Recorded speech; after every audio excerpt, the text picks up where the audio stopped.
Monica Good. This case involves India's first renowned perfume expert, Monica Good. The reason for Monica's murder and the method used by the killer shocked the entire country. The date was October 6, 2016. Monica Good resided in the village of Sangolda in the well-known state of Goa, India. Goa is famous for its beaches, culture, climate, and historical sites. Additionally, visitors can enjoy colorful architecture, greenery, and beautiful sunsets daily. Monica lived in a 3-bedroom rented apartment in a society called Supna Raj Valley in Sangolda village. As usual, around 9 to 10 in the morning, Monica's maid arrived at her house and rang the doorbell of Monica's apartment. However, there was no response from inside. The maid rang the bell again, but still there was no answer. She called out several times and rang the bell 3 or 4 more times. She also knocked on the door, but there was still no sound from inside, and no one opened the door. This situation felt very strange to the maid because Monica had never behaved this way before. Feeling increasingly anxious, she called Monica's brother and Mangurda, who lived in Mumbai, and explained the entire situation to him. Monica's brother, Anand, then tried calling Monica's phone, but there was no response. He continued attempting to reach her, but Monica did not answer. Afterward, Anand contacted Monica's neighbor, who lived in the adjacent apartment and had a duplicate key to Monica's home. Shortly after Anand's call, the neighbor arrived outside Monica's apartment with the duplicate key.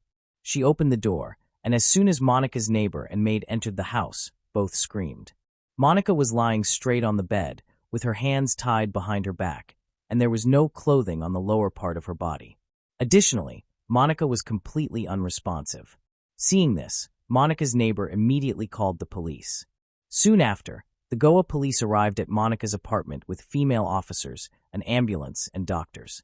When the doctors covered Monica's body and checked her pulse, they found that she had passed away. Her body was subsequently sent for post-mortem, and the room was thoroughly searched. Before I continue, I want to remind you that only a small percentage of people who watch my videos are actually subscribed. So if you enjoy my content, consider subscribing. It's free, and you can always change your mind later. Now let's move on with the video.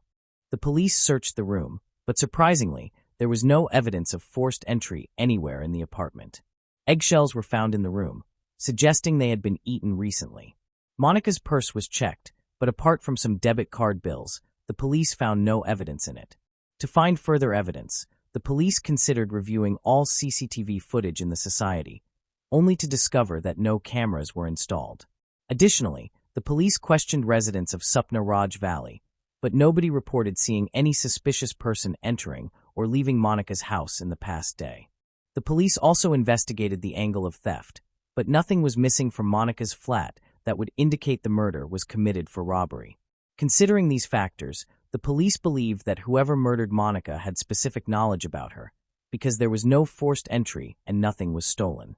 Monica was married but had been living alone for a year due to disputes with her husband, Bharath Ramanrutham. Consequently, the police initially focused their suspicion on him and interrogated him regarding the murder, but nothing emerged to implicate him. Monica was the daughter of a former judge in Mumbai, Ramesh Kurder. She had initially worked as a photographer, but later began researching perfumes. After this, within a short span of time, she became a successful perfume expert. Because of her profession, Monica was well known not only within her society, but also throughout the city, frequently seen interacting with prominent businessmen. Consequently, as soon as news of Monica's murder emerged, the entire state of Goa was shocked. At that time, the story was broadcast across every news channel in the country, and the public was eager to discover the identity of the mysterious killer.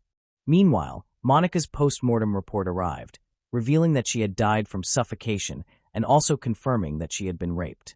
Up to that point, the police had investigated the case from every angle but had found neither suspects nor clues. Then, during the investigation that evening, a police officer suddenly recalled that some debit card bills had been found in Monica's purse, yet the actual debit card had not been recovered during the search. The Goa police approached the bank regarding the bills and requested access to the transaction details of the card.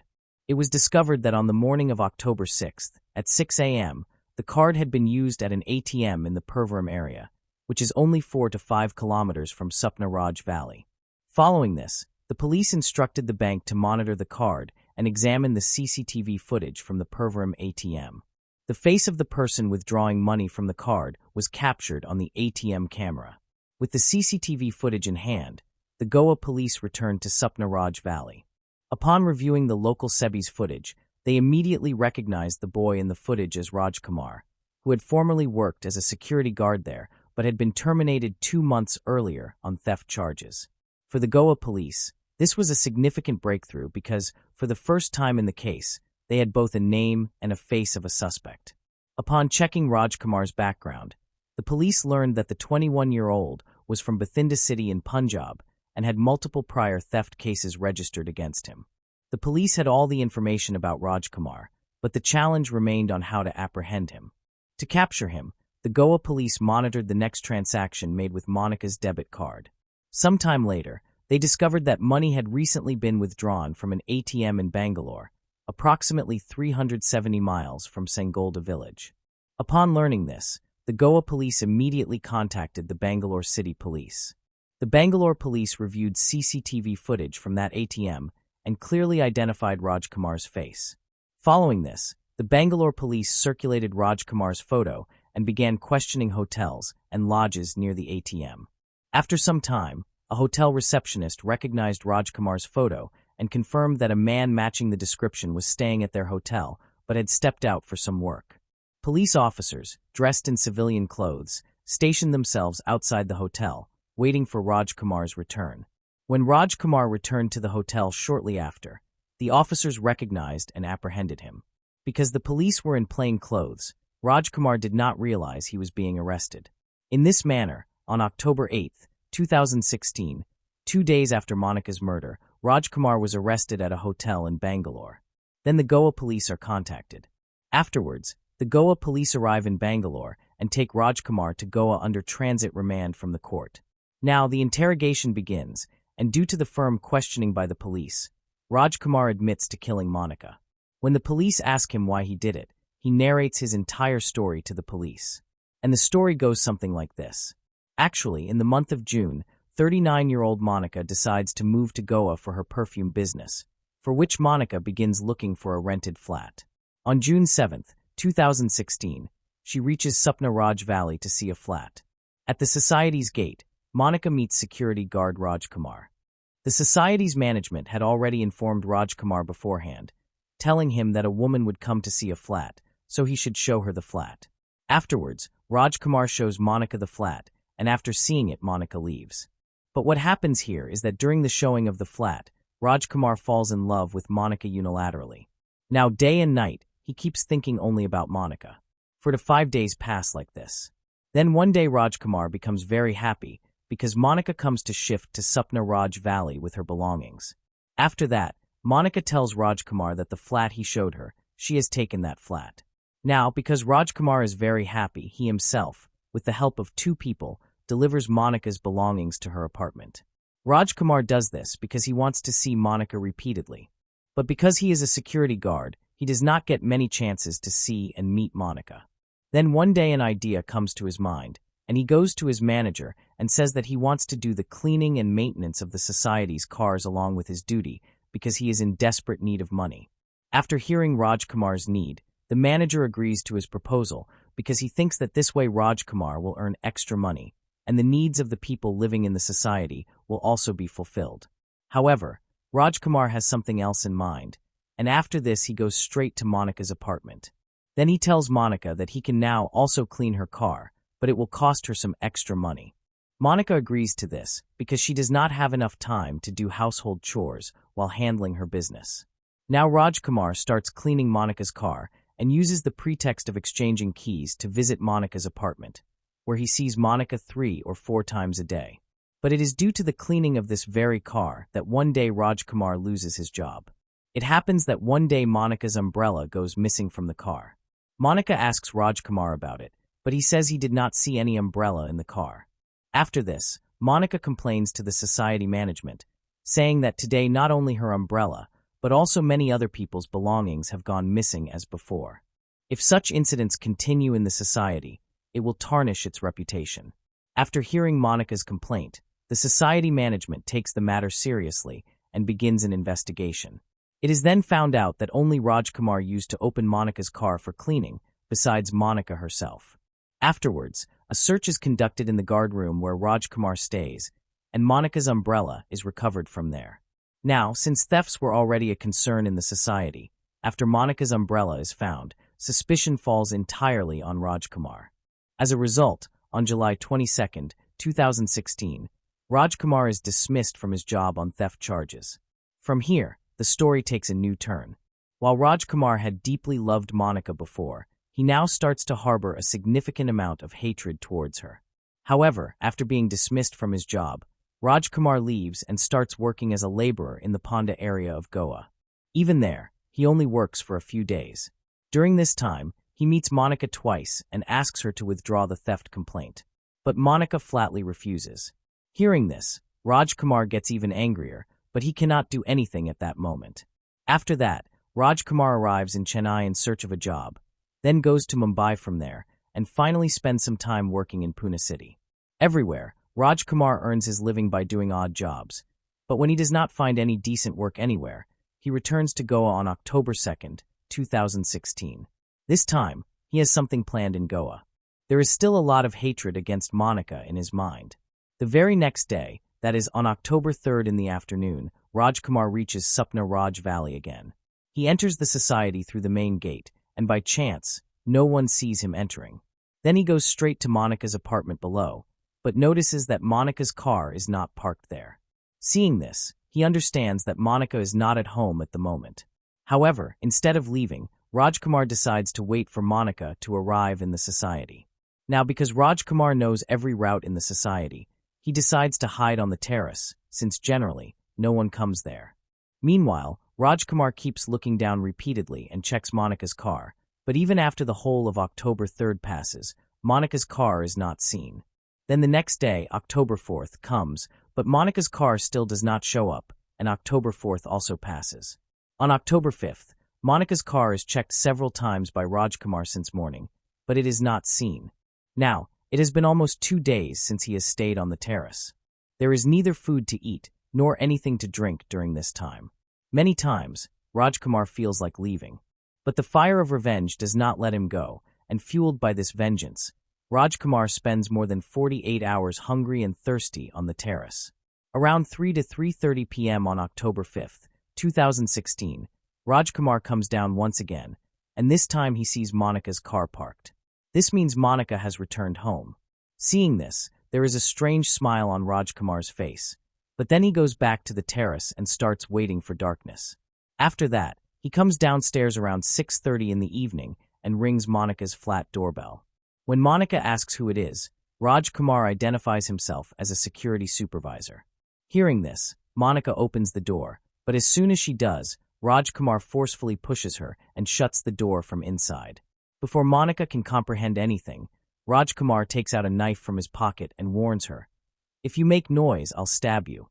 Still, Monica screams loudly to protect herself, but Rajkumar covers her mouth with his hand. Then Rajkumar takes Monica to the bathroom, intimidating and controlling her.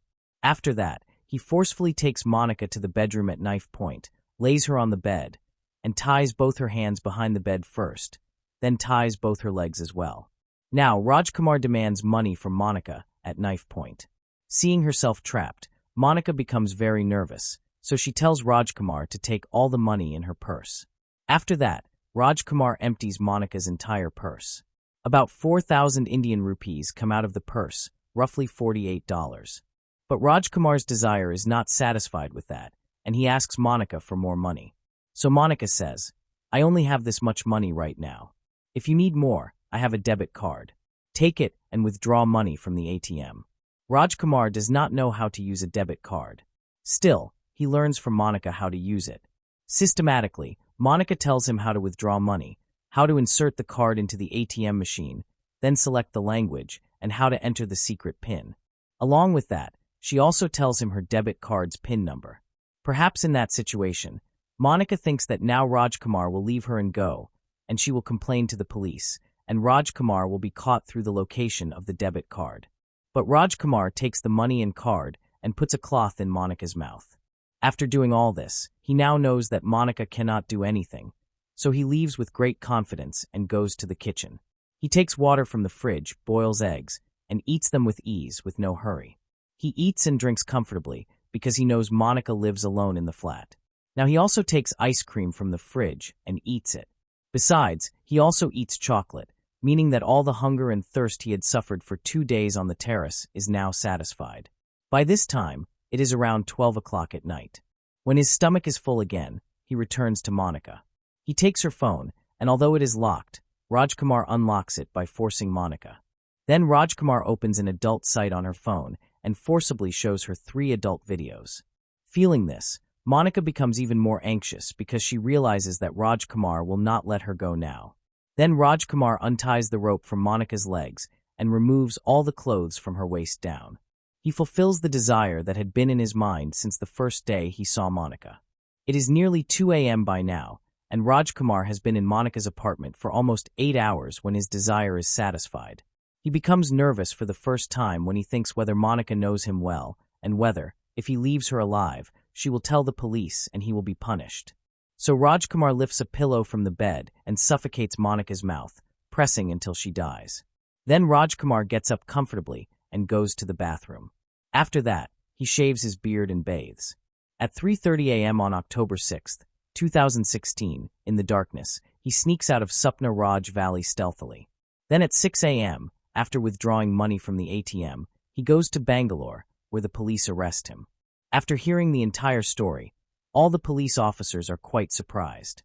The Goa police then gather all the evidence against Rajkumar. On January 6, 2017, a 228-page charge sheet is presented in court, charging him with murder, rape, and robbery. However, the trial of this case is still ongoing. We will see when the criminal will be punished. If there is any update in this case, it will be shared through the channel's community post. Moving on to the next case. The case of Nancy Anderson. Nancy Elaine Anderson was born on January 27, 1952, in Bay City, Michigan, USA. She was born into a family with 10 siblings. After her father passed away, most of her family relocated to Arvada, Colorado, on June 1, 1971, to begin a new life. However, she did not remain in Colorado for very long. Nancy had so many friends that she could not count them all. She was an extroverted person. In late 1971, when she was 19 years old and had just finished high school, she believed that relocating to a new place might help her find her purpose in life. Therefore, she moved to Hawaii to follow her dream of living on an island. On October 21, 1971, Nancy arrived on the beautiful island of Oahu in Hawaii. She rented an apartment on Loha Drive and lived with a roommate named Jody Spooner. Additionally, she got a job at McDonald's and made many new friends. However, less than 3 months after relocating to Hawaii, Nancy experienced a horrific tragedy.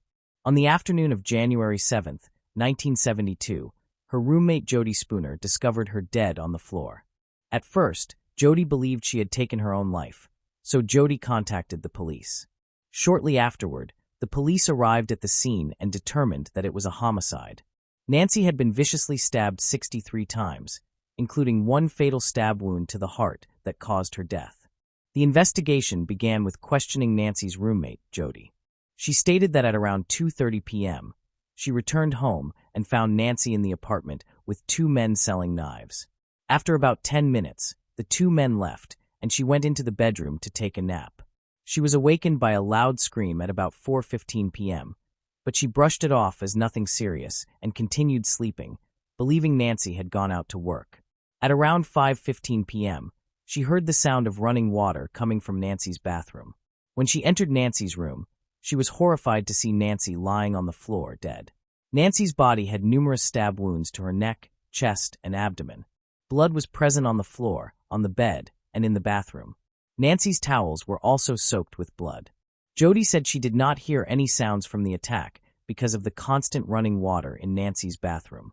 Investigators began examining several individuals, including the 2 men who had come to Nancy's apartment to sell knives and a man she had dated. However, they all had alibis and also passed the polygraph test. With no further leads to pursue, the police eventually shifted their focus to other cases, and Nancy's case was slowly forgotten. However, her siblings always remained determined to seek justice. They have long been yearning for answers about her mysterious death for decades. Nancy's brother, Jack, shared that she was an essential part of the family, and her loss left an unfillable void in their hearts and lives. Despite years of investigation, the case has still not reached a clear conclusion, and no official suspect has been identified. The police have not discovered any solid evidence to charge anyone, making the case one of the unsolved cases. It was not until 2001 that new leads appeared, thanks to DNA testing and advancements in forensic science, including the re-examination of evidence. Detectives reviewed the evidence and submitted fingerprints from the scene to the Automated Identification System, AFS. But no matches were found. However, DNA testing was later conducted on evidence containing blood. DNA analysis of Nancy's bloodstained towel and other evidence revealed a male's DNA, but the identity of the man was unknown at the time. More importantly, the DNA indicated that the suspect may have been injured during the attack on Nancy. Despite investigations into her ex-boyfriend and people living in the area, investigators could not determine who was involved in the incident. The investigation continued for years, but the case remained largely unsolved. It was not until 2019 that Nancy's sister Sampson persuaded the Honolulu police chief to reopen the case. At a family gathering, after talking about a promising investigative method known as genetic genealogy, Jack searched online for specialists in the field. He learned about C.C. Moore, a well-known forensic genealogist at Parabon Nanolabs in Virginia, who had helped solve dozens of cases by that time. When he asked her for assistance, she immediately agreed to take on Nancy's unfinished case and began analyzing the DNA evidence found at the crime scene. The killer appeared to have injured himself while attacking Nancy, and his blood was discovered on the towel. Moore compared the DNA profile provided by the police with information in a genealogy database, constructing a family tree of individuals whose DNA matched the suspect. She narrowed the search to a person who had lived near Nancy in the early 1970s, Chirilla, a college teaching assistant residing in Waikiki. Moore also learned from records that he had a criminal history, including an arrest for kidnapping his girlfriend when she attempted to end their relationship. After receiving a tip about Tudor Chirilla, investigators located him in Reno, Nevada, where he had served as a deputy state attorney general. In April 2022, they obtained a sample from his son, John, in Newport Beach, California.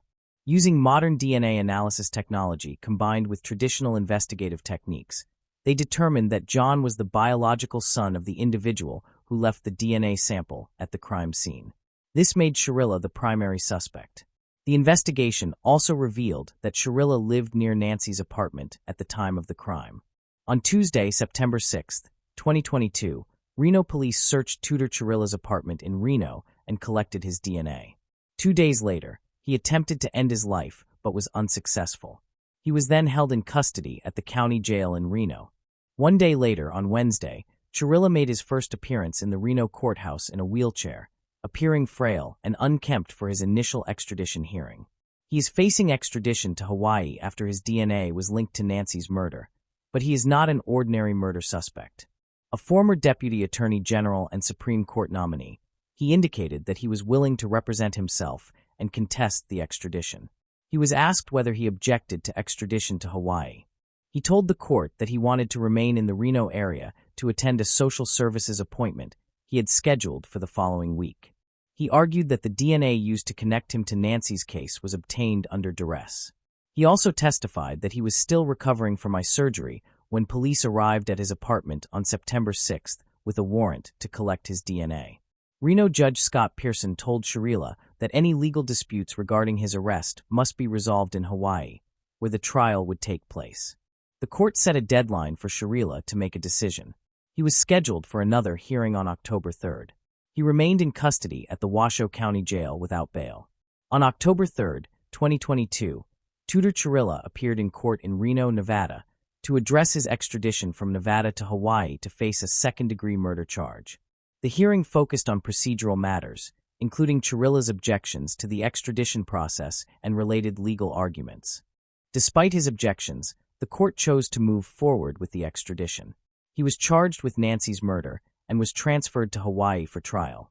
However, on December 25, 2023, Christmas Day, he died in the hospital after refusing to eat, drink, or take medication for 2 days.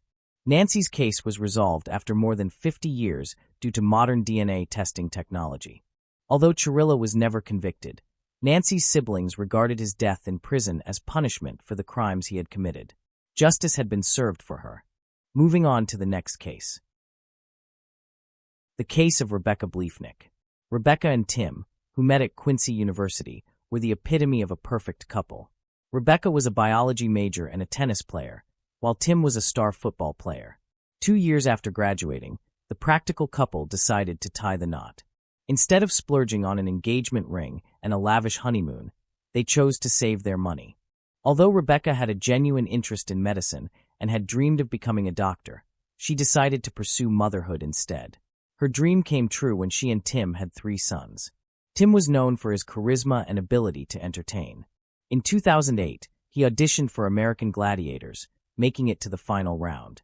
Years later, in 2019, he received an invitation from the producers of Family Feud to participate in the show with his family. Rebecca's nursing school commitments prevented her from joining Tim on the TV show Family Feud. Undeterred, Tim assembled a team of family members, including his parents and brothers. The show's format features 2 teams competing to guess the most popular responses to survey questions from 100 people. Despite being unprepared, Tim's team performed well, earning points and ranking second on the scoreboard. They went on to participate in 3 episodes, winning a total of $20,000, which was divided equally among the family members. However, Tim did not share any of the winnings with his wife, Rebecca. This decision highlights the strain on Tim and Rebecca's marriage, which began when Rebecca pursued a nursing career against Tim's wishes. Tim had expressed concerns about Rebecca's well-being and ability to manage stress. But Rebecca's friends believed Tim was opposed to her independence and autonomy. Rebecca's friends noticed that she was becoming increasingly unhappy in her marriage over time. At first, her marriage to Tim was relatively happy for about 5 years. But then Tim started to become more controlling and manipulative. Despite Rebecca's hard work in her nursing studies and job, Tim didn't pull his weight at home, leaving Rebecca to handle most of the responsibilities. Rebecca realized that their marriage was struggling and wanted to fix it, so she suggested that they go to marriage counseling together. She believed that counseling could help them find solutions and improve their relationship. However, Tim refused to go despite Rebecca's efforts to save their marriage. In January 2021, after 11 years of marriage, Tim suddenly filed for divorce, which caught Rebecca off guard. She had been committed to working through their issues, but Tim had already made up his mind. He moved out of their family home and into a new house across town, leaving Rebecca to pick up the pieces.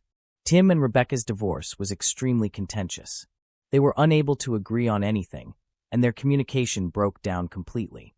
The couple disputed several issues, including who would get custody of the children, how they would divide their property, and how much alimony one would pay the other. Things escalated to the point where Tim felt threatened and applied for a court order to protect himself from Rebecca, alleging that she was stalking and harassing him. Rebecca had a different view of the situation, accusing Tim of harassment. She shared her concerns with friends through text messages describing incidents where Tim yelled at her, pushed her in front of their sons, and threw things. Rebecca feared Tim might do something drastic to take her children away, which alarmed her sister, who knew Rebecca's fears were valid and that she needed help to protect herself. Rebecca then filed for an order of protection against him, claiming he entered her home without permission and lied about their interactions. However, the judge denied both Rebecca and Tim's requests, instead ordering them to stay away from each other's homes, except during child custody exchanges. In February 2023, Tim told the police he wouldn't return a gun, calling Rebecca a derogatory name. At the time, Rebecca and Tim's 3 sons, aged 12, 10, and 5, were staying with Tim at his home, just a mile from Rebecca's residence. Their divorce was set to be finalized in just 1 week. Tim contacted Rebecca's father the next day, worried because he couldn't reach Rebecca, and she had failed to pick up the boys from school as planned. Given Rebecca's dedication as a mother, her father suspected something was seriously wrong. Concerned for Rebecca's safety, her father rushed to her house. When he arrived, he entered the house, calling out to Rebecca, but received no response. He went upstairs to her bedroom, where he found a disturbing scene.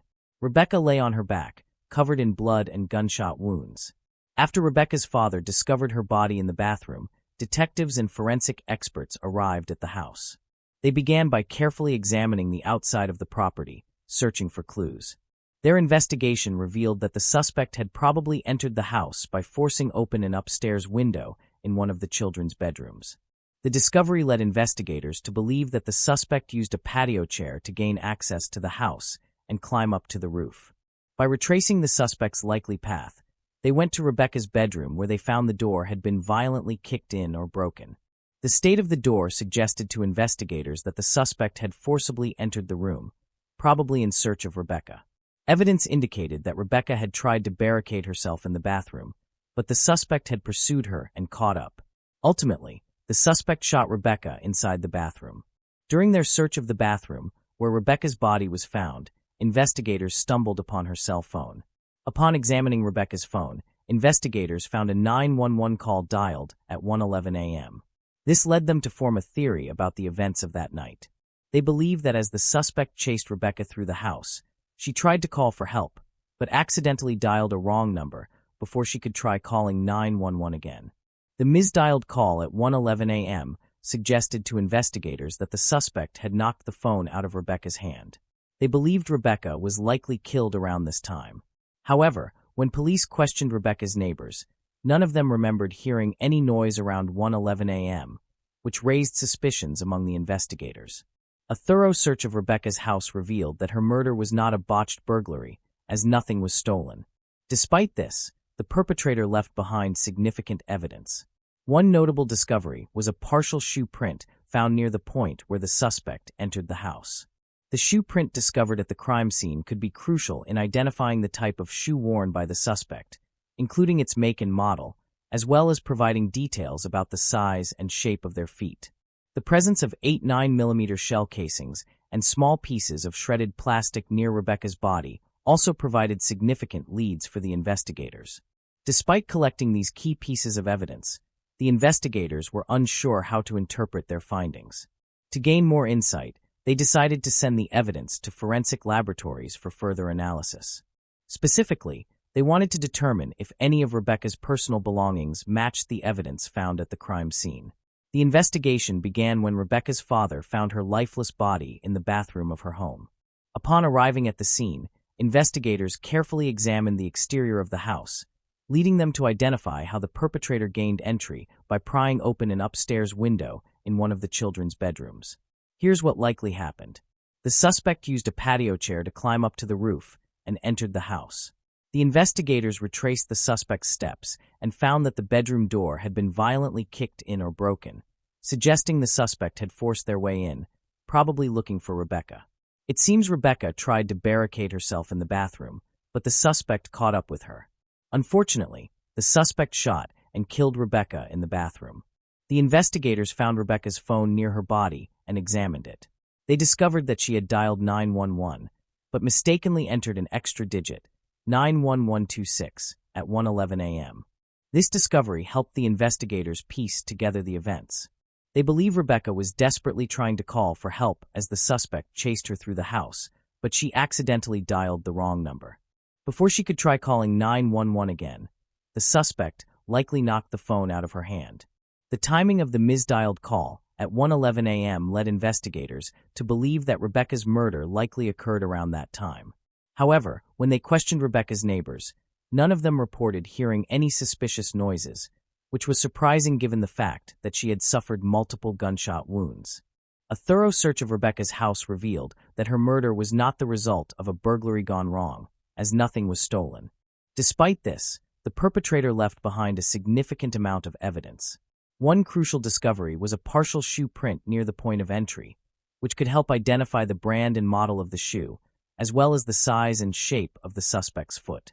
The crime scene also yielded 8 9mm shell casings, and small pieces of shredded plastic were found scattered near Rebecca's body. After gathering all the evidence, the investigators were unsure what to make of their findings, so they decided to send the collected evidence to forensic laboratories for further analysis. The detectives wanted to determine if any of the evidence found at the crime scene matched Rebecca's belongings. A neighbor had installed a security camera on the side of their house after their car was broken into a year earlier. The camera was directed towards the neighbor's driveway, which shared a boundary with Rebecca's home, and was set to turn on and alert the neighbor whenever it detected movement. Although the camera didn't capture anything significant on the night of Rebecca's death, it did record something unusual the previous day at 1:05 a.m. The footage showed a person walking down the driveway towards the back of Rebecca's house, a potentially crucial discovery in the case. About 48 minutes after the initial sighting, the same individual was seen walking in the opposite direction. Interestingly, Rebecca's neighbor had captured a similar incident on their camera about a week prior, on February 14th. After reviewing their security footage, Rebecca's neighbors noticed a suspicious dark-clad figure lingering around her house on Valentine's Day, prompting them to alert her immediately. Upon learning about the mysterious figure, Rebecca became increasingly paranoid. Although she claimed not to have seen anyone on her property, she had heard unsettling voices in her backyard the previous night, which frightened her. Based on the security camera footage, the police expanded their search to neighboring houses to gather more evidence of the dark-clad individual. Their search led them to a house near the Quinney bus barn, where they found footage of a person riding a bike dressed in dark clothing heading towards Rebecca's house. These videos confirmed the description of the mysterious person seen in the original driveway footage, providing a clear consistency in the suspect's appearance.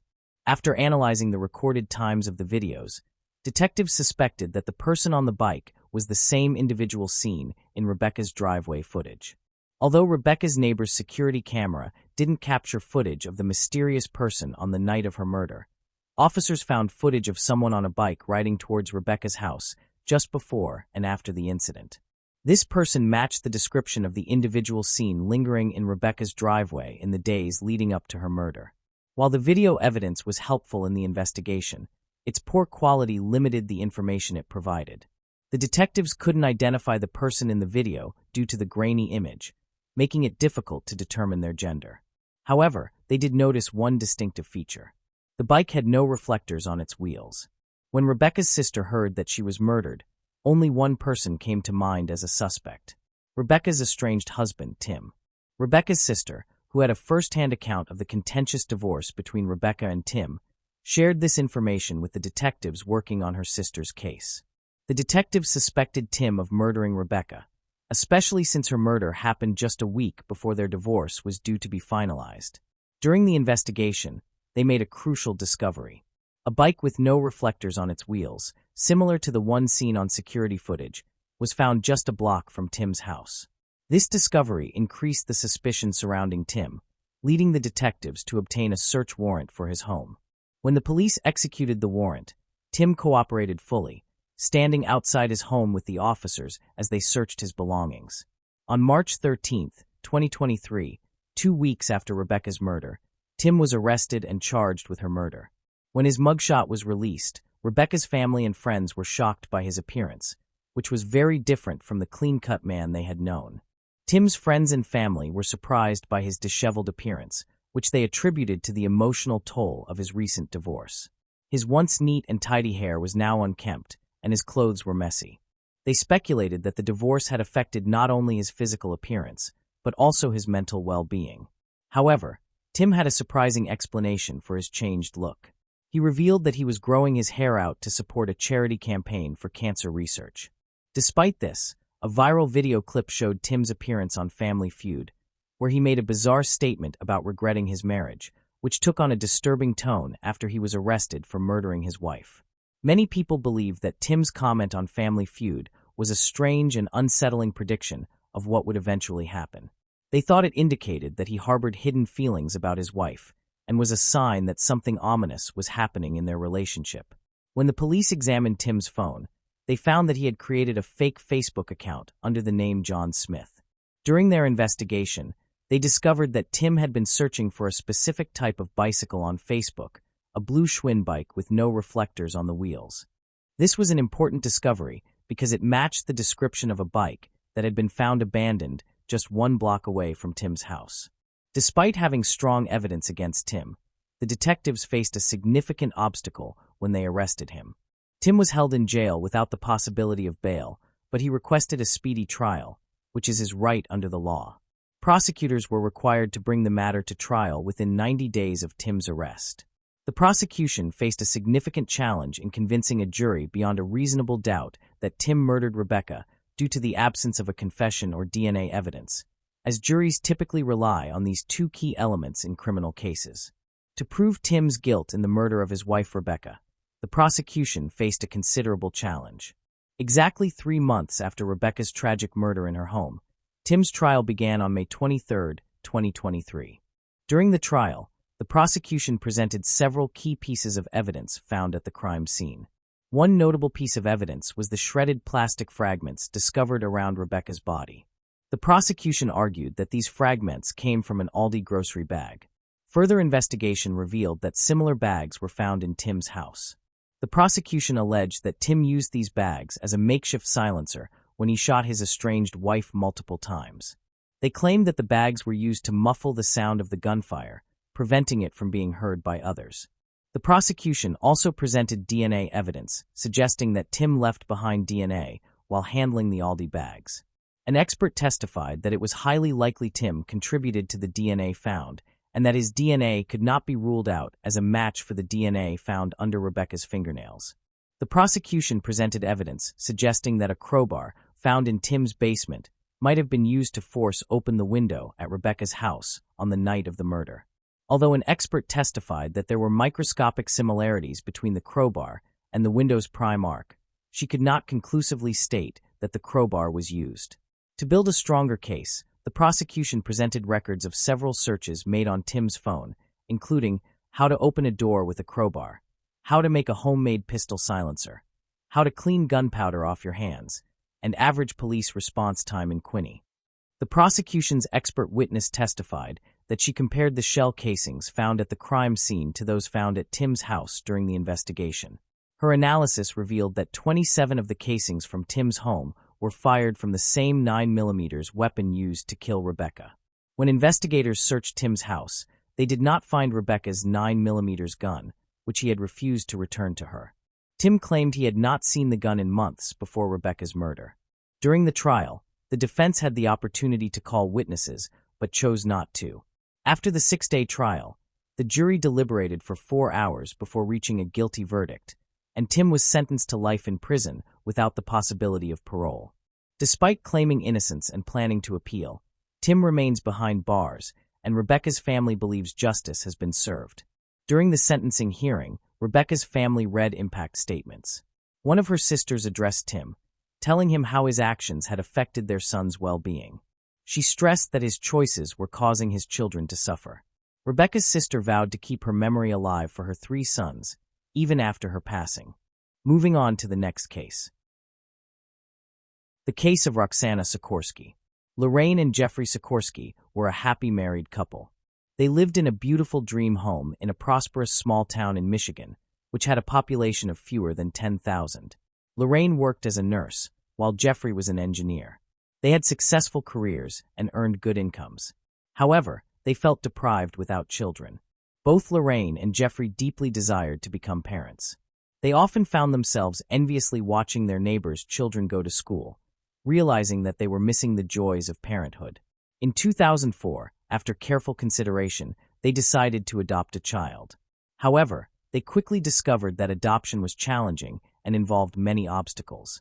In search of a solution, some friends suggested a simpler option, traveling to Poland to adopt there. They then contacted an orphanage, received approval to adopt, and traveled to Poland to select a child. They even considered adopting more than one child. Lorraine was particularly drawn to a 4-year-old girl named Roxana, feeling a strong emotional bond with her. As they spoke, Roxana began calling Lorraine Mom, which filled Lorraine with joy and reinforced her confidence in the choice. Jeffrey also liked Roxana and supported the decision. Lorraine and Jeffrey learned that Roxana had a younger brother and sister who lived in the same orphanage. The siblings had been removed from an unstable family and were very close to one another, with Roxana taking care of them as the eldest.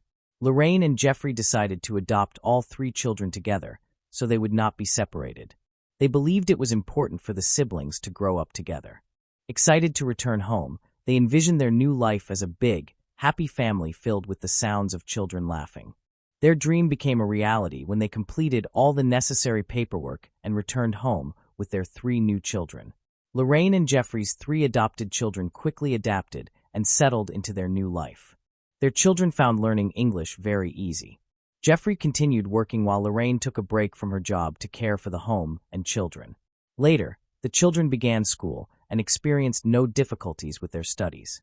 The family remained close and happy for 10 years until Roxana entered her teenage years.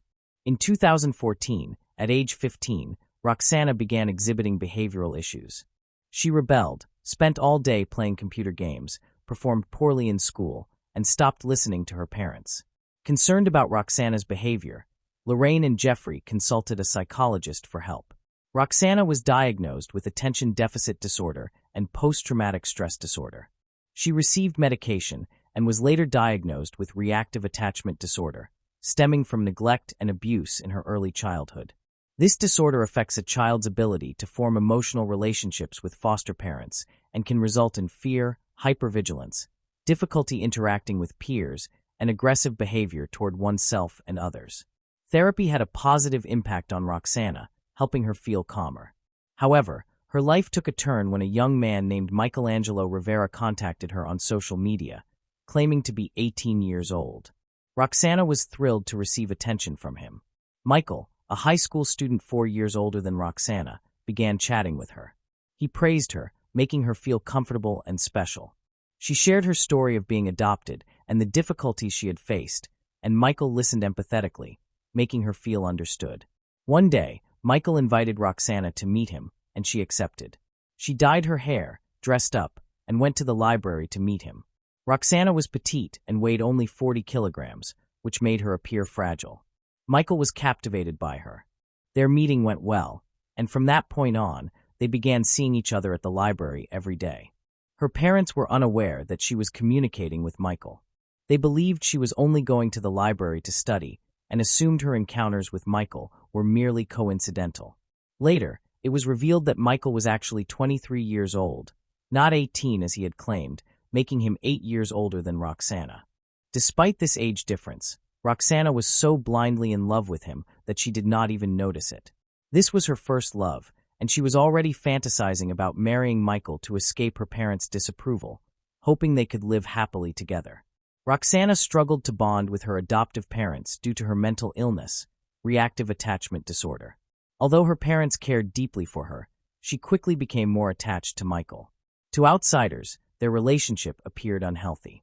Her friends warned her against dating Michael because he seemed much older, but Roxana dismissed their concerns, believing they were simply jealous because they did not have boyfriends.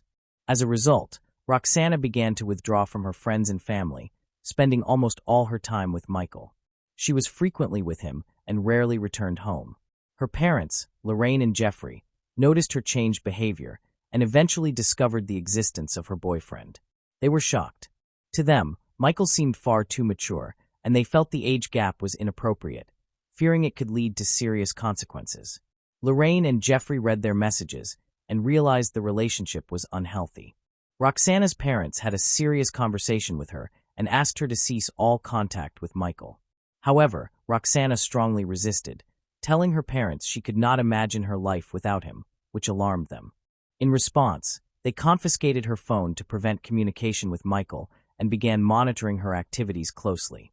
Despite this, Roxana continued finding ways to reach him.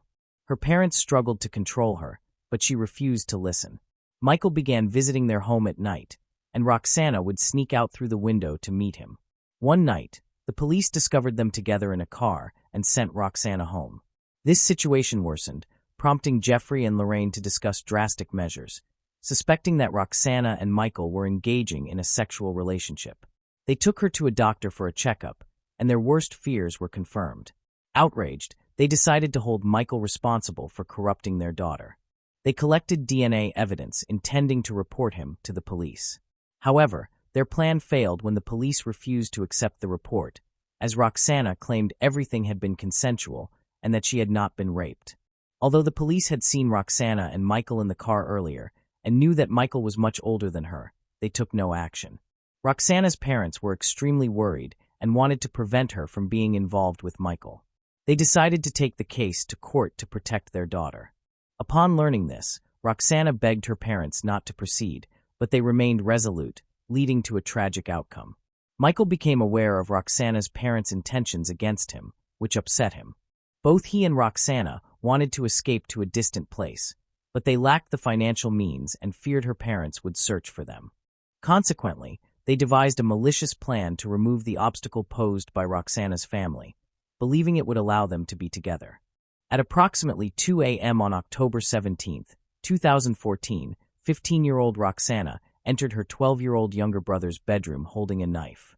She approached his bed while he was asleep, covered his mouth with her hand, and began stabbing him in the throat. The boy screamed, and Roxana left him bleeding and went to her 11-year-old sister's room. Their parents rushed to aid the boy and were horrified by what they saw. They looked into Roxana's room and found her standing by her sister's bed with the knife. Roxana was frozen in place. Their father, Jeffrey, quickly seized her. Meanwhile, Michael, who had been waiting outside, was on the phone messaging Roxana to check on her. As the parents contacted 911, Roxana took the chance to jump out of the window and flee to meet Michael. Doctors arrived and treated the injured boy, who was crying and covered in blood. Thankfully, he survived and fully recovered. The police placed Roxana and Michael on the wanted list, and they were eventually captured in Detroit at Michael's apartment, where they had been planning their wedding. Roxana was charged with attempted murder and conspiracy to commit murder, while Michael faced 7 charges, including conspiracy to commit murder. It turned out that Roxana and Michael had created a plan to eliminate her entire family. Roxana was meant to kill her family members one by one, starting with her younger brother, then her sister, and finally her parents. Fortunately, the plan did not go through. The night before the incident, Roxana and Michael were texting.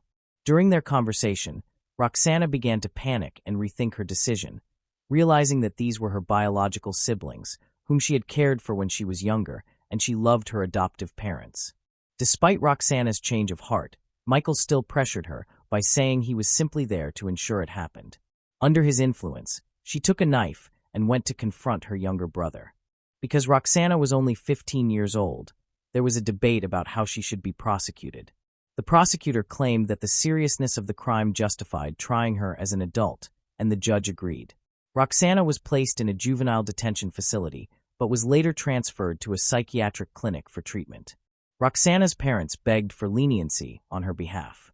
They preferred that she receive treatment in a clinic rather than serve time in prison. They blamed Michael for the incident, arguing he manipulated Roxana and pushed her into committing these serious actions. They believed she could not understand her behavior because of her illness, which made her dependent on him. In court, Roxana apologized to her parents for not living up to their expectations and vowed to improve. Her parents hired a capable lawyer, spending $30,000 to help keep their daughter free.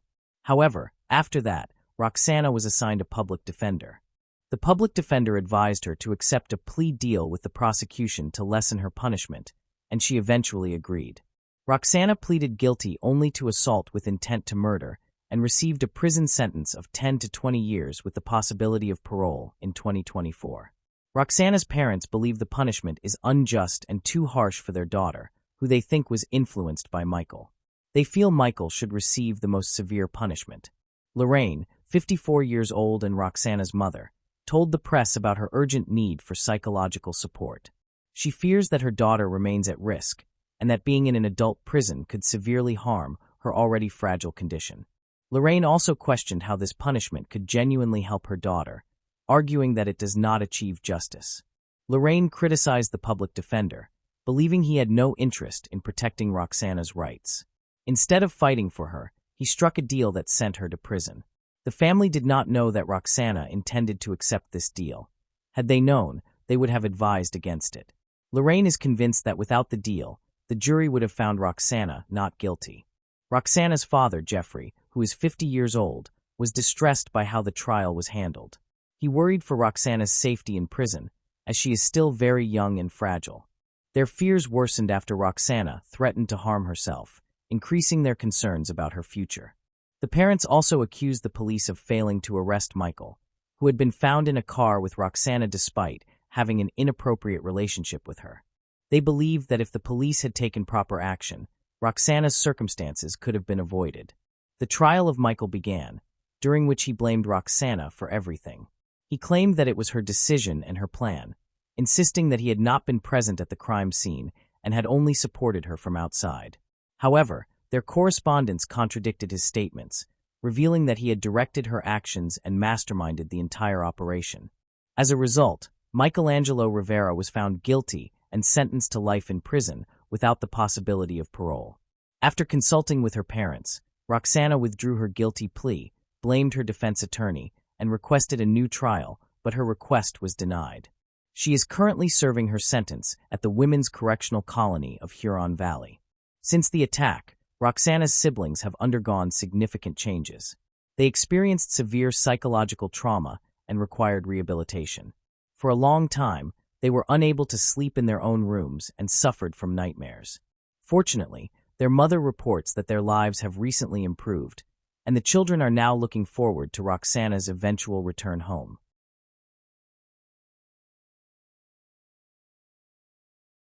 Moving on to the next case. The case of Sinead Brooke Edwards. Sinead Brooke Edwards was born in 1989 in Warrnambool, Australia. Sinead grew up with her parents and her older brother, Tyson. Although her early life and upbringing are not thoroughly documented, her loved ones remembered her as an adventure seeker who adored nature, hiking, motorcycling, and animals. She was a kind-hearted, genuine person who formed deep, sincere connections with others, demonstrating generosity, patience, love, and kindness to everyone she met. In 2019, Sinead traveled to Georgia, a country that had long fascinated her with its natural beauty, rich history, and landmarks. Her boyfriend, Moriel Syed, a Lebanese national, had intended to join her in Georgia, but was unable to do so because the country's borders were closed to unvaccinated individuals at the time. Sinead resided in Tbilisi, the capital of Georgia, where she worked as an English teacher. This employment allowed her to support herself financially while exploring the country and visiting new destinations. She formed close bonds with like-minded friends who shared her passion for travel. On July 29, 2021, Sinead uploaded a photo to her social media profile, captioning it with the single word joy. The image was taken during a scenic motorcycle ride, an activity she greatly enjoyed.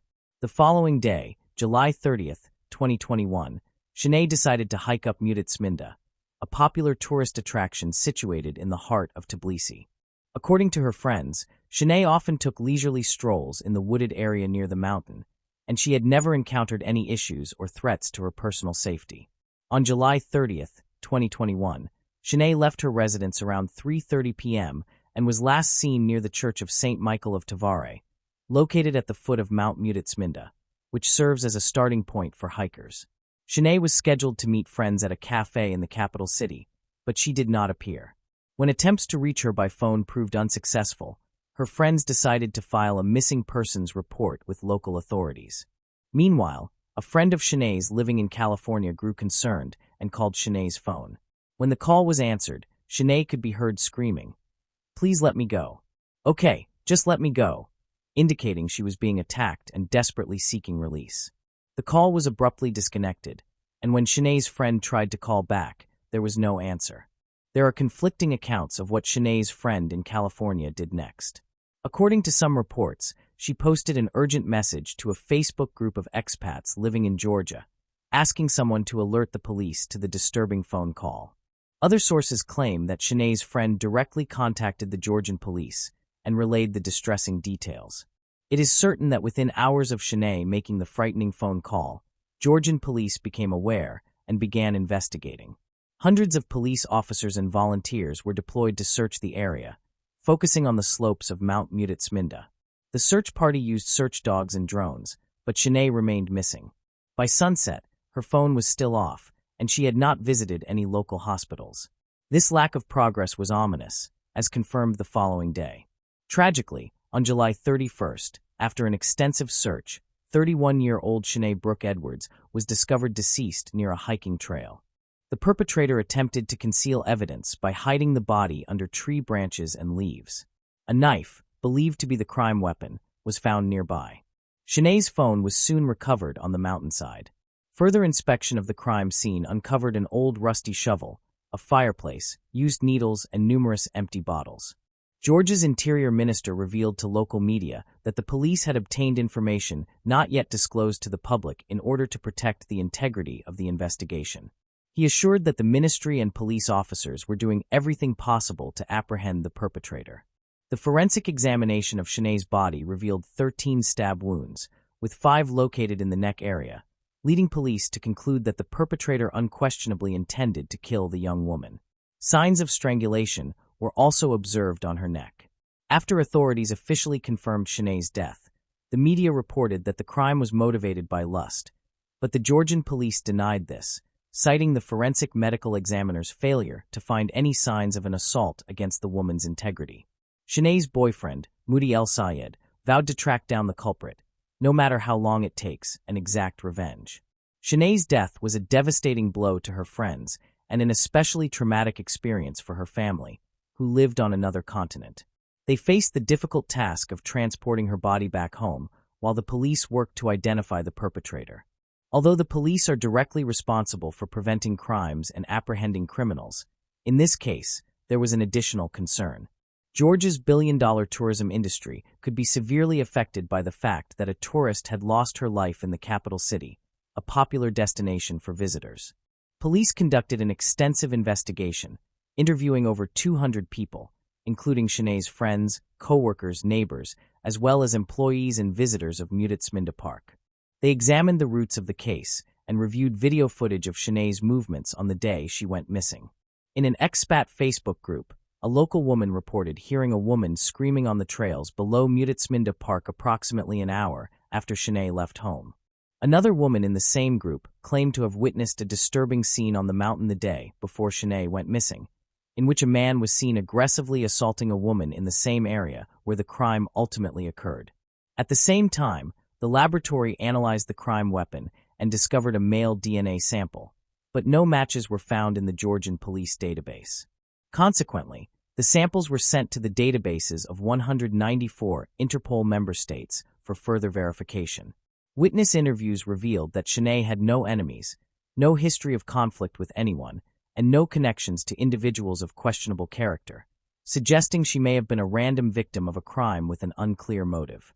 The police conducted a meticulous investigation, collecting genetic samples from several dozen individuals who could potentially have been involved in the crime and subjected each to rigorous scrutiny. Following a thorough and multifaceted investigation, authorities were able to narrow down the list of suspects until they found a DNA match. 40 days after Shanae Brooke Edwards' death, the Georgian police released a statement announcing the arrest of a 33-year-old man, Rafael Marsikulov, a Georgian citizen born in 1988. The evidence gathered during the investigation, including testimony, surveillance footage, genetic tests, and other proof, led to his arrest on September 8. Marsikulov's lawyer stated that his client denies all charges, including robbery and the murder of Shanae Brooke Edwards, and has pleaded not guilty. The lawyer claimed that Markulov was not involved in the case and had chosen to exercise his right to remain silent. After Markulov's identity was made public, his image was broadcast on television. A woman from the Georgian capital took to Facebook to share a post revealing that her friend had been attacked by 2 men on Mount Meticulously a few months earlier. Although the police were aware of the perpetrators' identities, the case had been closed. She suggested that if the police had done their job properly, the Australian girl might still be alive. Additionally, Markulov's own Facebook page revealed that he was an activist for the ruling Georgian Dream Party. On September 10, 2021, the Tbilisi court denied Markulov's request to be released on bail while awaiting trial, keeping him in custody instead. The police had obtained strong physical evidence, as well as damning testimony from Markulov's brother and wife, who revealed that Markulov had confessed to the crime at home. He warned them that if they told anyone about his involvement in Shanae Brooke Edwards' attack, their young child would face the same fate. In October 2021, the Edwards family wrote a heartfelt letter describing Shanae's personality and expressing gratitude to everyone who had supported them. They specifically thanked the government of Georgia for its financial assistance in repatriating Shanae's body and the Georgian people for their ongoing love, attention, and support during this difficult and tragic period. In February 2022, the first hearing on the case took place under Georgian law. Markulov faced a possible sentence of 16 to 20 years in prison. At the trial, he chose not to remain silent and pleaded guilty to robbery. However, he denied intentionally taking Shanae's life. The prosecutor disagreed, pointing out that the 13 stab wounds, including 5 to the neck, indicated Markulov's intent to kill the victim. After his knife broke, He even strangled Shanae. The defense claimed that Markulov had mental health issues and was in an abnormal state when the crime occurred. However, a psychological examination found him to be sane, allowing the court to impose a meaningful punishment based on the severity of the crime.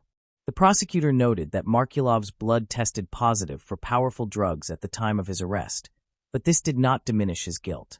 Markulov admitted his guilt and apologized to Shanae Brooke Edwards' family in his final statement. According to the alleged motive, Markulov had intended to steal Shanae's iPhone 12, but his plan was foiled when she threw the phone into a ravine. Only 2 people knew what happened that day, and sadly, one of them is no longer alive to tell the tale.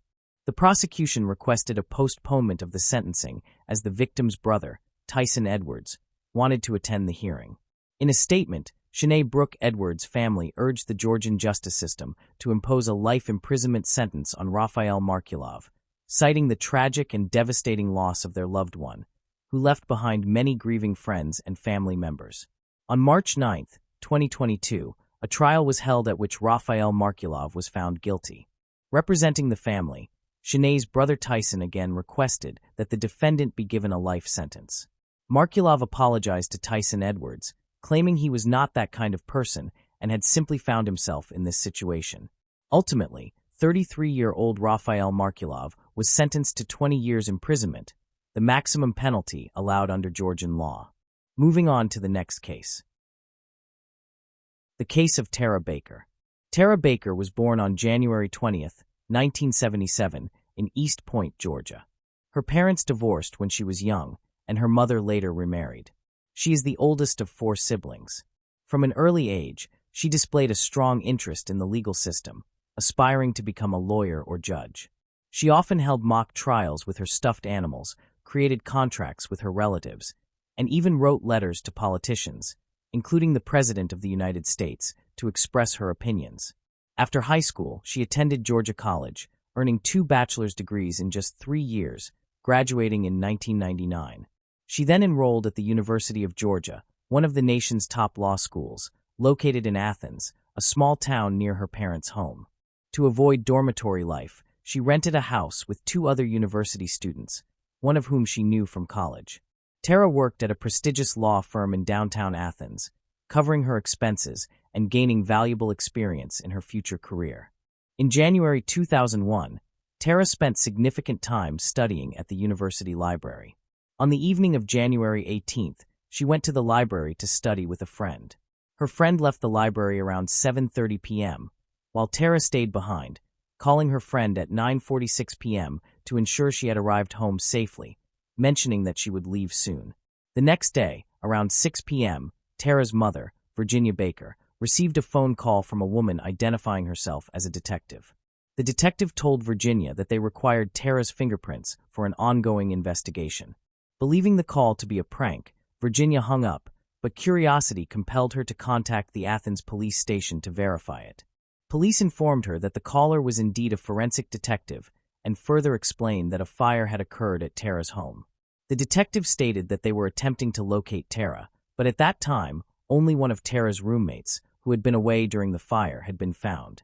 The other roommate was also missing, and investigators suspected that the unidentified body discovered might belong to one of them. Desperate for information, Virginia asked the detective to describe the room where the body had been found. The detective's reply sent a chill through her. The room contained Tara's antique items, which she had spent years collecting. Virginia and her family immediately drove to Athens to learn what had happened to their daughter, hoping it was only a misunderstanding and that Tara was safe. Upon arriving at the police station, they were forced to wait for several hours without receiving updates. Eventually, a detective appeared and delivered the devastating news. The body found in the house was indeed Tara's, and her death had resulted from murder, not the fire. However, the detective appeared exhausted and declined to answer any questions. Before leaving, he shared one critical detail. Tara had inadvertently left behind a clue. Fragments of the perpetrator's skin were found under her fingernails, which could potentially assist in identifying the killer. Tara's family was left shocked, confused, and hopeless upon hearing the news. Despite repeated requests for more information about Tara, the police remained silent, offering no further details. The family of Tara Baker was left in the dark regarding the murder investigation. Despite their persistent efforts to obtain updates from detectives, they were met with continued silence. The local police department never proactively contacted them, forcing the family to constantly call and visit the station to plead for information. Through perseverance, they were able to gather some details about the case. Firefighters had been called to Tara's address on January 19th at approximately 11 a.m. in response to a fire. After extinguishing the flames, they discovered Tara's body inside. The medical examiner's report confirmed that she had been murdered, showing signs of strangulation and stab wounds. It appeared that the killer had set the fire to destroy evidence following Tara's death. However, the police refused to provide the medical examiner's report to Tara's parents, leaving them without essential information about her murder. The family also learned that some evidence may have been destroyed by the firefighters. Unfortunately, this is not uncommon in cases of this nature. Investigators may not have properly secured the crime scene, potentially resulting in the loss of evidence. As Tara's family sought answers regarding her death, they encountered a lack of transparency and disrespect from the police. They were not kept informed about the investigation and were often treated rudely and unprofessionally. In an effort to hold the police accountable, the family began recording their conversations and filed formal complaints, but these attempts produced no results. They sought guidance from a renowned criminologist. However, the local police department allowed him to review the case materials only under the condition that he would not share any information or findings with Tara's relatives. This restriction left Tara's family unable to obtain answers about her death. They waited 10 years to receive her death certificate. After writing to the state governor, they finally obtained it, but it did not provide the information they sought. Instead of explaining the cause of her death, the certificate simply stated that she had died from multiple injuries without offering further details. Although the police continued their investigation, their actions raised numerous questions. When Tara's body was discovered, firefighters immediately contacted the police, recognizing that a murder had occurred. Yet the crime scene had been severely damaged due to extensive fire and water used to extinguish it. Additionally, the family later found that some surviving items at the scene had not been examined for fingerprints. Tara's laptop was missing from her room, while other valuables remained intact. Because there was no evidence of forced entry, investigators suspected that Tara was familiar with her killer and had voluntarily allowed them into her room. Despite the heavy damage to the crime scene, investigators established that Tara's two roommates were out of town at the time, leaving Tara alone in the house. Determining the exact time of death proved difficult, but medical experts narrowed the window to between 10 p.m., when Tara left the library, and 11 a.m., when neighbors called the fire department. Considering the speed at which the fire spread, it was likely that the crime occurred during the early morning hours. The police investigation revealed two significant leads. One involved a witness who reported seeing a middle-aged white man running down the street on the morning of the murder, wearing only a t-shirt and jeans despite the cold winter weather. Additionally, police discovered a suspicious phone call made to Tara's university a few days before her death. A heavily intoxicated man had called the student information line, correctly providing Tara Baker's name and requesting her phone number. Although the call was highly suspicious, the police were unable to identify the caller. Meanwhile, Tara's boyfriend immediately became a person of interest in the investigation. He provided an alibi, which the police verified, but they continued to view him with suspicion. Police repeatedly questioned him, requesting additional biological samples, further answers, and that he undergo a lie detector test. Tara's boyfriend was asked to identify her body after the fire. He had traveled from another city to Athens as soon as he heard the news. Although Tara's parents were already in town, the police requested that her boyfriend make the identification. However, he was not permitted to enter the house. Instead, a police officer took a photograph of the body and showed it to him on a camera screen. The boyfriend was shocked and uncertain if the body was Tara's. To confirm, he asked to see a pair of earrings he had given her. The officer retrieved the earrings from the body and showed them to him. After seeing the earrings, the boyfriend confirmed that the body was indeed Tara's. The police then shifted their attention to a male student who had a reputation for being troublesome. Several female students reported that he had repeatedly asked them out on dates despite being told no, making them uncomfortable with his behavior. The student had also asked Tara out multiple times, even though he knew she had a boyfriend. Detectives investigated the student, but found no evidence linking him to the crime. They even asked Tara's friends to monitor him, but this produced no new leads. Detectives then began focusing on another suspect, a man who was Tara's coworker. When they interviewed his colleagues, they discovered that his behavior in the days leading up to the murder had been very unusual. Specifically, he had stopped socializing with a close group of coworkers. Additionally, just days before the murder, he had told Tara that he would be unable to attend her birthday party, scheduled for the day after the murders. On the morning of January 19th, one of Tara's coworkers attempted to persuade him to attend the celebration, as Tara had been hurt by his initial refusal. When the colleague visited the attorney's office, he was nowhere to be found, which was unusual because he was typically present in the mornings. A check of his work schedule revealed no meetings or appointments, adding to the mystery of his absence. His behavior raised suspicions after Tara's murder. He had been absent on the day of the murder, but the following day, he visited a colleague's home and acted strangely. Many suspected that he regularly used illegal drugs, which may have contributed to his erratic behavior. A coworker noticed several fresh scratches on his neck, notable because fragments of skin had been found under Tara's fingernails, suggesting she may have scratched her attacker in self-defense. When questioned about the scratches, he claimed they were from a cat and denied any involvement in Tara's murder. However, when asked about his suspicions regarding the killer, his response was unusual. He screamed that Tara's father was responsible but could produce no evidence to support his claims. Furthermore, he resigned from his position just a few months after the murder and left the state. It is unclear whether police compared his DNA with the samples found under Tara's nails. Police have not shared any information about this aspect of the investigation, even with Tara's family. They discovered that he was married, but was secretly dating 2 female colleagues. This revelation could explain his unusual behavior and unexplained absences from work. Both women also suspected that he was using illicit substances. However, police found no evidence linking him to the murder and ultimately cleared him as a suspect. Detectives also investigated the maintenance company employees who had access to Tara's residence. They possessed a spare key, which could account for the lack of forced entry. Unfortunately, this lead also produced no results. Since then, the case has yielded no new clues. The police continue to search for additional suspects and witnesses, but they are keeping many details of their investigation confidential to prevent it from being compromised. The investigation into Tara's murder persisted over the years, with several new leads emerging, but none produced results. One witness reported seeing an African-American man near Tara's house on the day of the fire, while another claimed to have noticed blood on a classmate's notebook shortly after the murder.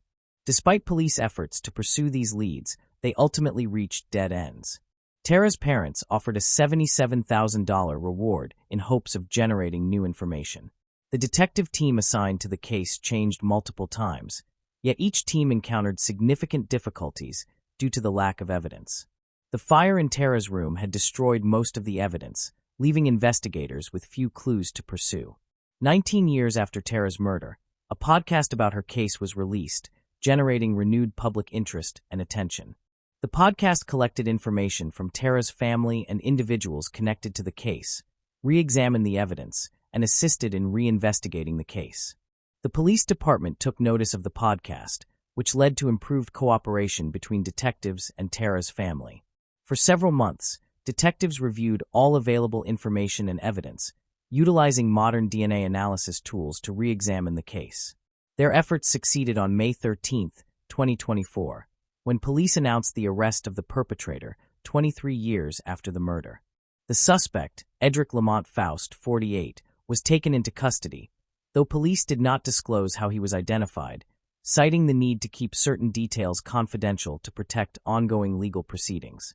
Investigators mentioned only that modern DNA analysis tools and other biological evidence were crucial in identifying Edric. Further specifics were withheld at the press conference, with police choosing to keep evidence confidential to avoid compromising his trial.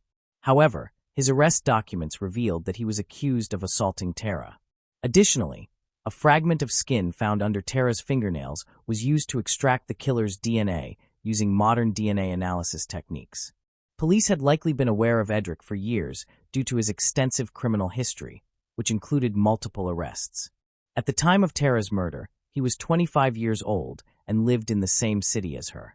Despite this, initial investigations found no evidence indicating that Edric knew Tara. It was only recently, through advanced DNA analysis, that he became a suspect. Detectives began investigating him just a few days prior to his arrest. Edric is currently in jail awaiting trial. Police are confident that they have identified the correct individual, having obtained irrefutable DNA evidence. As a result, Edric was denied bail, and Tara's case is now considered closed. Tara's family finally learned the truth after 23 years, thanks to a new team of detectives who reopened the case and solved it. Moving on to the next case. The case of Velma Barfield.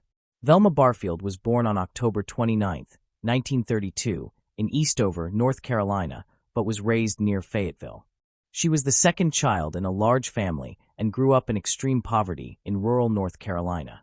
Her family worked on a small farm cultivating tobacco and cotton.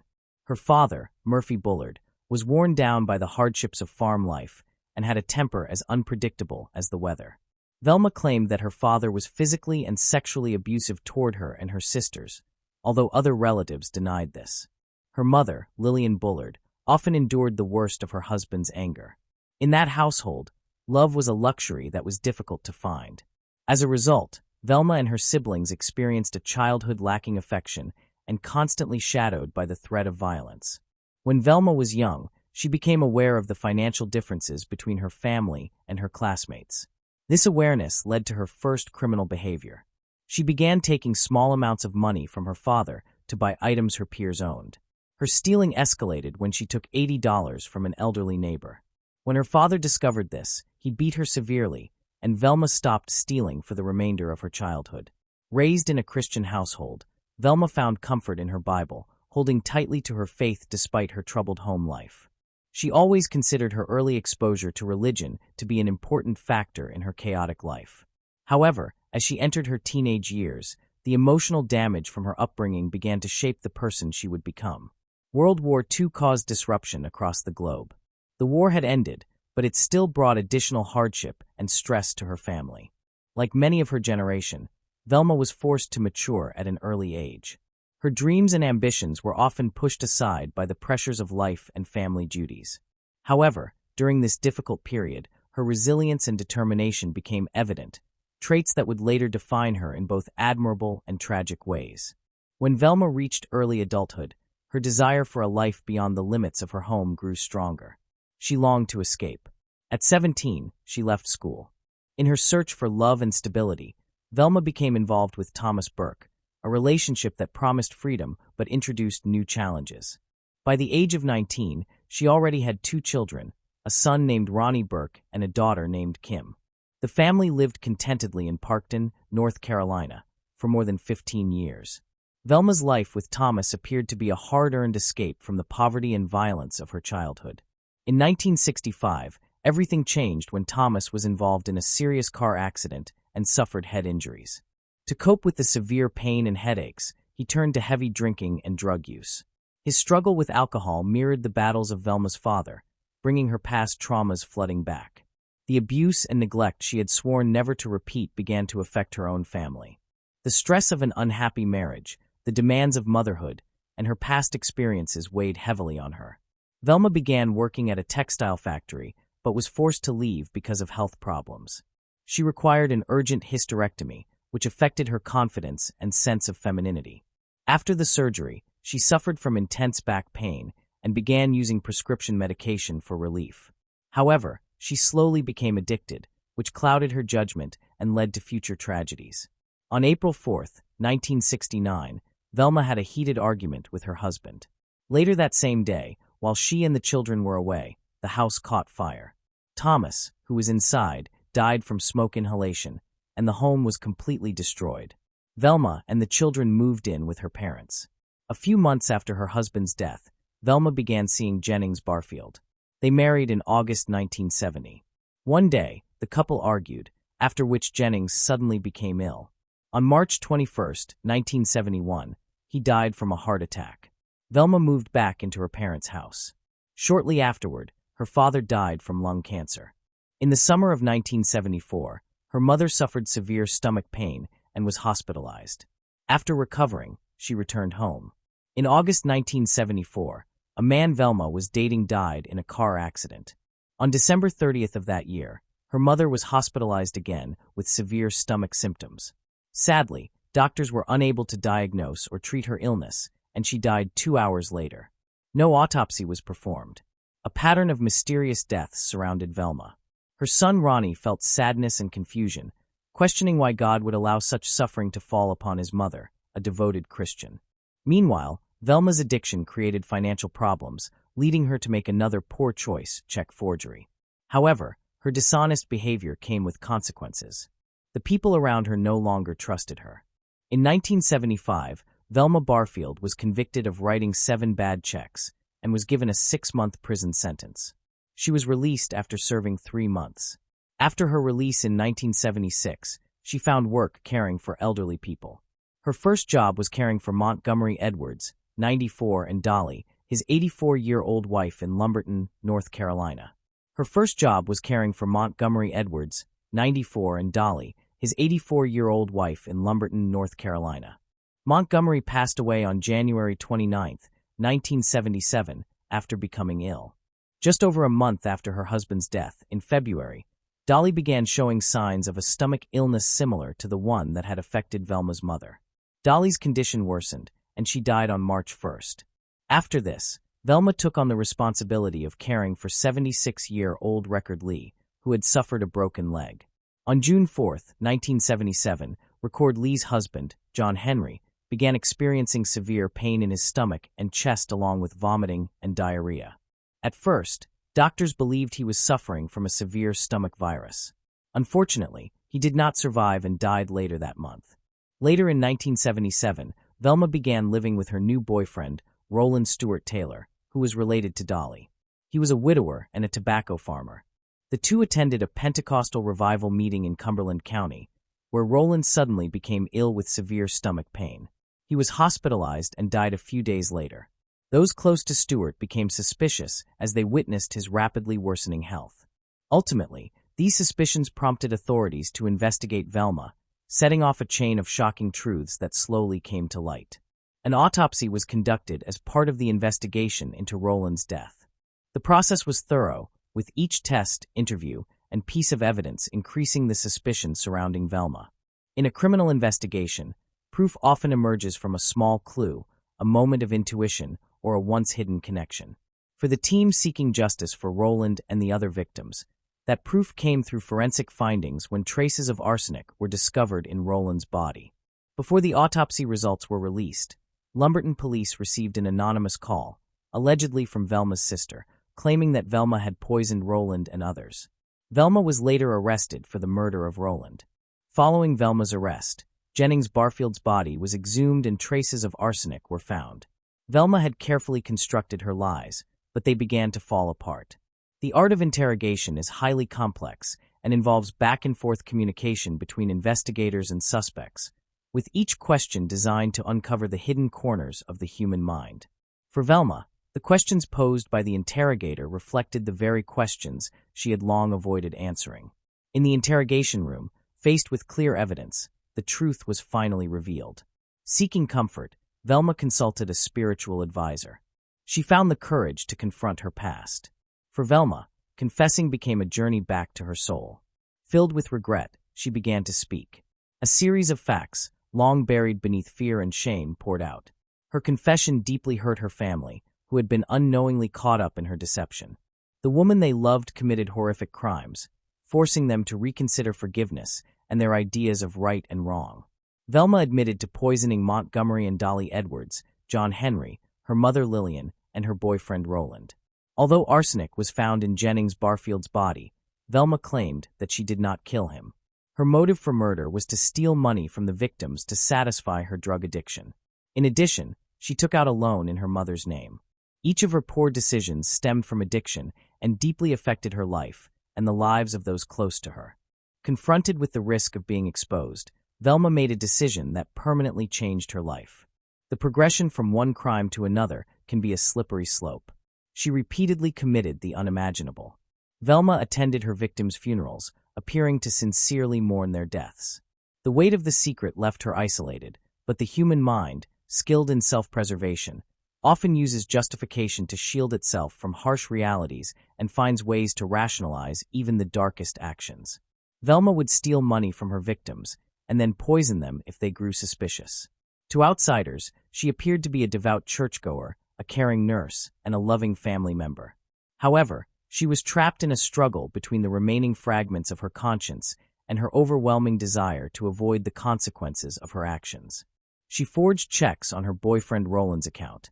When he presumably discovered the truth, she laced his beer and tea with arsenic-based rat poison to protect her secret at any cost. At trial, Velma's defense team argued that she was insane, but this claim was rejected. She appeared unfeeling, even laughing at the prosecutor and applauding the district attorney after his closing argument. The prosecution portrayed Velma not as a churchgoer, as she had claimed, but as a calculating murderer driven by dark motives, asserting that she was responsible for her actions and deserved the harshest punishment. In contrast, the defense argued that she was a troubled individual, trapped by addiction, abuse, and uncontrollable circumstances. They emphasized that her mental health struggles were factors that could lessen her responsibility for the crimes. In the realm of law and justice, truth is often more complex, deeply intertwined with human emotion. She confessed to committing 6 murders, but was only convicted of the first-degree murder of Roland. In December 1978, the jury identified aggravating circumstances and sentenced her to death. At that time, North Carolina had no designated housing for female death row prisoners, and Velma was the only woman on death row in the state. As a result, she was held at Central Prison in Raleigh in a section reserved for inmates prone to escape and those with mental illnesses. Later, a unit specifically for female death row inmates was established at the North Carolina Correctional Institution for Women. While on death row, Velma ceased using drugs and expressed remorse for how prescription pills had clouded her judgment and warped her moral compass. In the solitude of her cell, she began confronting her past. The nights were long, the faces of her victims haunted her dreams, and the silence magnified her thoughts and regrets. During these moments of reflection, Velma became fully aware of her actions, the lives she had taken, and the pain she had caused. Her discussions with the prison chaplain were not solely about seeking a reduced sentence, but also about understanding atonement and the difficult journey of forgiving herself. While incarcerated, Velma admitted that she had never been a true Christian, acknowledging that her faith had been superficial. However, as she awaited her trial, she sincerely embraced Jesus, receiving forgiveness and salvation. In her autobiography, she wrote that throughout her life she was burdened by guilt because she did not realize she could do better. What amazed her most, she said, was that Jesus was willing to be her friend. Even then, she could speak to him, and he listened. Velma became a devoted Christian and spent her final 6 years helping other inmates find faith. She became a source of support for them in her own unique way. Her active participation in the Christian community contributed to her sentence being changed from death to life in prison.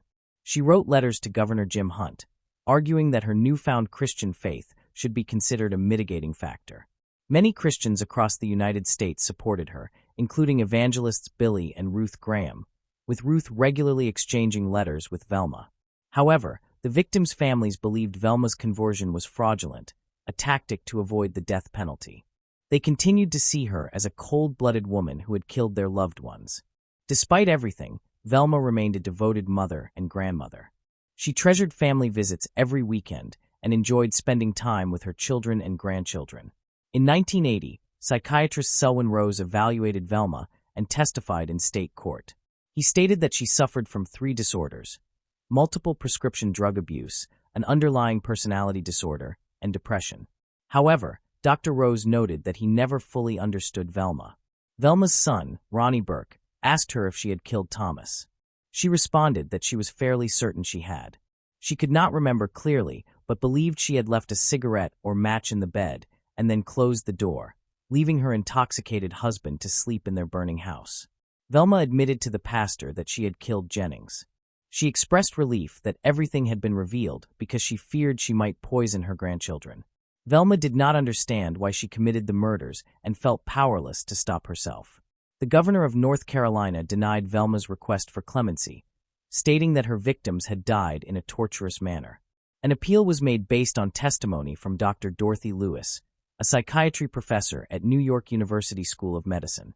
She claimed that Velma suffered from dissociative identity disorder and had exhibited patterns of manic depressive disorder earlier in her life. Velma filed her final appeal on October 30, 1984, in the North Carolina Supreme Court, arguing that she had been incompetent at her original trial due to her drug addiction. This appeal was rejected in federal court. The day before her execution, she instructed her attorney, Jimmy Little, to withdraw all appeals. In her final hours, Velma chose to reflect and pray, finding comfort in her faith. During that time, the renowned pastor Billy Graham spoke with her by phone, telling her that, in a way, he envied her because she would reach heaven before he did.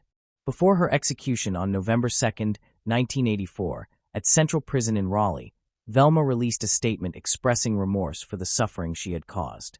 She acknowledged that everyone had endured pain, including the families connected to her crimes, and offered her apologies. She also expressed gratitude to those who had supported her over the previous 6 years, thanking her family, her attorneys, and all who had shown her kindness, including the prison staff. She was thankful for everything they had done for her during those 6 years. She chose cheese doodles and a Coca-Cola for her last meal. She had her final visits with family and friends and stated that entering the gas chamber at 2 a.m. would be her gateway to heaven. She wore pink pajamas for the execution, with a stethoscope and heart monitor attached to her chest. A wheeled gurney was brought to her cell, and she was strapped onto it before being taken to the execution chamber shortly before 2 a.m. outside the prison. Several groups of protesters gathered, including both supporters and opponents of the death penalty.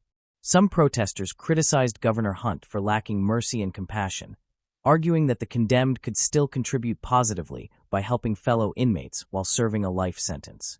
Inside the prison, inmates banged rhythmically on their cell windows as they awaited the execution.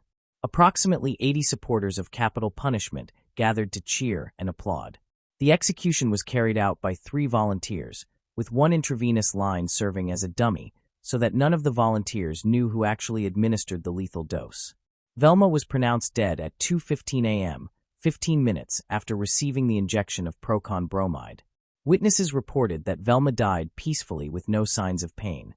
Around 300 opponents of the death penalty held a silent vigil, holding candles that were extinguished at the moment of her execution. At 2:25 a.m. Velma's body was transported by ambulance to a medical school, fulfilling her wish to donate her organs for transplantation. She was later buried in a small cemetery in North Carolina beside her first husband, Thomas. Moving on to the next case. The case of Vincent Brothers. Vincent Brothers, a well-respected principal in Bakersfield, California, was informed that on Tuesday, July 8, 2003, his wife, children, and mother-in-law had been tragically found murdered in their home. Despite the house being ransacked, nothing was stolen, leading police to rule out robbery and suspect intentional homicide. Vincent was cleared, as he had a solid alibi proving he was out of town during the incident. Subsequent investigations revealed a disturbing truth that shocked the entire community: the chilling case of Vincent Brothers. Born on May 30, 1962, in Freeport, Long Island, New York, Vincent was known for his charm, reliability, and strong work ethic from a young age. He also served in the Marine Reserves after graduating from Norfolk State University. Moving to California in the mid-1980s for further studies, he eventually earned his master's degree. Vincent had a tumultuous history with relationships, despite rising quickly as a school administrator. He had 2 brief marriages that ended in separation. In 1988, while working at California State University in Bakersfield, he had a daughter with his then-girlfriend.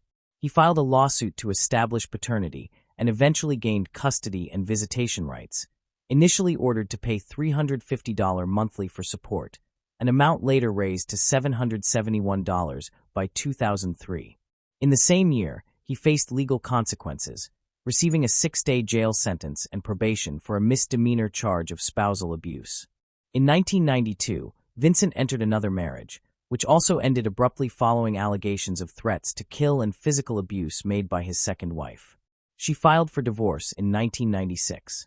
Allegations were also made against Vincent, who was then vice principal at Emerson Middle School, for sexual misconduct toward a colleague. The woman reported instances of harassment, including an incident at his home where Vincent physically assaulted her and prevented her from contacting authorities by taking her phone. She attempted to report the incident to the police but felt discouraged, as Vincent was a respected community member, which made her doubt whether her report would be taken seriously. The harassment continued with inappropriate touching at the school's front counter, prompting the woman to take a leave of absence due to the hostile work environment. As the intimidation escalated to threatening phone calls, the school district investigated the claims and warned Vincent about the possibility of career consequences if the allegations were substantiated.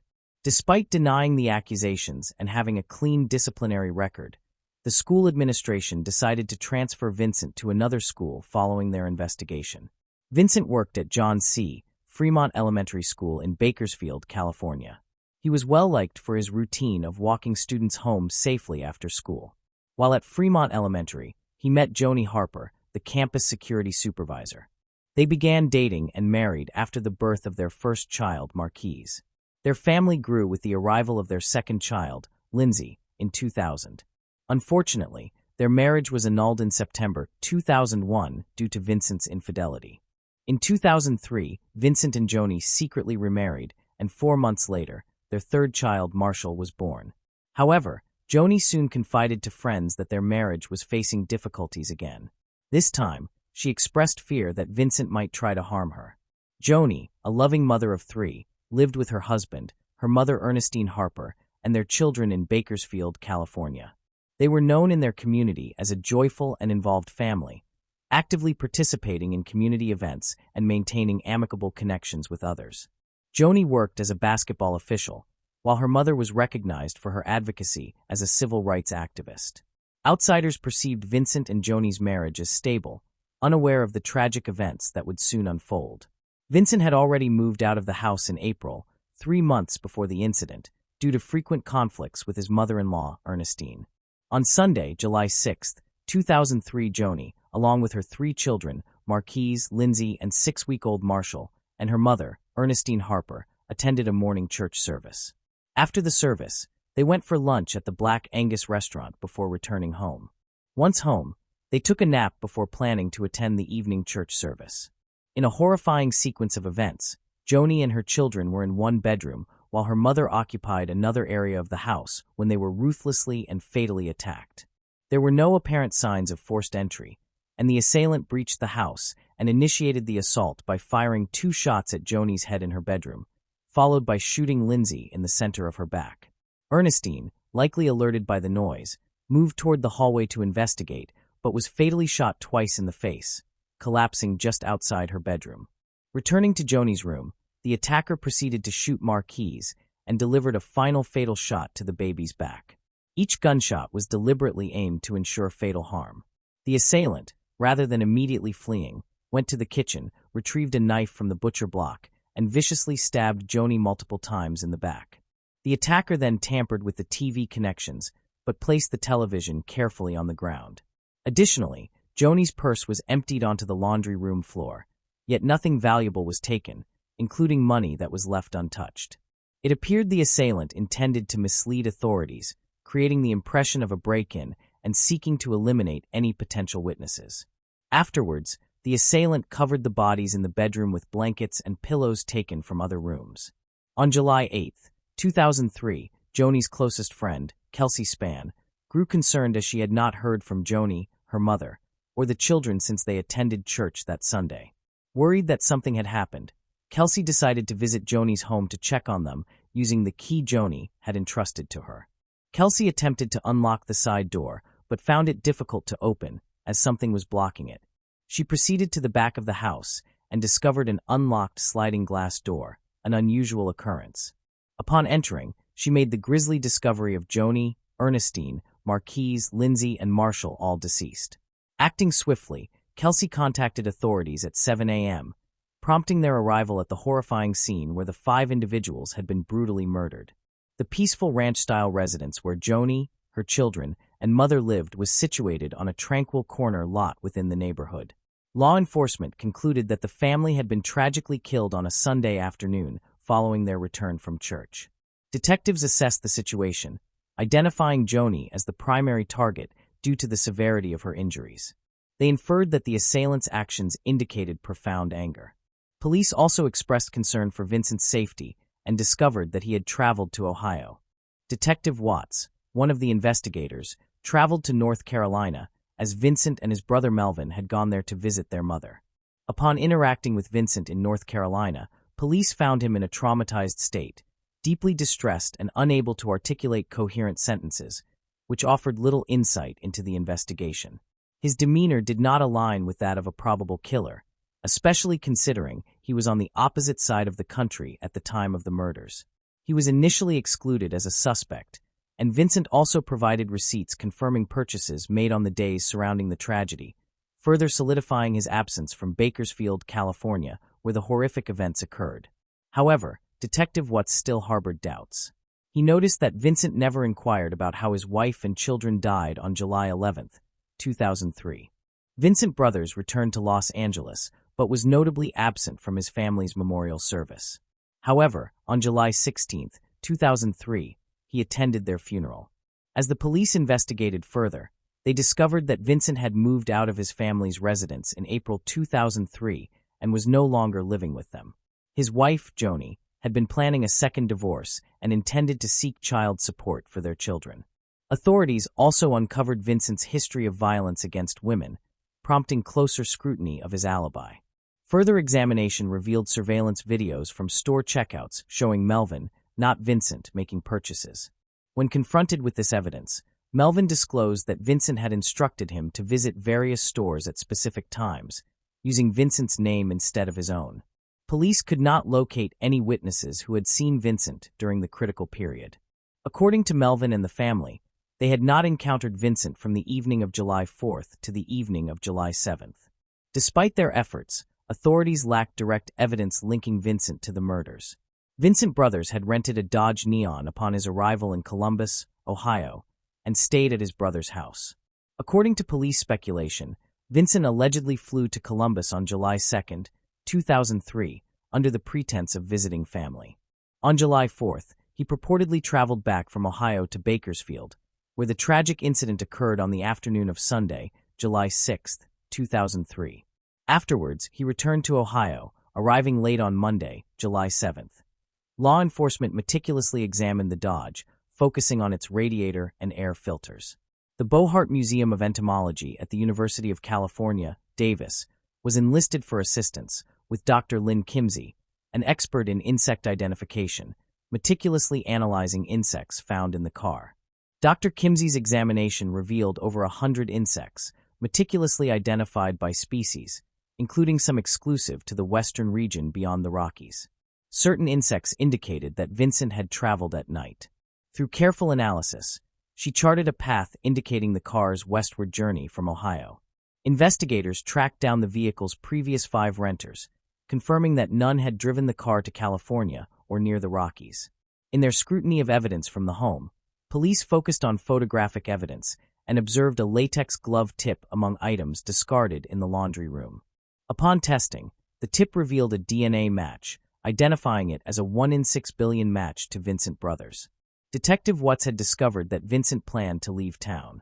He had begun selling his possessions and had even listed his house for sale. Consequently, on April 30, 2004, Vincent was arrested and charged with 5 counts of first-degree murder. The trial began in 2007, with prosecutor Lisa Green leading the case. The prosecution theorized that Vincent's motive for the murders was financial, contending that he acted out of fear of potential child support payments due to Joni's impending divorce. They portrayed Vincent as a serial adulterer who would disappear for long periods and often respond violently when questioned, particularly toward his wife or girlfriend at the time. Numerous witnesses, including Dr. Lynn Kimsey, were summoned by the prosecution. Kimsey testified that the insects discovered in the Dodge Neon were consistent with those typically found along Interstate 70 while traveling. Testimony further corroborated that the 5,424 miles driven from July 2nd to July 11th aligned with the presented evidence. However, when Melvin testified, he attempted to retract his previous statements, claiming that he had lied to the police regarding Vincent providing him with a credit card to use. The defense countered by presenting an expert in high-speed driving, who asserted the difficulty of maintaining an average speed of 70 miles per hour throughout the journey from Ohio to California. They contended that such a trip would have been impossible for Vincent to accomplish. Additionally, their own pathologists took the stand, testifying that the murders likely occurred as late as Monday morning on July 7, 2003. To support their case, the defense presented interrogation tapes intended to demonstrate that Melvin had been coerced by the police into altering his testimony. They also brought forth a witness to a car incident that Vincent claimed had occurred on Sunday morning. In this incident, a boy on a bicycle collided with Vincent's rental car at an intersection. While the incident was not reported to the police due to a lack of damages or injuries, the prosecution diligently sought to verify the bike accident story. Detective Watts traveled back to Ohio and located Tom Lieb, a car dealer who flew to California to testify. Lieb confirmed that he was driving during the bike accident and that the boy collided with his car while he was stationary at an intersection. The defense strategy involved presenting Vincent's other brother, Troy, as an alibi witness. Troy was intended to testify that he had flown in from New York and spent that Saturday and Sunday with Vincent, touring different state colleges in Ohio. Vincent had expressed interest in applying to these colleges to further his graduate studies. However, complications arose when, after lunch on the day Troy was scheduled to testify, he was nowhere to be found. Consequently, Vincent himself took the stand, vehemently denying any extramarital affairs and adamantly refuting the accusation of murdering his family. Throughout his testimony, Vincent frequently broke down in tears. The prosecution brought in Franklin School principal Carla Toya as a witness. She testified about her involvement with Vincent, dating back to the year his son was born in 1996, and their on-and-off relationship until 2002, when she ended it. Toya then confessed that she and Vincent had been intimate just weeks before the family tragedy, contradicting Vincent's staunch denial of previous affairs. This revelation undermined Vincent's claims of fidelity. The prosecution posited that the crime had been meticulously premeditated, with the killer acquiring knowledge of the family's Sunday routine, granting control and a window of opportunity. Exploiting this familiarity, the perpetrator waited until the family was asleep, used a copied key to gain entry through the sliding glass door, and methodically executed each member of the family on May 15, 2017.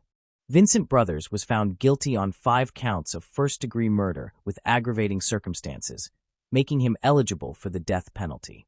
After hearing testimony from 137 witnesses, the jury deliberated for nearly 2 days before reaching their decision.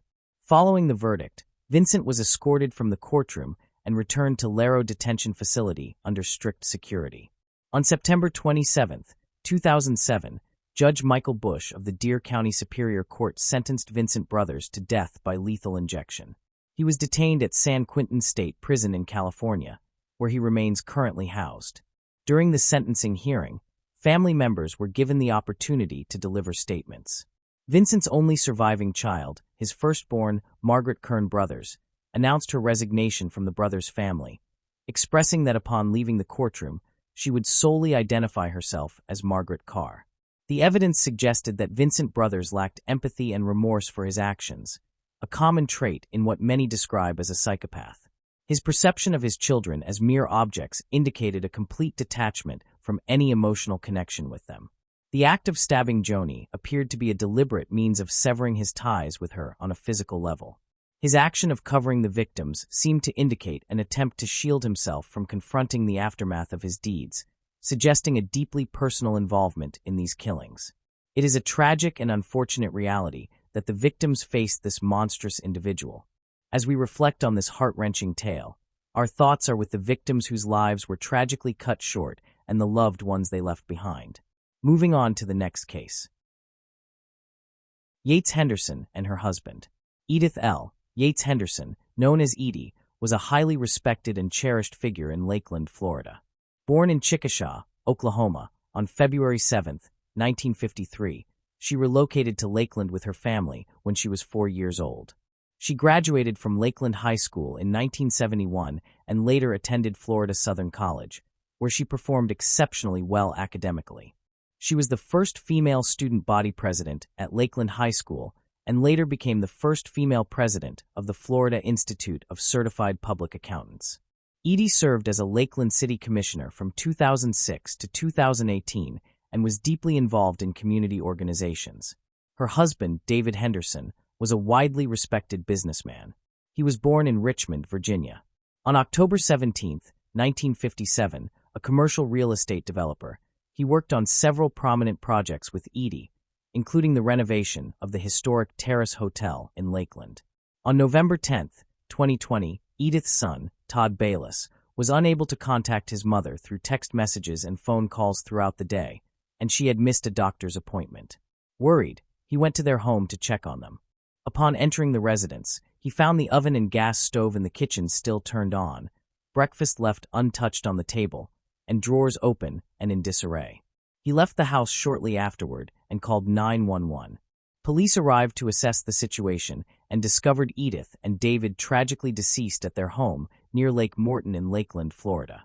Edith was found with multiple blunt force injuries and stab wounds to her body, and David was discovered lying on the bedroom floor, suffering from severe stab wounds to his upper body. Both victims had been bound. Investigators believed the killings were part of a robbery. According to the investigation, police stated that the attackers stabbed the couple more than 20 times and stole jewelry, credit cards, and a white Audi. The house had been ransacked. Their deaths stunned the Lakeland community, where both were well known for their contributions to local life. The killer attempted to set the house on fire to conceal evidence. When officers entered Edith's home, they found that all the appliances were gas-powered and that the stove and oven were still on. A few days later, police located the white Audi burning in a field near Oregon Avenue. The missing items were later pawned at a shop in Walden's name, which, along with the use of Edith's credit card, led police to identify the main suspect as Marcel Walden, 36, a homeless man. After securing an arrest warrant, Walden was arrested by police at the Lakeland Motel, where he was staying on November 11, 2020. Walden was charged with 10 counts of felony battery and first-degree murder. Police stated that Walden had prior convictions for domestic violence, burglary, trespassing, resisting arrest, and several driver's license offenses, including driving with a suspended license. According to Sam Taylor, head of detectives, Walden had been released from prison in 2016. A few days later, Lakeland police announced the arrest of a man who had pawned jewelry stolen from Edie's home on the day of the murders the previous week. Jarvis Collins provided crucial testimony implicating Walden in the murders of Edith and David. Collins admitted to pawning jewelry that Walden had given him, which had been taken from Edie's home. This testimony strengthened the prosecution's case by confirming Walden's possession of stolen property connected to the crime scene. During the preliminary hearing, Walden was accused of attacking Edith and killing her after her husband left the house for breakfast, and then killing David when he returned home and went searching for his wife. Walden admitted to the theft, using Edith's credit cards and setting the car on fire, but he made no substantial statements regarding the murders. He pleaded not guilty and was assigned a public defender to represent him because he could not afford to hire his own attorney. In 2021, proceedings in Walden's case experienced major delays, particularly concerning motions submitted by his defense team. The main cause of these delays was the defense's claim that he had an intellectual disability, which made him ineligible for the death penalty. The defense team introduced expert testimony and evaluations to support their assertions regarding Walden's intellectual disability. This involved detailed discussions of his cognitive functioning and mental health background, which required careful consideration by the court. In addition to the mental health arguments, other procedural motions were submitted, including requests to exclude specific evidence. These legal challenges contributed to repeated postponements in the trial timeline. Ultimately, the trial was unable to move forward as initially planned in 2021 and was delayed until 2022. Marcel Walden's trial occurred in 2022 and 2023, with his defense team continuing to argue that he was mentally disabled and therefore not eligible for the death penalty. They presented expert testimony to support this position. However, the prosecution responded by maintaining that Walden was mentally competent to stand trial. They highlighted the brutal nature of the double murder and the attempt to destroy evidence, arguing that the death penalty was warranted. The case reached a critical point in early 2024. During Walden's 2024 trial, the prosecution presented a strong case, including numerous witnesses and evidence to support the assertion that Walden was responsible for the brutal murders. Prosecutor Levine stated that Walden had been observing Edith's home for several days. Security camera footage showed Walden near Morton Lake before the murders, and witnesses told investigators that they had seen Walden in the area on the day of the killings. One woman informed investigators that Walden startled her at 7:17 a.m. in her office's empty parking lot and asked her what time it was. The victim's longtime neighbor, Linda Boyington, reported seeing an Audi being driven out of the garage. However, she clarified that the driver was not the victim's usual driver. This testimony was consistent with other evidence, including surveillance footage, and the finding that the car had been set on fire in an attempt to destroy evidence. Boyington's statement provided additional evidence that Walden was involved in the theft and attempted to conceal it. A significant witness was Jarvis Collins, who was connected to the case because of his role in pawning stolen jewelry taken from Edith's home. The defense suggested that Collins may have been involved, but the prosecution dismissed this theory, emphasizing that Walden had both the means and the opportunity to commit the crime. Levine said that while David was waiting at Fat Jack's to pick up breakfast, a receptionist at a nearby business saw Walden walking past her window and noticed that he was carrying an empty red or maroon drawstring bag on his back. He was dressed in black shoes and dark jeans, and she informed investigators that he was walking toward the victim's home. In addition, Levine presented evidence involving a photograph of Edith while she was still alive. The photograph, taken by Walden prior to the murders, coincidentally showed Walden's black sneakers in one frame, his knife in another, and his silver pistol in a third frame. A knife recovered at the crime scene was matched through forensic analysis to the wound on the victim. The prosecution also used a $5,000 check to show that Walden had a clear financial motive for the murders. Walden forced Edith to sign the check before killing her. The prosecution argued that this demonstrated Walden had planned the crime in advance. Combined with evidence of stolen property and the burned car, these statements and pieces of evidence played a crucial role in the trial. However, Walden's defense team argued that the case was not as straightforward as the prosecution asserted. They attempted to raise doubts about the completeness of the investigation. After deliberation, the 12-member Polk County jury found Walden guilty of first-degree murder for both victims, Edie and David, along with other serious charges such as burglary, kidnapping, and robbery. The jury voted, with 11 members recommending the death penalty. However, the final decision rests with Judge Kevin Abdoni, who will decide whether Walden will be sentenced to death by lethal injection or to life imprisonment without parole. Judge Abdoni will take all mitigating factors into account before making his final ruling at the sentencing hearing. However, the date of the sentencing hearing has not been specifically set. The delay could also add to the emotional burden on the victims' families and the defendant. Moving on to the next case. The case of Natasha Neuer. Natasha Neuer, 37 years old, suddenly disappeared without any notice. She did not visit her mother, respond to phone calls, or return home. As the day progressed, it became apparent that none of her friends or colleagues had seen her either. Her concerned relatives reported her missing at 5 p.m., prompting a police investigation. Natasha worked as a public relations specialist for the Correctional Service of Canada. Detectives began by interviewing her co-workers. Upon their arrival, they found her car still parked nearby. A nervous-looking man, Michel Trottier, was standing by the vehicle. He claimed to be in a relationship with Natasha and was trying to figure out where she might have gone.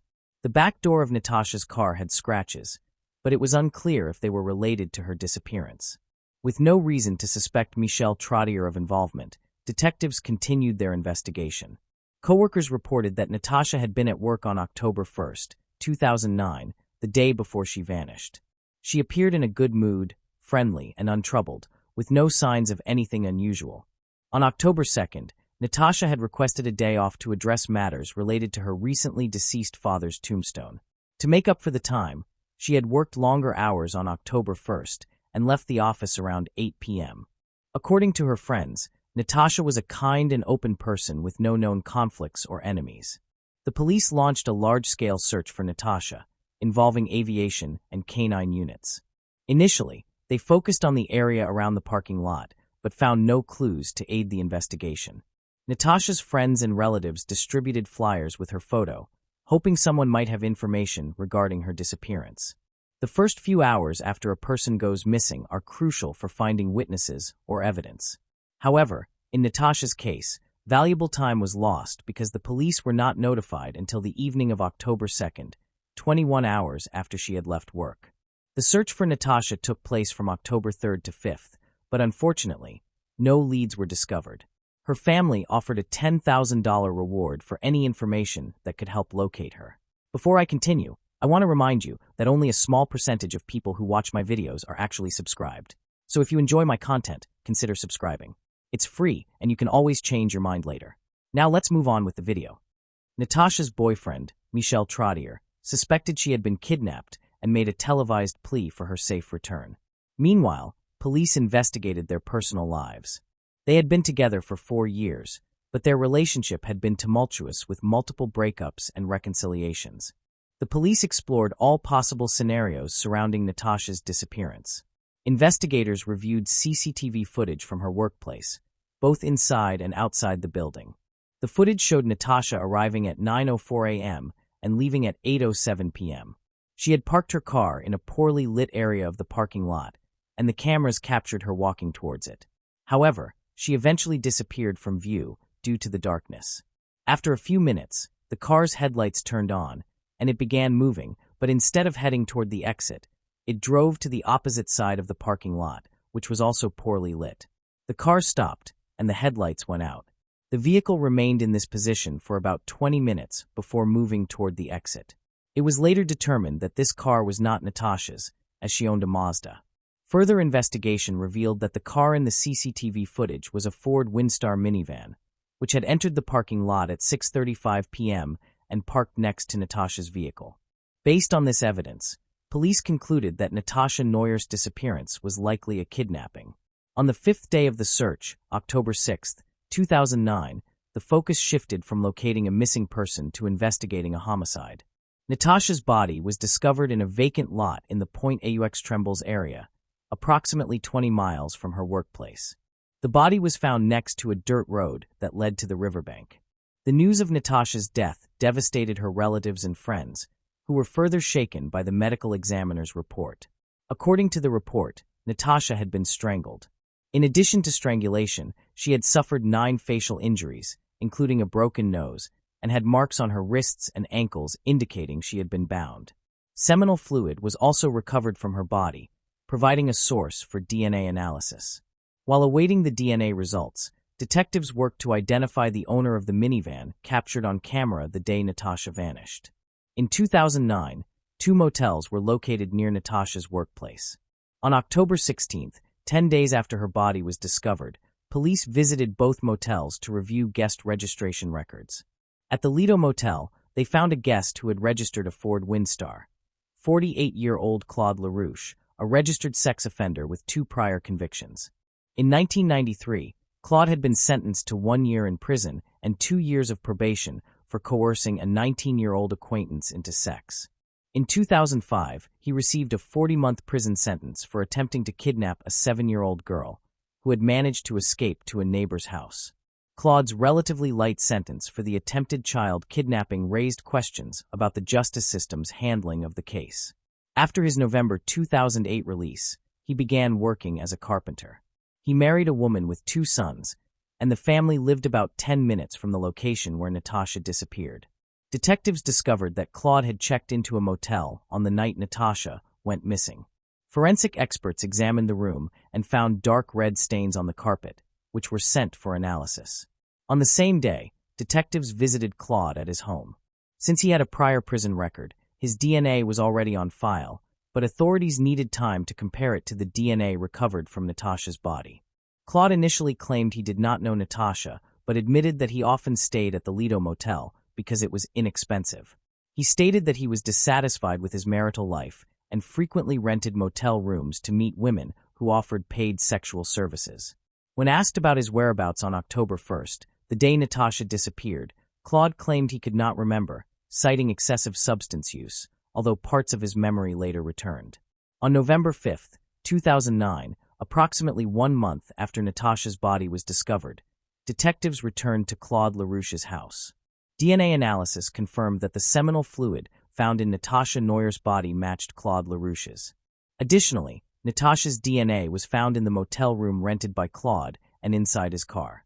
Montreal police stated there was no connection between the crime and Connoir's employment at the Correctional Service of Canada, and the victim was not acquainted with the suspect. Following Claude's arrest, Montreal Police Inspector Daniel Rousseau remarked that citizens could now feel safer in public spaces. The news of the arrest astonished Claude's neighbors, who described him as a friendly and polite individual. On the following day, November 6, 2009, Claude LaRouche became a suspect in Natasha Neuer's case. At first, he denied any involvement, but when confronted with substantial evidence, he admitted to taking Natasha's life. However, he claimed that her death was accidental rather than intentional.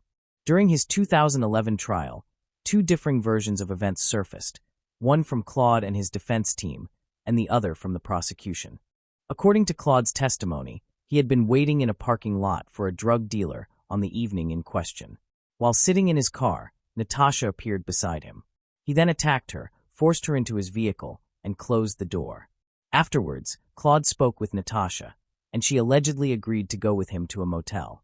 Claude LaRouche experienced memory lapses, leaving him unable to recall why he had remained in the parking lot for 20 minutes or what actions he had taken during that period. However, he conveniently remembered certain moments that favored his narrative. According to LaRouche, Natasha offered to satisfy his demands in exchange for her freedom while they were in the motel room. He agreed, but after she complied, they got into an argument. Claude lost control, assaulted Natasha, and ultimately strangled her. He then cleaned the room, moved her body to his car, drove home, and went to bed. The next morning, after the effects of the substances he had consumed wore off, he realized the seriousness of his actions. Claude decided to dispose of Natasha's body. While driving to the location where the body was later discovered, he cut her documents and bank cards into pieces and threw them out of the car window. However, it is important to note that this account comes directly from LaRouche, and the more he recounted, the more inconsistencies and questions arose about his claims. According to Claude's testimony, the day after disposing of Natasha's body, he returned to the site and covered her with a blanket, fearing she would become cold. He revisited the body the following day to retrieve the blanket, concerned it would impede her discovery. LaRouche's statements indicate that his actions were influenced by a clouded state of consciousness, leading to irrational decisions. He claimed he had no intention of taking Natasha's life, a point he sought to convey during the trial. The prosecution's case relied on physical evidence and witness testimony. The witness reported that while walking his dog near the parking lot on the day Natasha disappeared, he observed Claude attempting to attack a jogger around 7 p.m., but Claude retreated when he noticed the witness and his dog. Natasha Neuer was attacked approximately an hour later. The prosecutor argued that Claude had bound and abducted Natasha, taking her to a motel where she ultimately lost her life. In June 2011, Claude LaRouche was convicted and sentenced to life imprisonment with the possibility of parole after 25 years. During the trial, it was revealed that only 2 weeks after Natasha's murder, Claude attempted to strangle another woman, Dominique Martel. She managed to fend him off by biting his finger. Consequently, Claude was classified as a dangerous offender under Canadian law, making his prison sentence indefinite and significantly reducing the likelihood of early parole. Natasha had a peaceful and fulfilling life, with ambitions and goals, all of which were brutally taken away by a man with a record of serious crimes. Despite his criminal history, Claude had been allowed to move freely, living within the community without adequate supervision. The fact that he had previously attempted to kidnap a 7-year-old girl raises questions about how he could reintegrate into society without proper monitoring. Natasha's loved ones continue to struggle with these unresolved questions, haunted by the thought that if the system had functioned correctly and Claude had been held accountable, Natasha might still be alive today. Moving on to the next case. The case of Patrick de la Cerda. In February 2018, the quiet town of Deltona, located in eastern Florida near the Atlantic coast, faced a shocking incident: the brutal murder of a young man named Patrick Dira. The 25-year-old man was found dead in his home. The nature of his injuries suggested a deeply personal motive behind the attack. The Patrick Dira case is emblematic of a meticulously planned crime that nearly went unsolved. Although the suspect was identified almost immediately, No direct evidence was available to confirm his guilt. Patrick Dira was born in June 1992 in Miami, Florida, a picturesque metropolitan area.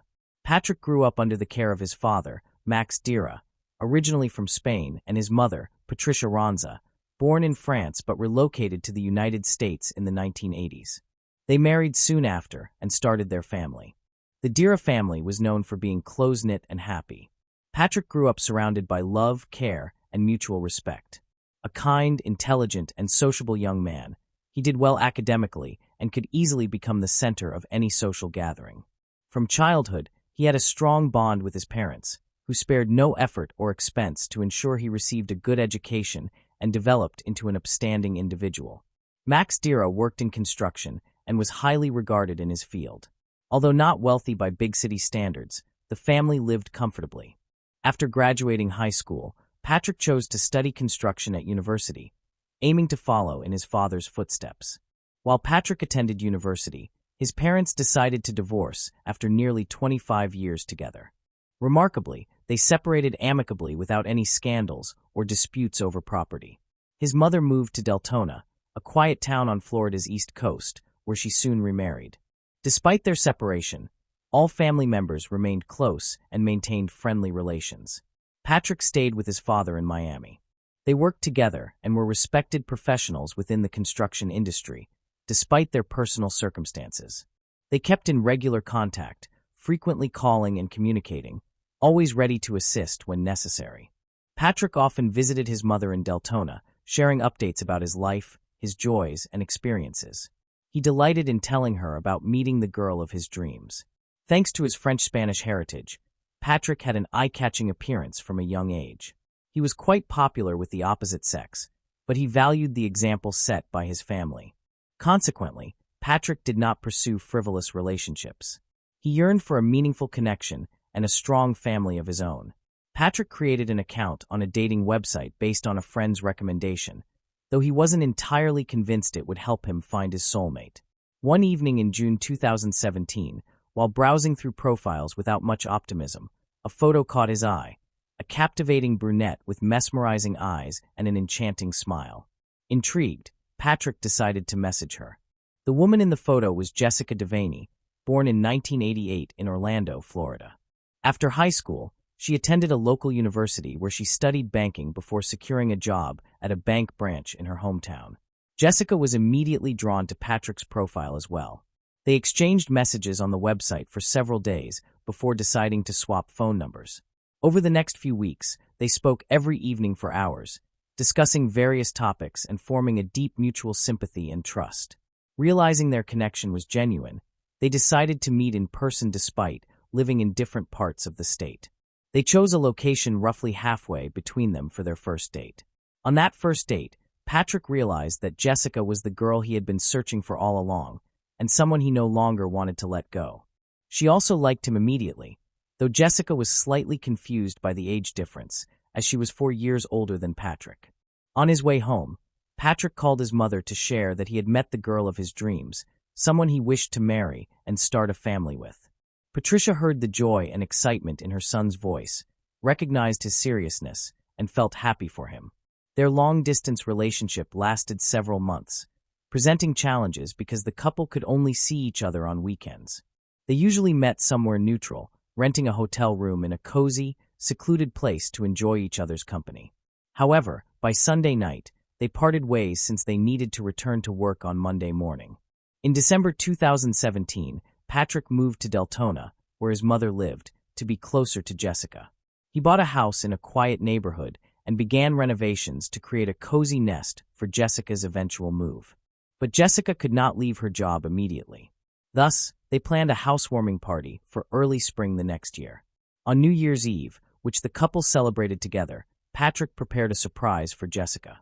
He arranged fireworks in the backyard of the house, and as she admired them, he got down on one knee and held out a box with a ring. He then asked her the most important question, whether she would become his lawful wife. Jessica felt incredibly happy and of course agreed. Patrick later admitted he had spent considerable time searching for an engagement ring but had not found one perfect enough in any jewelry store. To ensure he could propose before the new year, he chose the best available option but ordered an exclusive ring from a jewelry workshop, an original piece designed by himself. 2 months had passed since the engagement.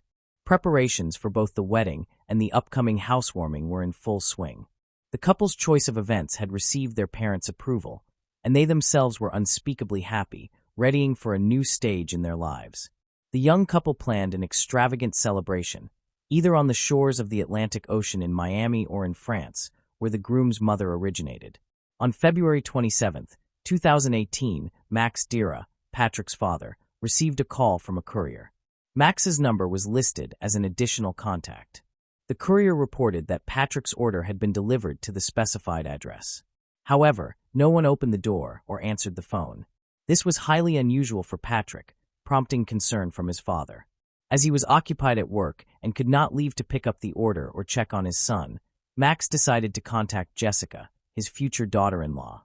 Max called Jessica with anxiety in his voice, expressing that he could not reach Patrick. Jessica herself had been trying to get in touch with her fiancé since morning, but had not received any replies or calls back. Upon hearing this, Max stated that something must have happened to Patrick. Alarmed by this suggestion, Jessica dropped everything she was doing and headed toward Patrick's house as quickly as she could. Upon arriving at Patrick's house, she immediately noticed his car parked in the driveway, indicating he had not left home. Armed with her own key, Jessica entered the yard and called out repeatedly for her fiancé, but received no response. She cautiously opened the front door, only to be confronted by a horrifying sight. Her fiancé lay motionless near the entrance in a pool of blood. Jessica promptly called emergency services. However, paramedics who arrived on the scene were unable to assist Patrick and could only declare him dead upon arrival. By the time police officers reached Patrick's residence, a heartbroken Jessica was found sobbing uncontrollably in the backyard, the very place where Patrick had proposed 2 months earlier. One of the attending officers approached her gently and began their inquiries into this tragic event. She only glanced at him and remarked that she knew who had decimated her lover and upended her entire existence, a wealthy and influential ex-boyfriend. To comprehend this perplexing case and to decipher who might want to kill a young man who, at first glance, seemed to have neither adversaries nor ill-wishers, it is necessary to rewind a bit to when he and Jessica initially crossed paths. At that time, Jessica was entangled in a relationship with Gregory Bender, a prosperous businessman managing his own investment fund. Jessica encountered Gregory during her college years. He was 20 years her senior and quickly mesmerized the young woman. The businessman courted her lavishly, offering extravagant gifts and taking her to upscale resorts. Jessica believed she had discovered true love. However, soon she started noticing peculiarities in his demeanor.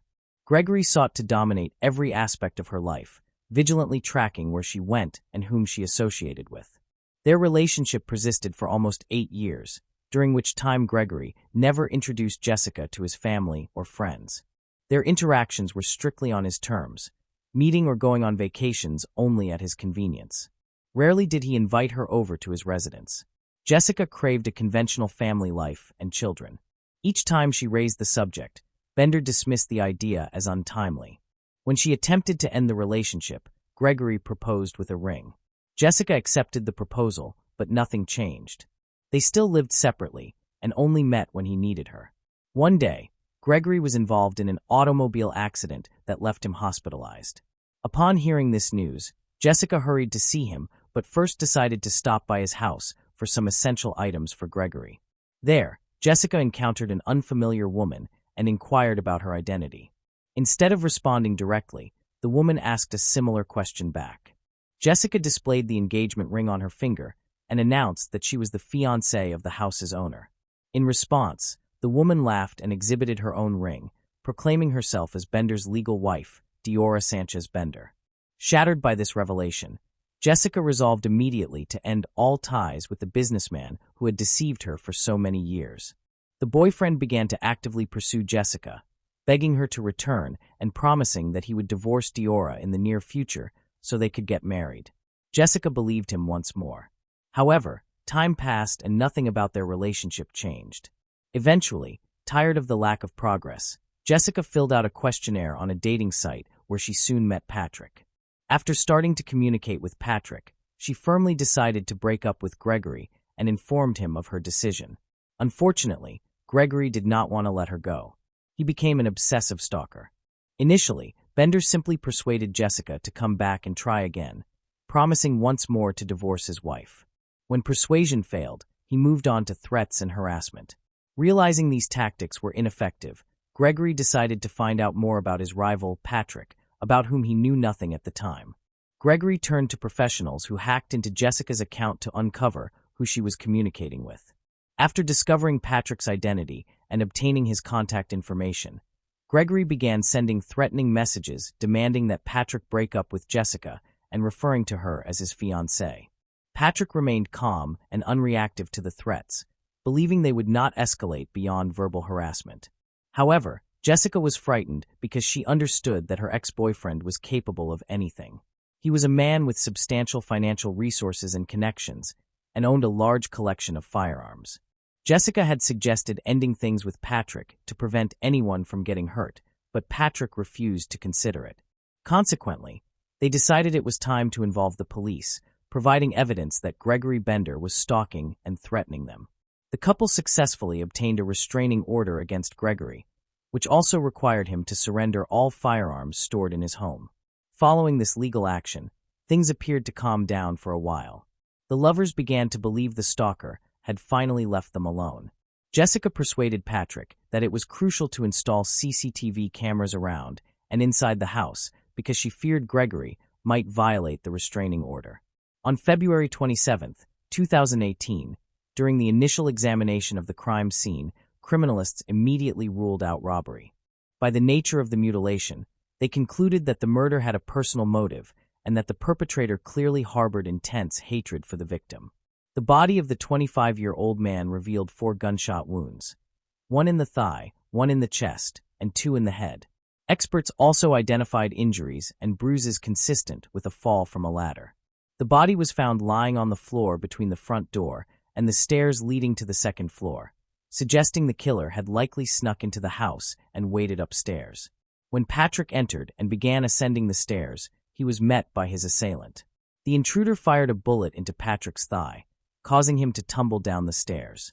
Following him, the perpetrator fired another shot into his chest before finishing him with 2 shots to the head. Although no murder weapon was recovered, it was determined to be a rare model of pistol that is difficult to obtain. The first shell casing was found on the second floor. 2 more were located downstairs, but a 4th casing was missing. Despite Jessica's assertions about knowing who killed her fiancé, initial suspicion fell on Patrick's neighbor, with whom he had a serious conflict months prior. This neighbor was a U.S. Army veteran with combat experience who had developed a mental disorder from severe injuries and concussions sustained during service. In December 2017, just months before the murder, this veteran had mistakenly fired at a new neighbor, believing him to be an intruder. Fortunately, no one was hit, but the incident led to his hospitalization in a psychiatric facility. Adept with firearms and capable of acquiring rare gun models, he became a prime suspect in Patrick's murder, despite Jessica's accusations pointing elsewhere. Once he returned home, Patrick found himself constantly watched. The neighbor, struggling with mental illness, called Patrick a spy and vowed to expose him. His unstable imagination provided a potential motive, prompting authorities to detain and interrogate him. The neighbor openly expressed his dislike for Patrick, but maintained a solid alibi at the time of the murder, corroborated by several eyewitnesses.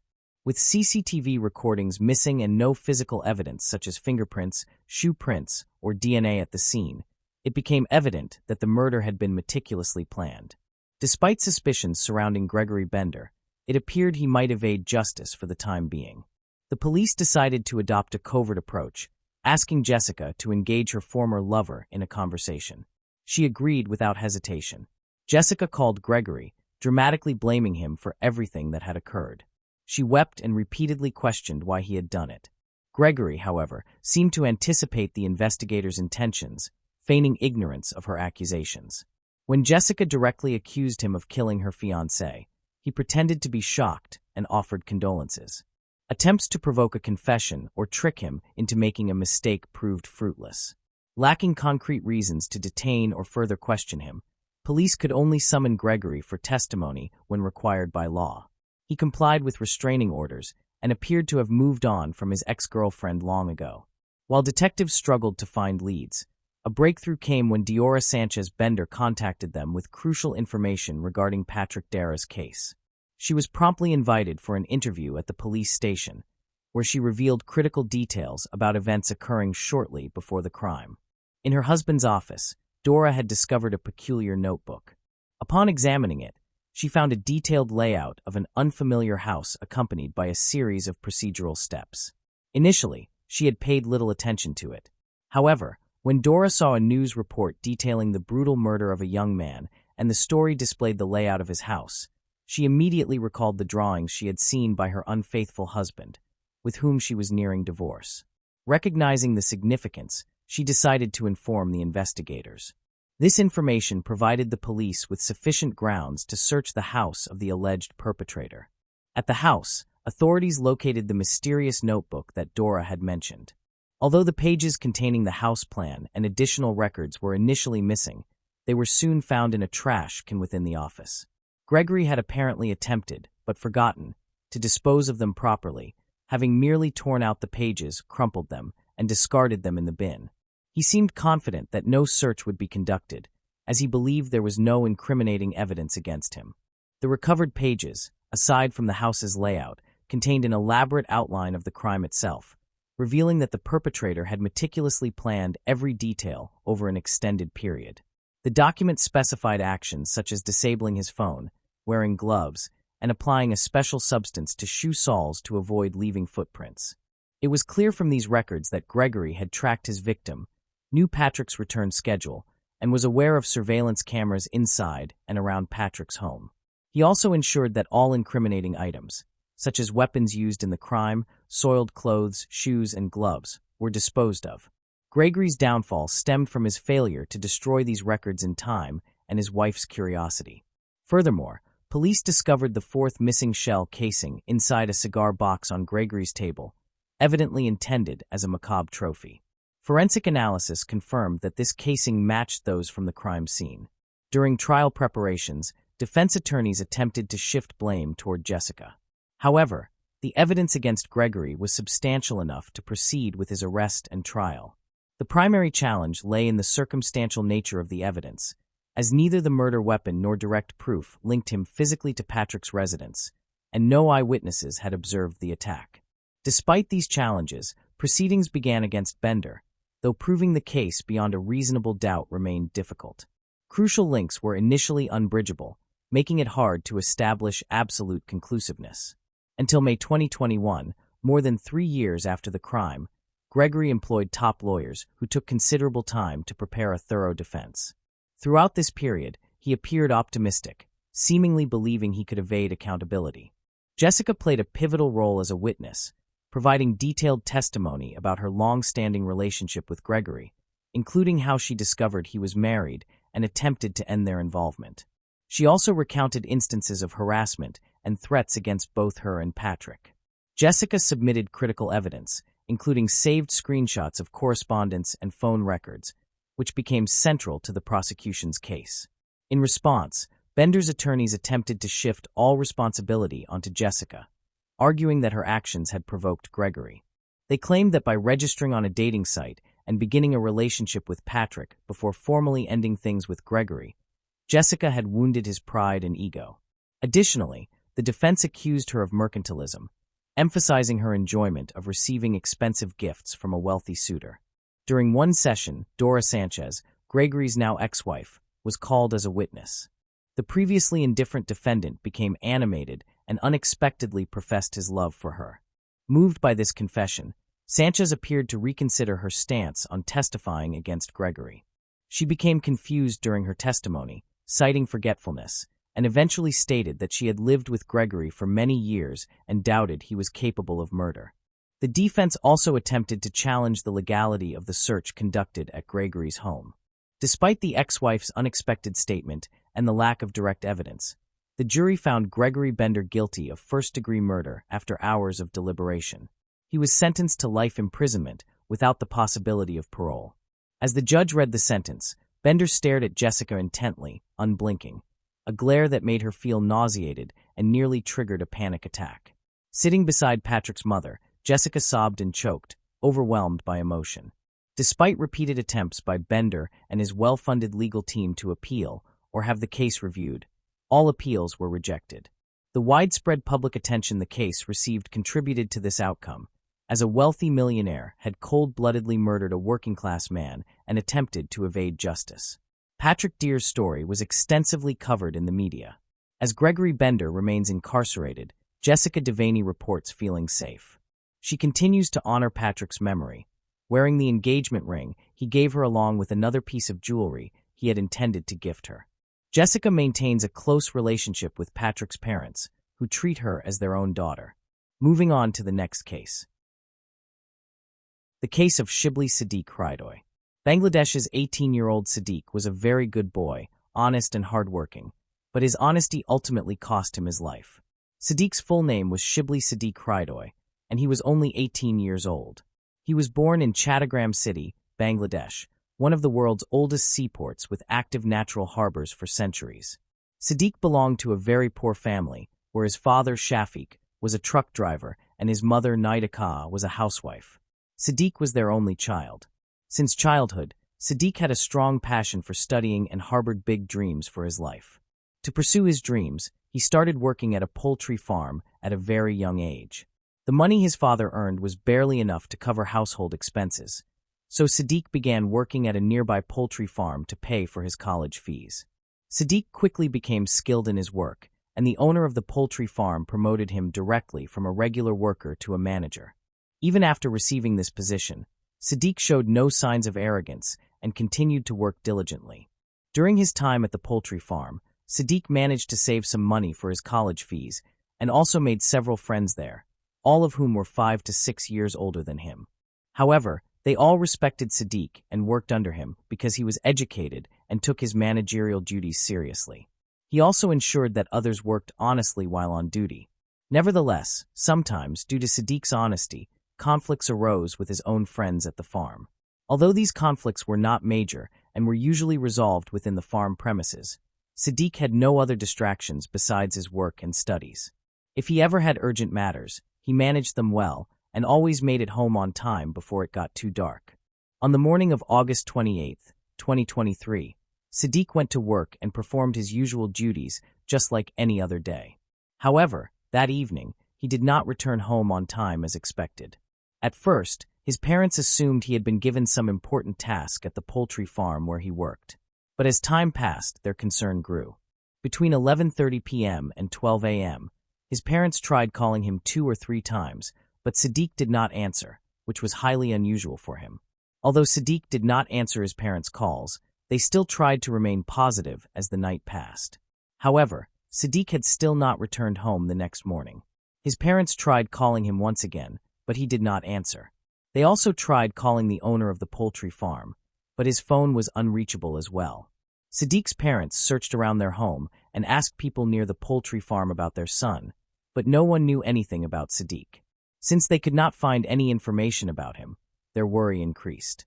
Amidst this anxiety, on the morning of the 29th, they received a call from Siddique's number. Seeing this, Siddique's parents felt slightly relieved. However, as soon as they answered the call, they sensed that their son sounded panicked.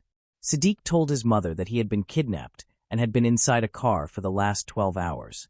He said his captors were beating him, and he was speaking to his mother in their presence while hiding. But the call suddenly disconnected before Siddique could say more. After this, Siddique's parents knew that their son had been kidnapped and was in serious danger. The kidnapper himself cut Siddique's phone, and since Siddique was the sole heir of his family, his parents were extremely worried. Siddique's mother, Naida Kha, continued calling her son, but the calls were being disconnected from the other end. After this, she was about to go to the police to file a complaint when she received another call from the same number. But this time it was not Siddique, but a stranger speaking. The person on the other end said that they had Siddique in their custody and that if the family wanted his safety, they should arrange 1.5 million taka quickly. The location to deliver the money would be provided on the next call. Siddique's family was very poor. They did not even have 1 lakh taka. But because it concerned the life of their only son, they started gathering money. For the next 3 days, they put all their effort into collecting money. They asked for money from relatives and neighbors, but from the 28th to the 31st, they could not even gather 2 lakh taka, let alone 1.5 million taka. On August 31st, 2023, the kidnappers contacted Sadiq's parents again and demanded money. This time, Sadiq's parents told the kidnappers directly that they could not gather that much money. After hearing this, the kidnappers compromised and said they would release Sadiq if the parents brought them 1 lakh taka quickly. It was unusual for kidnappers to act this way, but it seemed they were already aware of Sadiq's family's financial situation. The kidnappers had already reduced the ransom amount to 200,000 taka. But even then, Sadiq's parents told the kidnappers that 200,000 taka was also too much for their family. In response, the kidnappers said, "Okay, but if you don't give us the full amount, we will kill Sadiq." After hearing this, Sadiq's parents pleaded, "Do not harm our son. We need a 4-day extension to gather 200,000 taka." Now, Sadiq's parents also borrowed money from shopkeepers to gather the remaining amount.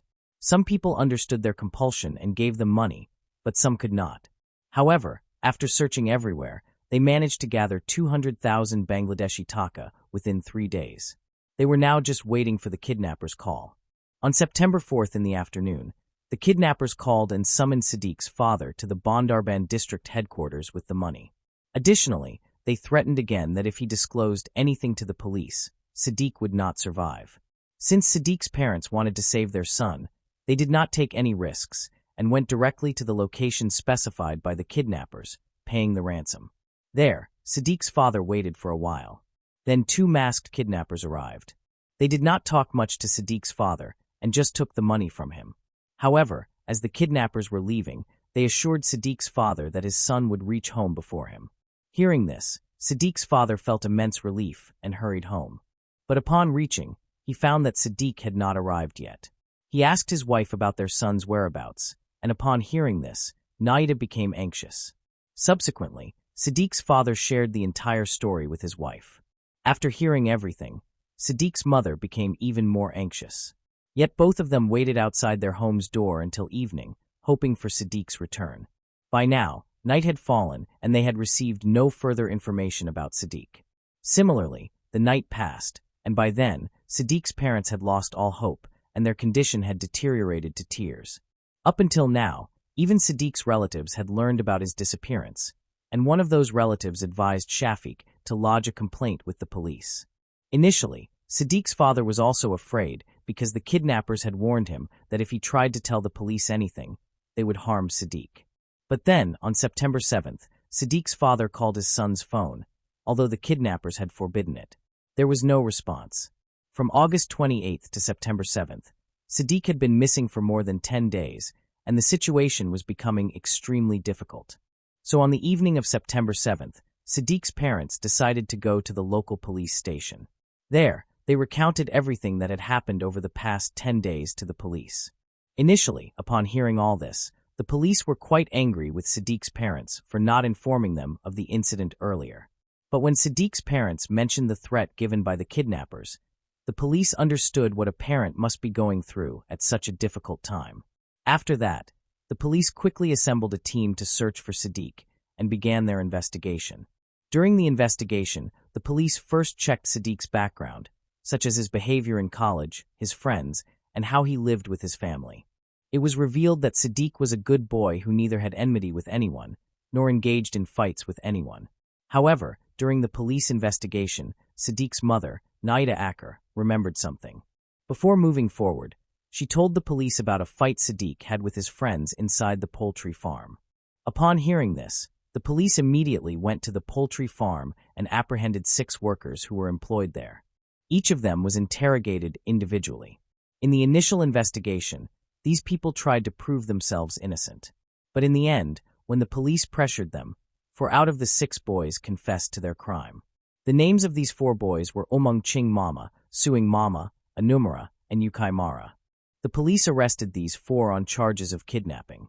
During the investigation, the police asked all of them about Sadiq's location, but none of them said a single word. However, after being kept in jail and tortured for quite some time, they opened their mouths and also revealed the identities of their other 2 accomplices.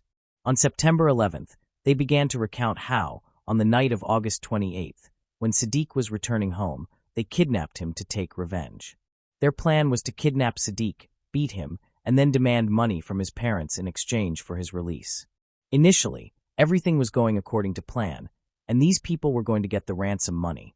However, during this time, Sadiq saw the faces of two of them, which made them think that Sadiq now knew everything. Therefore, they feared that if they let Sadiq go, he would inform the police, and they would be caught. So after that, they used a knife to attack Sadiq and assaulted him repeatedly from his face to his feet with the knife. As a result, Sadiq bled heavily and died on the spot. Now, the police and Sadiq's family had learned that Sadiq was no longer alive. The police are investigating this case as a murder case. After that, the police asked these individuals about Sadiq's body, to which his killers replied that after killing Sadiq, they had cut his body into pieces and thrown them on a hill. The police went with these individuals to that hill and found some body parts there. But among those pieces, the police found one complete body a little farther away, but its face was completely disfigured. The face of that body was so badly mutilated that the police could not identify whether it was Sadiq or someone else. However, after examining the clothes on that body, its height, and some other factors, the police believed that it was Sadiq's body. Sadiq's family confirmed that yes, this was indeed their son. Now the police had arrested all of them on murder charges. During custody, Umang Ching Mara made several revelations in the Sadiq murder case. He stated that he had a good friendship with Sadiq, but 2 months ago they had a disagreement over some issues. After that, Umang Ching decided to take revenge on Sadiq. Additionally, he mentioned in his statement that he himself had killed Sadiq with his own hands and even ate small pieces of his body. Afterward, this was a horrifying and shameful act. But as soon as this news appeared in the media, protests started across the country. During this time, people could not tolerate their anger. And when the police were taking all these accused on the evening of September 11th, the crowd snatched Umang Ching from the police and beat him so severely that he died on the spot before the court could sentence him. People themselves gave him the punishment for his deeds. Moreover, the police managed to remove all the other accused with great difficulty and put them behind bars. Since then, there have been no updates on this case. However, Sadiq's parents lost a son who loved them dearly and was very serious about his future. So with this, the Shibli Sadiq Hridoy murder case comes to a close. Moving on to the next case. The Sharp family. The Sharp family lived in Victoria, Australia, a region known for its peaceful beaches and quiet suburban life. John Sharp, his pregnant wife Anna, and their beloved daughter Gracie appeared to be a happy family. Yet this image was soon shattered, giving rise to one of the most heart-wrenching cases in Australian history. In March 2004, the Sharp family home became a crime scene. Anna Kemp and her daughter Gracie vanished without a trace. Born on February 28, 1967, John Sharp grew up in a world familiar to many. His childhood was marked by the usual ups and downs, aspirations shaped by his surroundings, and the pursuit of happiness supported by his family. Raised in a community where neighbors knew each other by name and children played freely outdoors, John's formative years seemed filled with simple joys. As John entered adolescence, those around him observed his transition from a bright-eyed child into a quiet, somewhat introverted young man. Intelligent and courteous, yet often on the periphery as if observing the world from a distance, John was present but somehow apart. It was as though he were searching for something he could not find among those around him. During these formative years, John's path began to subtly diverge, laying the groundwork for the man he would become. His silent observations and unspoken thoughts simmering beneath a calm exterior might have been early indications of a coming storm. Anna Kemp, who came from New Zealand, brought with her the promise of new beginnings when she arrived in Australia. Her infectious smile and zest for life touched those around her, including John Sharp. They met at the Commonwealth Bank of Australia, where they both worked. Anna was 4 years John's senior. Laughter over coffee and long walks along the beach eventually culminated in their wedding day. Anna's lively spirit contrasted sharply with John's quiet introspection. Yet their paths were destined to converge, igniting a tragic sequence of events. Perhaps it was the allure of opposites attracting that drew them together, or perhaps something deeper, a shared longing for connection and understanding. They married in October 1994 and lived in various locations around the Mornington Peninsula area of South Melbourne. Their future appeared bright, full of endless possibilities. However, beneath the joys of marriage, early signs of strain began to appear. The arrival of a child heralds a new chapter for a family. Gracie, born in August 2002 with her innocent eyes and radiant smile, became the center of John and Anna's world. Yet the joys of parenthood also brought challenges, casting shadows over their once peaceful family life. Every home has its secrets, private sorrows, and silent struggles. For John and Anna, the dream of a happy family life in the suburbs of the Mornington Peninsula soon faced trials that tested their bond. Gracie was diagnosed with hip dysplasia, requiring a corrective orthopedic harness and causing her continuous discomfort. Her early months were marked by relentless crying and sleepless nights, pushing her parents to their limits. Once the harness was removed, eating difficulties emerged and sleep problems persisted. Anna sought professional assistance for these challenges. The family relocated one final time to a residence on Prince Street in Mornington, a quiet coastal town about 35 miles south of Melbourne. This home would tragically become the final setting for Anna and Gracie. In November 2003, Anna became pregnant with their second child, and Gracie was just 15 months old. Anna was overjoyed. She was a devoted mother, and Gracie was her world. She had always wanted more than one child, hoping her daughter would not be alone, so that when she and her husband were no longer present, Gracie would still have someone by her side. The facade of family harmony lasted until March 21, 2004, at a nephew's birthday celebration, the last time Anna was seen alive. Guests observed no signs of tension between Anna and her seemingly devoted husband, John. The following day, Anna dropped Gracie off at daycare and made plans to meet a friend. Her final contact with anyone outside her marriage occurred the next day during a call to her private health insurance company, where she discussed extending coverage to include their expected child. Soon after, John contacted Anna's friends, claiming she had left him for another man and had left Gracie with him.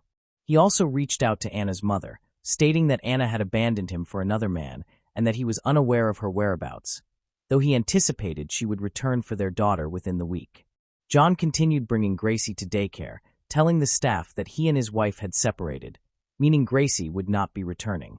Anna's family received emails from her, and her mother received a bouquet of flowers from her daughter, yet there was no phone call. The initial shock and confusion among Anna's friends and family quickly turned to worry. How could a devoted mother and her child vanish without a word? By May 2004, Sharp, speaking to the media, portrayed himself as a man tormented by the disappearance of his family. He told the local paper, in a public plea while holding a photo of Gracie, that he continued to love Anna, stating, "Anna, our marriage may be over, but I still love you, and you are the mother of our beautiful daughter Gracie, whom we both adore more than anyone else." He claimed he had spoken to Anna a week earlier, and that she had left him for another man. He asked anyone with information to come forward. He said, "My biggest fear is being denied a part of Gracie's future." His demeanor and statements, however, seemed peculiar, striking a discordant note and inviting scrutiny regarding the authenticity of his narrative. Despite proclaiming their marital dissolution, an inconsistency arose in his premature use of the past tense when referring to his family, a detail that did not escape police notice. Behind the scenes, law enforcement began to dismantle John Sharp's carefully constructed account. Each unanswered question hinted at a darker reality. What secrets were buried within the Sharp family? Anna and her mother had called each other every few days. When Anna missed several of these calls, her mother grew concerned. She contacted Sharp, who offered weak explanations, such as being busy taking Gracie to daycare, which only heightened her worry. Anna's devout Catholic beliefs, combined with the unlikely notion of an affair and her sudden disappearance while 20 weeks pregnant and without Gracie, fueled her family's distrust of Sharp's account. This distrust was further compounded by the impersonal nature of the email and the gift, with no accompanying phone contact. With Anna still missing, her mother alerted the police in New Zealand, prompting communication with authorities in Mornington. Confronted by police, Sharp claimed that Anna had gotten into a blue car and relocated to Chelsea with their daughter, denying any knowledge of or involvement in their disappearance. The search for Anna and Gracie commenced with urgency. Missing Persons Officer Norelle Fraser said detectives had to maintain an open mind and not assume the mother and daughter were deceased, as they had only been reported missing. She noted that Anna's bank account had been used intermittently and her phone had been used once or twice. "We kept thinking, is she alive?" she said. But as days passed, hope began to fade, replaced by the grim realization that the truth they sought might be unbearably painful. Sharp quickly became the prime suspect, as there was no evidence to support his version of events. The investigation's pace accelerated as new information came to light. Friends and acquaintances began to step forward, their testimonies revealing the mounting tensions behind the closed doors of the Sharp household. One friend confessed, mentioning that the couple was going through a tough time. "I never imagined it could lead to this." Investigators intensified pressure on Sharp, attempting to make him nervous so that he might slip up. He lived as a recluse and rarely entertained guests. Their family home was oppressively quiet. John was shadowed by undercover officers to monitor his movements. Soon, a breakthrough occurred in the case. To mislead investigators, Sharp intermittently used Anna's phone and bank card, creating the illusion that she remained active across the southeast suburbs of Victoria. However, this deception collapsed under police surveillance, which captured Sharp attempting to conceal evidence. Cameras recorded him driving to Chelsea Beach and retrieving a white plastic bag from the bushes near the public toilet. Inside the bag, he took Anna's phone and made a call. He then withdrew cash from the nearest ATM before disposing of the bag, phone, and card in a trash receptacle in Mount Martha. Afterwards, he returned home and contacted the missing persons unit, claiming his wife had just called him and withdrawn money from their joint account. But the investigators already knew the truth. The evidence was irrefutable, pointing to a conclusion that was almost unimaginable. Lacking sufficient evidence to charge Sharp with murder and unable to determine his motive, investigators hoped he might lead them to the bodies. Yet, as days passed with no action, they decided to arrest him. On June 10th, Sharp underwent another round of questioning. He continued to insist that Anna had willingly left on March 23rd. Investigators, however, remained skeptical, noting his emotional detachment regarding his wife's alleged affair and her departure with their daughter. Discrepancies in Sharp's timeline began to surface. The man who claimed ignorance now appeared as a master of evasion. Norelle Fraser remarked about Sharp, "I don't think anybody would know how John felt about anything. He was a closed book. He was very insular. He was a loner. He didn't show any emotion. He showed no personality." Investigators sought another method to elicit a confession. They brought in his parents and showed them footage of John at Chelsea Beach, then asked them to speak with their son. The presentation of this undeniable evidence marked a turning point in the investigation. About an hour after his parents left, John began to speak, realizing the inevitability of his situation. His final defenses of denial and self-preservation crumbled, exposing the truth of his psyche, a man ensnared by his darkest impulses. What had turned his heart so cold that he became a stranger even to those who thought they knew him best? Sometimes the gravest dangers lie where we least expect them. Sharp's confession revealed the reality of what had occurred within the walls of the Sharp home. He told police that for several months he had fantasized about murdering his wife before ultimately killing her. The pressures of adjusting to life with a baby, sleepless nights, financial strain, and the monotony of daily routine added layers of stress that pushed the family to a breaking point. Sharp explained that he killed Anna because she was controlling and moody and was getting on his nerves. Their marriage had been unhappy. Sharp perceived his wife's assertive personality as undermining his masculinity, stating that Anna used to wear the pants in the family. Sharp told investigators that Anna's pregnancy had come as a surprise to him.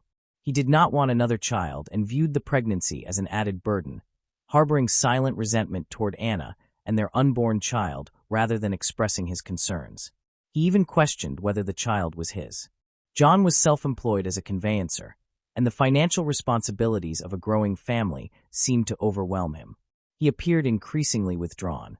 Anna tried to bridge the widening distance between them, but as she reached out, John's retreat into himself grew more pronounced. With each passing day, he became more distant, a prisoner of his own mind, trapped by thoughts he could not share and emotions he could not express. Anna sought to maintain her family, unaware of the darkness consuming her husband's heart. The gap between John, isolated in his inner world, and Anna, attending to their home and children, widened, filled with unspoken words and unacknowledged fears. Anna found herself met with silence, indifference, or hostility despite her efforts. In early 2003, Sharp made a foreboding and unusual purchase, a high-powered spear gun from a sports shop, Philip Marine in Mornington, something he had never shown interest in before. This purchase marked the beginning of a dark and tragic chapter. Sharp spent countless hours in their backyard mastering the spear gun, familiarizing himself with its mechanics. In the following days, a domestic dispute escalated into unimaginable horror. Gerald Kemp, Anna's brother, told reporters that in February 2004, Anna had an ultrasound to determine the baby's gender, but Sharp did not accompany her to the appointment.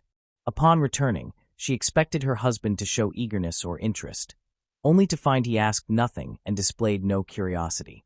Distressed by his apathy, Anna confronted Sharp, warning that if he continued to be indifferent toward their daughter and the unborn child, she would leave him. They went to bed around 9 or 10 p.m.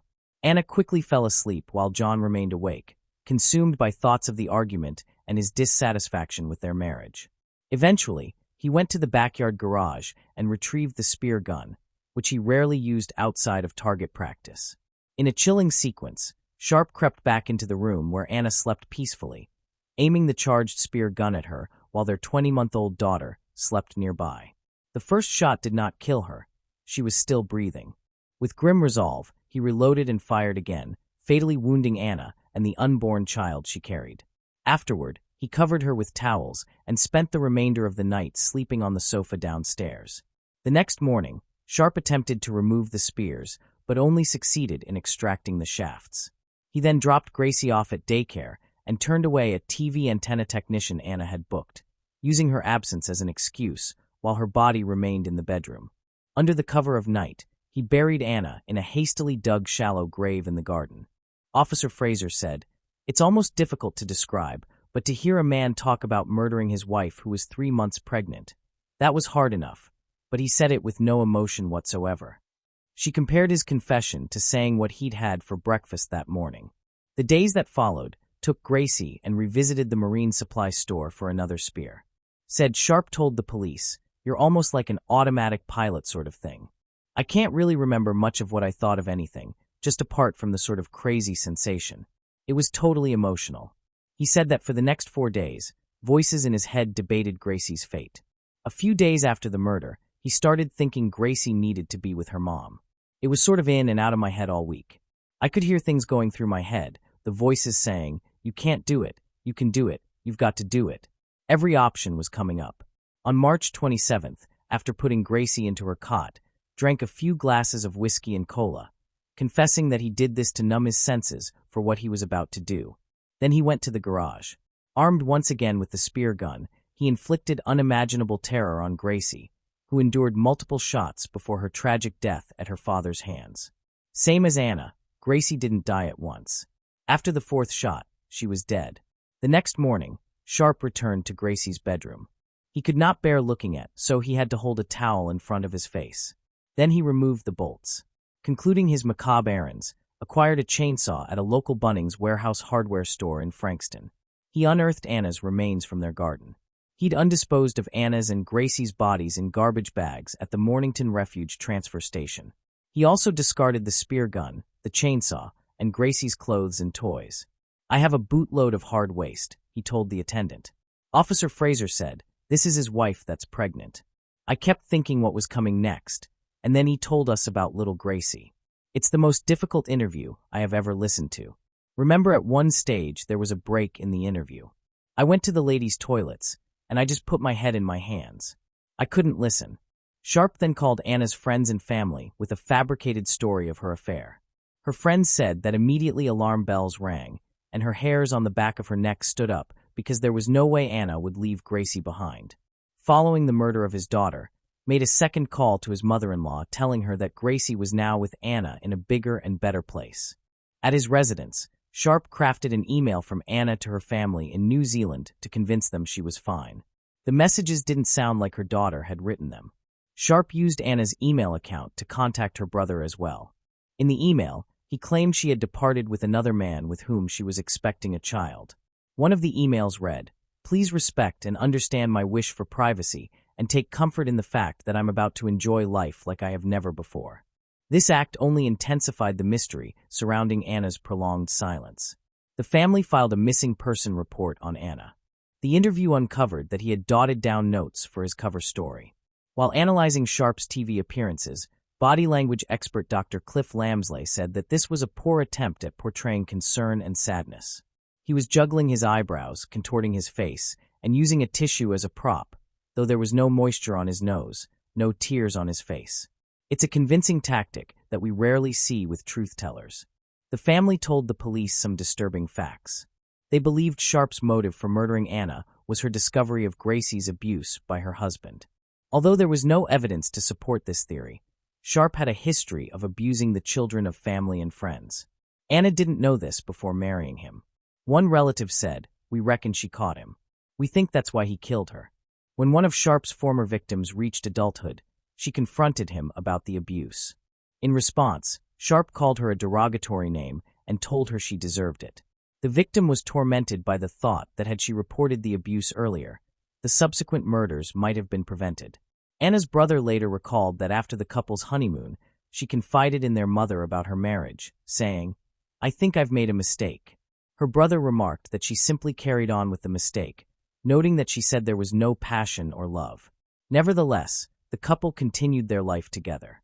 An exhaustive 3-week search at a landfill in Mornington eventually led to the discovery of both Anna and Gracie's remains.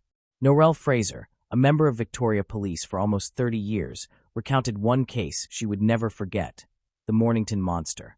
During the search, Fraser spotted a blue bag. She opened it, but initially saw only a kitchen glove. The search continued, yet she had a gut feeling something was wrong, so she returned to the bag. She then realized that the glove was not what it appeared to be. She said, "It's funny, but I knew I'd find Anna, just an innate feeling I can't describe any better than that.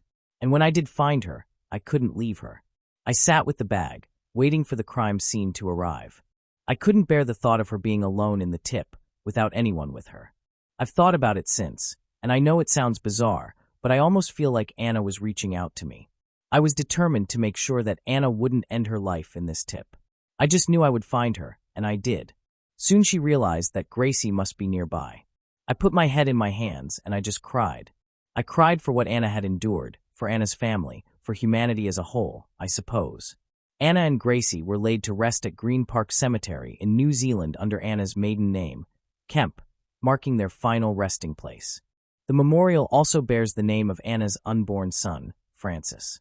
During the trial, the defense sought to shed light on John Sharp's psyche, illustrating the mental anguish that preceded the tragic events. From this perspective, Sharp's life was depicted as one fraught with mounting pressures, financial strain, marital discord, and a crippling sense of entrapment. The sentencing judge remarked that the crimes were too horrific to contemplate and singular in their barbarity, noting that Sharp had murdered his daughter simply to conceal his initial crime, a cruelty described as unspeakable. Forensic psychologist Carrie Dane said, "John Sharp was a quiet man, a shy man. Another way of looking at this was that he was actually quite socially inept. He didn't have much in the way of communication skills. He didn't have a lot of emotional intelligence." Psychiatrist Dr. Lester Walton described Sharp as dependent, passive, and a retiring individual, unable or unwilling to confront problems.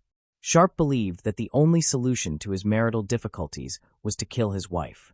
The Mornington Monster pleaded guilty to the murders of both Anna and Gracie, receiving 2 consecutive life sentences without eligibility for parole before 33 years. He will be eligible for parole in 2037. Sharp wept uncontrollably upon hearing the verdict and remains under protective custody while serving his sentence due to threats from other inmates. Sharp's elderly parents stated that John's crimes were horrific, emphasizing that he had imposed a life sentence upon himself and would live with the consequences for the rest of his life. One of Sharp's nieces remarked that his actions had stolen 3 beautiful and precious lives. Sharp's crime is regarded as Victoria's worst case of familicide. Investigator Shane Brundle reflected, "It's a healing process for us as much as anyone else, and with the passage of time, that gets a little easier. But it certainly makes you appreciate your own circumstances, your own family, and cherish every moment you have with them, knowing that there are people out there who resort to these sorts of means to eradicate their own families. It just makes you realize how special and important your own families are." Moving on to the next case. Vicky and Michael Roberts, an innocent victim of her spouse's perverse passion. It is said that an adult is simply impossible to re-educate because he or she has a formed personality with fixed views, way of thinking, preferences, character, and temperament. Nevertheless, some women are convinced that patience and pedagogical skill can work wonders. More experienced women understand that it is crucial from the very beginning to consider the man who stands beside her, to study his flaws, and to determine whether she can live with them, because love and passion will fade, and negative traits will only worsen with age. If the issue is not some minor flaw but real problems, such as addictions, a pathological tendency to lie, violence, and so forth, it is better to flee from such a person without looking back. However, in women, in such situations, the rescuer syndrome often manifests. An intense and irrepressible desire to help, even at the cost of their own well-being. It was this syndrome that ruined a young British woman named Vicky Roberts, who struggled for almost 3 years for her love, trying to re-educate her unfaithful husband with sadistic tendencies. Unfortunately for her, all her efforts resulted only in pain, humiliation, and cruelty. Vicky and Michael Roberts. Vicky Roberts, born Victoria Smith, was born in September 1984 in the county of Cheshire in northwest England. She was the younger of 2 daughters in a rather conservative and deeply religious family. Together with her sister, she attended a Christian school and also practiced music and sang in the choir. People around her described her as a very kind, friendly, and helpful girl, always ready to assist others. After finishing high school, Vicky went to university and simultaneously worked at one of the IKEA stores to pay for her education. It was there that she soon met a young man named Michael Roberts, with whom she initially began a friendly relationship. The new acquaintance was only a year older than Vicky. He, too, worked at IKEA alongside his studies, played sports, kept himself well-groomed, and was able to make a favorable impression on others. At first, the sociable and charismatic Michael seemed overly talkative and intrusive to the modest Vicky, but he quickly managed to win her attention and favor. It is worth mentioning a few words about Michael and his family. He was born in June 1983 in Warrington, Cheshire, and was the eldest of 2 sons in the family of a prominent chemical engineer. His parents raised their children with strictness, and high expectations were always placed on the eldest heir, who studied diligently at school, grew up ambitious, purposeful, and capable of achieving what he wanted. The young man always had many friends and could easily become the life of any gathering. But above all, he prided himself on his successes in love. Michael had a bright and attractive appearance, was tall, trim, with a good sense of humor and the ability to present himself favorably. In addition, this handsome man was also very intelligent, well-read, and could easily engage in conversation on any topic. From childhood, his parents had instilled in the eldest son that he was the best, the most beautiful, intelligent, and certain to succeed. All this likely provoked in him a narcissistic disorder, which progressed with age. At the same time, Michael was always very afraid of disappointing his father and mother, and therefore did everything to be the perfect son and fulfill all their expectations. Roberts had never had a permanent girlfriend. He regularly changed girlfriends and mistresses, could maintain several relationships simultaneously so that none of his lovers realized she was not the only one. The young man was confident in his own irresistibility, could find a way to any girl, and particularly enjoyed conquering unattainable girls. He perceived this process as a kind of game or competition. Just such a modest and unattainable girl was Vicky, whom Michael decided to conquer by all means.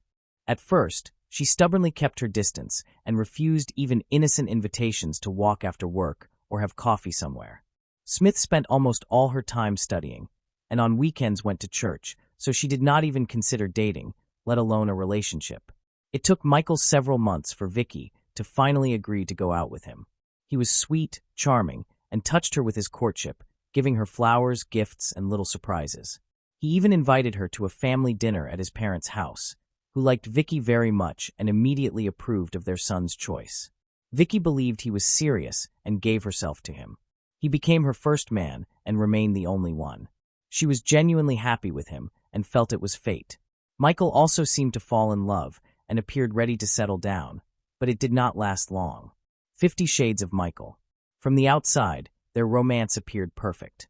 They were both young, attractive, full of energy, ambitious, and made grand plans for the future.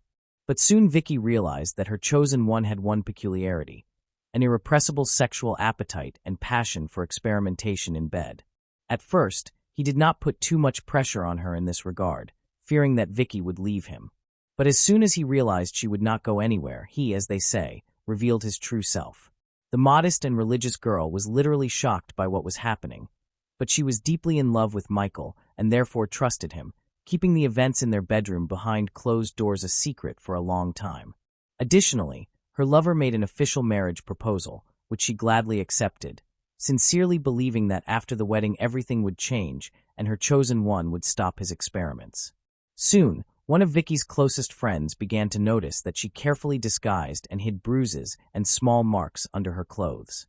She brought Vicky into a frank conversation and asked if her fiancé was hitting her and if she needed help. Vicky initially tried to deny everything, but eventually admitted that all these marks were the consequences of Michael's intimate experiments, as he had a special passion for binding and the use of various toys and devices. She also secretly told her friend that their intimate encounters occurred up to 5 times a day while he remained hungry and unsatisfied. Michael considered himself a skilled lover, and intimacy was for him a kind of art and a form of self-expression. Sometimes he made concessions when Vicky refused to participate in some completely crazy and even dangerous experiments. But in most cases, he still managed to persuade the girl, who was in love with him. Unplanned pregnancy. After defending her diploma, Vicky decided to change jobs and was soon employed as an account manager at a logistics company. Michael also left IKEA and obtained a position as a sales consultant in one of the stores of a large retail chain selling phones, laptops, and other electronics. He almost immediately became one of the top employees because, thanks to his charisma, communication, and persuasive skills, he consistently exceeded sales targets. Soon, the new young employee was promoted to senior salesman, and management seriously considered transferring him to the main office. However, before that, he had to undergo training and improve his qualifications. Michael enjoyed attending training sessions, going on business trips to London, and was very proud of himself. He seemed to have completely forgotten about his young fiancée, only remembering her when he needed intimacy. They rarely communicated. They hardly ever went anywhere together, and outside the bedroom, Vicky seemed to cease to exist for him. Meanwhile, he began having affairs with colleagues, clients, and casual acquaintances. Michael was literally obsessed and addicted to intimacy, and sexual encounters with different women and constant new conquests were a key part of maintaining his self-esteem. At this time, Vicky discovered that she was pregnant and happily shared the news with her fiancé. Their wedding had already been delayed, and she thought that now Michael would hurry things up. But the news that he was going to be a father only angered him. He immediately insisted that the child should be aborted, arguing that they were still so young, had their whole lives ahead of them, and that having children could wait. Vicky was shocked by these words, but firmly refused to terminate the pregnancy. Then the fiancé attempted to pressure her in another way. Michael began convincing her that the news would anger her religious parents because their youngest favorite daughter was living with a man and pregnant without being married. However, according to him, the abortion would remain hidden from everyone, and after the wedding, they would certainly have children. For Vicky, it was a difficult decision, but her chosen one had a real gift of persuasion. A few days later, she gave in and went to the hospital. Unfortunately, there were complications. Vicky stayed in the hospital for several days and then took almost 3 weeks to recover her health. During this entire period, the doctor strictly forbade her to have an intimate life, and Michael, learning about it, flew into a rage. Vicky finally realized that he had mental issues and a genuine addiction to sexual contact. Her beloved literally went insane without intimacy and began leaving the house every day, citing urgent work matters. Vicky suspected he was seeking intimacy elsewhere, but sincerely hoped that everything would change once they were married, and that she could help him overcome this addiction, a loveless marriage, and an adult mistress. The engagement lasted nearly 2 years, and the man apparently had no intention of marrying her, as the current arrangement suited him perfectly. He had a fiancée who faithfully waited for him at home and fully attended to the household, and numerous mistresses on the side whom he regularly changed. Vicky always trusted his word, and even when she discovered his infidelity, she forgave him, provided he promised it would be the last time and that he would not repeat it. But time passed. Vicky began insisting on marriage, as she wanted a full-fledged family and children. Her parents also increasingly raised the issue, but most importantly, the wedding was being pushed by Michael's parents, whom he did not want to upset. Modest and sweet, Vicky was very much liked by them, and they considered her a perfect match for their son, constantly inquiring when they would marry and bring them happiness with grandchildren. With no small help from their parents, they organized a lavish wedding with a white dress, limousine, and a beautiful outdoor ceremony. The newlyweds appeared in love and happy. It seemed they had a long life ahead of them. Yet hardly any of the relatives suspected the dark side of the man, which his young fiancé already knew so well. The newlyweds settled in a large and cozy house in a prestigious area of Warrington, not far from Roberts's parents. Michael did not love his wife. However, marriage made him appear normal in the eyes of relatives and others. Vicky never complained to anyone about his strange preferences and constant cheating, allowing him to continue changing mistresses like gloves. At work, he was quite successful, received another promotion, and earned a good income. After being transferred to a new office, Michael's direct supervisor was Carrie Hall, head of administration at Phones for You. She was 10 years older than him, had been divorced for a long time, and was raising a son alone. At the same time, Carrie was quite attractive, well-groomed, and as her position required, determined and strong-willed. For a long time, she paid no attention to the signs of interest shown by her young subordinate. However, for Michael, this became a signal to act. He sought to win over this woman, applying all his natural charm and eloquence, and after about a month, Carrie reciprocated. The lovers began meeting regularly in hotel rooms, and the woman later described their relationship as turbulent, passionate, and full of experimentation. Carrie was a mature, self-confident woman, undoubtedly flattered by the attention of such a young man. She was also open to trying something new.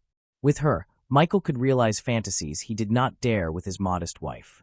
He constantly lied to his wife about being late at work, attending corporate trainings, and similar matters, while telling his mistress how unhappy he was in his marriage, claiming it was a mistake of youth and that he was ready to divorce, but his wife would not allow it. This relationship with Carrie lasted more than a year, but since she had no illusions about Michael, she did not demand a divorce, content with their hotel meetings and the marks on her body from dangerous games. After beginning the relationship with Michael, Carrie began favoring clothing that covered her arms and had high necklines, unusual for her.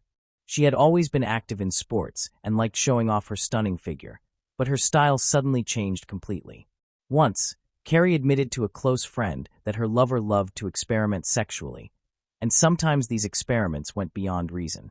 As evidence, she showed a bite mark on her chest, left by Michael in a fit of passion. On her neck, there were blue marks from his hands, and on her wrists, marks from the ropes he liked to use to tie her, leaving her completely under his control. The friend was horrified and suggested Carrie go to the police, but she refused, noting that all this was consensual and that, in most cases, he warned her about what he was going to do. Yet the process itself could get out of control.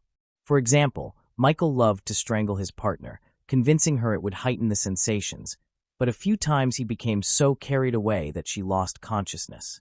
Vicky was very afraid of such strangulation games, but each time she gave in to her husband's persuasions, believing that one day he would tire of them, abandon his cruel and painful experiments, or that she herself would get used to them and perceive them as something ordinary. Unfortunately, neither his wife nor any of his mistresses ever attempted to stop Michael. Open correspondence and a love letter. Vicky had suspected her chosen one's affairs on the side, even before they were married. She likely realized he was addicted to it, but sincerely believed that things would soon change, and that her love and care could transform the daring and capricious Michael into an exemplary family man. Yet after the wedding, the situation only worsened, and her young husband denied his cheating, doing so very convincingly. Vicky decided to conduct her own investigation and checked her husband's phone while he was sleeping. There she found numerous messages between Michael and Carrie, as well as several other women, which he had not even bothered to delete. The content was quite intimate. With some girls, he exchanged explicit photos. This discovery shocked Vicky.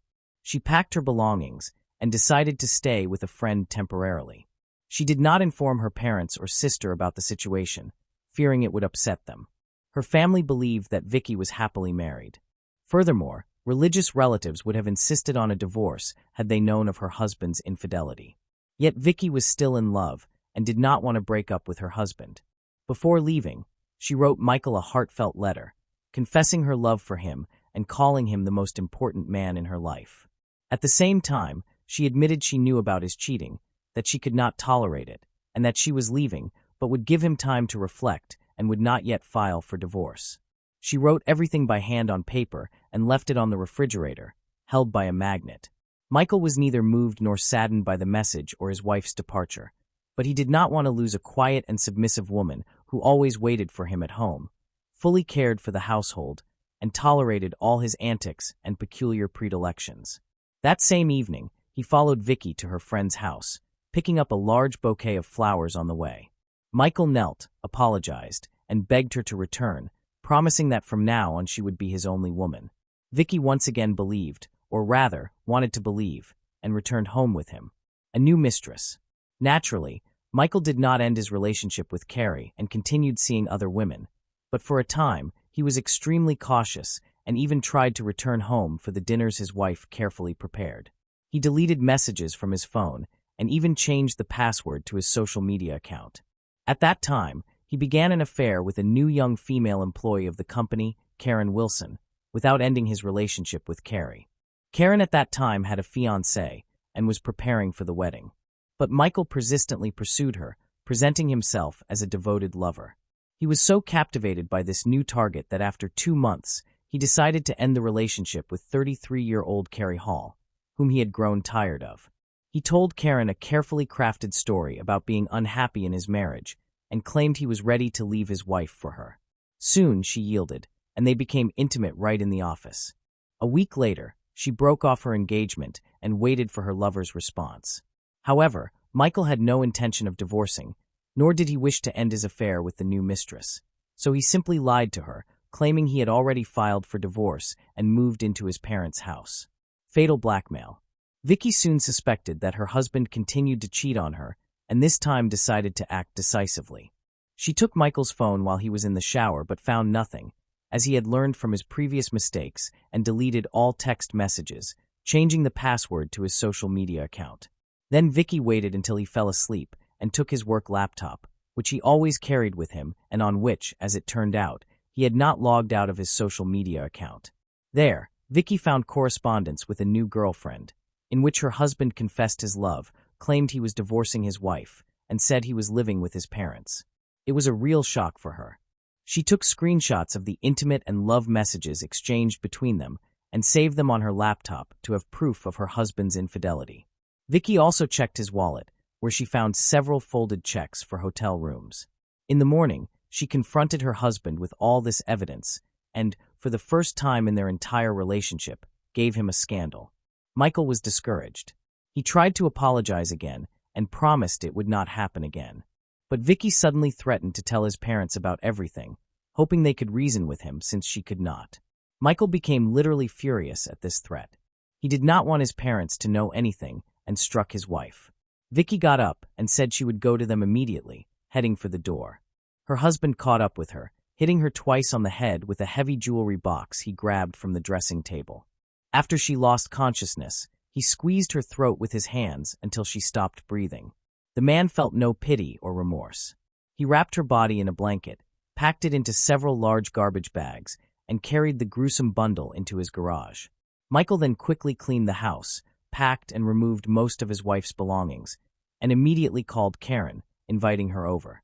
They had dinner and spent time in the house where, just a few hours earlier, Roberts had killed his own wife, and then made love in the bedroom where it had happened. Ran off with her lover? The very next day, Michael told his parents that his wife had left him and run off with another man. To do this, he personally went to their home and literally sobbed on his mother's shoulder, showing her messages from Vicky, which he had sent himself from her phone. The messages claimed she had fallen out of love with him, met another man, and decided to live with him. His parents, as best they could, comforted their son, genuinely bewildered at how their sweet, kind, and religious daughter-in-law could do such a thing. At the same time, using the deceased's phone, Michael sent messages to her parents stating that she had fallen in love with another, left with him, and asked for time without being disturbed. Naturally, the Smiths immediately tried calling their daughter to learn the truth and hear her explanations. But the calls were constantly rejected, and only messages arrived asking them to give her time.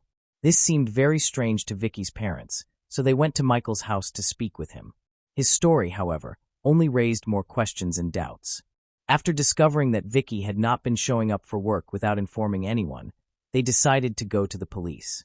An investigation followed, leading to a gruesome discovery and an escape. On December 1st, 2009, Michael bought a shovel, several meters of rope, rags, and cleaning agents from a hardware store. However, he did not manage to dispose of the body because, on the same day, the police visited his home. At first, the police could not find anything suspicious. However, Michael's behavior and story raised numerous questions and doubts. Strangely, they did not notice the huge package in the corner of the garage during the initial inspection. In the house, there were no clothes, documents, or personal belongings of the missing woman that could indicate she had left. Yet Vicky's laptop remained in the bedroom, and the police seized it for examination. There, they discovered screenshots of Michael's correspondence with his mistresses, which Vicky had saved. The authorities then decided to request the geolocation of Vicky's cell phone, from which messages were regularly sent to her husband and relatives. It was then revealed that the phone had been in the marital home all along.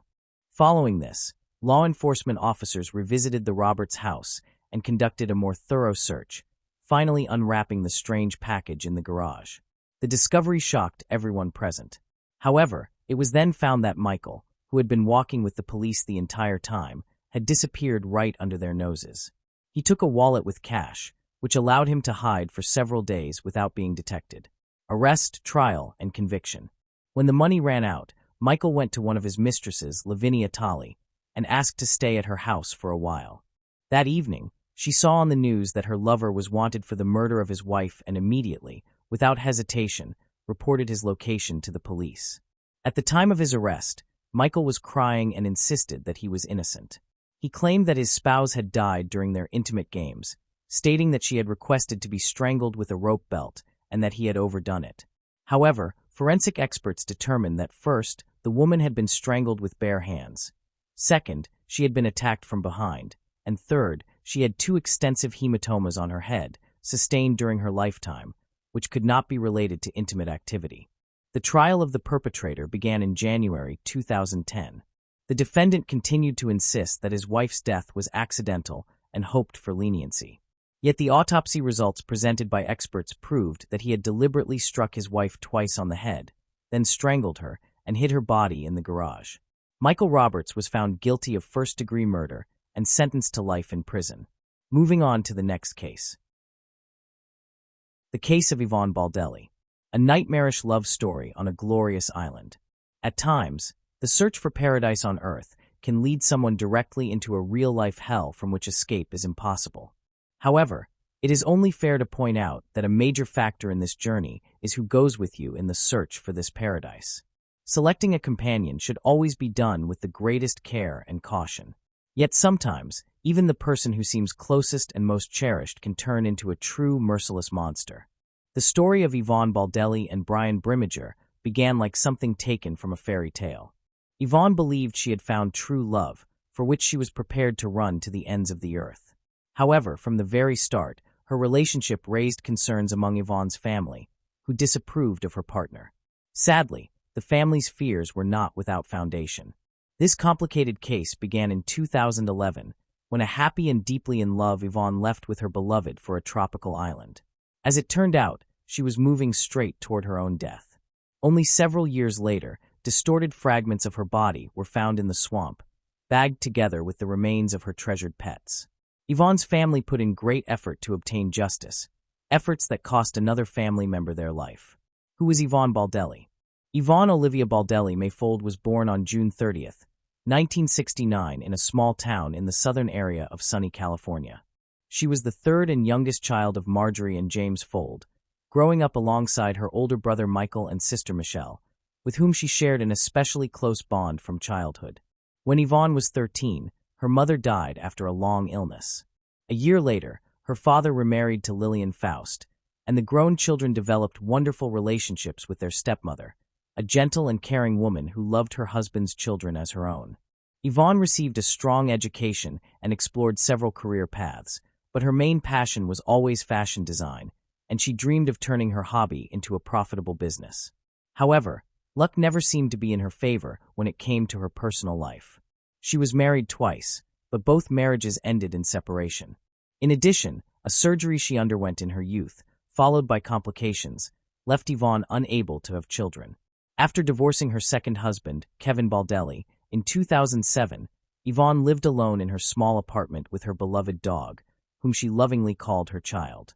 She remained in constant contact with her father and sister, calling them almost every day, and making an effort to see her family at least once a month. Meeting Brian and the love triangle. In 2009, as Yvonne was preparing to celebrate her 40th birthday, she met a Marine named Brian Brimmager. At that time, he was legally married and raising a young son with his wife. Despite this, Brian was open to having an affair and shared with his mistress how unhappy he was in his marriage, claiming he had not filed for divorce only because of his child, whom he did not want to upset. Baldelli fell for this fit and handsome man at first sight and believed every word he said. Having experienced the pain of a loveless marriage herself and knowing how difficult it can be to leave such a relationship, she did not rush her partner, believing that the presence of a child was indeed the main obstacle. However, Brian was not as honest and sincere as he seemed. From an early age, his attractive appearance had made him extremely popular with the opposite sex. He was used to managing several relationships at the same time and skillfully deceived the women who fell for him, promising each of them marriage, a family, and eternal love.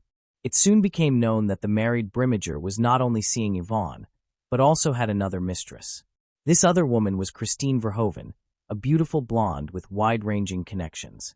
She was an analyst at the White House and had built an impressive career during George W. Bush Jr.'s administration. When Yvonne learned about the existence of another rival, she chose to confront the issue directly and was prepared to fight for the man she loved. Summoning her courage, she called her lover's wife to tell her that Brian was cheating on her with not one, but two women. This disclosure triggered a major scandal, forcing Brian to make a difficult decision. In the end, he chose Yvonne, though it is possible that she pressured him into making this choice. A few months later, Brian officially divorced his wife and moved in with his new love interest. At that time, he was still serving in the Marines, but had been considering ending his military career for some time. The couple appeared genuinely happy, but Yvonne's relatives remained cautious about her new partner, doubting the sincerity of his feelings. Moving to a tropical paradise. In the summer of 2011, Brian began to talk about completely changing his life, leaving the service, moving away from the busy city, and settling down on a tropical island. Yvonne shared his feelings, supported him in everything, and was ready to follow him wherever and whenever he decided. She believed she had met the most important man in her life and adored him. By September of that same year, the decision was final. The couple chose to move to Panama and settle on the small island of Coronero, a place that could truly be called paradise. Yvonne informed her family just before leaving, so they had no opportunity to persuade her to reconsider. Yvonne sold her apartment, left her job, and began packing for the trip. She took only a few bikinis, shorts, tank tops, and her sewing machine, hoping to fulfill her dream of opening a small boutique to create and sell custom outfits to tourists on the new island. In early September, Brian, Yvonne, and her beloved little dog flew to Panama. They spent a few days in the country's capital before taking a ferry to Coronero Island, where they rented a house right on the oceanfront. The climate was hot and humid with very little temperature variation, attracting a constant flow of tourists throughout the year, mainly diving and surfing enthusiasts. The island was only 1 square kilometer, so one could calmly walk around it in about an hour. All the infrastructure was located along the coast, while the interior was dense jungle and swampy areas filled with venomous snakes, spiders, and other wildlife, making it unsafe to enter. Brian, who had been an excellent guitar player since his youth, brought his instrument with the intention of starting a musical career on the island, performing in entertainment venues. Within a week after moving, he had made contacts with several local bar owners, and one of them gladly offered him a job. He played in the evenings, entertaining the crowd, but his appreciative audience often bought him drinks as a compliment, leading him to drink heavily almost every day. Yvonne's business also developed very slowly with poor sales and almost no profit. However, she did not lose heart. She started working at one of the bars, and even adopted a second dog she found on the island and decided to keep. She communicated with her sister, Michelle Valenzuela, almost every day, sharing everything. But her messages became increasingly shorter and more somber, which worried her family. The first few months on the island seemed like paradise to the couple. Yvonne hoped that Brian would propose, and they would have a romantic wedding ceremony on the ocean shore. But time went on. Brian did not hurry into marriage, and their relationship quickly deteriorated. The mysterious disappearance. In early December, Michelle stopped receiving messages from Yvonne, which greatly increased her concerns. Then, on December 14, 2011, Brian unexpectedly called Michelle, asking when he could come by to collect his SUV, which he had left in her garage before going to Panama. This call and question caught Michelle by surprise. It meant Brian had returned to the U.S. and wanted to retrieve his vehicle. But where was Yvonne? Why had she not returned or even called?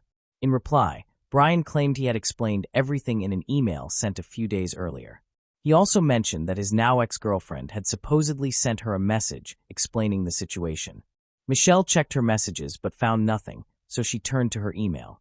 Indeed, there were 2 unread messages, one from her sister and one from her boyfriend. In his message, Brian said that Yvonne had left him, running away with a new lover to Costa Rica. The other message, supposedly from Yvonne, claimed she had left Brian after discovering his infidelity and learning that another woman had given birth to his child. It ended with her stating she had met another man and gone to Costa Rica with him. The other woman turned out to be Brian's old friend, Christine Verhoeven, with whom he had been involved all along and who was pregnant with his child when he and Yvonne flew to Panama. At first glance, everything seemed believable and logical, especially since Yvonne could not have children. The news that her partner had fathered a child with someone else could have been devastating for her. However, Yvonne was not known for impulsive behavior, and she would certainly have called her sister to discuss such major changes in her life. Moreover, the tone of the supposed message from Yvonne was somewhat strange and unlike her earlier communications, which raised further suspicions. When Michelle tried to find out her sister's current location, she could not obtain any definite information. Calls were unanswered, and the messages that did come through were short and distant, saying things like, "I'm okay, I need some time, I'm not ready to talk about this." Michelle suggested that Brian should join her in filing a missing persons report. Brian seemed nervous but insisted it was not necessary, claiming Yvonne was fine, capable of looking after herself, and would decide when to come home on her own. Despite Brian's unwillingness even to talk about the matter and his rushed departure after picking up his vehicle, a message from Yvonne's phone soon arrived, stating she planned to return home in January for their father's birthday. This message gave Michelle some relief, and she decided to wait a few more weeks, hoping Yvonne would return as stated in the message. Search efforts and surprising discoveries. By mid-January, not only had Yvonne not returned home, but she also had not called even once during that time, and her messages had stopped completely. Moreover, Michelle was shocked to learn that Brian had married the mother of his child, Christine Verhoeven, right before the new year, which seemed very strange since he had separated from his former girlfriend only a few weeks before the celebration. Concerned, Michelle finally went to the police and reported her sister missing, suspecting that Yvonne had not gone to Costa Rica. An official inquiry sent to Panama confirmed her fears. It was firmly established that Yvonne Baldelli had not left the country. Valenzuela then turned to her cousin, a programmer, to help trace the IP address from which Yvonne's messages were sent, identifying their true origin. It turned out the emails, supposedly sent by Yvonne from Costa Rica in December, were actually sent from Dana Point, California, where Brian was located. The same IP address was used for an email sent by Brian himself. As the situation grew increasingly alarming, Michelle quickly informed the police about her discovery. Valenzuela contacted the FBI and the State Department, sharing her suspicions that Brian had harmed her sister in Panama and then continued to send messages from her phone and email, pretending to be her for about a month. However, there was not enough solid evidence at the time to arrest him, so law enforcement could only interview him and continue gathering proof of his guilt. It was revealed that Brian had proposed to Christine while still in Panama with Yvonne. He promised Verhoeven that he would soon return, that they would get married and raise their daughter together. Moreover, Christine was unaware that her child's father had gone to the island with another woman, as he had told her he was there on business. The family's own investigation.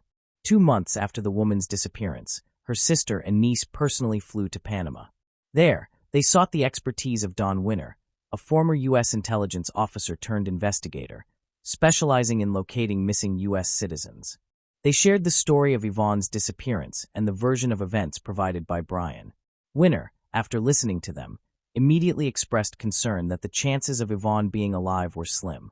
With vast experience in such investigations and using his connections, Winner decided to put pressure on the Panamanian government and publicize the case, turning the disappearance of an American woman into international news. A press conference was also organized with the participation of Yvonne's family members. Later, Yvonne's father, stepmother, brother, and several other relatives and close friends arrived in Panama to join the search and assist the investigation. Together, they went to the tropical island of Caramaro, combing it thoroughly, yet they found no trace of Baldelli. Their search efforts were hindered by dense undergrowth and swampy marshes filled with wildlife. In addition, the family questioned the island's residents about how well they knew Brian and Yvonne and what they could say about them. It turned out that the couple had recently been heavily indulging in alcoholic drinks and were often involved in loud disputes, unconcerned about those around them. Almost every day, they were seen in bars drinking alcohol and having heated arguments. Furthermore, people began to notice bruises and scratches on Yvonne's face and body. She almost never removed her sunglasses, seemingly to conceal the bruises under her eyes. The landlord of the house the couple had rented confirmed that neighbors regularly complained about the noise, screams, and cursing coming from their residence. At the same time, FBI agents brought a special team of divers to the island to search the waters around it for any possible evidence or remains of the missing woman. Unfortunately, these searches did not produce any success. The prime suspect and the first solid evidence. From the beginning, Brian was the prime suspect in the case, but there was nothing concrete to charge him with. He denied any involvement, consistently repeating the same story about his ex-partner running off with another man. It was not until September 21, 2012, that Brimmager was finally interrogated, and a search was conducted at his home.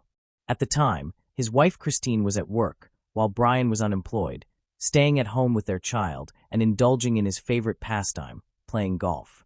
Initially, he appeared confident, repeating that Yvonne had left him after discovering his child with another woman. However, he grew visibly nervous when the police mentioned that the last messages sent in Yvonne's name had originated from his area, and expressed interest in examining the laptop found on his table. The seized laptop turned out to belong to Yvonne, with messages sent from it after she supposedly fled. A photo of the missing woman with a bruise under her eye was found on the computer, along with a screenshot of a conversation from November, where Brian and Christine discussed their ongoing affair and shared daughter, presumably revealing how Yvonne learned about them. Moreover, the laptop's search history from November 26, 2011, included queries such as how to clean blood and how to remove blood from a mattress. These pieces of evidence were significant but circumstantial, since neither a body nor a mattress with bloodstains was found. The fact that Brian had been sending messages pretending to be Yvonne did not definitively prove his guilt. Soon, Don Winner discovered that before leaving Panama, Brimmager had sold a machete he owned.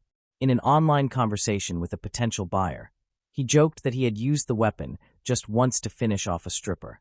The joke was macabre, prompting authorities to track down the new owner of the machete and seize the blade for examination, which initially revealed nothing conclusive: the long-awaited arrest. The police overlooked another crucial detail: Yvonne's bank card, which Brian used after her disappearance. To lend credibility to his story, before returning to the United States, he made a trip to Costa Rica and used the missing woman's card several times, creating the illusion that she had indeed fled to that country. He paid for his tickets in cash and withdrew money from multiple ATMs in San Jose, draining the card before discarding it. However, Brimmager failed to consider that he was captured on surveillance cameras at the ATMs. It was not until July 2013, a year and a half after Yvonne's disappearance, that her relatives, armed with all the evidence gathered by the police, FBI agents, and Don Winner, finally managed to secure Brian's arrest. Initially, he was detained on charges of making false statements and obstructing the investigation, as there was nothing more substantial to charge him with at that time. By then, he had become a father for the second time, as Christine had given birth to a son just a week before his arrest. Authorities attempted to engage the suspect in a candid conversation, offering him a chance to confess to the crime and disclose the location of the body, but Brian consistently denied any wrongdoing. His lawyer also insisted on the absence of a body or direct evidence proving Yvonne's death and Brian's involvement in it. The gruesome discovery in the swamp. Just 2 months after Brimagir's arrest, a significant breakthrough occurred in the case. On the island of Carneiro, a worker taking a shortcut wandered into the swampy underbrush and spotted an army backpack barely visible above the water. Driven by curiosity and hoping to find something valuable or useful inside, he looked in the bag, only to recoil in horror at the sight of a human skull staring back at him. He immediately reported his discovery to the police, and responding officers took the backpack for examination. Inside were fragments of a human body along with the remains of 2 small dogs. The remains had been chopped up, placed in the bag, and discarded in a location where it was assumed they would never be found. DNA testing confirmed that the human remains belonged to Yvonne, although limbs were missing. Pathologists also determined that she had been brutally beaten before her death, with a broken nose, cheekbone, and several missing teeth. The deaths of the dogs were likely orchestrated to lend credibility to the narrative, as it seemed implausible that she would willingly leave behind her cherished pets on the island, suggesting a scenario where they were killed and laid to rest alongside their owner. When the chop marks found on the victim's bones were matched with the blade of the machete, there was no doubt. The body had been dismembered using this weapon, as each blade has its own signature, akin to a person's fingerprints. With this evidence, Brian was formally charged with murder, dismemberment, and concealing a crime. The trial and verdict. In early 2014, Michelle Valenzuela was diagnosed with an advanced stage of aggressive cancer. She had been so consumed by the investigation into her sister's case that she neglected her deteriorating health, postponing visits to the doctor. After undergoing intensive treatment for about 6 months and realizing it was futile, she decided to dedicate the last months of her life to seeking justice for her sister. In September 2014, when doctors told Michelle she had only a few weeks left, she declared that although she was losing her battle with the disease, she would continue to fight for her sister until her last breath. Choosing to give her testimony in front of Brian, she detailed everything she knew and submitted all their correspondence with Yvonne to the court. She meticulously described Brian's actions after her sister's disappearance and then fainted from weakness, passing away 3 days later. The prosecution argued that on the evening of November 26th, following another argument with Yvonne when she discovered Brian's communications with Christine, Brian, in a fit of rage and under the influence of alcohol, assaulted Yvonne and fatally stabbed her. He then dismembered her body in the bathtub using the machete, also using it to kill Yvonne's beloved dogs, and placed the remains in his military backpack. The limbs that did not fit in the bag were dumped in the ocean, dropped off a rocky cliff early in the morning along with the blood-stained mattress. Brian carried the backpack deep into the island and submerged it in a swamp. For the following weeks, he continued living in the same coastal house, meticulously erasing any evidence of the crime. He told everyone on the island a story about his flighty girlfriend leaving him for a new lover, a story that sounded convincing enough that locals sympathized with Brian. He even managed to find a new girlfriend, Nicole Powell, who comforted him for a few weeks until his departure to the U.S. However, at the trial, Nicole testified against Brian, accusing him of lying and cruelty.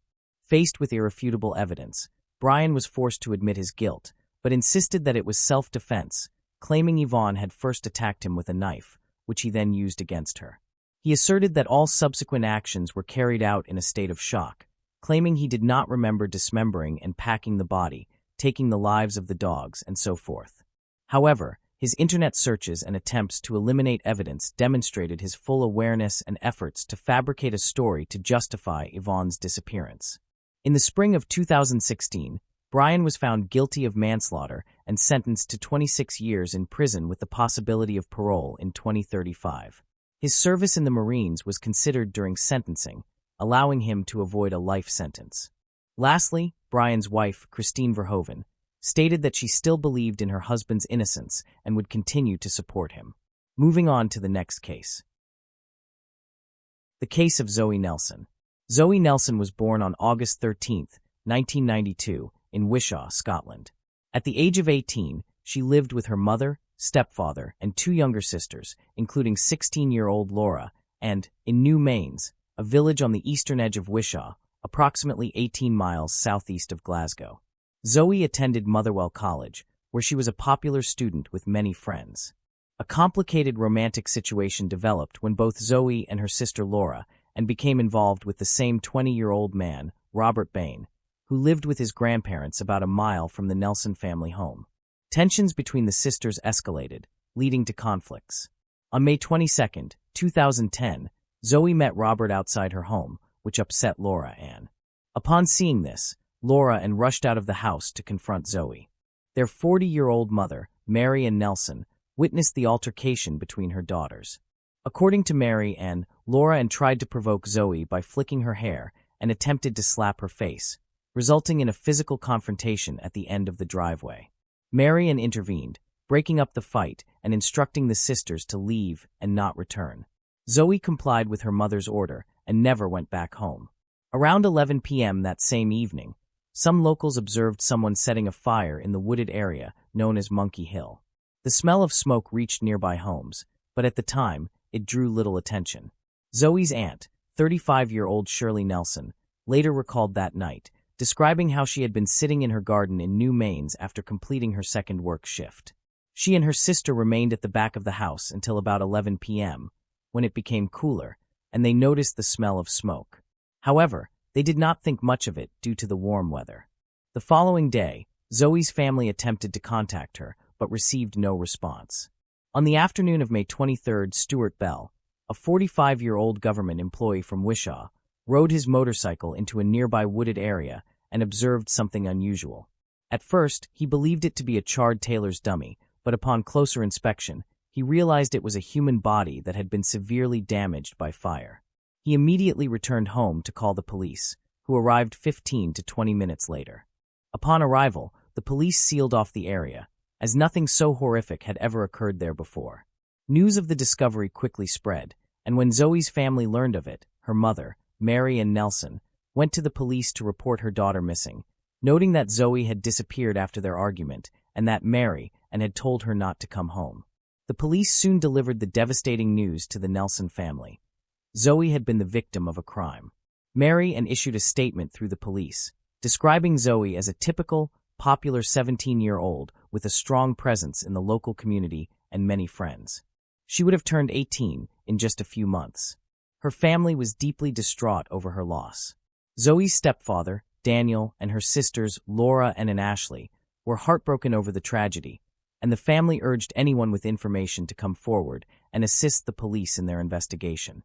Hugh Logan, principal of Motherwell College, where Zoe studied vehicle body repair, expressed shock on behalf of the college community upon learning of her death. He described Zoe as a very popular student and conveyed that the college's thoughts were with her family and friends. A thorough investigation of the scene spanned several days, with a team of at least 50 police officers working on the case. Detective Derek Robertson, a member of the main investigation team, expressed sorrow over the loss of Zoe's young life and vowed that his officers would not rest until the person responsible was apprehended. He urged anyone who saw Zoe between 5 p.m. and 11:20 p.m. on Saturday night to come forward and assist the investigation. Robertson noted that, given the area's popularity on the hottest day of the year, many people would have been taking shortcuts and sunbathing, and that the police were particularly interested in speaking with those who may have used the dirt trails, including one that crossed near the location where Zoe's body was discovered. Zoe was approximately 5 feet 6 inches tall, with a heavy build and collar-length brown hair.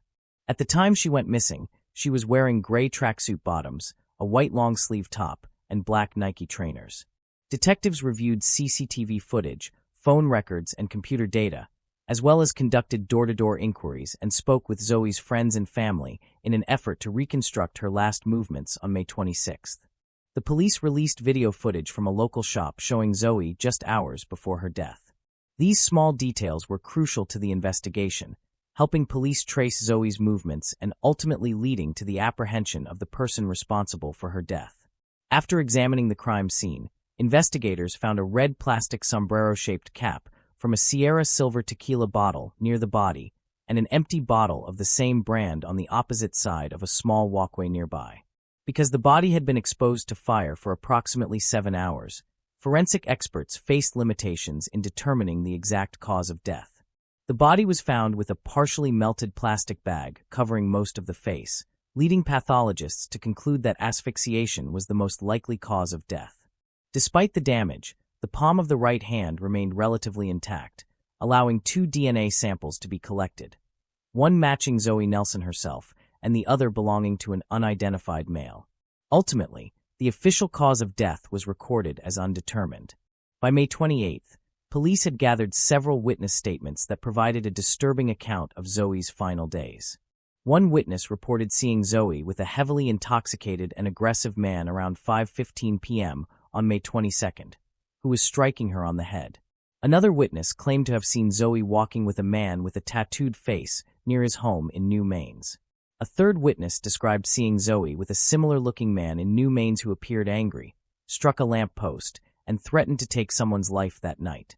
Multiple witnesses came forward, all describing the same young man, 20-year-old Robert Bain.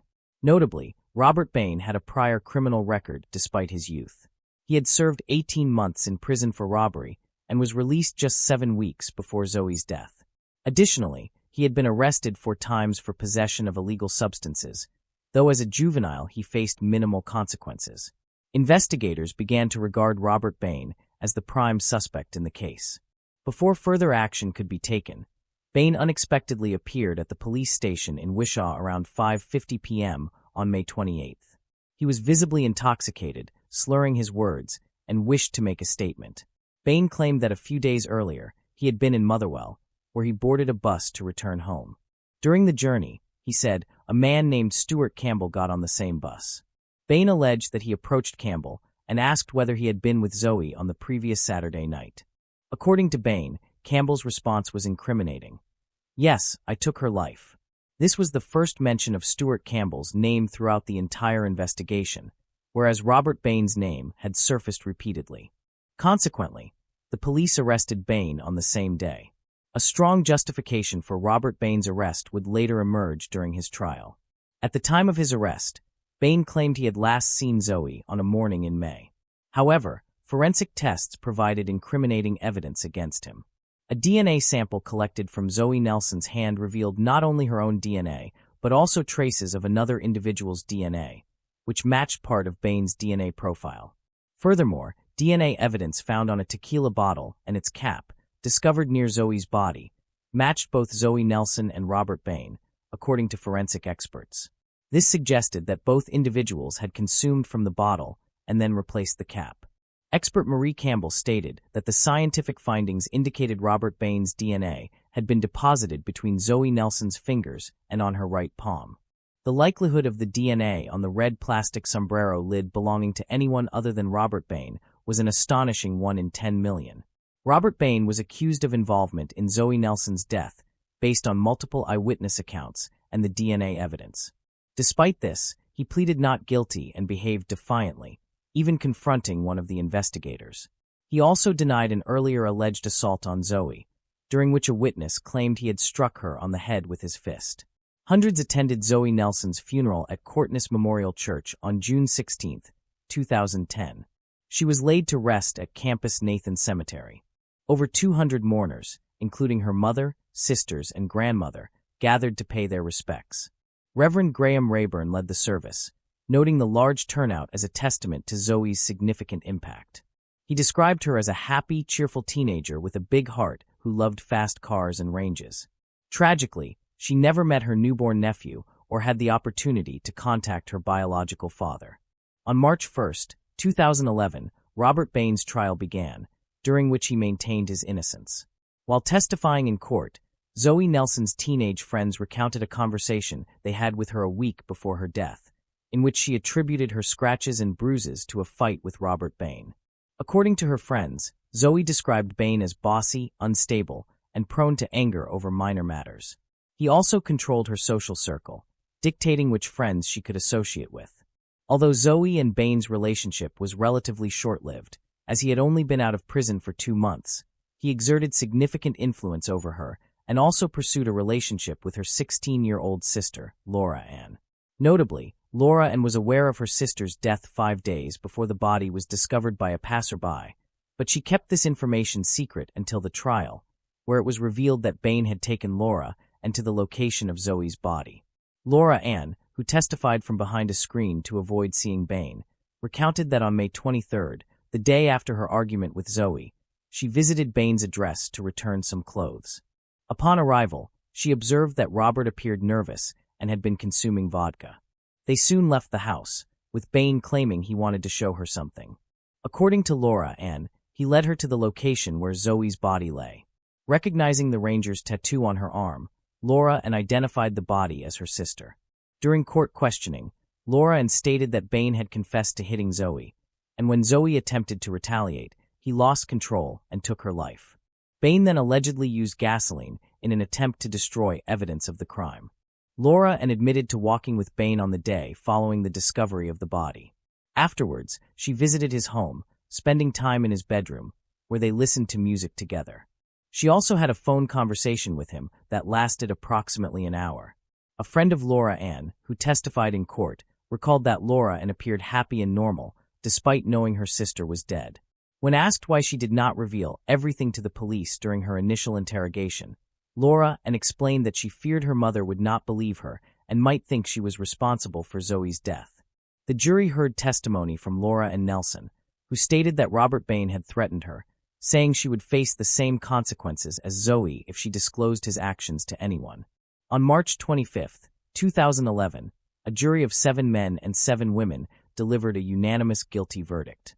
As the verdict was read, Bain became violent and had to be physically restrained.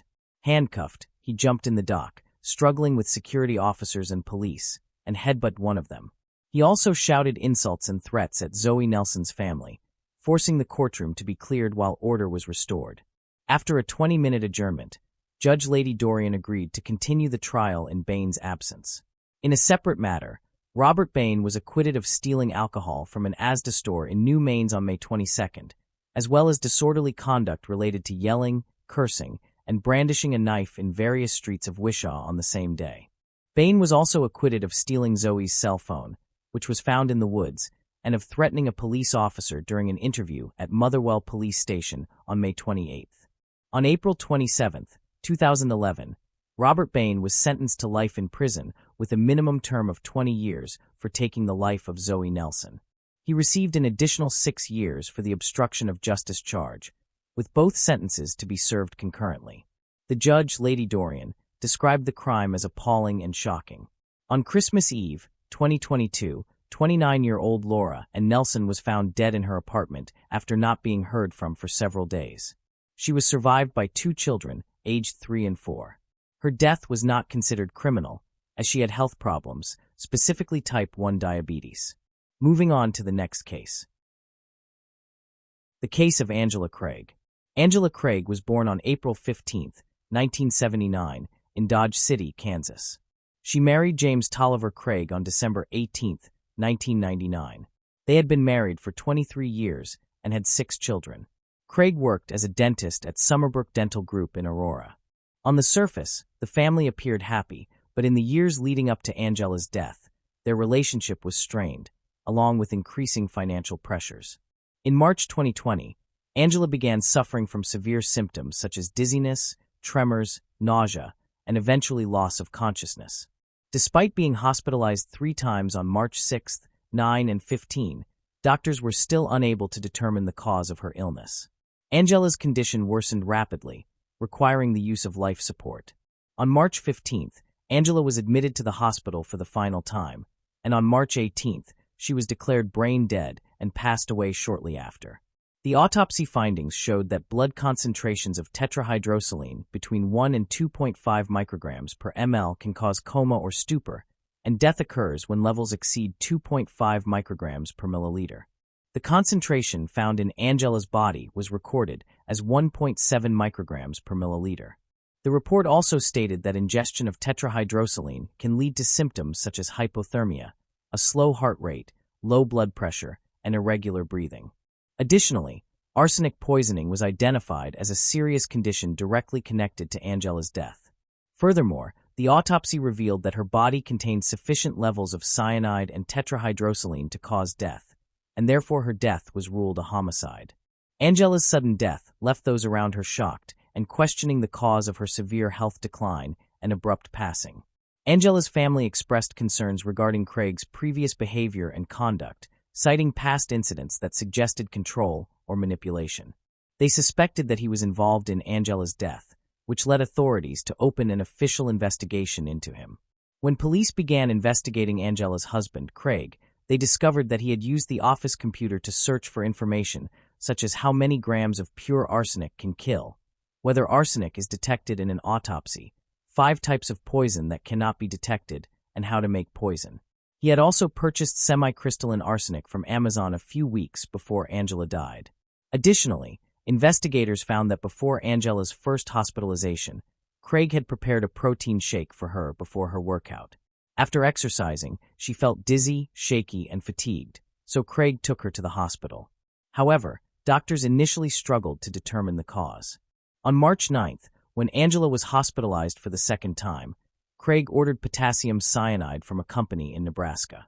In an email to the company's customer service representative, Craig introduced himself as a surgeon and stated that he intended to use potassium cyanide to research a medical method. Before I continue, I want to remind you that only a small percentage of people who watch my videos are actually subscribed. So if you enjoy my content, consider subscribing.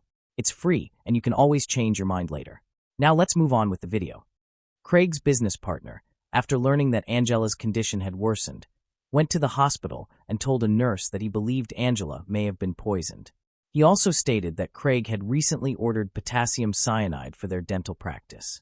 Additionally, a manager at Craig's workplace reported that on March 13th, Craig received a package at the office. When the manager opened the package, they discovered a warning label for biological waste and a round container labeled potassium cyanide inside. The manager performed a Google search and found that Angela's symptoms were consistent with potassium cyanide poisoning. Then, on March 15th, when the manager learned that Angela had been hospitalized again, she shared information about the package with another employee. Evidence against Craig included his internet search history, which showed that he had researched poisons and how to make a murder appear like a heart attack. Investigators allege Craig purchased cyanide and arsenic online, and surveillance footage showed him handling items connected to the poisoning. They believe that between March 6th and March 15th, 2023, Craig secretly poisoned his wife, Angela, with cyanide and tetrahydrosaline, a substance commonly found in eye drops. Additionally, Craig allegedly was having an affair with Kane during this period, which prosecutors believe may have been his motive. While his wife was dying in the hospital, he flew his lover, Kane, to Denver. All of these actions, along with medical evidence showing that Angela was poisoned, led to Craig's arrest on Sunday, March 19, 2023, in Aurora, Colorado. He remains in custody while the case is pending, facing charges that his intentional poisoning caused Angela's death. Craig made his first court appearance on Wednesday, July 12, 2023. The hearing focused on the proceedings related to the charges and his custody status. He is charged with first-degree murder in the death of his wife, Angela. Prosecutors presented evidence that Craig planned to kill his wife. He allegedly poisoned her by adding cyanide and tetrahydrosaline to her protein shake. He had searched online for information about poisons and had attempted to purchase arsenic and cyanide over the internet. Prosecutors allege Craig conducted these searches and planned the murder shortly after beginning an extramarital affair. The judge decided to hold Craig without bail due to the seriousness of the crime. Craig is suspected of attempted murder, being a flight risk, and posing a danger to others. The Arapahoe County Medical Examiner testified that Angela died from cyanide and tetrahydrosaline poisoning, a substance commonly found in over-the-counter eye drops. An Aurora Police Department detective also testified, presenting home surveillance footage that showed Craig holding bottles of drinks his wife frequently consumed and at one point holding a syringe. However, the defense team argued that the evidence was circumstantial, emphasizing that surveillance footage did not capture the poisoning. Craig's attorneys denied that he poisoned his wife's protein shake. However, Judge Shea Whitaker determined that there was sufficient evidence for the case to proceed to trial.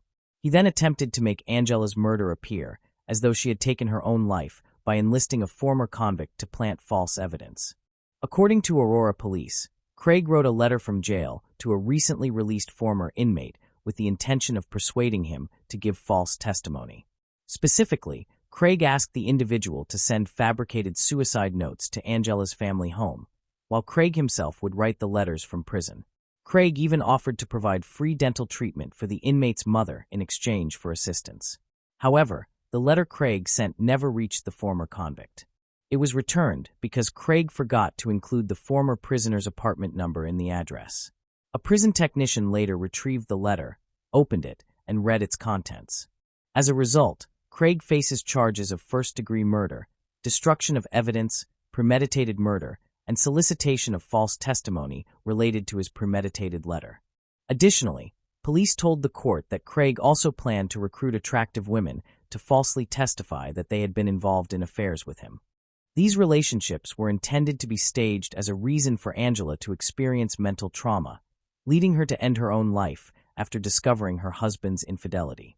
Craig's attorney, Harvey Steinberg, abruptly withdrew from the case on Thursday, November 21, 2024, the same day the trial was scheduled to begin, citing professional conflicts and other reasons.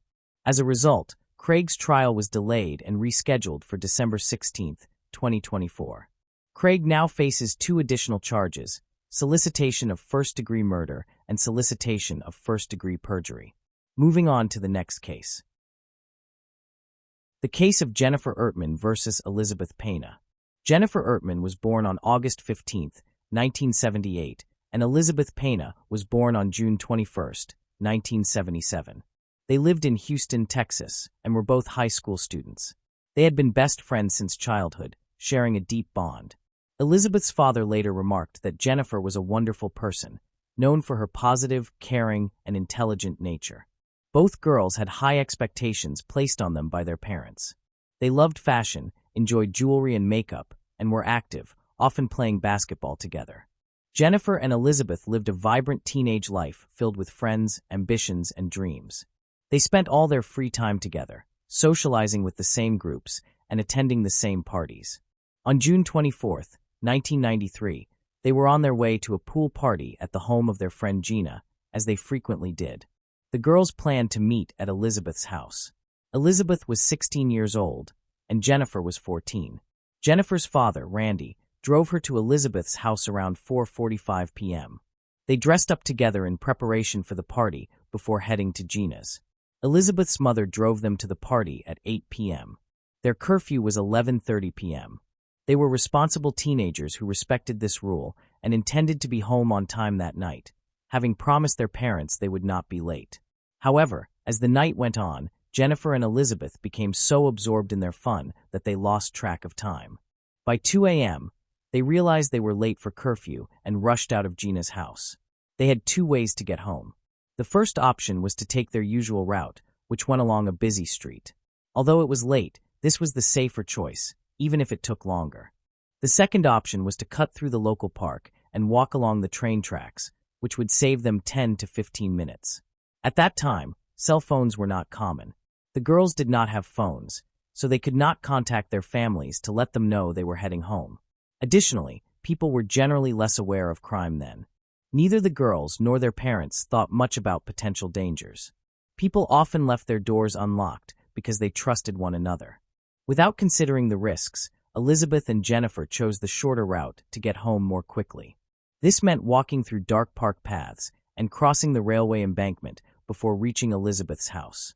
Unfortunately, this choice resulted in tragic consequences. Jennifer's mother woke up around 4 a.m. and noticed that the light in her daughter's bedroom was still on, which was unusual because Jennifer always turned it off at night. Worried, she checked Jennifer's room and discovered it empty, which alarmed her even more. Not wanting to create panic, she tried calling the parents of Jennifer's best friend, Elizabeth, thinking Jennifer might have spent the night there. Unfortunately, she could not reach them. Worried about their daughter, Jennifer's parents attempted to contact Gina, where the girls had been earlier that night, hoping they might have stayed over. However, they couldn't reach her either since no one answered the phone at Gina's house. They decided to begin searching for the girls.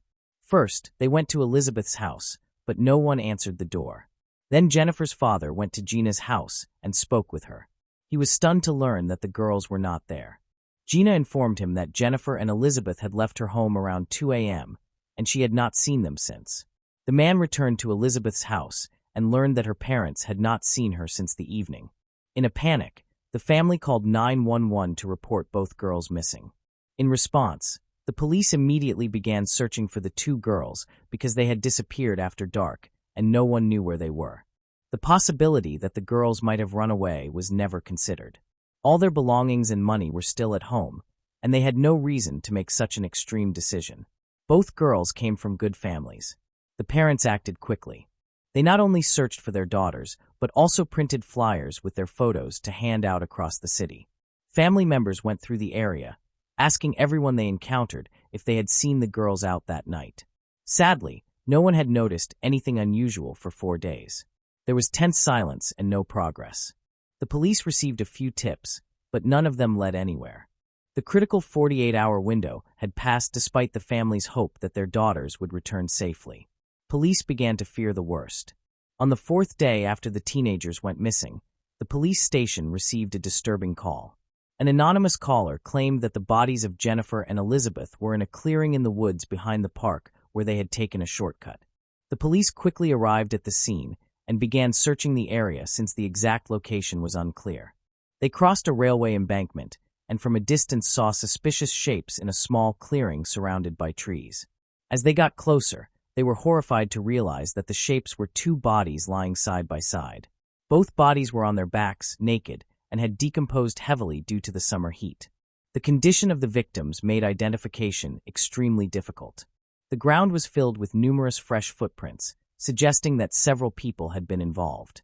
There were signs of dragging and a struggle, but the police underestimated the level of brutality and the horrors the girls endured in their final moments. They reached out to the media to report the grim discovery. At that moment, Jennifer's father was giving another interview, pleading with the public for help when he overheard the devastating news. While authorities worked to identify the bodies, the grieving father rushed to the park where the crime had taken place.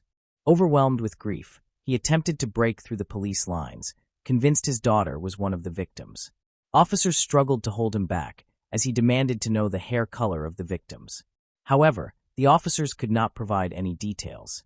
The bodies were severely decomposed, making identification impossible, but they feared the victims were Jennifer and Elizabeth. All the evidence was sent to the medical examiner's office, and the bodies were examined by forensic specialists. They concluded that the deceased were 18-year-old Jennifer Ertman and 18-year-old Elizabeth Pena. The identification was confirmed through dental records, as heat and insects had caused extensive decomposition in just 4 days. Multiple footprints were discovered at the crime scene, and police determined they belonged to several individuals.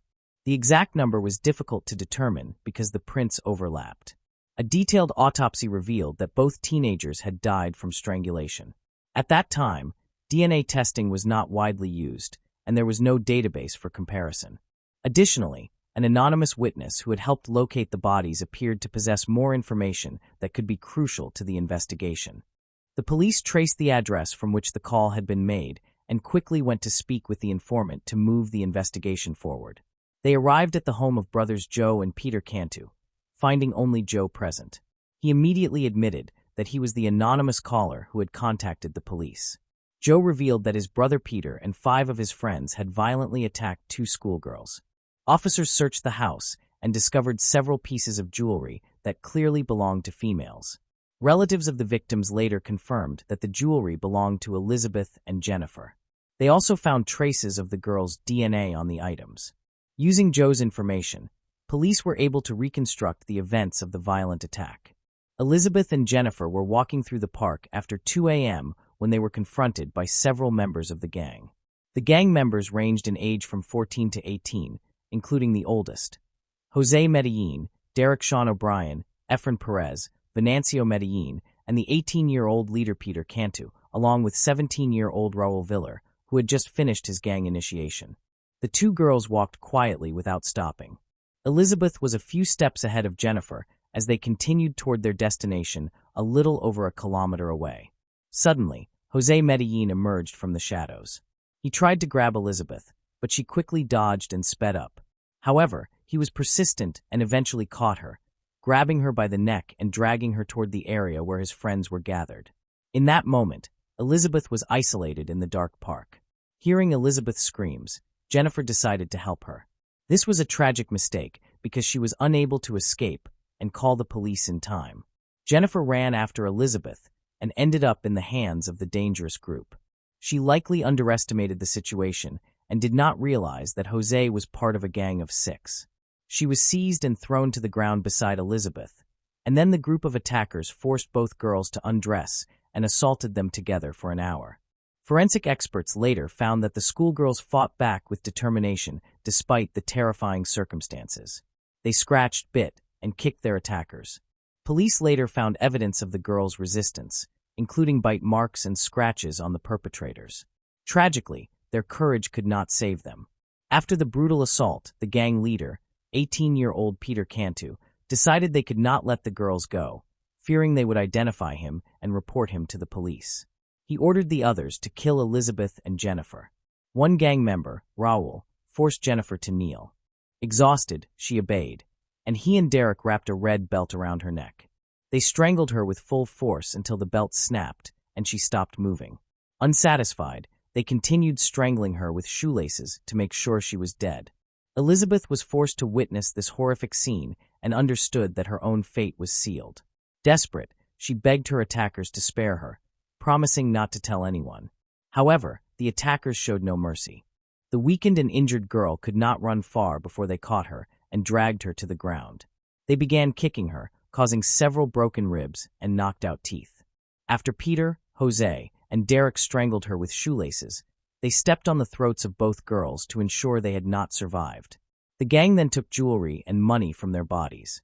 After the attack, the gang members, except for Derek, went to Peter Cantu's house, where his younger brother Joe and Peter's wife, Christina, were present. Christina noticed that the boys returned late at night with blood on their clothing. They appeared tired and nervous, as though they had just been in a fight. When Christina asked what had happened, the gang members claimed they had only been having some fun. However, they did not hide what they had done. Instead, they described the incident to Joe and Christina with pride, even laughing about it. Jose commented that if he had possessed a gun, things would have been easier.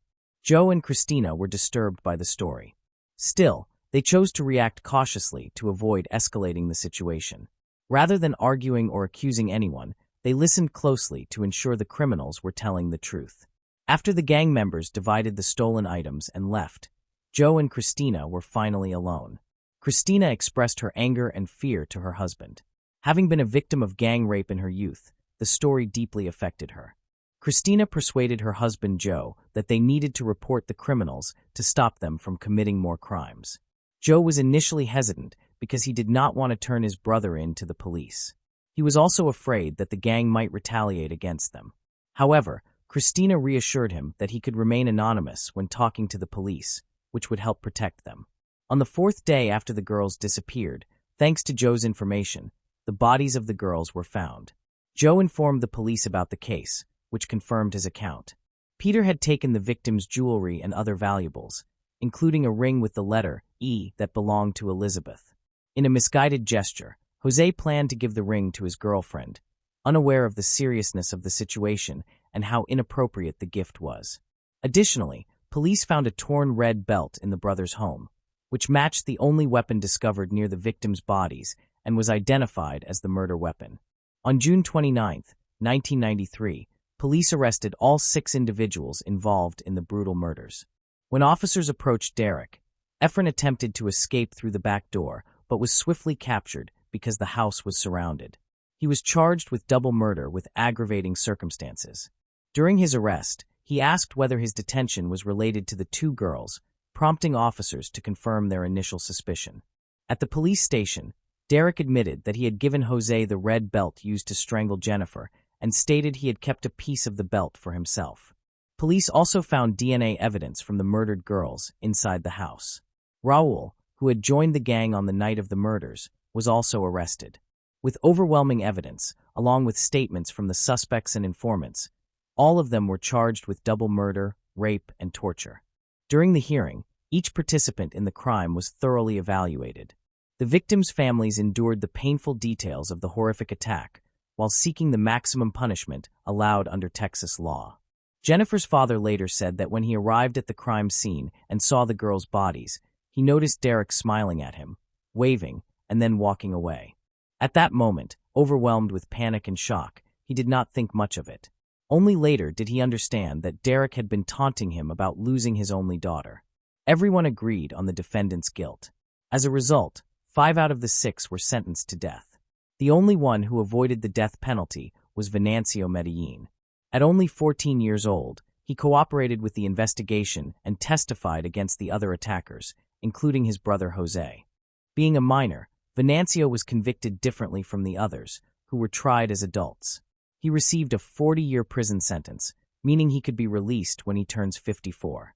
At the end of the trial, another murder emerged that the accused might have committed. Authorities were alerted about dismembered remains, implicating Derek and Efren in the unsolved killing of a girl named Patricia Lopez, who had been raped and tortured to death. Patricia's body was found 6 months before the massacre of Jennifer and Elizabeth, also near the forest. The nature of her killing was similar. Police discovered that 2 attackers had savagely beaten, raped, and mutilated her before discarding her body. DNA from the victim was retrieved and examined, but the investigation initially failed to identify the perpetrators due to an absence of matches in the database. However, upon reevaluation, male DNA recovered at the crime scene matched José's.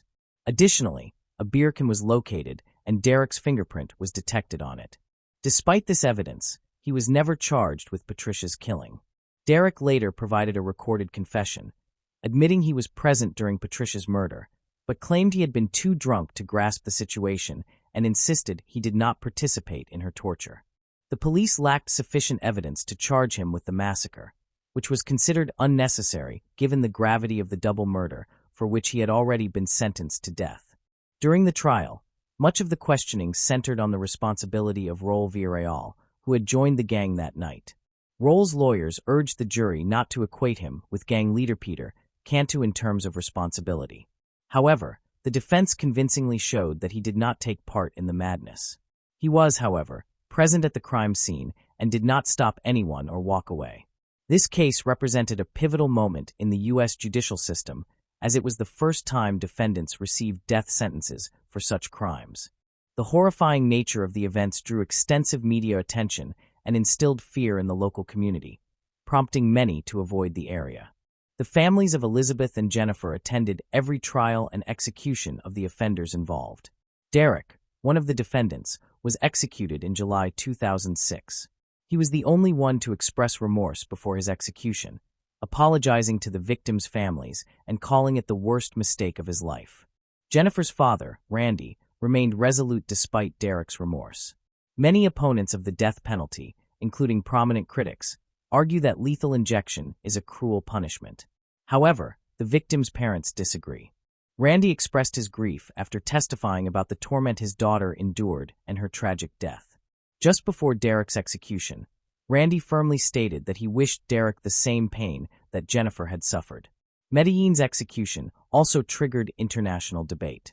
As a Mexican citizen, José did not contact his consulate for protection before his trial, despite having that right under the Vienna Convention.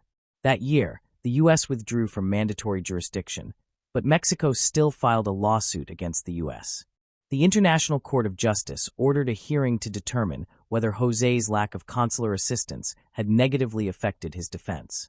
This situation received significant media attention and involved human rights organizations, which increased its complexity. In 2005, then-President George W. Bush ordered hearings on the matter. However, the governor of Texas opposed this order and brought the case to the U.S. Supreme Court, which ruled that only the U.S. Congress possesses the authority to issue decisions in such cases. In July 2005, the International Court of Justice intervened by halting José's execution and calling for a hearing with the consulate. Despite this, the governor of Texas insisted they were not obligated to comply with the International Court's ruling. Opponents of the death penalty protested the upcoming execution. However, the victims' families maintained that lethal injection was appropriate for such a vicious crime. It was difficult to believe that the perpetrator was still imprisoned, and many wondered how the situation would unfold. He likely hoped for a pardon before his execution. On August 5, 2008, the Supreme Court rejected his final appeal. In the moments before the execution, the governor of Texas chose not to delay it, despite requests from Mexico and Washington. José Medellin was executed 2 years after Derek's death. On August 17, 2010, Peter Cantu delivered a final statement before his execution. After this, The victims' parents voiced their satisfaction with the court's decision and the execution. They also hoped that the other individuals involved in the horrific crime who evaded lethal injection would spend their lives in prison while awaiting their sentences. The Supreme Court passed a law prohibiting the execution of minors, resulting in Raul Vellier receiving a life sentence with the possibility of parole in 2029. This tragedy had a deep impact on the entire Houston community. It reminded residents of the persistent issue of gang violence, similar to previous struggles. To honor the memory of Jennifer and Elizabeth, a memorial was placed at the site of the horrific initiation, and another was set up at their school. Randy believed that, regardless of age, juvenile offenders who committed such monstrous acts should never be released. Randy often spoke to the media, pledging to fight tirelessly to prevent the release of anyone involved in this brutal crime. He dedicated his life to this mission and stayed devoted to his promise. Sadly, Randy died from lung cancer in 2014 at the age of 61. His efforts greatly impacted the protection of victims' rights, prompting changes in legislation. Thanks to Randy's persistent advocacy, the families of victims were granted more rights in the courtroom. During hearings, Randy openly expressed his emotions and displayed clear hostility toward criminals. His actions attracted both support and criticism. Victims' families had previously not been permitted to speak in court to share their feelings. However, after this case, the system became more lenient. Additionally, attending the executions of murderers had been prohibited. Nevertheless, Randy succeeded in removing this restriction, and it was because of his determination that the families of the victims were present at all lethal injections. He believed this allowed the world to become slightly better. The remaining gang members in prison continued to seek parole, hoping for eventual release. Their latest request was denied. Moving on to the next case. The case of John Berry. John Berry was born on August 26, 1983, and grew up to be a cheerful and sociable individual with a wide circle of friends and a love for parties. During her school years, she was an active member of the local cheerleading team. After graduating high school, Johnia enrolled at East Tennessee State University to pursue a degree in psychology and criminology. It was during this time that she met Jason White, and they began dating. The couple became engaged just before graduating in late 2004. At the age of 21, Johnia chose to pursue a master's degree in psychology, which required her to temporarily relocate to Knoxville for her studies. While in Knoxville, she worked part-time at a children's educational center, where she discovered her passion for helping kids. Meanwhile, Johnia's fiancé, Jason, was studying law in another state. Despite the distance, they remained close and began planning their wedding in Knoxville.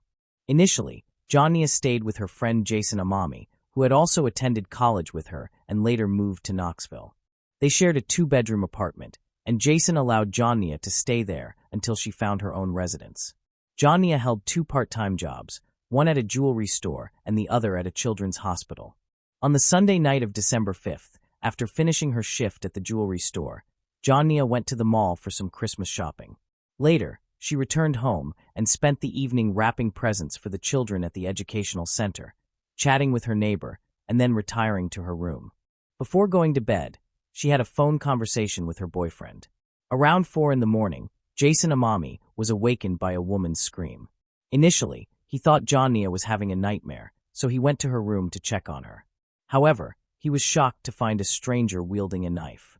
The intruder attacked Jason, and they engaged in a violent struggle. Eventually, Jason managed to fend off the attacker and ran for the door. He exited the apartment and sprinted to the nearest convenience store, nearly a kilometer away, to call for help. When the store clerk saw Jason, covered in blood, they immediately called 911. Jason explained to the police what had occurred when they arrived at the scene. At the apartment, the police found Johnia lying in the hallway connecting 5 units. She was still alive but barely conscious. When questioned about the attacker, she could only provide weak clues. The police searched the entire building and surrounding area, but were unable to locate the intruder.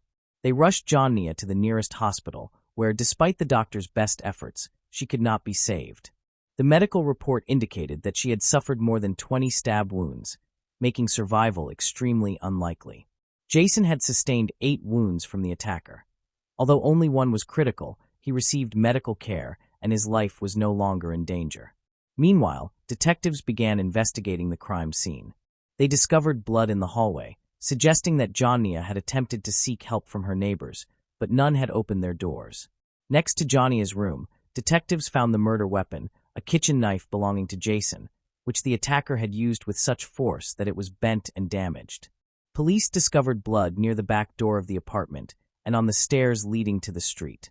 As Jason and Jonia had exited through the front door, detectives believed the killer had likely escaped through the back door in Jason's room. Another clue was a partial footprint, possibly left by the attacker when they followed Jason and attacked him. The brutal nature of Jonia's murder led police to suspect a personal motive. Initial investigations focused on Jonia's boyfriend, despite him being approximately 1,000 kilometers away from Knoxville. However, friends and family testified to the strength of their relationship, and he had no apparent motive to commit such a heinous crime. He learned of Jonia's death when her mother called him at 10 a.m., and he claimed to have fainted and required a long time to recover. In his incapacitated state, he needed a neighbor's assistance to book a plane ticket and pack his suitcase. After thoroughly verifying his alibi, investigators concluded that he could not have physically traveled to Knoxville and back by morning, thereby ruling him out as a suspect and shifting attention to Jonia's neighbor. Unlike Jonia's boyfriend, who had a solid alibi, this particular neighbor did not, raising suspicions that he might have been the perpetrator. Many of Jonia's friends and family suspected him, with some believing he could have been the killer and others accusing him of leaving Jonia behind while fleeing the apartment. The suspicion was so strong that Jonia's parents did not even want him to attend her funeral. After Jason was released from the hospital, investigators began questioning him. He maintained his original account, stating that he had heard screams, seen an unfamiliar man, and had been attacked after successfully fending off the assailant. Jason rushed to the front door, went out into the street, and sought help from neighbors. He assumed Jonia had also escaped from the apartment because he could no longer hear her screams. However, police had doubts about the accuracy of his testimony. Doubts about Jason initially arose from his injuries. Although he had 8 wounds, 7 were superficial, and the 8th on his right arm could have been sustained either while defending himself or during an altercation with someone else. Additionally, the absence of forced entry into the apartment suggested that the attacker might have already been inside. Jason claimed to have taken out the trash through the back door that night, but could not recall whether he had locked it. Detectives pressed him further, questioning which door he used to exit the apartment onto the street. Jason insisted he had left through the front door, but police suspected he was lying. If he had actually exited through the back door, it would explain the bloodstains near the door leading to the stairs, thereby heightening suspicions against him. Furthermore, police accused him of using and selling illegal drugs and of becoming aggressive when unable to get his fix. Jason denied all these allegations, but investigators continued to press various charges against him. After several hours at the station, detectives asked Jason to take a polygraph test, and to their surprise, he agreed. An expert was brought in to administer the test, during which Jason was asked a series of leading questions. When the test concluded, investigators informed him that he had failed, suggesting his responses were false. This news caused Jason to become extremely upset, shouting that he was innocent, had no involvement in the crime, that his life was in danger, and that the real perpetrator remained at large. Despite his protests, detectives remained skeptical. Police could not charge Jason due to lack of evidence. Laboratory analysis of the murder weapon revealed 3 DNA samples: the victim's, Jason's, and that of an unknown man. The unknown DNA was also found elsewhere in the apartment. A bloody fingerprint on the knife handle did not match Jason's. These findings indicated that another individual had been present, but the unknown DNA did not match any in the database.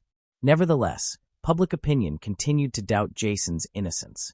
Jason developed PTSD after a flawed polygraph test led to false accusations. In reality, he had severe lung and neck injuries with little hope of recovery. However, due to inaccuracies in police reporting, his treatment was only 25% covered, leaving him in financial distress. After the police ceased suspecting him, they began questioning Jason as a witness. Based on his account, they were able to create a rough description of the attacker. However, the situation was complicated by the fact that Jason did not get a clear view of the assailant's face. The apartment was dimly lit, and the attacker had lunged at him as soon as he left the room. In Jonia's room, investigators made an intriguing discovery. A cap was found near the back staircase, along with discs and a stereo player.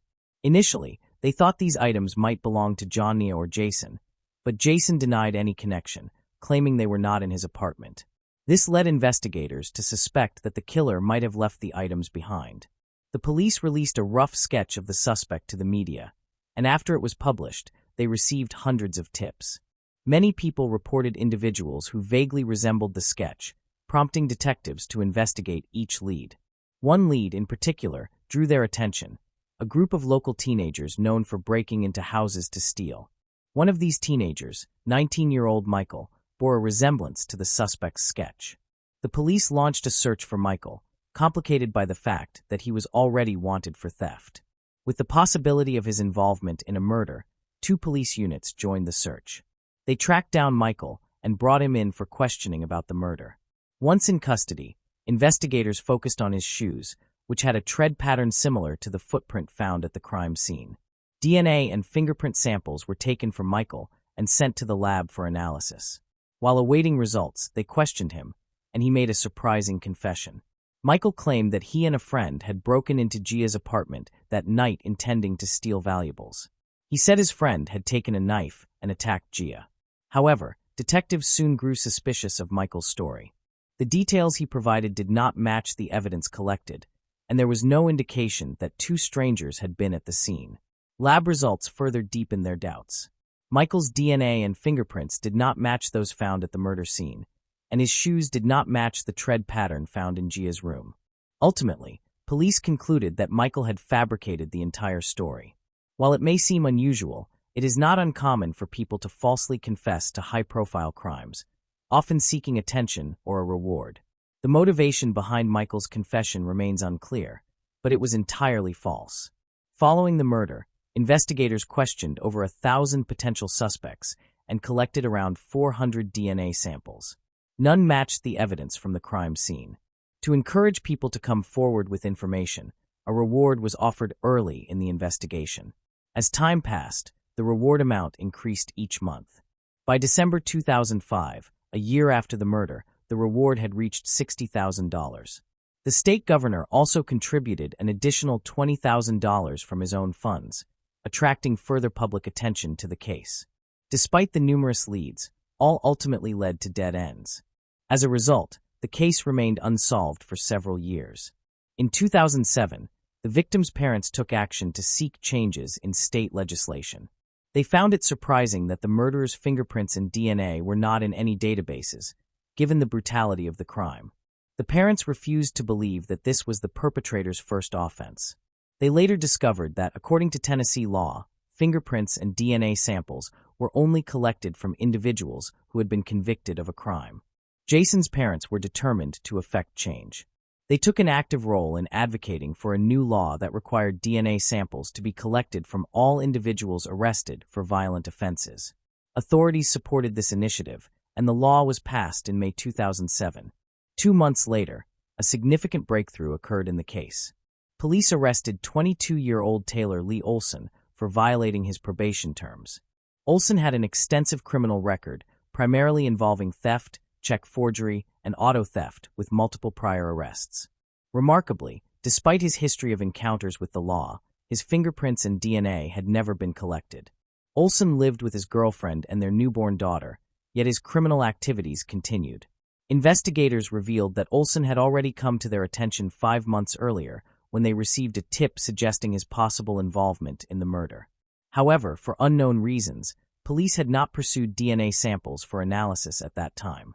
With his new arrest for probation violation, they finally decided to question him regarding Johnny's case. Olson eventually confessed to his involvement in the murder and willingly provided a DNA sample. When laboratory results returned, it was confirmed that Taylor's DNA was a complete match with the sample found in the victim's apartment.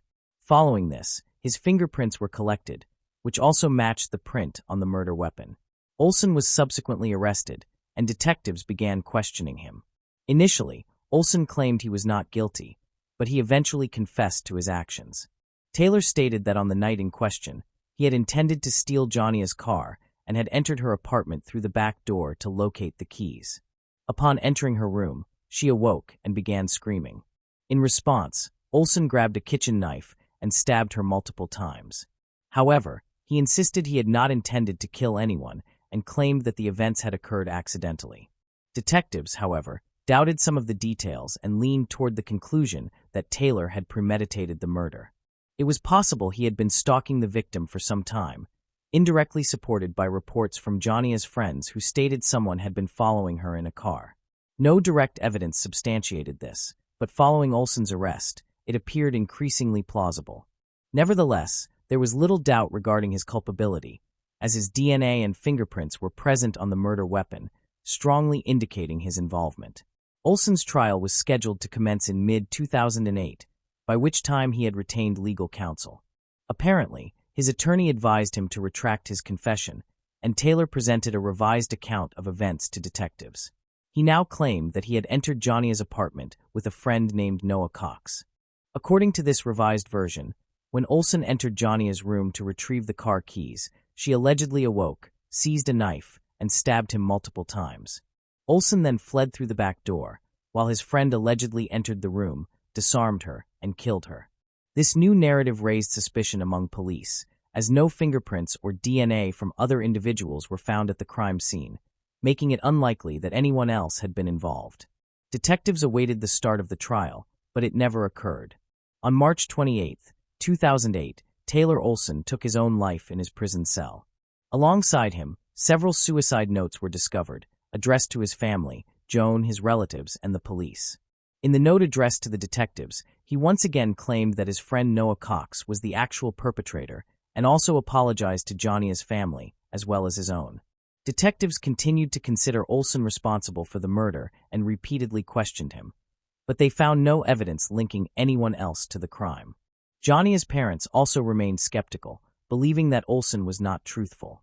In their view, if Taylor had truly been innocent, he would not have taken his own life. It appeared far more likely that he simply did not want to spend the remainder of his life in prison.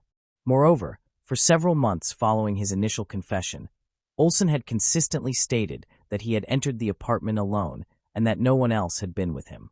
The sudden alteration of his story to shift blame onto his friend further heightened doubts about his claims.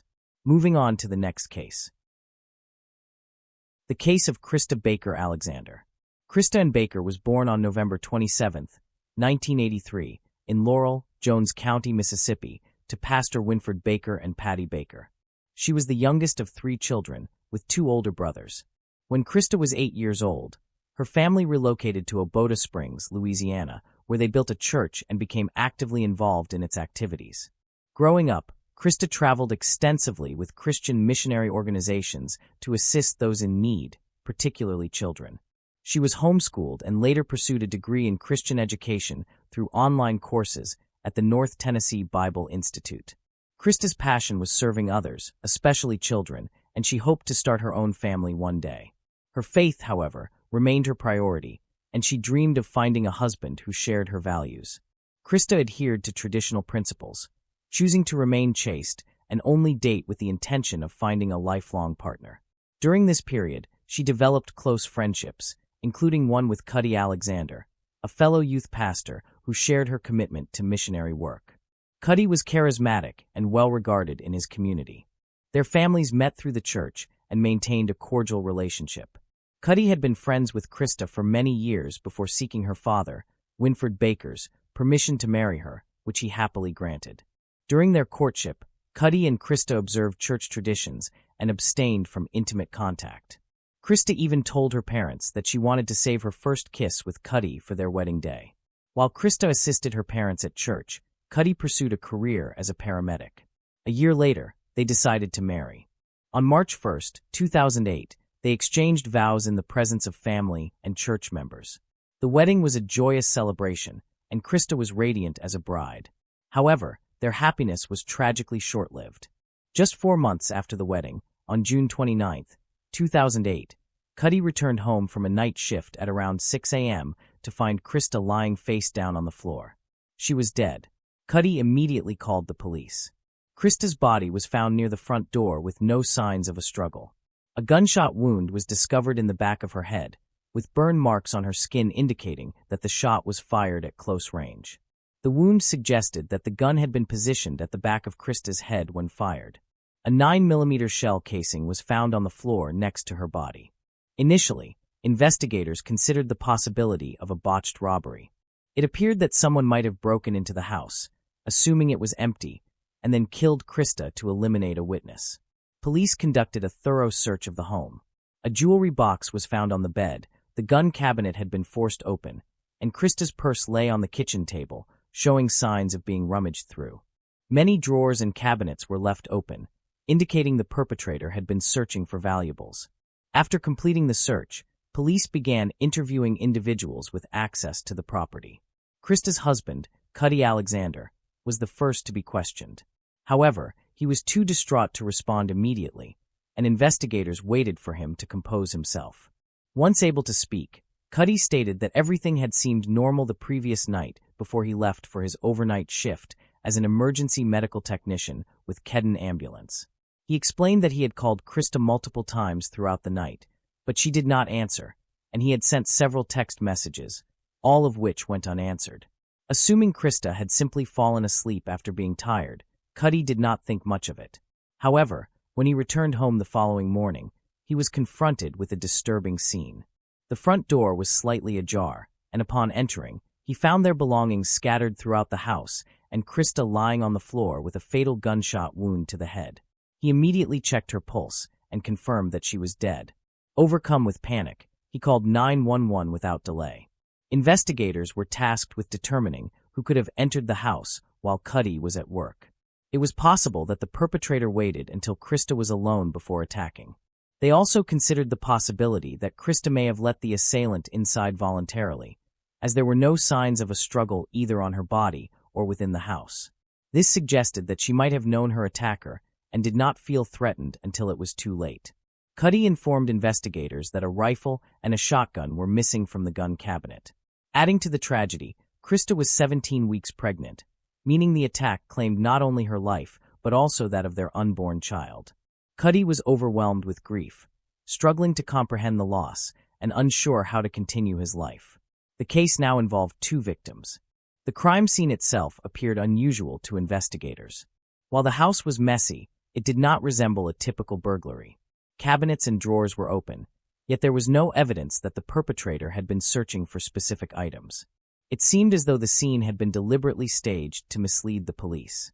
The jewelry box was open, but its contents remained intact, and Krista's purse was open with all valuables untouched.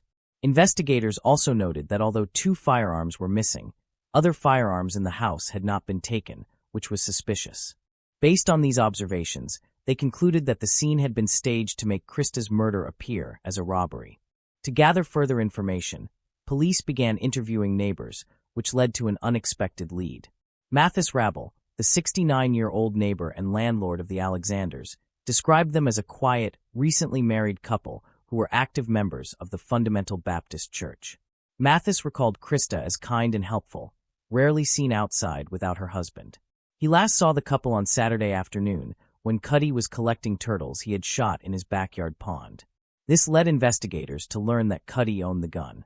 However, when police searched the Alexander home, they did not find a gun. Cuddy claimed that only a rifle and a shotgun had been stolen, never mentioning a handgun. Detectives suspected Cuddy might be hiding something. During a search of the pond area, they discovered several 9mm shell casings in the grass. These casings were similar to the one found near Krista's body. The police sent the casings to the state crime lab for analysis, and the lab report confirmed that the gun Cuddy used to shoot the turtles was the same firearm used to shoot Krista. Investigators summoned Cuddy to the police station for further questioning regarding his wife's death. He maintained that it was impossible for him to have committed the crime, stating that he had left for work at 5 p.m. on Saturday, June 28, 2008, and returned home the next morning at 6 a.m., providing an alibi that he had been working throughout the night. Upon verification, Cuddy's colleagues confirmed his statement, asserting that he had indeed been at work throughout the entire night. When asked about the firearm, Cuddy stated that he owned a gun but insisted he had sold it the day before the incident to an unidentified man named Steve. The purported buyer had paid $500 in cash, which complicated efforts to verify the claim. Cootie described Steve as a white male in his mid-30s, approximately 6 feet 1 inch tall, driving an old Toyota pickup truck. Krista's parents expressed their doubts to investigators, asserting that they did not believe Cootie's version of events. Her father, Winfred Baker, remarked that Cootie displayed minimal emotional reaction to Krista's death, a behavior that had emerged a few months prior to their wedding. They had been facing financial difficulties since moving in together, and the imminent arrival of their child was likely to exacerbate their struggles. Krista's parents also suspected that Cootie was having an affair with a co-worker who had even attended their wedding. Krista had confided in friends just weeks before her death that she believed Cootie was being unfaithful. As investigators examined the marriage more closely, they became increasingly convinced that Cootie and Krista held conflicting visions for their future. However, did this provide sufficient motive for Cootie to take Krista's life, particularly given that she was carrying their unborn child? Police had a single lead, a man named Steve, who Cootie claimed had purchased the gun used to kill Krista.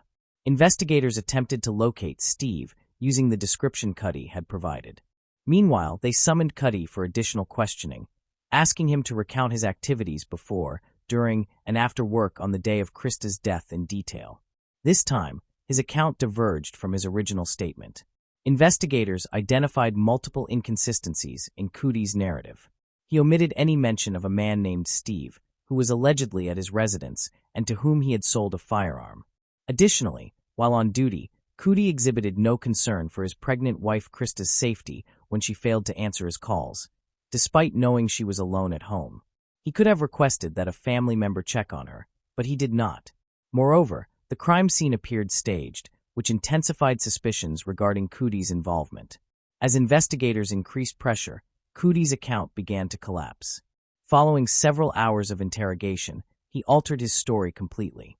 He claimed that he had been sleeping on the couch prior to his night shift, and that his wife had awakened him late. He stated he was not upset with her for waking him late, and that it had not been a problem. Cootie then asserted that he had been walking around the house with a gun, intending to bring it to work because a colleague was interested in buying it. He claimed he was merely fooling around, aiming the gun at objects and making click-click noises. He approached Krista from behind, placed the gun at the back of her head, and said that an accidental discharge had occurred. He insisted it was unintentional and that he had no desire to harm her. Upon realizing Krista was dead, he became frightened and unsure of how to respond. Cootie Alexander admitted to staging the scene to resemble a robbery. He removed several items from his home, including weapons and a DVD player, and left for work with the front door open.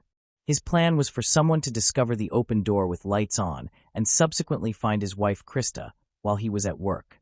However, this scheme failed. On his way to work, Alexander discarded a pistol and other items, including his wife's jewelry, out of the car window. By the time he reached work, the only possessions remaining in the car were a DVD player and a Sony radio. He gave the DVD player to a colleague, Allison Sharp, with whom he had been engaged in an affair. Alexander and Sharp had kissed and held hands before and after his wedding, spending one night together at a Baton Rouge hotel. While his wife Krista attended church camp, he took Sharp to a hotel for a jacuzzi evening with fine china plates, a meal, and wine, despite supposed financial difficulties, earning only $11 per hour and facing stalled professional certification efforts. Cootie and his pregnant wife, Krista, were experiencing financial struggles and unemployment, and to make matters worse, their washing machine had broken. Yet Alexander managed to arrange funds for a romantic evening at Callaway Inn with his mistress, Sharp. Police later discovered that a shocking event had occurred in the home, contradicting Cootie's initial claim that Krista's death had been accidental. Detectives found proving direct involvement difficult, but they considered Cootie's explanation suspicious. Despite these obstacles, police were convinced that Krista's death was not an accident and that Cootie's actions raised more questions than they answered. Following Cootie Alexander's arrest, Krista's parents found the strength to forgive him. The Baker family united to mourn the loss of their cherished daughter and what would have been their fourth grandchild. Krista's father, Winfred Baker, remembered her affectionately, describing her as a sweet and lovely person. Krista had made a meaningful impact on those around her, completing 17 mission trips during her life. Winfred Baker recalled a conversation with Cootie shortly before his arrest. Although brief, Baker described the encounter as emotional, saying they hugged and cried together. Despite his desire for justice, Baker stated he had already forgiven Cootie. "We forgave him even before we knew who was responsible," he said. Baker found solace in knowing Krista was now in a better place, saying, "She's with the Lord in heaven and at peace." The trial commenced on August 2, 2009. Prosecutors argued that Cootie's conduct following Krista's death indicated intentional action. They questioned why he did not call 911 immediately if the shooting had truly been accidental.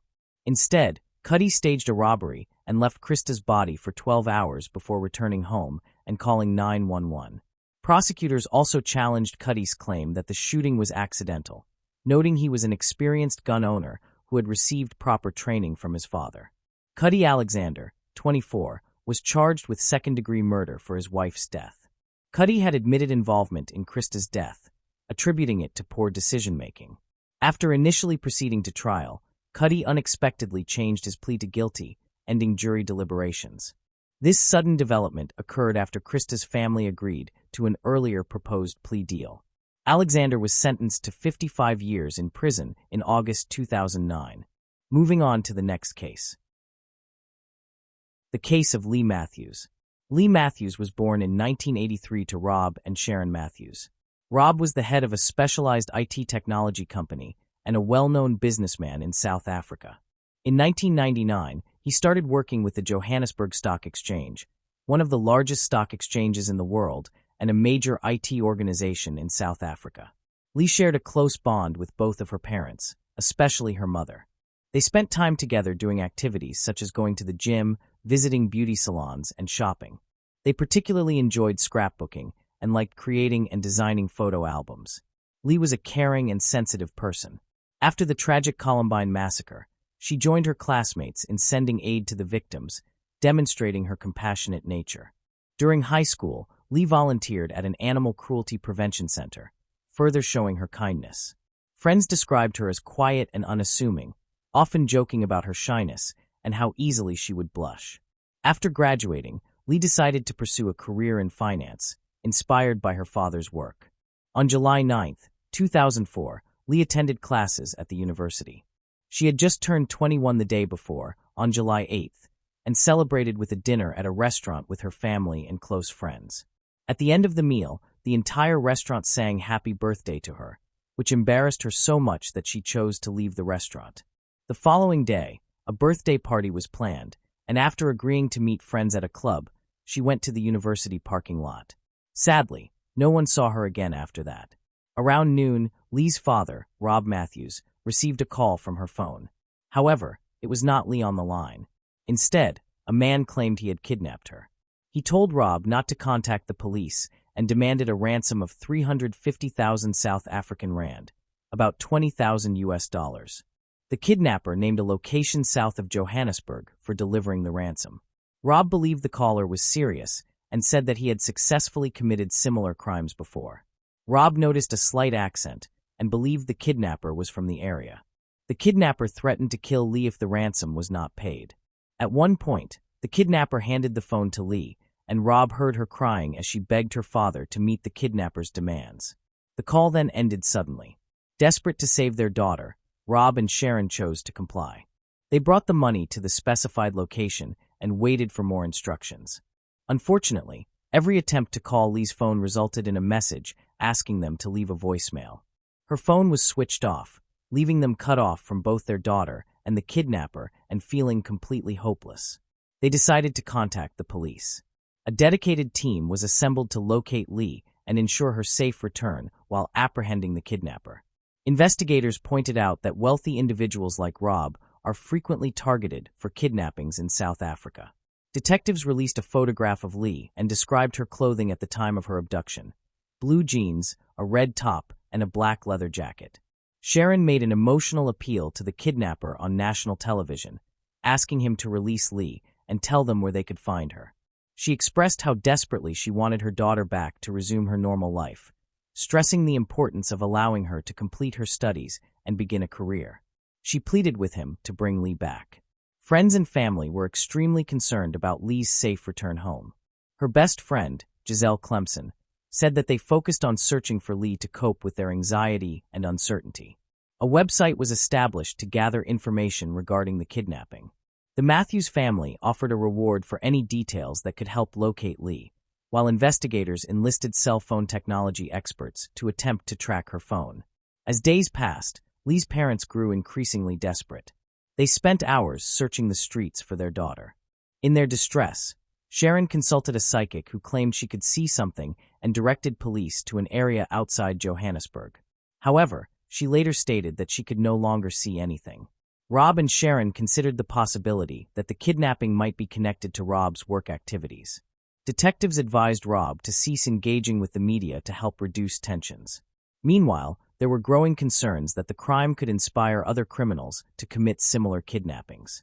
The negotiating team observed that kidnappings are relatively common in southern Africa, occurring roughly once a month.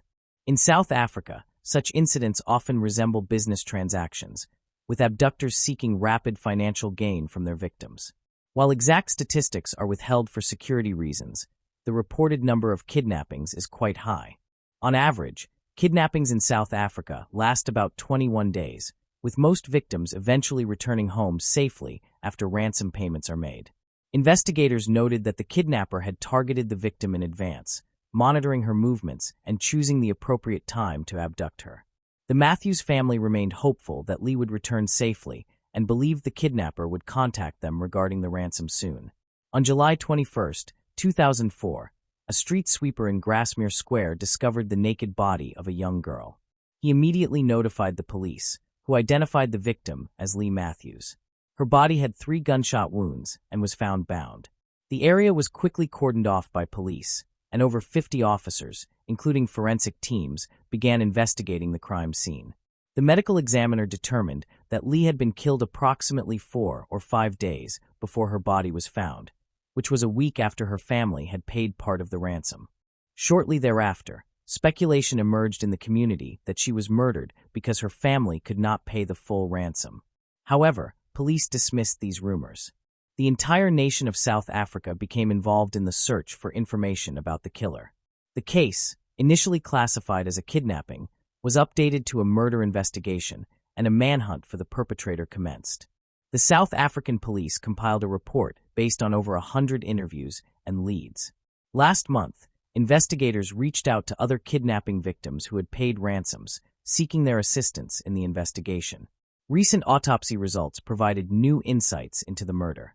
Investigators suspect that Lee's body was frozen for several days before her murder scene was staged in the square, suggesting she had been killed elsewhere.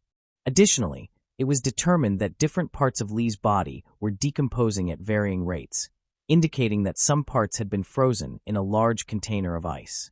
The criminal group's actions were described as a calculated attempt to mislead the police. Forensic scientists discovered a group of bullets near Lee's body, but later confirmed that these bullets did not correspond to the crime scene. There were no developments in the case until early October, when a suspect was apprehended. The suspect, 24-year-old Donovan Moodley, was a student at the same university as Lee. Before his arrest, Donovan confessed the murder to several friends, and one of them reported this to the police. Donovan's fingerprint matched one found on the tape used to bind Lee's hands, and his phone was tracked alongside Lee's after the kidnapping.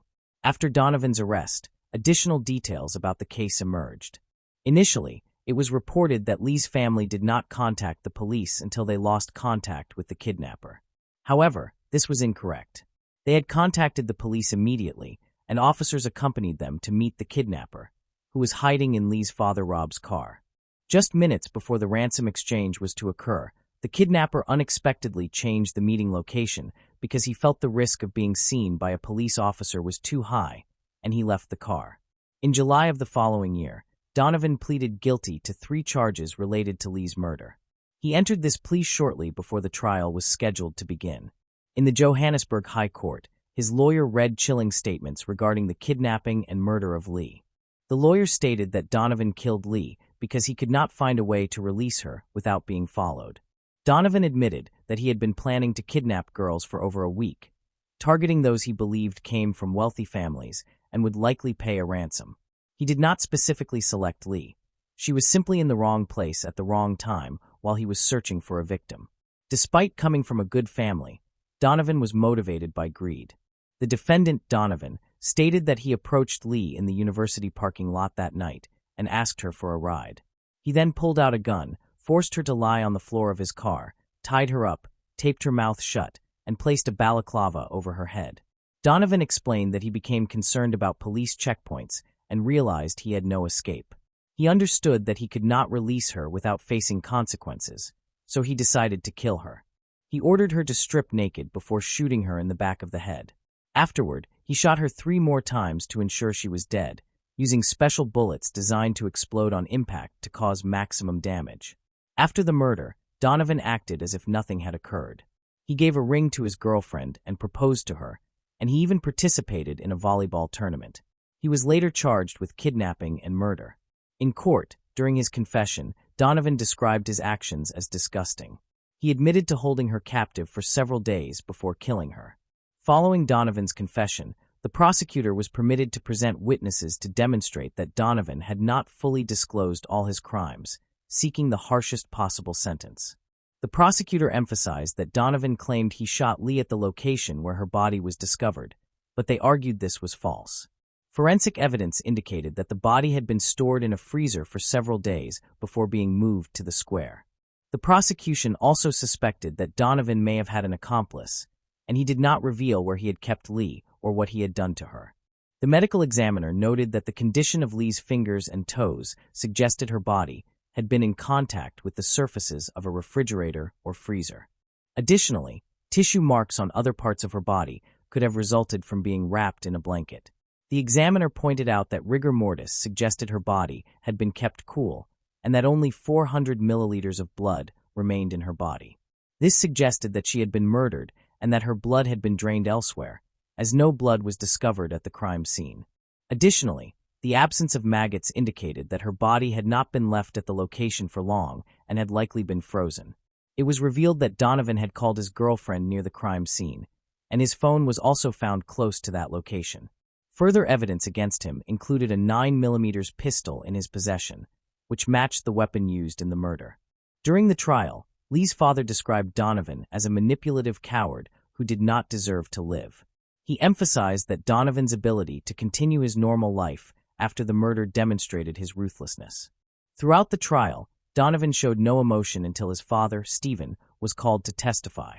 Stephen said he had been proud of his son's job promotions, but that pride vanished in light of the crime. He stated that his son had committed a brutal act and did not deserve forgiveness. Stephen mentioned that Donovan never requested money from the family, as they were financially stable, which confused him about why his son had acted as he did. He expressed sympathy for the Lee family, saying they were ashamed to be connected to such a horrific crime and that they accepted responsibility because Donovan was their son and always would be. He added that they could never relieve the pain caused and prayed that the Lee family could forgive his son. These words brought Donovan to tears. Donovan had faced many emotional difficulties throughout his life. In 2001, Donovan's grandfather was fatally stabbed by his uncle, who was not convicted of murder. Instead of serving time, the uncle was sent to a psychiatric hospital.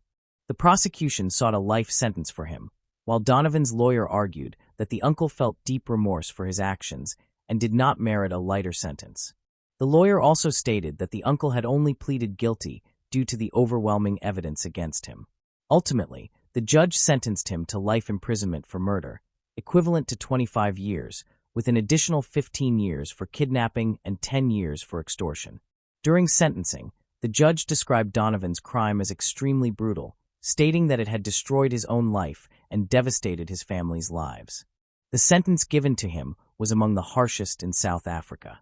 Following the trial, investigators announced plans to examine whether anyone else had been involved in the murder, suspecting that Donovan might have had an accomplice.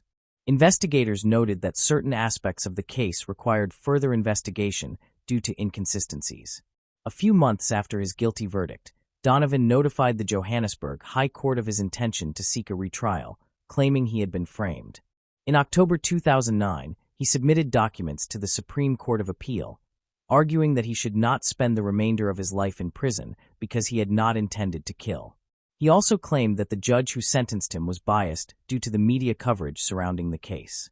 In interviews, Donovan argued that the incident constituted manslaughter rather than murder, and he believed he deserved a lighter sentence. He described the life sentences he received as shockingly inappropriate. His new lawyer supported this view, stating that the prosecution had failed to prove the murder was premeditated. Ultimately, the court denied Donovan's motion, and his conviction was upheld. He remained silent for a period until July 2011, when he appealed to the Supreme Court for a retrial. In his appeal, he claimed that 3 drug dealers named Frank A. Lee and Jumbo had coerced him into participating in the kidnapping by threatening to harm his family, which he cited as the motive for the crime. Donovan stated that the plan had changed and that they intended to kidnap someone else.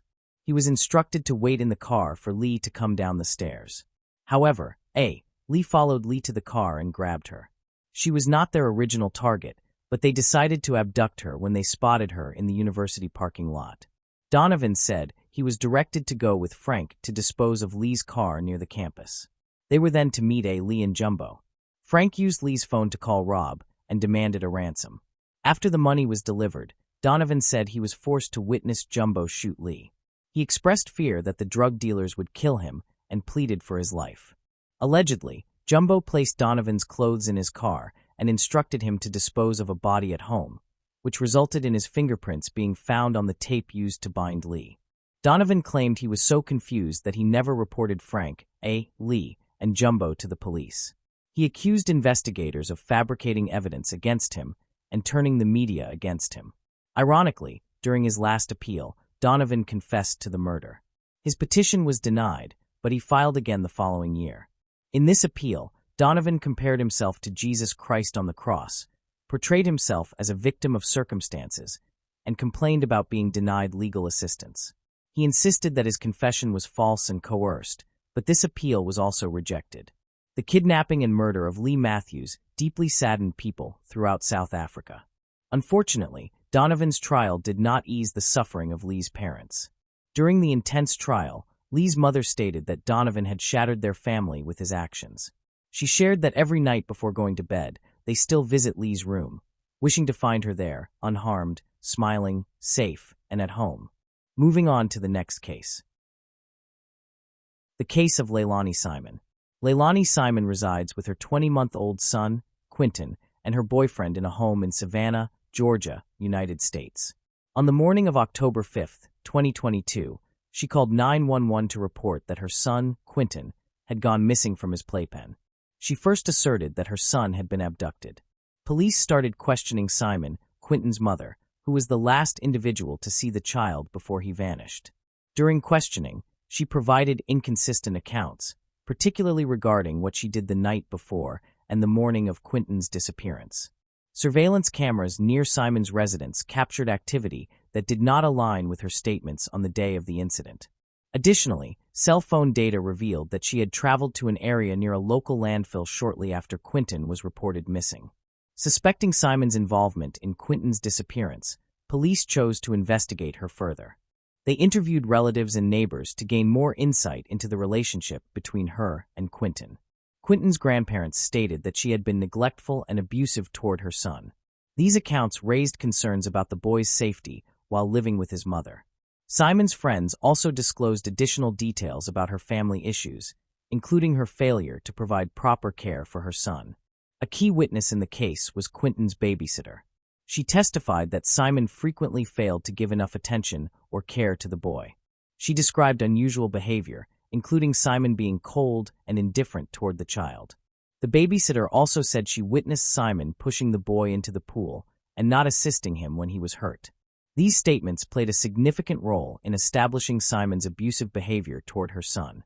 While the search for Quinton continued, Simon was seen drinking at a bar with her mother, Billie Jo Howell. This behavior caused public outrage, as it did not match the image of a mother desperately searching for her missing child. Based on these factors, on October 12, 2022, police identified Simon as the primary suspect. However, they did not arrest her immediately and continued gathering additional evidence to clarify the case. Investigators began searching the house where Quinton lived before he disappeared. They found no evidence of forced entry or violence, so they ruled out the possibility that the boy had been taken by a stranger. They then discovered traces of organic material and an unusual odor in the family's trash, which prompted them to broaden the search to a nearby landfill. After many days of searching the surrounding landfills, they still were unable to locate any trace of the boy. Investigators uncovered a new lead in the case when they collected footage from surveillance cameras near Simon's home.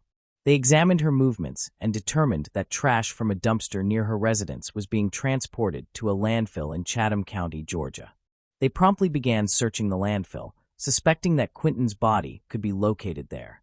Approximately 40 officers from multiple agencies, including the FBI and local police, along with forensic specialists and technicians, took part in the search.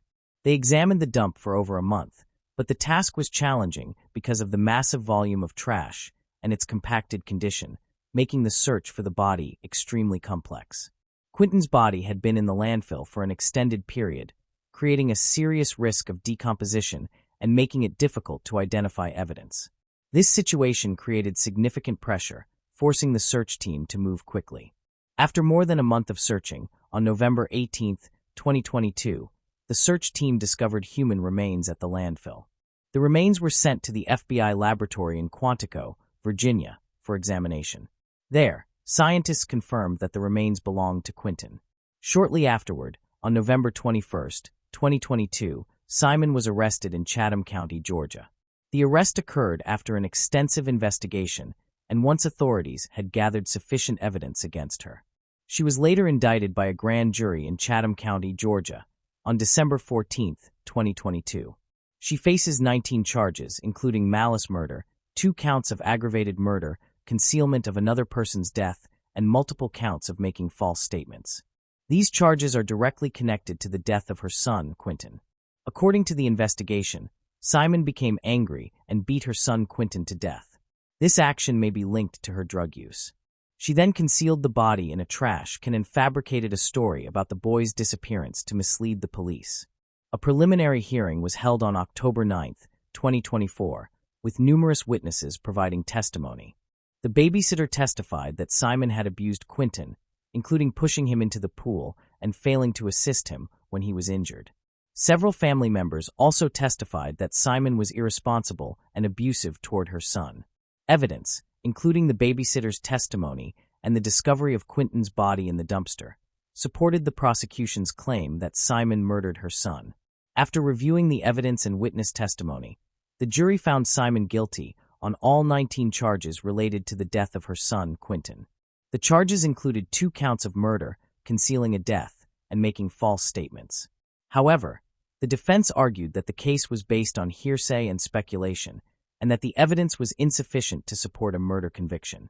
As the trial neared its conclusion, Simon's attorneys asked the judge to declare that there was insufficient evidence for a jury to convict her of murder and concealing Quinton's death. They requested that the judge issue a direct verdict of acquittal on those charges. The judge denied the motion. Simon's trial took place on November 21, 2024, in Chatham County Superior Court. During the trial, prosecutors stressed that Simon showed no remorse. She only expressed regret about being arrested and having to face trial. Throughout the proceedings, she also failed to offer a clear explanation to justify her actions and was unable to challenge the evidence presented in court. Under Georgia law, murder carries a life sentence. Because prosecutors did not pursue the death penalty, Judge Tammy Stokes only needed to determine whether to allow Simon the possibility of parole. As a result, Simon was sentenced to life in prison, but may be eligible for parole after serving 30 years. In addition, the judge imposed an extra 10 years in prison for concealing Quinton's death. She has the right to appeal the sentence within 30 days of sentencing. When she heard the verdict, she simply stood up and nodded as if she accepted it.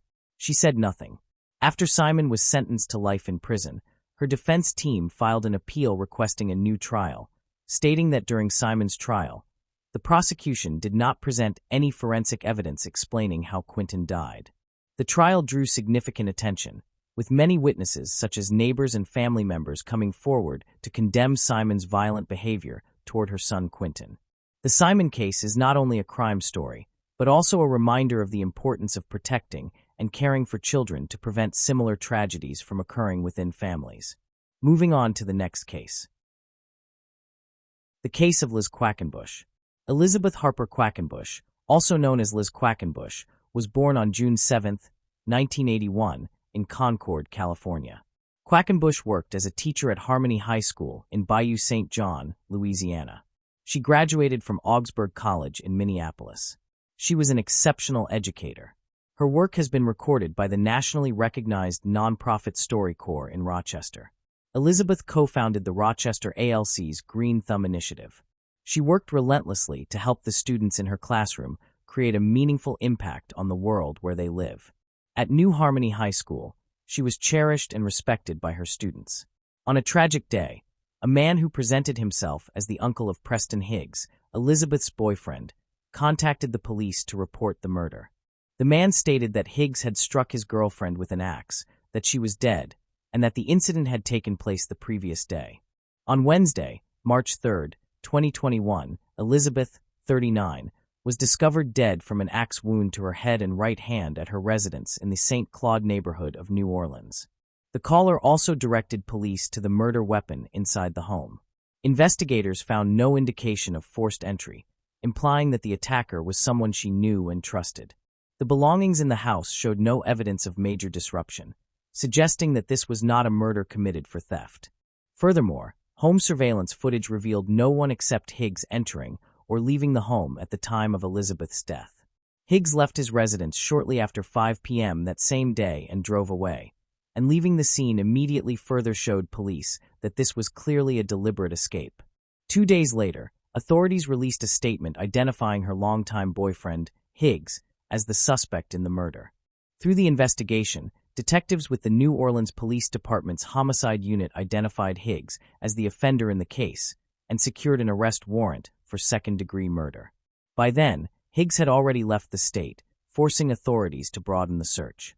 On March 14th, Higgs' cell phone was discovered in the bed of a pickup truck in rural Iowa. Sometime after that, in May, Higgs's vehicle was located in Chicago.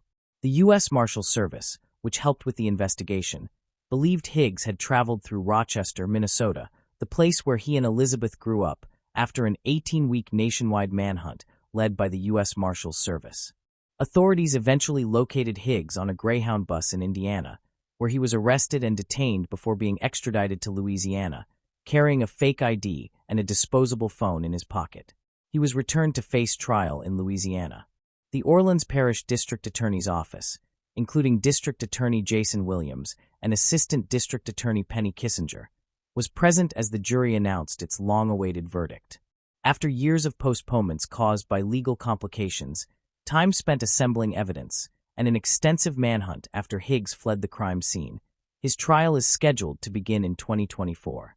The delay has not only deeply affected Liz's family, but also left the community unsettled because the suspect had not yet been brought to justice. During the 3-day trial in August 2024, the prosecution presented its case using the substantial evidence collected throughout the investigation, including Higgs's uncle's confession, the murder weapon, the surveillance footage, and the brutal nature of the crime. The trial carried intense emotion as witnesses, including Elizabeth's family, described the immense impact of her loss. The prosecution stressed the savagery of the crime, pointing out that Elizabeth's head injuries were severe and demonstrated a deliberate attack. In his closing arguments, Orleans Parish Attorney Jason Williams portrayed Elizabeth's final moments as filled with terror. He explained that Elizabeth tried to flee from her attacker, retreating as far as she could within her home. She was ultimately cornered in the place where she died, which has been referred to as her final resting spot. This depiction highlights the violent and horrific nature of the murder and emphasizes the despair the victim experienced. The prosecution's narrative was meant to underline the seriousness of the crime and Higgs's involvement in committing an indefensible act. Such statements in court not only illustrated the extent of Elizabeth's suffering, but also played a significant role in persuading the jury of the gravity of the case, resulting in Higgs's severe sentence. Higgs's defense attorney, in contrast, had difficulty producing a credible counterargument due to the overwhelming evidence against Higgs. After 3 days of trial and compelling arguments from the prosecution, the jury swiftly reached its final decision. Higgs was found guilty of second-degree murder. Higgs is set to receive his final sentence on October 3, 2024. As planned in the earlier court session, during the sentencing hearing, Elizabeth's family delivered powerful statements about the profound influence she had on their lives and the immense loss they have endured. The victim's brother, Michael Quackenbush, spoke about the emptiness left by her death, and her mother, Diane Holland, expressed her anguish at having to outlive her child. These emotional accounts underscored the widespread consequences of Higgs's actions. Higgs was allowed to speak at the hearing, where he voiced regret and asked for forgiveness. However, the judge condemned his failure to offer a sincere apology and characterized his actions as brutal and needless.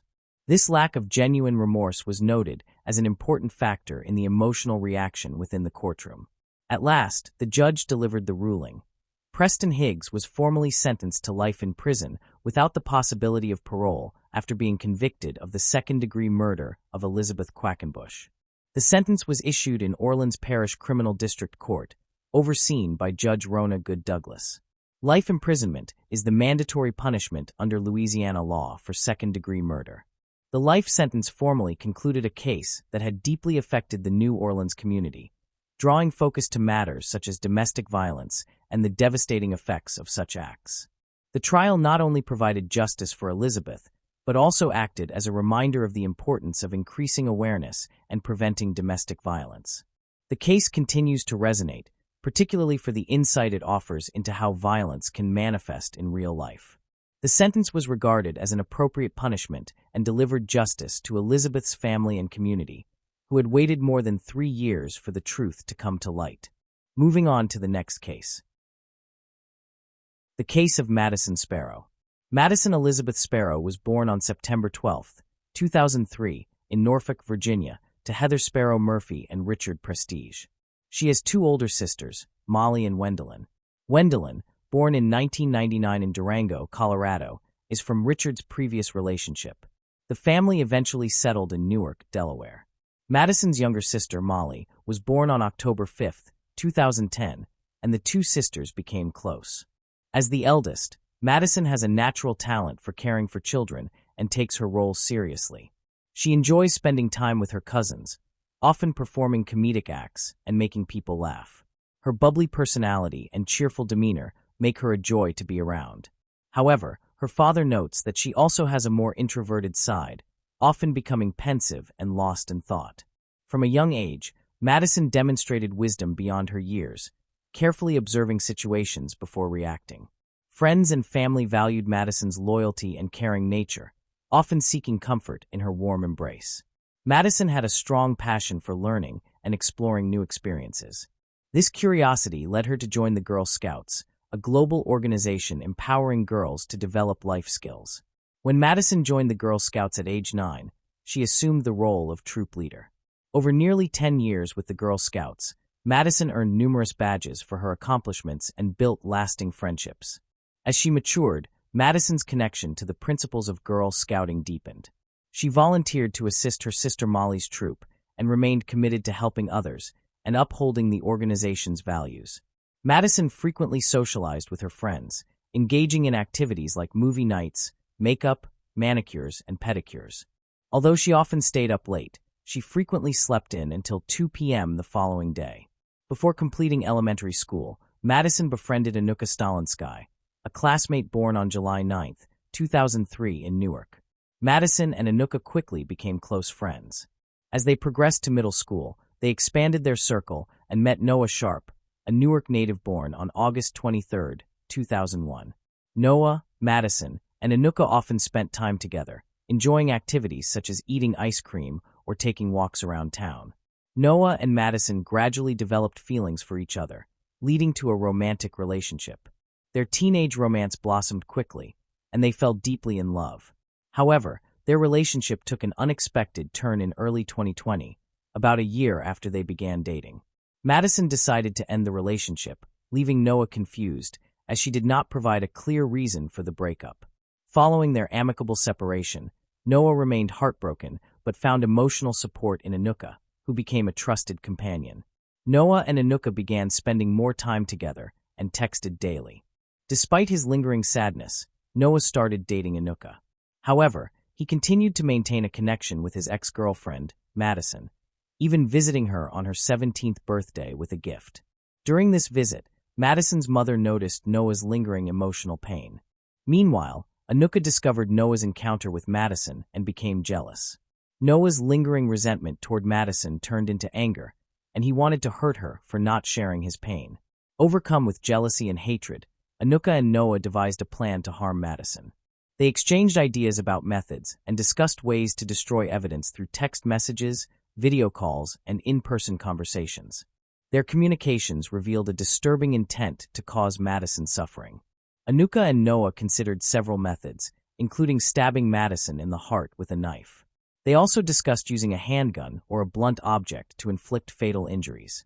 However, they decided against using a handgun because of the loud noise it would make. Although Noah expressed uncertainty, they ultimately agreed to use a blunt object. During their discussions, they calculated the number of bricks they would need to weigh down Madison's body if they decided to dump her in a body of water. When doubts arose about this plan, they also considered burying Madison. Since Noah was accustomed to digging and knew where to find a shovel, this appeared to be a viable option. They eventually devised a plan they believed could not fail. Madison loved Halloween and ice cream, eagerly anticipating the celebration of her favorite holiday each year. Anuka, knowing this, used it to her advantage. On Friday, October 2nd, 2020, Anuka called Madison and invited her to spend the day together, using the pretext of buying ice cream to lure Madison into their trap. Madison quickly agreed to meet, as she had not spoken to her friend in a long time. She also intended to purchase a birthday present for Molly, whose birthday was in 3 days. On the day of the meeting, Madison wore black tights, denim shorts, gray boots, and a blue sweatshirt that said New Jersey. She added a unique touch to her outfit with a pair of white ghost earrings she had just bought for Halloween. At 2:44 p.m., Madison said goodbye to her family and left. They had no idea that this would be the last time they would see their daughter alive. Later that day, the Madisons began receiving abusive text messages from Madison's phone number, along with messages claiming that Madison was leaving the country. Believing it to be a prank, her father, Heather, responded with well wishes and joked that Madison had forgotten her passport, which was in a safe. However, when Heather tried calling Madison, there was no answer. Concern grew when he received no response. Since he and Anuka had plans to meet later, Heather decided to call Anuka. As soon as Anuka answered, she burst into tears. Anuka explained that Madison had had an abusive conversation with her and then exited the car near a store. Heather suggested that Anuka call Noah, but he did not answer. Frustrated, Heather asked Anuka to try contacting him again. Eventually, the three of them spoke, but they obtained no useful information. Heather decided to return home. On the way, he received several messages from Madison's friends, who had also received strange messages and wanted to know what was happening. Upon arriving home, Heather searched for any clues, but found no indication that Madison had left voluntarily. Madison's birthday money, clothes, and credit cards remained in her room. Furthermore, the messages made no sense, as Madison had no reason to run away, especially without her belongings or money. When Madison had not returned home by 8:30 p.m., Heather called 911 to report his daughter missing. Despite repeated attempts to contact others, all efforts were unsuccessful. Heather informed his parents, who were in another city, about the emergency, and they came to assist. Heather also notified Madison's father, who lives in Colorado, about her disappearance. He quickly shared the information on social media to enlist help in locating his daughter. On Saturday, October 3rd, 2020, authorities issued a yellow alert for Madison, a 17-year-old who had gone missing. In Delaware, this type of alert is activated when a person under the age of 18 is missing and triggers the necessary search measures. After receiving the report, police search teams, along with Madison's family and friends, began searching farms near the University of Delaware, where she was last seen. They also collaborated with the media to inform the public about the incident and requested that anyone with information come forward. At the same time, the authorities began questioning Madison's friends to gather information. Many sources indicated that Madison's ex-boyfriend, Noah, might be involved in the case. Some information revealed that he had been with Madison in the woods in Newark before she went missing. After further investigation, the police arrested Noah and questioned him for 9 hours on October 4th and 5th. During the interrogation, Noah gave conflicting statements, but insisted that he did not know what had happened to Madison. Finally, the silence was broken shocking everyone, as the young man confessed to his horrific actions. He admitted that he had killed Madison and that Anuka had been an accomplice. When speaking to the police, Noah stated that Anuka was jealous of Madison's relationship with him. He explained that he had been deeply hurt after breaking up with Madison, which caused him to lose control. According to Noah, Anuka took Madison to the woods behind the elementary school. Noah hid behind a bush and attacked Madison with an aluminum baseball bat. Madison, unsuspecting, had been happy to spend time with her friend. Noah said he struck Madison twice in the head, and the second hit caused him to lose control and use excessive force. He then continued to hit her body several more times. After the attack, Noah and Anuka transported Madison's body in Anuka's car to a location under a bridge near the intersection of I-95 and the Delaware state line, about 15 minutes from the crime scene and close to a warehouse. Upon arriving at the site, Noah and Anuka attempted to push the body into the river but were unsuccessful. Instead, they decided to conceal the body in a shallow grave. Using detailed information from Noah, investigators thoroughly searched the designated area. There, they recovered the aluminum baseball bat used as the murder weapon, with traces of blood. Investigators also found the clothing Madison had been wearing when she left home, along with several burned items. Noah then guided police to a large wooded area near the intersection of I-95 and Delaware State Road, where he and Anuka had hidden Madison's body. On Monday, October 5, 2020, the police announced the discovery of Madison's body, shocking her family, friends, and the entire community. Days later, on Friday, October 9th, hundreds gathered at the high school football field to remember and honor Madison. An autopsy revealed that Madison died from blunt force trauma to the head. Additionally, experts found DNA from both Noah and Anuka in the physical evidence collected at the crime scene and at the location where the body was discovered. Noah faced charges of first-degree murder, possession of a deadly weapon during the commission of a crime, and first-degree conspiracy. He was committed to a correctional facility with bail set at $1 million. On Monday, November 16, 2020, more than a month after Madison's murder and following the processing of necessary evidence, 17-year-old Anuka was also arrested. She was taken into custody after a Newcastle County grand jury indicted her on charges of first-degree murder, possession of a deadly weapon during the commission of a felony, and first-degree conspiracy. Meanwhile, Madison's family remained in a state of grief. Heather repeatedly stated that a plausible reason for his daughter's death would never be found. He believes that dangerous killers should be imprisoned for life after committing such acts. Although Noah admitted to detectives that he had committed the crime, he denied it in his formal court indictment. Noah's defense argued that he was mentally unstable. Attorneys often attempt to justify their clients' actions by citing mental instability, and this case was no exception. During one of the preliminary hearings, Noah's attorney stated that Noah was being treated for schizophrenia and was under the care of a psychiatrist at the time of the murder. The attorney also claimed that Noah had suffered an injury in Chester County, Pennsylvania, approximately 3 weeks before the murder, which caused memory loss and other related issues. However, in May 2021, Anuka pleaded guilty to first-degree murder and first-degree conspiracy. Her attorneys reached a deal with prosecutors in which Anuka agreed to testify against Noah regarding his intent to end Madison's life. According to court documents, several individuals, including those close to Madison, informed police about Noah's second personality, known as his alter ego. Prosecutors, however, argued that Noah himself had disseminated this information as part of a plan to justify his actions by claiming mental illness. He spread the rumors beforehand, intending to use them in court later. After 2 long years of waiting for justice, on October 20, 2022, the trial of the defendant began in Newcastle County. During the proceedings, approximately 30 witnesses were called, most by Deputy Attorney General Matt Foley. The Newcastle County courtroom played hours of video footage of Noah's interrogation by state police detectives.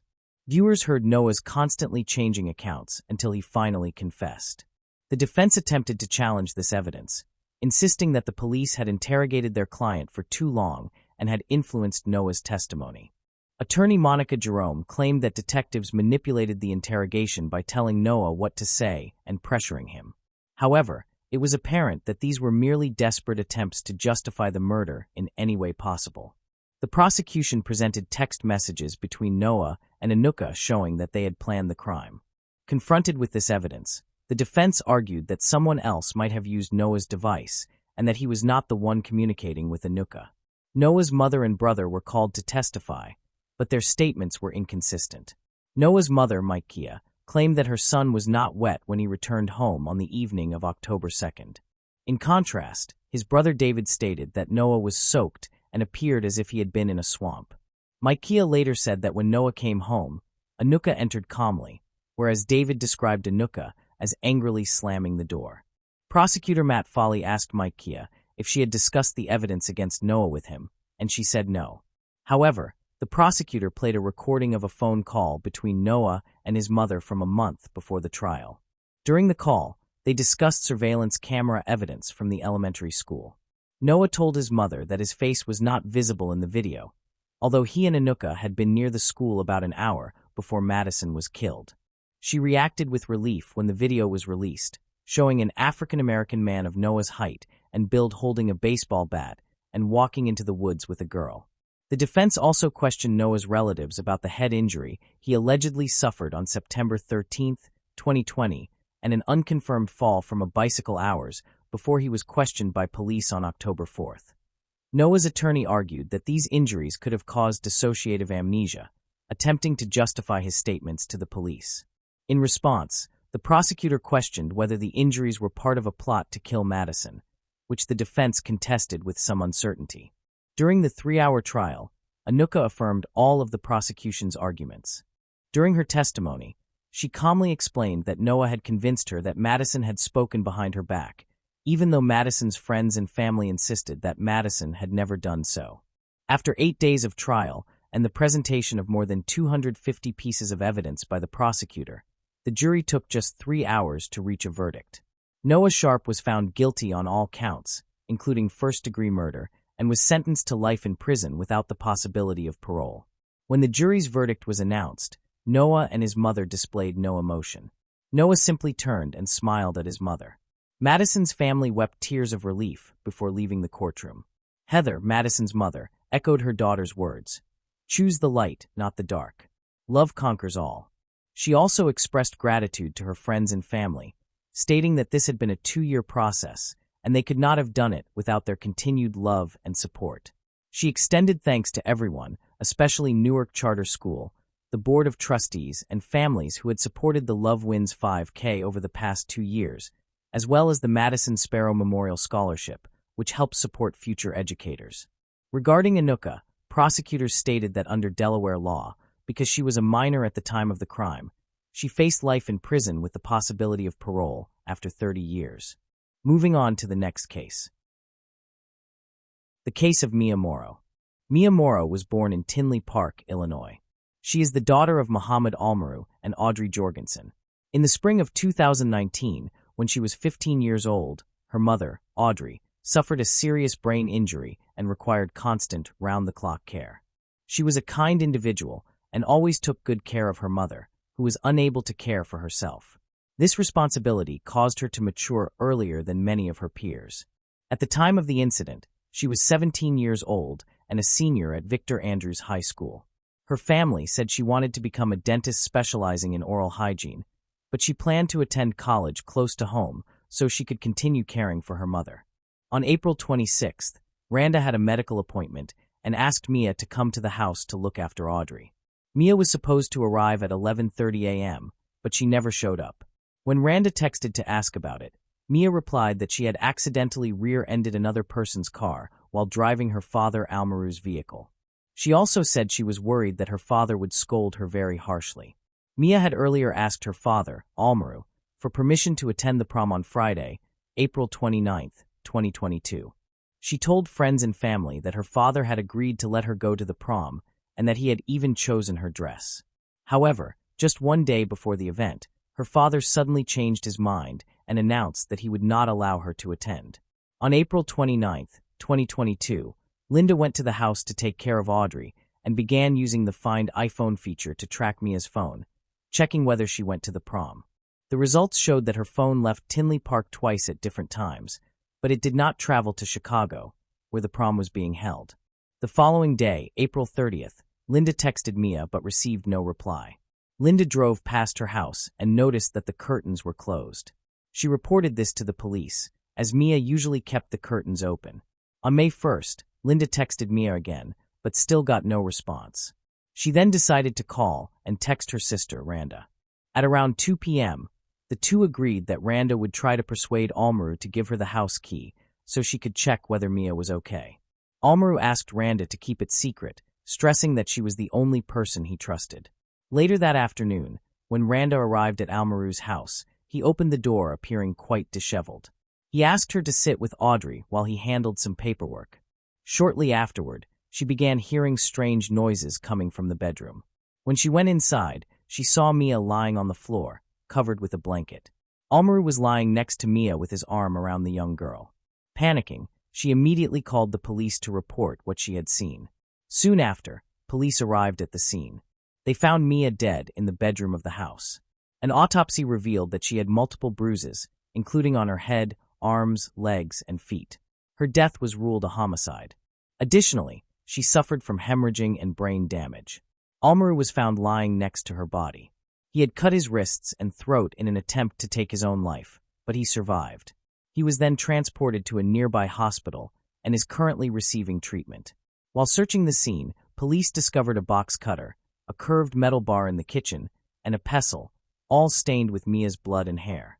In addition, a rubber hammer was found in the garage, along with a tarp and a rubber strap inside the house. Evidence at the scene indicated that Mia had been violently beaten with the metal bar and rubber hammer. Police also recovered a letter written by Almaru to his son on the day of the incident. In the letter, he explained that after checking Mia's phone, he suspected she was hiding something, so he beat her to obtain information. He admitted to losing his temper, losing control of himself, and violently striking Mia, which caused her to suffer a head injury. After hitting her, he lay beside her and lost consciousness.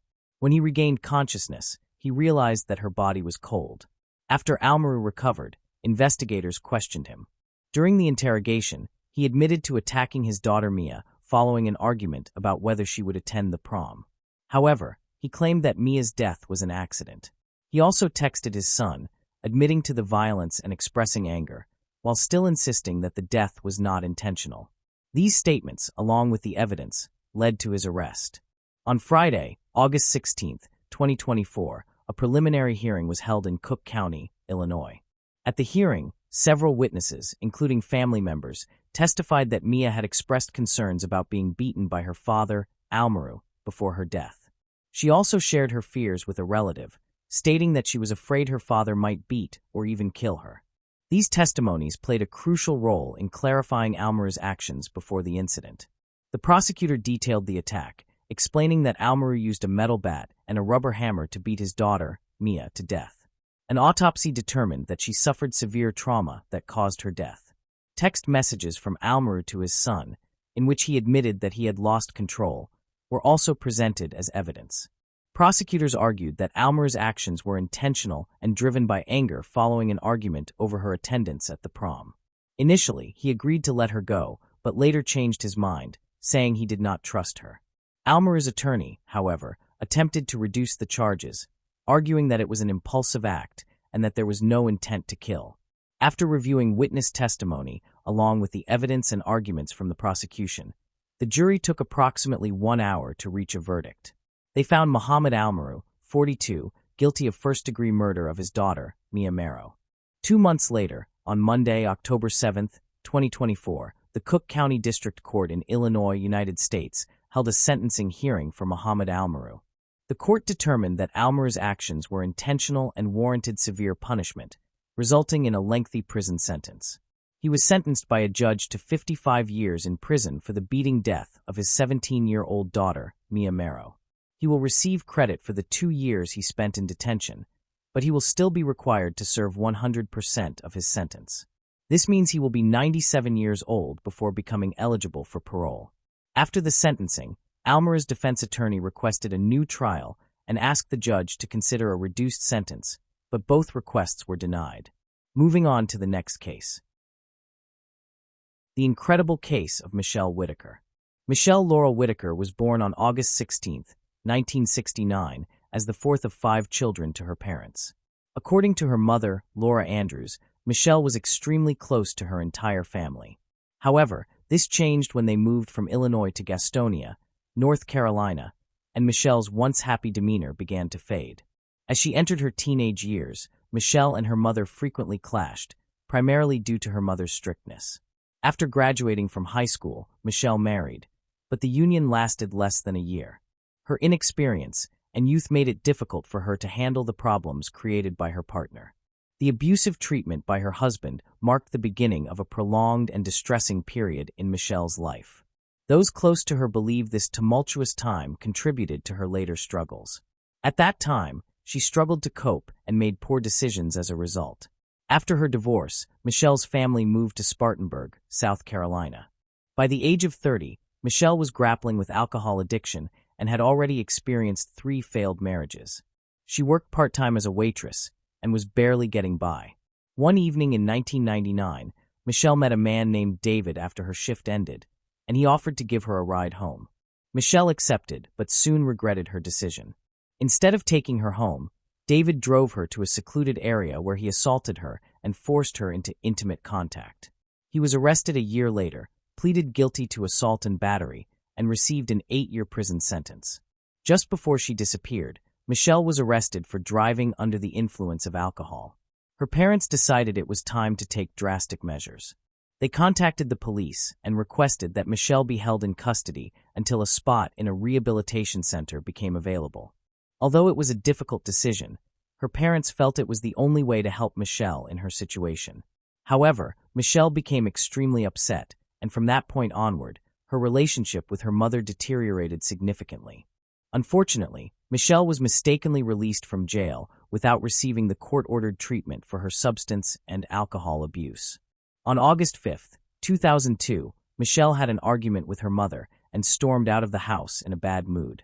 3 days later, the man she had been staying with contacted her mother, Laura Andrews, to report that he could not find Michelle after they had argued.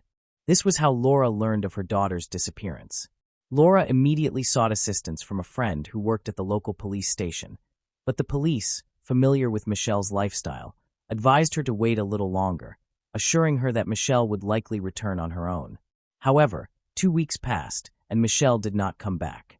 On August 21, 2002, Laura filed an official missing persons report, and local law enforcement began investigating Michelle Whitaker's disappearance. During the investigation, authorities discovered the last place Michelle had been seen, a truck stop. This information came from a local resident named Doug, who had encountered Michelle by chance on the street the day before she disappeared.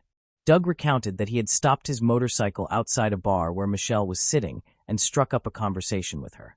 Michelle told him she had had a fight with her boyfriend, who had thrown her out of the house. Later that evening, they visited 2 bars together, playing a few games of billiards at one of them. They then rode on Doug's motorcycle until dawn, after which they went to his house. Thus, it was revealed that Michelle Whitaker had spent her final evening visiting local bars, and Doug was the last person to see her alive.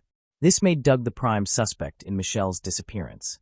According to his testimony, Michelle had planned to travel to Myrtle Beach, South Carolina, a resort city on the Atlantic coast, where she hoped to earn money working in local bars and restaurants. Doug claimed that he dropped Michelle off at a truck stop, but only after giving her some clothes, including a t-shirt and shorts, as well as money to buy coffee and newspapers. He said he wished her good luck before leaving. To verify Doug's account, the police administered a lie detector test, which he passed. Authorities also tested the man Michelle had been staying with before her disappearance, but found no evidence suggesting his involvement. The police began considering the possibility that Michelle had indeed gone to Myrtle Beach, which is roughly 250 miles from Spartanburg. A few more weeks passed, but there was still no sign of Michelle. Her family and friends grew increasingly anxious. Despite her anger and resentment toward her parents, they could not believe she would abandon her family and go into hiding. Michelle's extended disappearance caused the local sheriff to question her motives. When people travel for long periods, they usually take personal belongings with them, but Michelle had left with almost nothing. Moreover, she had a beloved pet dog to which she was deeply attached. Every detective interviewed agreed that Michelle would never willingly abandon her dog. In the meantime, Michelle's parents began driving around the neighborhood, hoping to find any clue that might lead them to their daughter. After receiving multiple tips that Michelle had been spotted on a beach in North Carolina, they went there immediately. They spent 3 days searching for her, posting flyers and talking to locals, but their efforts ultimately proved fruitless. After 6 months of unsuccessful searching, Laura Andrews began questioning whether her behavior toward her daughter had been appropriate. She had witnessed her daughter's downward spiral and could not stand by without acting. Laura wanted to protect her in any way possible. Additionally, she suspected that the brutal attack Michelle suffered in 1999 might have contributed to her disappearance. Laura could not forgive herself for the hurtful words she had spoken to Michelle after the assault, even though the attack had been a terrible act committed by a stranger. Laura had initially blamed Michelle for taking a destructive path and causing harm to herself, which further damaged Michelle's self-esteem. From the sheriff's office, it was assumed that Michelle might have had reasons to escape due to her reputation. Detectives believed she might eventually be found, but a year passed with no results. Police were alarmed that Michelle had left no digital traces, which they considered a bad sign. Both authorities and her family wondered whether Michelle had become a victim of a crime, possibly falling prey to a truck driver. However, this theory remained unconfirmed. 2 more years passed with no leads. On the 3rd anniversary of Michelle's disappearance, after police and Laura Andrews visited the truck stop where Michelle was last seen, local TV stations revisited the story. Just days after the story aired on the news, the Spartanburg County Sheriff's Office received a strange letter. The anonymous, handwritten note, written on a small sheet of paper, claimed to reveal the location of Michelle Whitaker's body.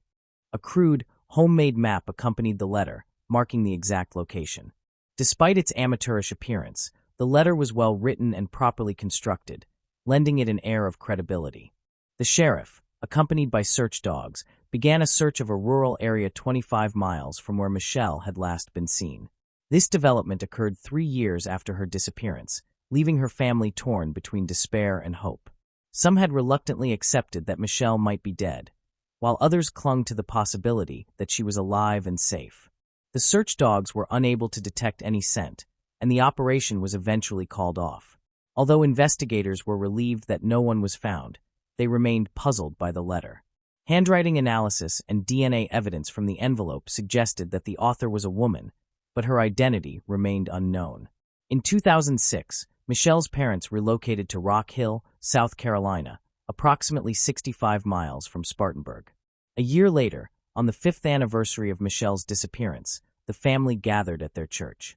Michelle's mother, Laura Andrews, did not want the gathering to be treated as a memorial service because Michelle's body had not been found, and there remained a faint hope that she might still be alive. Another year passed, and Detective William Gary took over the investigation of Michelle's disappearance. At the time, he was handling a dozen unsolved cases, including Michelle's. Since many years had passed without any evidence that Michelle was alive, her case was treated as a felony. The lack of evidence led investigators to believe that something tragic had likely occurred. As the 6th anniversary of Michelle's disappearance approached on August 4, 2008, Detective Gary received a call from a woman claiming to know Michelle's whereabouts. She stated that Michelle was living in Oregon. The woman had seen Michelle's file on an episode of Forensic Files and on a website created by Laura, which helped her recognize Michelle as someone who had been living with friends for 6 years, unaware that her family had been searching for her. After receiving the mysterious tip, investigators were understandably cautious. Detective Gary requested that the woman provide a photo of Michelle as evidence. He then showed the picture to Detective Wood, who had previously worked on the case, and immediately recognized her. An Oregon State police officer was promptly dispatched to the address in question to confirm Michelle's identity. In a remarkable coincidence, on August 5, 2008, exactly 6 years after Michelle's argument with her mother and her departure from home, Detective Laura Andrews received a call informing her that her daughter had been found alive. Laura struggled to process the news, and only after hanging up the phone did a flood of questions arise. Where is she? How is she? What had she been doing all this time? Although the news was welcome, a family reunion was not immediately possible. The police were required to respect Michelle's privacy and could not disclose her location to her parents. It was up to Michelle to initiate contact with her family. Detectives attempted to persuade Michelle to speak with her relatives, if only to ease their concerns. The following evening, Michelle called her mother. 2 weeks later, at Atlanta Airport, Michelle and her family shared a long overdue reunion. She confessed that she was exhausted from her former way of life. After her argument with her mother, Michelle came to a realization. She believed that her family would be better off without her presence. At first, when Doug dropped her off at the truck stop, Michelle intended to go to Myrtle Beach to look for work. However, instead she hitchhiked and eventually ended up in Las Vegas, then California, and later Oregon. Michelle apologized to both her family and the police, who had spent significant time and resources searching for her over the previous 6 years. She had been living under her real name, and it never crossed her mind that anyone was still searching for her. Moving on to the next case. The case of Alexandria Koschel. Alexandria, Ally Koschel was born on September 11, 1997, in St. Louis, Missouri. From a young age, her warm and caring personality attracted people to her. She possessed a remarkable ability to make others feel comfortable and joyful, which made her a beloved figure in her community. Ally's friendly disposition allowed her to connect with individuals from all walks of life. She was never hesitant to approach someone new and start a conversation. Her kind and compassionate nature was apparent in her readiness to help others, whether by offering assistance or simply listening to those in need. During her time at Lindbergh High School, Ally was an active student who participated in track and cheerleading. It was there that she met her best friend, Maddie Norris, and they established a lifelong bond. Their friendship was founded on mutual trust and a profound emotional connection, going beyond a typical friendship to become more like sisters. After graduating from high school, she enrolled at the University of Mississippi, also known as Ole Miss, in Oxford, Mississippi. Although several boys had asked her to prom, she did not have a date. Fortunately, her friend Maddie stepped in and offered to accompany her. At Ole Miss, Ally joined the Alpha Phi sorority as a founding member and became the president of the Ole Miss Golf Club. She also immersed herself in the university's rich traditions, including its mascot, the Ole Miss Rebels. At a campus party, Ally met Eliza Brick, and they instantly connected as if they had known each other for years. Ally's passion for capturing stunning sunset photographs became a personal mission. One evening, while at a bar in downtown Oxford, Ally met Brandon Theidel from Fort Worth, Texas. She found him attractive and developed a crush on him. However, Brandon's actions ultimately hurt Ally, as she had trusted him to make an effort to connect with her and her best friend, Maddie. In July 2019, Ally's parents, Cindy and Keith, visited her in Oxford for a few days before her senior year at Ole Mississippi. They were eager to see their daughter thriving at the university and experience her life there. On their planned departure day, July 19th, Cindy called Ally around 7 p.m. Still half asleep from a nap, Ally mentioned her plans to go out with friends that evening. Unbeknownst to Cindy, this ordinary conversation would be her last with her daughter. About 30 minutes from Oxford lies Sardis Lake, a vast area known for its hunting camps and recreational sites. On June 20th, 2019, an officer was assigned to patrol the lake in the early morning hours when it was still dark and eerily quiet. While driving around the lake, the officer noticed something unusual near a picnic table. Upon closer examination, he was confronted with a grisly scene. A young woman's lifeless body, bearing at least 9 gunshot wounds. The discovery of the body, later identified as Ally at Sardis Lake, led authorities to notify her parents, Cindy and Keith. However, the couple was far away in St. Louis, unaware of the tragedy that had occurred. A late-night phone call shattered their peace, informing them of the devastating news that their daughter had been the victim of a homicide. After receiving the tragic news, Ally's friends turned to social media to mourn her loss and demand justice. They created the hashtag #JusticeForAlly to unite their voices and amplify their calls for justice. In their posts, Ally's friends shared joyful memories of her and the positive impact she had on their lives. These heartfelt tributes were intended to celebrate Ally's memory and provide comfort to her family. After Ally's tragic murder, her friends and community grieved the loss of a vibrant and joyful individual. Bissandra Kendrick, a recent University of Mississippi graduate and close friend, expressed her sorrow. Brash, another recent graduate who worked in student housing, described Ally as someone with infectious happiness and a positive outlook. According to Brash, Ally always wore a big smile, reflecting her bright spirit. Brash had met Ally while working as a community desk assistant in Crosby Hall, the largest residence hall on campus. Ally would often stop by to chat with Brash while they were on duty. Brash remembered Ally as a sweet girl who lived life to the fullest and treasured every moment. Ally's sorority, Alpha Phi, released a statement after her murder, expressing shock and sadness at the loss of one of their members. They extended their deepest sympathies to Ally's family during this incredibly difficult time and hoped for comfort for their sisters. Anna Pachow, another close friend from the University of Mississippi, posted on Facebook to share her heartfelt condolences over the loss of her friend. She described Ally as the most genuine and uplifting person she had ever known, highlighting the profound impact Ally had on the lives of those fortunate enough to have met her. Emily Groh, a fellow cheerleader with Ally at Lindbergh High School, took to Twitter to express her shock and sadness over Ally's murder. She cherished the time they had spent together on the squad, praising Ally's bright and positive attitude. Emily regretted not having had the opportunity to know Ally better. At the Sardis Lake crime scene, where Ally's body was discovered, investigators found several cans of White Claw seltzer and .40 caliber shell casings scattered on the ground. A ballistic expert was called in to analyze the scene and reconstruct the events. The expert's findings indicated that the killer had initially sat across from Ally on the picnic table benches when firing the first shot. However, after the first shot, the killer stood and began circling the table, moving closer to Ally with each step. The expert theorized that with each step, the killer fired at Ally again. One of the rounds missed its target and became lodged in the wooden picnic table.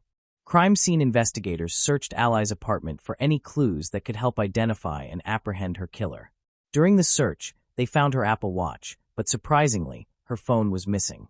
Yet, some messages from the previous night had mysteriously synced with her watch. Investigators reviewed the messages and discovered that Ally had been in extensive conversation with Brandon. The messages revealed that Ally and Brandon had planned to meet. The detective leading Ally's murder investigation contacted Brandon on Sunday, the day after her murder, requesting he come to the police station for an interview. Brandon told the detective he was unavailable that day, but offered to meet the following morning at 8:30 a.m. However, Brandon did not appear for the scheduled interview. After his failure to show, police began tracking his cell phone. The phone's location data indicated that Brandon was driving on Interstate 55 toward Memphis. Authorities issued an arrest warrant for Brandon, suspecting he was fleeing, and broadcast a "Be on the lookout" alert for his vehicle, which was easily identifiable due to its distinctive license plate. 2 hours later, the Memphis Fugitive Task Force spotted Brandon's car at a gas station, where he was sitting by a pump. The agents apprehended Brandon and notified Mississippi authorities. Upon searching Brandon's vehicle, investigators found a .40 caliber firearm. Additionally, when Brandon exited the car, authorities noticed bloodstains on his clothing. Once Brandon was arrested and extradited to Mississippi, detectives began reconstructing his activities in the days leading up to Ally's murder. On Saturday, July 20th, Brandon spent the day with friends, going bowling. The following day, he visited another friend's house, bringing a six-pack of beer and his .40 caliber gun. The friend reported that they talked for a while, but when he awoke on Monday, Brandon had already left. During the investigation, detectives discovered that Brandon had no prior history of physical fights or violent behavior. They also collected information from Brandon's friends and Ally's loved ones, who stated that the couple had met at a local bar in Oxford during their freshman year and had started dating casually. However, their relationship worsened during their sophomore year. Ally's loved ones observed that she became more emotionally invested in the relationship than Brandon, creating tension between them. This led Brandon to block Ally's attempts to contact him because she would often go out, get intoxicated, and call him. 1 year after their initial separation, Brandon and Ally rekindled their relationship during the summer before her senior year. They decided to give their relationship another chance and began dating again. However, their reunion was short-lived, as Ally was tragically murdered and Brandon was subsequently charged with capital murder, a crime that carries the death penalty. Capital murder is the most serious criminal offense, and the state alleged that Brandon kidnapped Ally by luring her to Sardis Lake. News of Brandon's arrest sent shockwaves through Oxford, with the details of Ally's murder widely reported. The arrest sparked widespread speculation and rumors among community members, who exchanged numerous theories. Reporters flooded the town, seeking interviews and information from those closest to Ally and Brandon. This media frenzy brought both positive and negative attention to Oxford, as outsiders observed with a mixture of fascination and concern. In September 2019, Brandon pleaded not guilty to Ally's murder. As detectives built their case, they reviewed the couple's text messages. In April 2019, 3 months before her murder, Ally was preparing for spring semester finals and considering the possibility of being pregnant. On April 14th, Ally sent Brandon a photo of an inconclusive home pregnancy test. Brandon responded by saying they would wait to confirm the pregnancy. However, if it were true, he opposed keeping the baby. He suggested Ally could take an abortion pill. Ally, however, was uncertain about ending the pregnancy. She mentioned the possibility of meeting someone who would love her and the baby. Despite Ally's hesitation, Brandon remained firm in his stance, telling Ally he was serious and that having a child would ruin his life.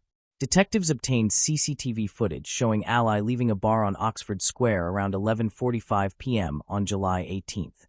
Approximately an hour later, around 1:30 a.m., Ally met up with Brandon, who drove them to Sardis Lake. According to Brandon's lawyers, both Ally and Brandon had been drinking throughout the day.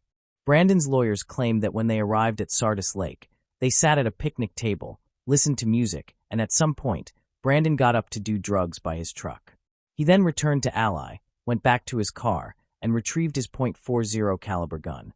A shooting allegedly occurred across the lake, according to Brandon's lawyer. After the incident, Brandon sat back down and conversed with Ally for a while.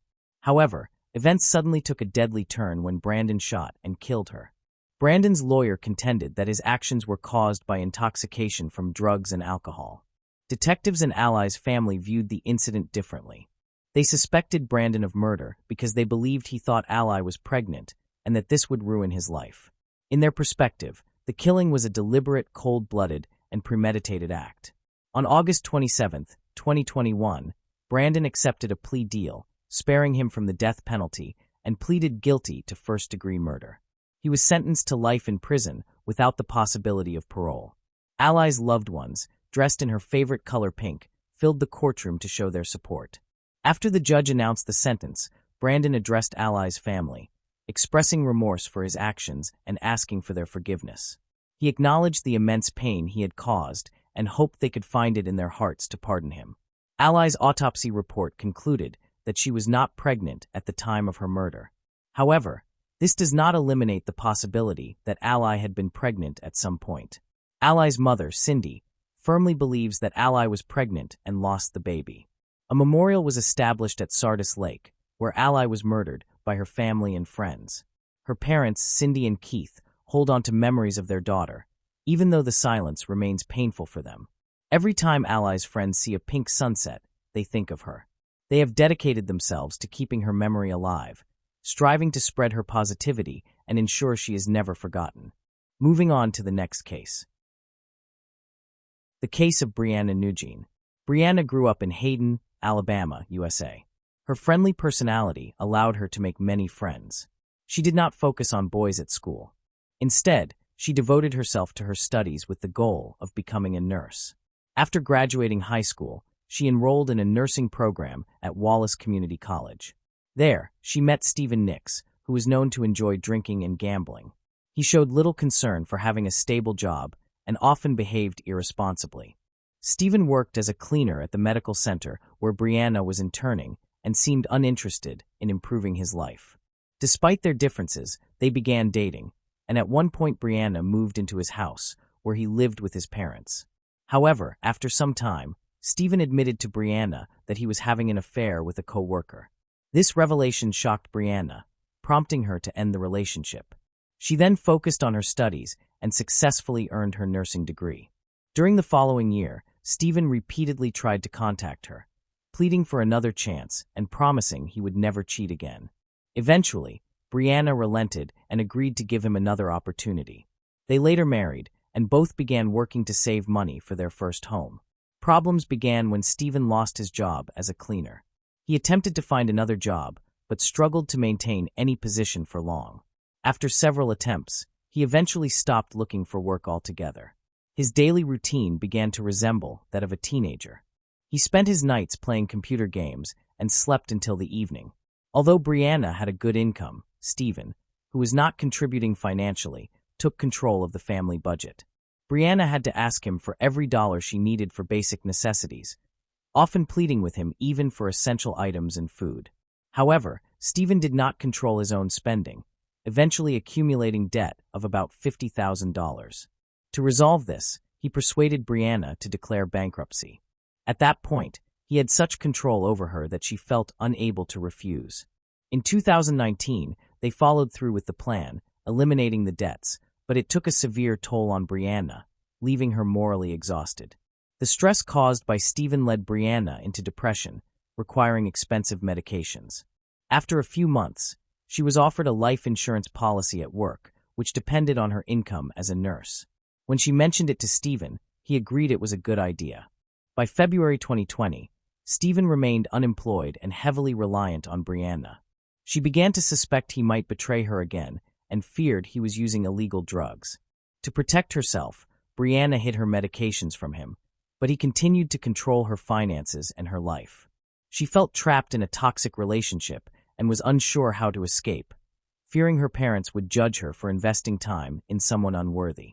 Ultimately, she confided only in a few close friends and her sister, sharing her intention to file for divorce. On March 2, 2020, around noon, Stephen called 911, claiming he found his wife, Brianna, unresponsive in the bathroom. The dispatchers instructed him to perform CPR, but throughout the call, he made no attempt to help her. Instead, he focused on recounting his version of the incident while ignoring their instructions. 5 minutes later, when paramedics arrived, a county sheriff's deputy and some of Stephen's family members were already present. It was unusual that an officer, who was supposed to be half an hour away, arrived even before the paramedics. The Stephen family lived far away, yet they reached his house very quickly. Soon after, Brianna's relatives also arrived. Stephen called his mother and sister at 12:20 p.m., after the ambulance had reached the house. He informed them that Brianna had ended her life and claimed he had witnessed similar incidents in the past. His family was shocked and rushed to the house. The medics attempted to revive Brianna, but it was too late. By the time the ambulance arrived, her body was already cold, indicating she had been dead for several hours. A syringe with an 18mm needle was found nearby, leading to speculation that Brianna might have died from an overdose of illegal drugs. Stephen explained that her body had already cooled when he found her. He said he had been preparing to go outside when he heard a loud noise from the bathroom, which sounded like something had fallen. He dismissed it, assuming it was just a mobile phone. After going shopping and returning about an hour later, he went upstairs and found his wife lifeless. Brianna's family rejected the idea that her death resulted from an overdose. They frequently communicated with her and saw no signs of substance abuse. As a nurse, Brianna underwent random screenings for alcohol and illegal drugs at work, and her results were consistently negative. Her colleagues also expressed disbelief, stating they could not imagine her using anything harmful. When Brianna's relatives arrived, they observed that Stephen appeared calm and not overly concerned about the situation. He was even cleaning the bathroom. However, his demeanor changed dramatically, and he became nervous once police officers arrived. While the police focused on investigating the crime scene, Stephen took a bag of collected garbage from the bathroom and loaded it into his pickup truck instead of disposing of it properly. When the police requested access to Brianna's mobile phone, Stephen refused. However, her sister was able to unlock the phone and discovered that Stephen's last call to Brianna had been made at 7:53 a.m., a time when he would normally still be asleep after a night of playing video games. When questioned by police, Stephen claimed he had called her number just to tease her, but did not explain the nature of the joke. Additionally, at 12:02 p.m., after calling 911, Stephen inexplicably sent a text message to Brianna. He could not explain why he would text someone who was already dead. He also refused to allow police to inspect his car. After learning that he had thrown the garbage bag away, the investigator had to return to the station to obtain a warrant, which inadvertently gave Stephen time to destroy evidence. He quickly disposed of the garbage and erased any traces of his actions. The crime scene was thoroughly cleaned by the next day, when Brianna's relatives arrived to gather items for the burial. Brianna's sister was shocked to discover that Brianna did not even own proper underwear. This seemed unusual, and indicated that her husband did not allow her to spend money on herself. The following day, Stephen called Brianna's sister, Brittany, and invited her to his home for a discussion. When she arrived, his relatives were already there. He showed her 2 empty bottles of opioid painkillers and a bag of syringes. Stephen claimed he had found these items in a drawer among Brianna's belongings, suggesting she had died from a drug overdose due to a long-standing addiction. However, these medications required a prescription and certainly did not belong to Brianna. Brittany was convinced that Stephen was lying. After Brianna's death, Brittany and her mother went through Brianna's belongings and did not find anything missing. They would have noticed if anything had been taken. Then, Stephen showed Brittany another drawer containing Brianna's underwear. He claimed to have found additional evidence there that Brittany and her mother had overlooked. At that point, Brittany began to suspect that Stephen might have been involved in Brianna's death and no longer wanted to listen to him. Brittany went to the funeral home to style her deceased younger sister Brianna's hair and makeup, despite strong objections from Stephen's family. Upon arriving, she quickly understood why they were concerned. She discovered her sister's body covered in numerous fresh bruises and over 80 injection marks, some new and others beginning to heal. At the time of her death, Brianna was a certified nurse and knew how to administer injections properly. If she had a secret substance addiction, her level of bruising was still abnormal. Additionally, some injection sites were located in areas Brianna could not have reached herself without assistance. Signs of trauma were also found on her palms, resembling defensive wounds. The condition of the needle marks indicated they had been inflicted about 8 to 12 hours before her death. The nature of some injuries suggested that someone had restrained Brianna while administering the injections. This case could not be considered a suicide, and it felt as though the police were dismissive of Brianna. Brittany was able to take several photos of Brianna's body before being removed from the funeral home. She collected crucial evidence indicating that Brianna had died a tragic death. Brittany suspected that Brianna's husband, Stephen, was responsible.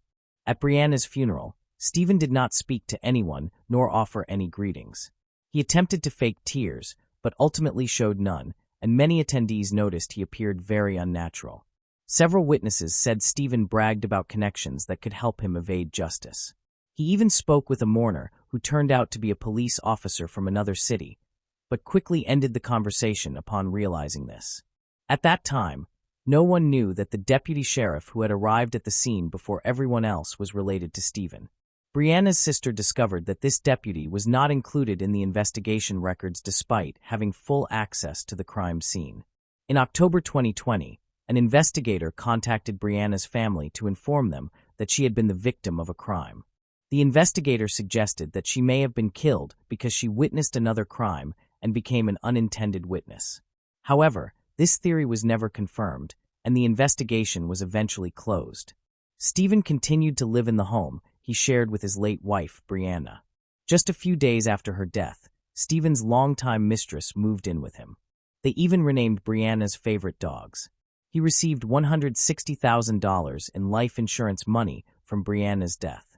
Stephen rarely left the house and continued to live a childish lifestyle, spending the insurance money on video games, pouring concrete in front of the house, buying expensive car parts, and acquiring weapons and gifts for his lover. Stephen showered his lover with lavish gifts, including jewelry and ostrich leather boots. However, he was unable to afford a tombstone for Brianna until 6 months later, and this only occurred after her relatives pressured him to do so. Brianna's family was appalled by his actions from the start. They sought justice for her by filing complaints with the police and other authorities, but their efforts were in vain. The case was closed, labeled as an accident, and no investigation was conducted to gather evidence or identify suspects. Brianna's family continued to appeal to higher authorities, requesting that the police reopen the investigation, but they were told it was under the jurisdiction of a different police station. The Brianna family is concerned that Stephen's connections are obstructing the investigation. Despite this, Brianna's sister remained persistent, and the case was reopened. Unfortunately, it was soon discovered that all the evidence had been lost and no thorough examinations had been conducted during prior investigations. Stephen is still withholding crucial case information from Brianna's sister and mother. Although he claims that access to the medical report from the pathologist is restricted until an official conclusion is reached, this is misleading. He is aware of the report's contents, raising questions about his motives. Eventually, the Brianna family hired a private detective who was able to uncover various materials.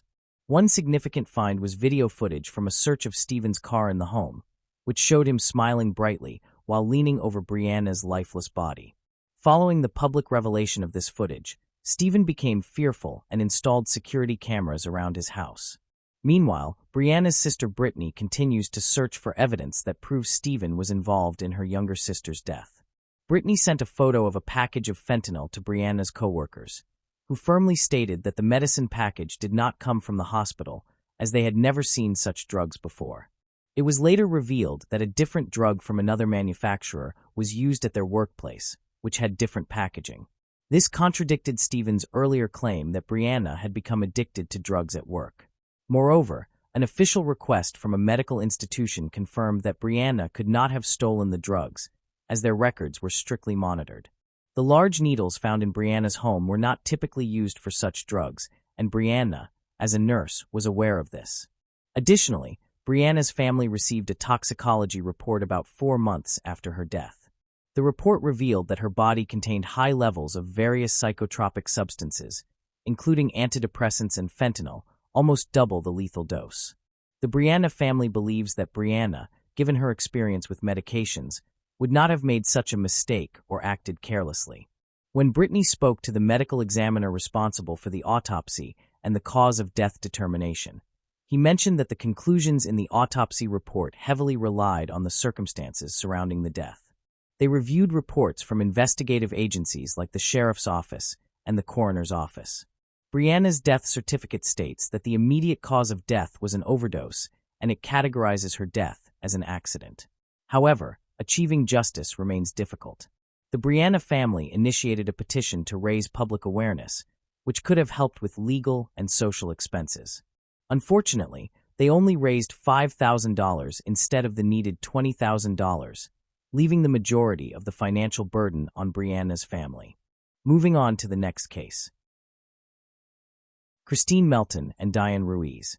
In Cape Coral, Florida, during October 2019, Wade Wilson took the lives of Christine Melton and Diane Ruiz through a series of violent acts that left the community stunned.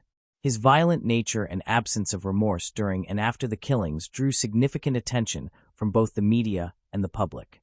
Wade Stephen Wilson, born on May 20, 1994, in Florida, was raised in Tallahassee. He experienced a troubled upbringing marked by legal issues and substance abuse. His violent conduct intensified over time, including prior convictions for burglary, assault, and 1 count of malicious wounding.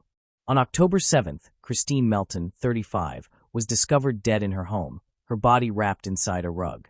On that same day, Diane Ruiz, 43, was reported missing after leaving her workplace. Following a 3-day search, Diane's body was found in an isolated area on October 10, indicating that she had been brutally killed.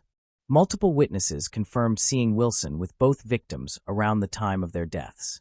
Police also recovered DNA from both crime scenes, which quickly led them to identify Wilson as the main suspect. Wilson was arrested while driving Christine's car and carrying valuables that belonged to the victims. In November 2019, a grand jury officially indicted Wilson on 2 counts of first-degree murder, assault, burglary, motor vehicle theft, and related charges. Shortly after receiving the new charges, Wilson responded by saying that he did not commit the murders and that he was innocent.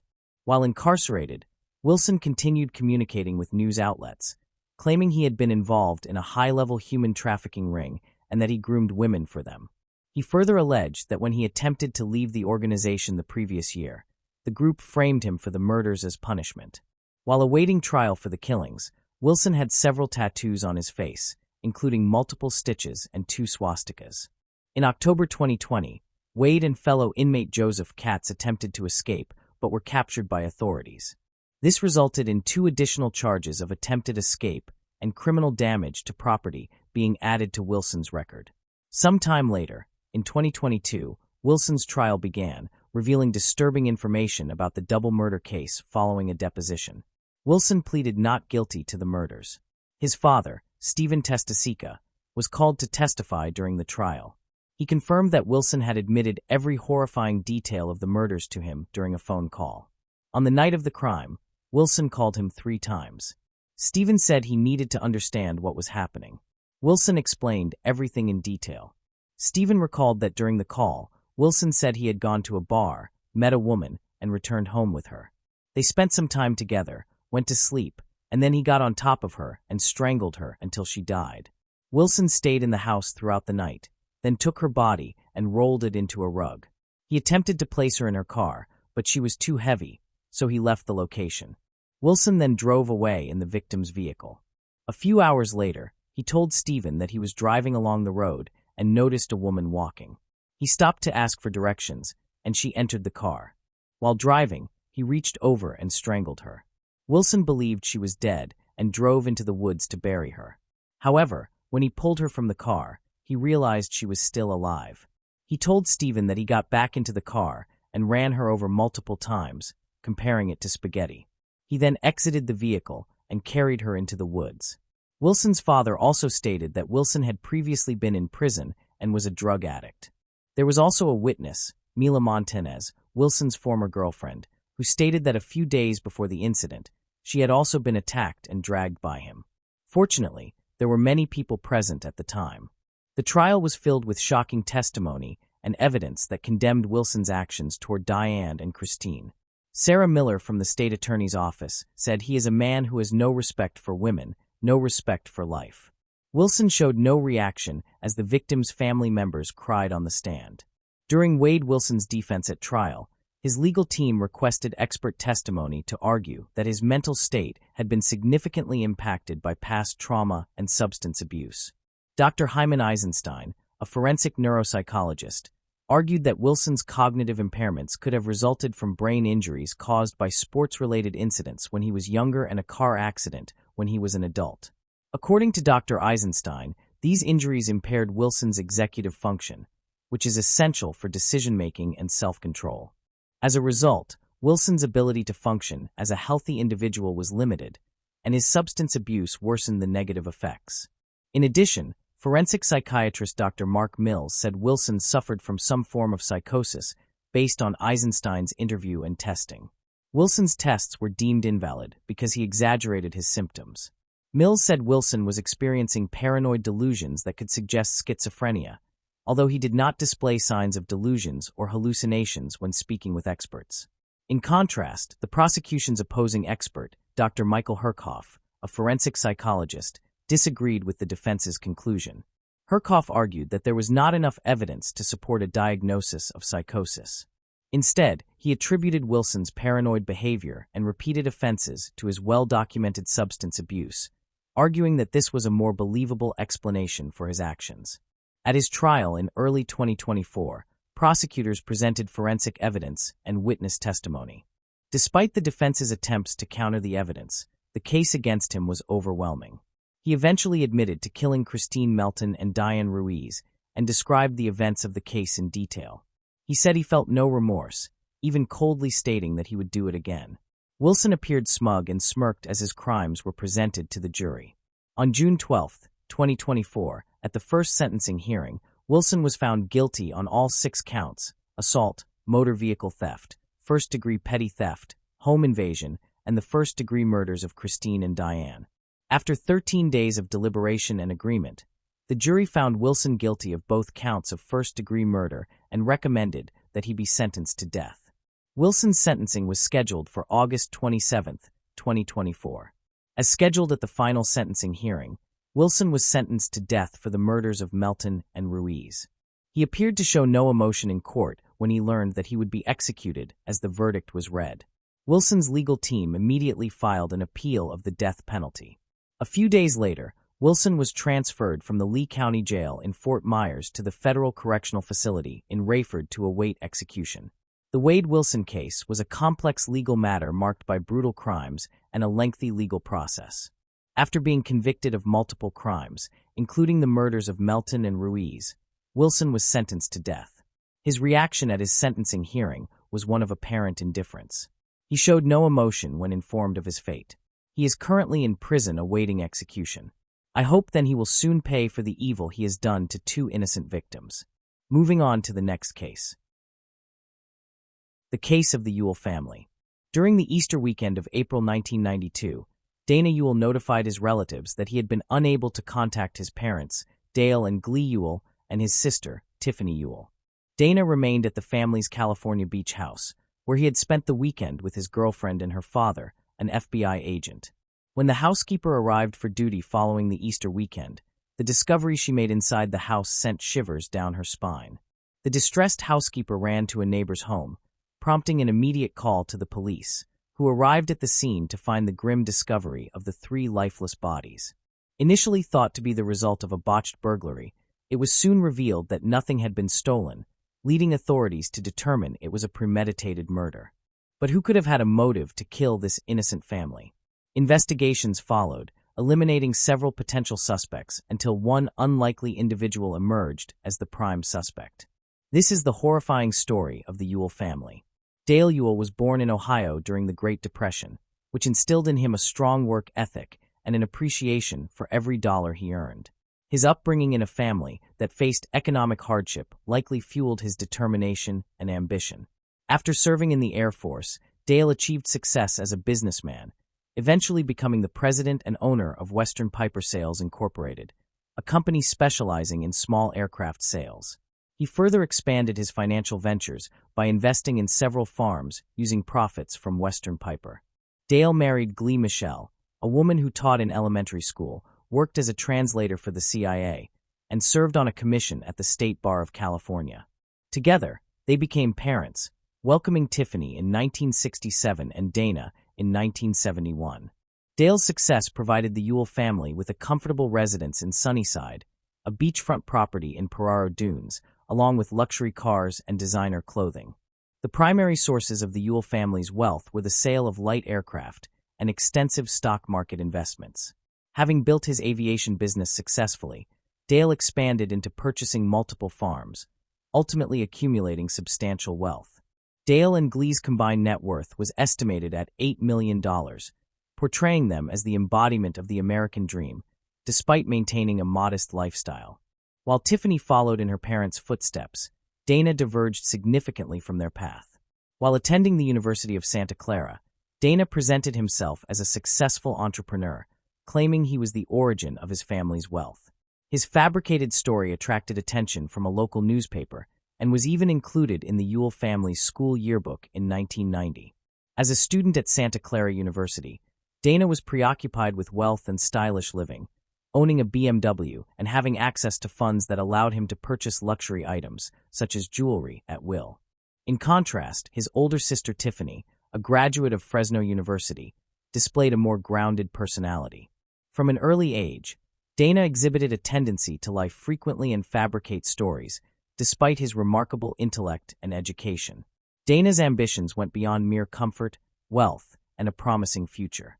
He shared his father's drive, but lacked the resolve to achieve his goals through legitimate means. Even during his time at Santa Clara University, Dana felt compelled to invent grandiose accounts of his achievements and importance, which were entirely untrue. He demonstrated himself to be a pathological liar, deceiving both faculty and peers into believing he was in charge of a multi-million-dollar enterprise. The underlying tension in the father-son relationship, marked by declining communication, remained mostly hidden from others. Dana's habit of inventing extravagant stories about himself likely caused embarrassment for his father and may have sparked conflicts between them. Despite Dale's modest upbringing and his generous support of his children, Dana appeared to possess an insatiable sense of entitlement. On Sunday, April 19, 1992, in Sunnyside, California, the mild, partly sunny weather created an ideal atmosphere for Easter Sunday. Dale, aged 59, together with his 57-year-old wife, Glee, and their 24-year-old daughter, Tiffany, had spent the Easter weekend at their beach house. Glee and Tiffany returned directly to Sunnyside by car, while Dale chose to fly his private plane to his hangar before driving home. Unbeknownst to them, upon returning home after their 2.5-hour journey, they were ambushed almost immediately upon entering. Tiffany was shot in the head first, fatally, followed shortly by Glee, who was shot multiple times 30 minutes later as Dale arrived in the driveway. Unaware of the tragedy that had struck his family, he too was fatally shot as he opened the door from the garage into the house. The perpetrator had remained in the house, lying in wait for Dale, who had no idea that he had only moments left to live. 2 days later, 21-year-old Dana Ewell, the youngest family member, contacted relatives and friends in Sunnyside, expressing that he could not reach his parents despite living with them. Dana had spent the Easter weekend in San Francisco, about 200 miles away, with his girlfriend, Monica Zent, and her father, John Zent, an FBI agent. On Tuesday, April 21, 1992, the family's longtime housekeeper, Juanita Avenida, arrived for her usual duties. Upon entering the kitchen, she discovered Tiffany's lifeless body lying face down in a pool of blood, her hands tucked beneath her. Distressed, the housekeeper sought help from a neighbor and called the police. Meanwhile, Dana was still in Monterey, California, at the time of the murders. When contacted by authorities, his girlfriend's father quickly arranged for Dana to fly to Fresno. Dana appeared visibly distressed throughout the ordeal. Subsequently, the police initiated a thorough investigation, spending numerous days collecting evidence and interviewing witnesses. The crime scene had been carefully staged to mimic a failed robbery, but experienced detectives identified it as a premeditated attack disguised to make it appear as though the family had unexpectedly encountered an intruder and was murdered.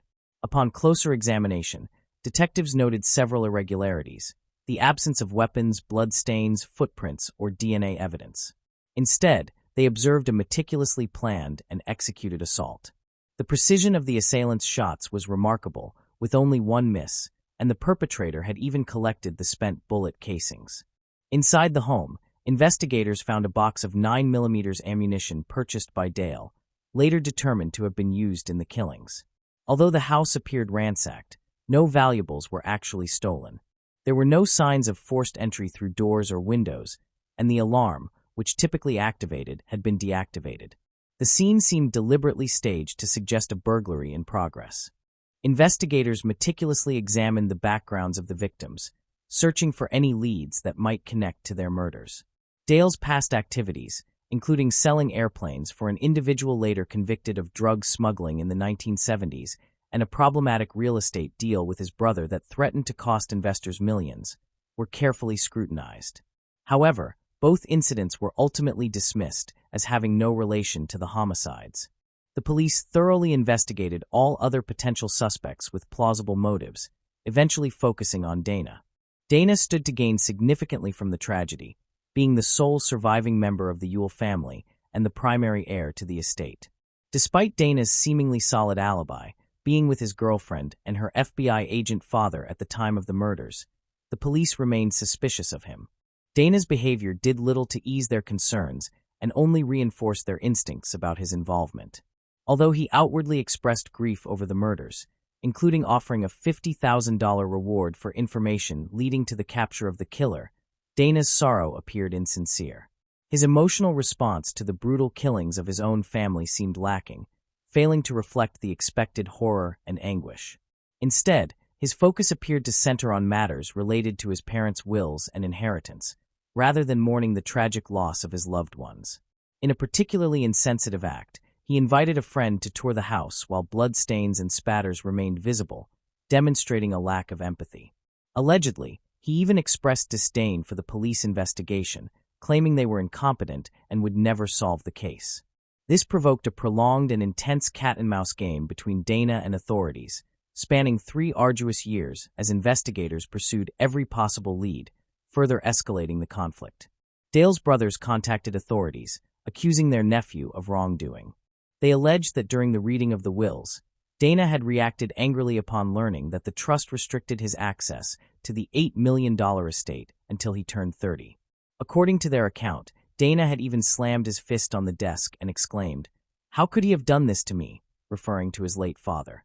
The arrangement stipulated that his parents would cover his expenses until he turned 25, followed by him receiving investment dividends until reaching 30. Half of the estate would become available at age 30, with the remaining half accessible at 35. Before the funerals for Dale, Glee, and Tiffany, the brothers took steps to prevent Dana from claiming what he believed was rightfully his. Nevertheless, Dana managed to secure approximately $300,000 from an insurance policy that was either exempt from the trust provisions or had been mistakenly overlooked. Dana's uncles, his father's 3 brothers, actively blocked him from inheriting any portion of Dale's assets and wealth, causing significant frustration for Dana. Despite the mounting pressure from investigators closing in on him and accusations from extended family members suggesting he committed the murders to gain control of the estate, Dana continued to live seemingly unbothered. He continued to spend recklessly, lavishly buying gifts for his girlfriend, Monica, and even contributing to her educational expenses. However, the source of his seemingly endless funds remained a mystery. Suspecting that financial motives played a major role in the murders, investigators intensified their scrutiny. They uncovered evidence indicating that Dana had been embezzling funds from multiple sources, including his grandmother's $40,000 trust account.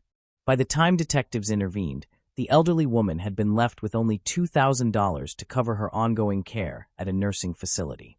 The revelation that Dana had exploited his vulnerable grandmother for financial gain only reinforced the police's suspicions regarding his character. Despite this damning discovery, authorities still required conclusive evidence linking Dana to the murders before they could make an arrest. One of Dana's college acquaintances, Joel Rovick, was often captivated by Dana's elaborate tales and his portrayal of a pampered, affluent lifestyle. Joel found Dana fascinating, particularly his wealth, apparent success, and ability to effortlessly attract attractive women. People around them were puzzled by what they had in common, as they were as different as night and day. While Dana pursued higher social status, Joel was more interested in video games, firearms, and explosives. Despite their differences, Joel's friendship with Dana gave him access to exclusive parties and introductions to desirable women. Shortly after the murders, Joel had dropped out of school, and within weeks of the Yule family's tragic deaths, he visited their home for a tour. Eventually, he became Dana's roommate in the same residence. Joel's association with Dana marked a crucial turning point in the investigation. Both Dana and Joel began making unusual cash purchases, such as helicopter piloting lessons, despite Joel lacking an apparent source of income. Consequently, both came under surveillance, and investigators monitored their communications, which were conducted via sophisticated pagers and payphones. Authorities cloned Dana's pager and wiretapped his landline in May 1993. Joel was overheard by an officer while speaking on a payphone, recorded saying, "They don't have evidence. They will try to catch you in a lie." On another occasion, he was heard advising, "Just play the game." Dana continued playing the game, buying his girlfriend a new car and covering her law school tuition after exhausting the insurance payout. As previously noted, he took $4,000 from his grandmother's account, leaving her only $22,000 for nursing home expenses. In 1994, investigators shifted focus to forensic analysis, which revealed that the murder weapon was a specialized 9mm assault rifle manufactured in Colorado. Company records indicated that such a rifle had been purchased by an individual named Jack Pond. Shortly before April 1992, Jack had been a high school friend of Joel. When questioned, Jack initially denied purchasing the gun, but later claimed he had bought it as a birthday gift for himself, unknown to Joel, and alleged that the weapon had been stolen. The evidence against Dana and Joel was mounting. At one point, detectives attempted to unsettle Dana during a visit to his university dorm, telling him they believed Joel had murdered his family. Dana remained silent, his face visibly pale after the detectives left. Unaware they were being observed, Dana and his girlfriend Monica, who was present during the visit, hastily made a phone call to Rovick. On March 2, 1995, the police took action and arrested Dana and Joel. Joining them were Peter Rovick, Joel's brother, and Jack Pond. Peter had struck a deal with authorities, offering testimony against his brother and Dana in exchange for immunity. He admitted to the police that he had crafted a homemade silencer and attached it to the murder weapon. He disposed of the gun barrel, Joel's tennis shoes worn during the killings, and a collection of gun enthusiast magazines. Peter acknowledged carrying out these actions in collaboration with Jack Pond. Upon his arrest, Jack provided a differing account regarding the firearm. He admitted to purchasing it for Joel, but claimed he was unaware of its intended use in the murders. Additionally, he confirmed Peter's version of their joint disposal of evidence. Jack, like Peter, received immunity in exchange for his trial testimony.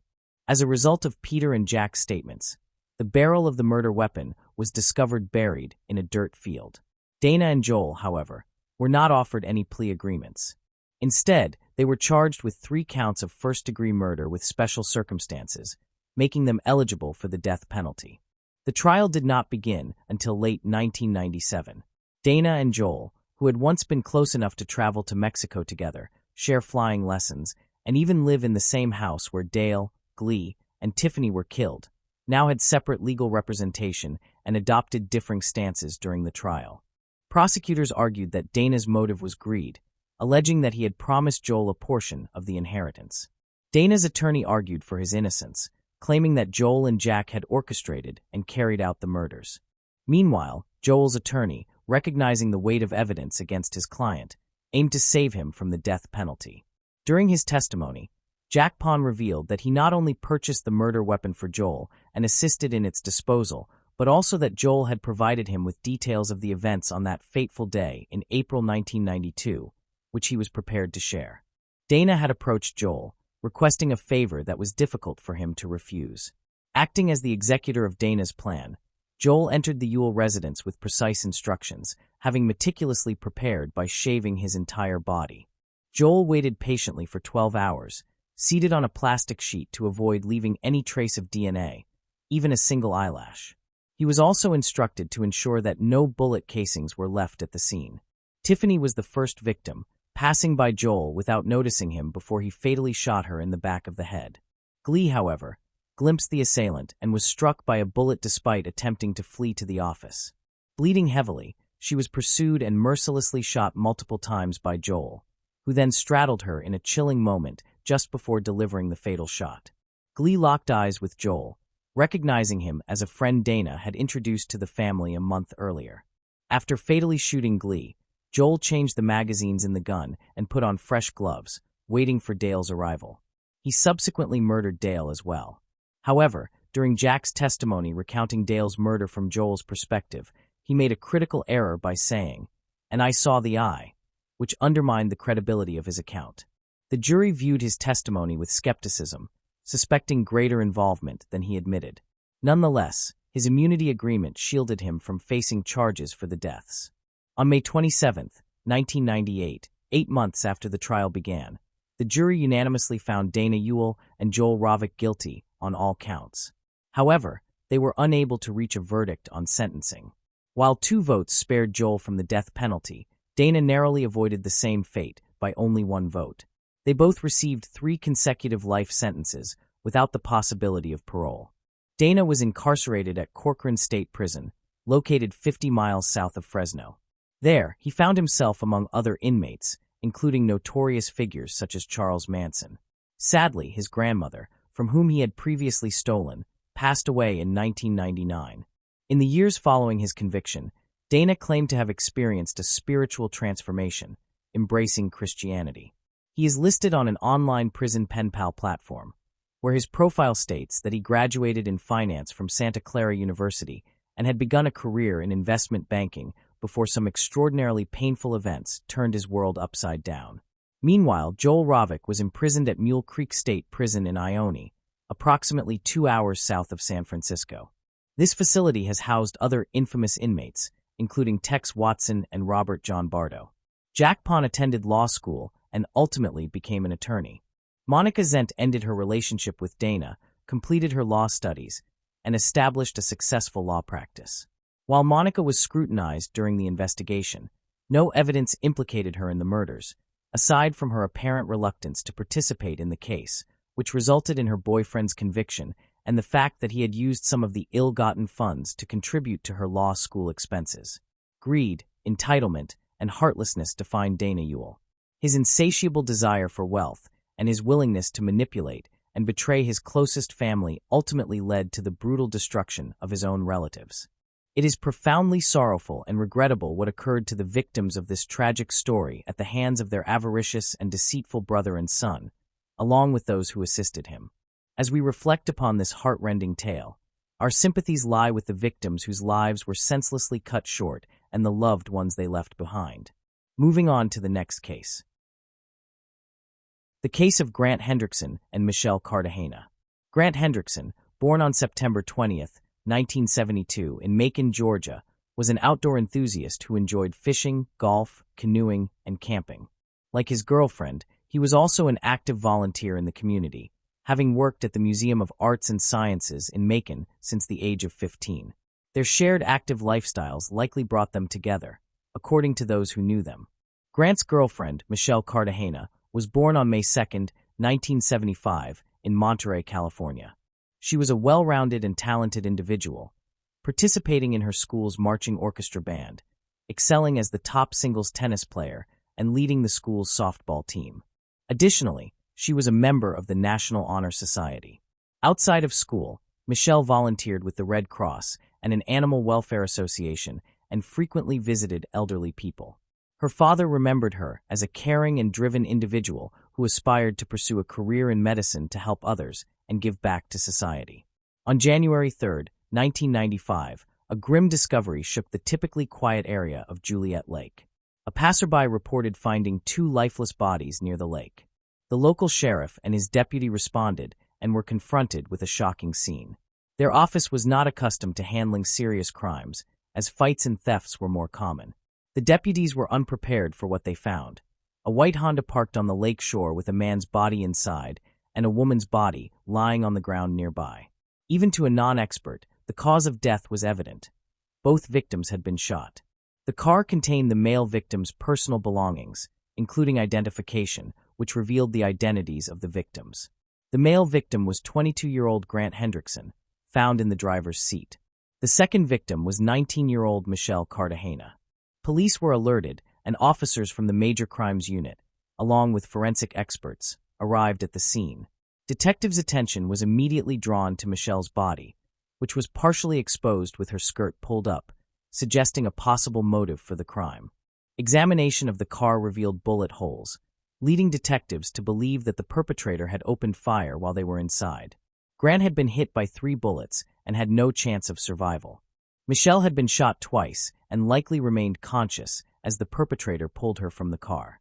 The position of her body, with her legs spread apart, suggested that the perpetrator may have intended to exploit her vulnerability but did not follow through. Forensic experts found a substance on the inside of her thighs, later identified as saliva containing chewing tobacco particles. The saliva samples were sent to the lab for further analysis. During the crime scene investigation, police discovered important evidence, including bullet casings of 2 different calibers, 13.223 caliber casings and 4.9mm casings. The presence of 2 types of ammunition suggested the possibility of 2 perpetrators, each using a different weapon. The families of Grant and Michelle were shocked and stunned upon learning of the tragedy. They struggled to comprehend who could commit such a heinous act against their children. As only children, Grant and Michelle were extremely close to their parents. They had been dating for over a year and had already made plans for their future together, including an upcoming wedding. When detectives could not identify any enemies or suspects through family and friends, they began further investigations. They visited Mercer University in Macon, where Grant and Michelle were classmates, to gather more information and piece together the events surrounding the tragedy. The police investigation into the deaths of Michelle and Grant continued, but no significant leads had emerged. Both victims were well-liked and respected at the university, with no known conflicts or enemies. Initially, detectives considered the possibility that the killer might have been a man with romantic feelings for Michelle who had been rejected, but this theory was unsubstantiated and was eventually set aside. A visit to Mercer University did not yield any useful information for the authorities. However, by reconstructing the events of January 2nd, detectives determined that Michelle and Grant had first gone to a restaurant and then watched a movie. After the film, they went to a holiday camp at Juliet Lake. The camp was open to the public 24/7 and featured a boat launch, parking area, small dock, and picnic tables. Since it was a free public space, no staff or security were present on the night of the crime. Other people were in the area but did not report anything suspicious. Some individuals heard loud noises, which they initially dismissed as firecrackers. A witness reported seeing a 1980s Honda CRX speeding out of the parking lot. Meanwhile, investigators discovered a DNA sample in saliva on Michelle's thigh. However, DNA technology was still in its early stages at the time. The DNA Identification Act, which allowed the FBI to establish a national DNA database, was not passed until 1994. As a result, there was no database to compare the DNA sample against, and it could only be matched by directly comparing it to the perpetrator's DNA. The investigation also included questioning staff at the restaurant and cinema that Michelle and Grant had visited before their deaths, but nothing suspicious was uncovered. Authorities considered the possibility that the couple might have been random victims or had a chance encounter with someone who became violent. Detectives found no evidence of any other motives, as the victims had good grades, no connections to questionable individuals, and did not use illicit substances. The fact that the perpetrator left behind valuables, including money, indicated that the motive was not financial gain but something else. Forensic analysis suggested that the likely weapons used in the crime were an AR-15 rifle and a 9mm Ruger pistol. Despite questioning over 100 individuals and collecting DNA samples from several dozen potential suspects, the investigation stalled. More than a year and a half after the murders, Agent Randy Upton of the Georgia Bureau of Investigation took over the case in the fall of 1996. Randy adopted a new approach, shifting his focus from identifying the perpetrator to locating the weapon used in the crime. He visited the largest gun store in Macon and requested a list of customers who had purchased an AR-15 rifle between 1985 and 1995. Investigator Randy began contacting individuals on the list of 108 potential suspects. He explained that cooperating by allowing their weapon to be inspected and providing a DNA sample would greatly aid the investigation. Most of the people he spoke with agreed, allowing experts to conduct further tests. As a result, the list of suspects began to shrink. On November 27, 1996, Randy contacted Andrew Allen Cook, a 22-year-old on the list. During their conversation, Randy explained the purpose of the call and asked permission to examine his rifle. Andrew claimed he no longer owned the rifle, stating that he had sold it in April 1994, nearly a year before the deaths of Grant and Michelle. Nonetheless, gun store records proved that Andrew's claim was false, showing that he had actually purchased the rifle in August 1994. Agent Randy grew suspicious of Andrew's evasive behavior. When Randy requested a DNA sample, Andrew claimed he needed to speak with his father, an FBI agent, before complying, and then abruptly hung up. This conduct heightened Randy's suspicion that Andrew could be the person they were seeking. Investigators uncovered that 5 months after the murders of Grant and Michelle, in 1995, Andrew had pawned his rifle at a local gun store. Additionally, in December 1993, a Ruger pistol had been purchased on Andrew's behalf because he was underage, and he later sold this pistol to a friend in July 1995, shortly after pawning the rifle. The sequence of events suggested that Andrew's disposal of both firearms within 6 months of the murders was unlikely to be coincidental. Further investigation revealed that he had also sold his 1987 Honda CRX, a vehicle matching the description of one seen near the crime scene. Agent Randy then visited the diaper factory where Andrew worked. Although Andrew was not present, a co-worker reported that Andrew had previously claimed he had shot someone with a rifle just to see if he could get away with it. The colleague noted that Andrew frequently used chewing tobacco. Another friend testified that in late November 1996, Andrew had said he needed to leave town because things were getting hot. These coincidences convinced Agent Randy to intensify his search for Andrew, who had not lived with his parents for several years.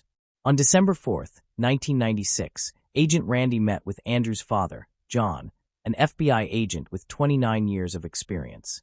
Randy explained the investigation into the Juliet Lake crime and that he wanted to speak with Andrew, whom he could not locate.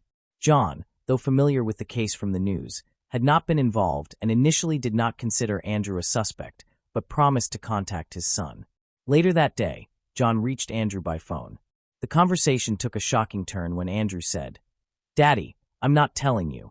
You're one of them. You're a cop." John pressed further, asking, "Were you the one who did the shooting?" After a brief pause, Andrew confirmed his father's worst fears, saying yes.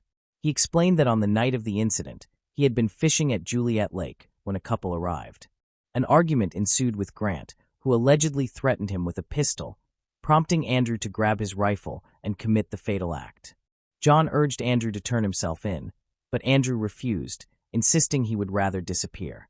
Despite the emotional turmoil, John maintained his professional composure and reported his son's confession the following day to the Monroe County Sheriff's Office. Unbeknownst to Agent Randy, Andrew had been arrested earlier that morning in a nearby county for illegally hunting deer under a false name. His true identity was quickly discovered. When Randy traveled to the Jones County Sheriff's Office to speak with Andrew, he introduced himself and asked if Andrew would answer questions. Andrew's response was defiant. "It's been 2 years and you still don't have any evidence. I used to own a Honda, a rifle, and a Ruger, but now you're just trying to frame me."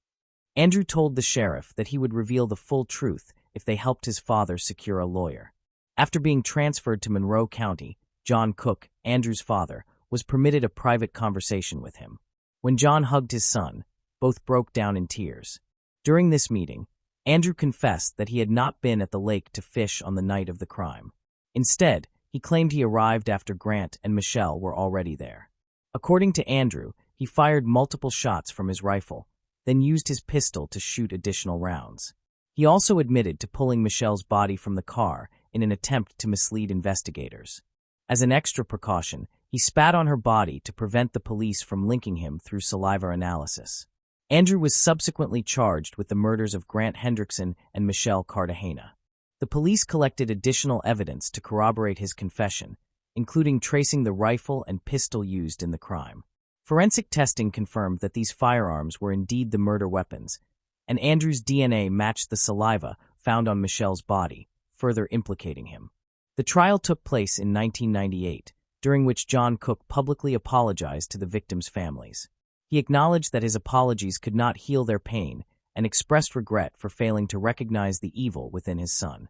On March 19, 1998, Andrew Cook was found guilty and sentenced to death.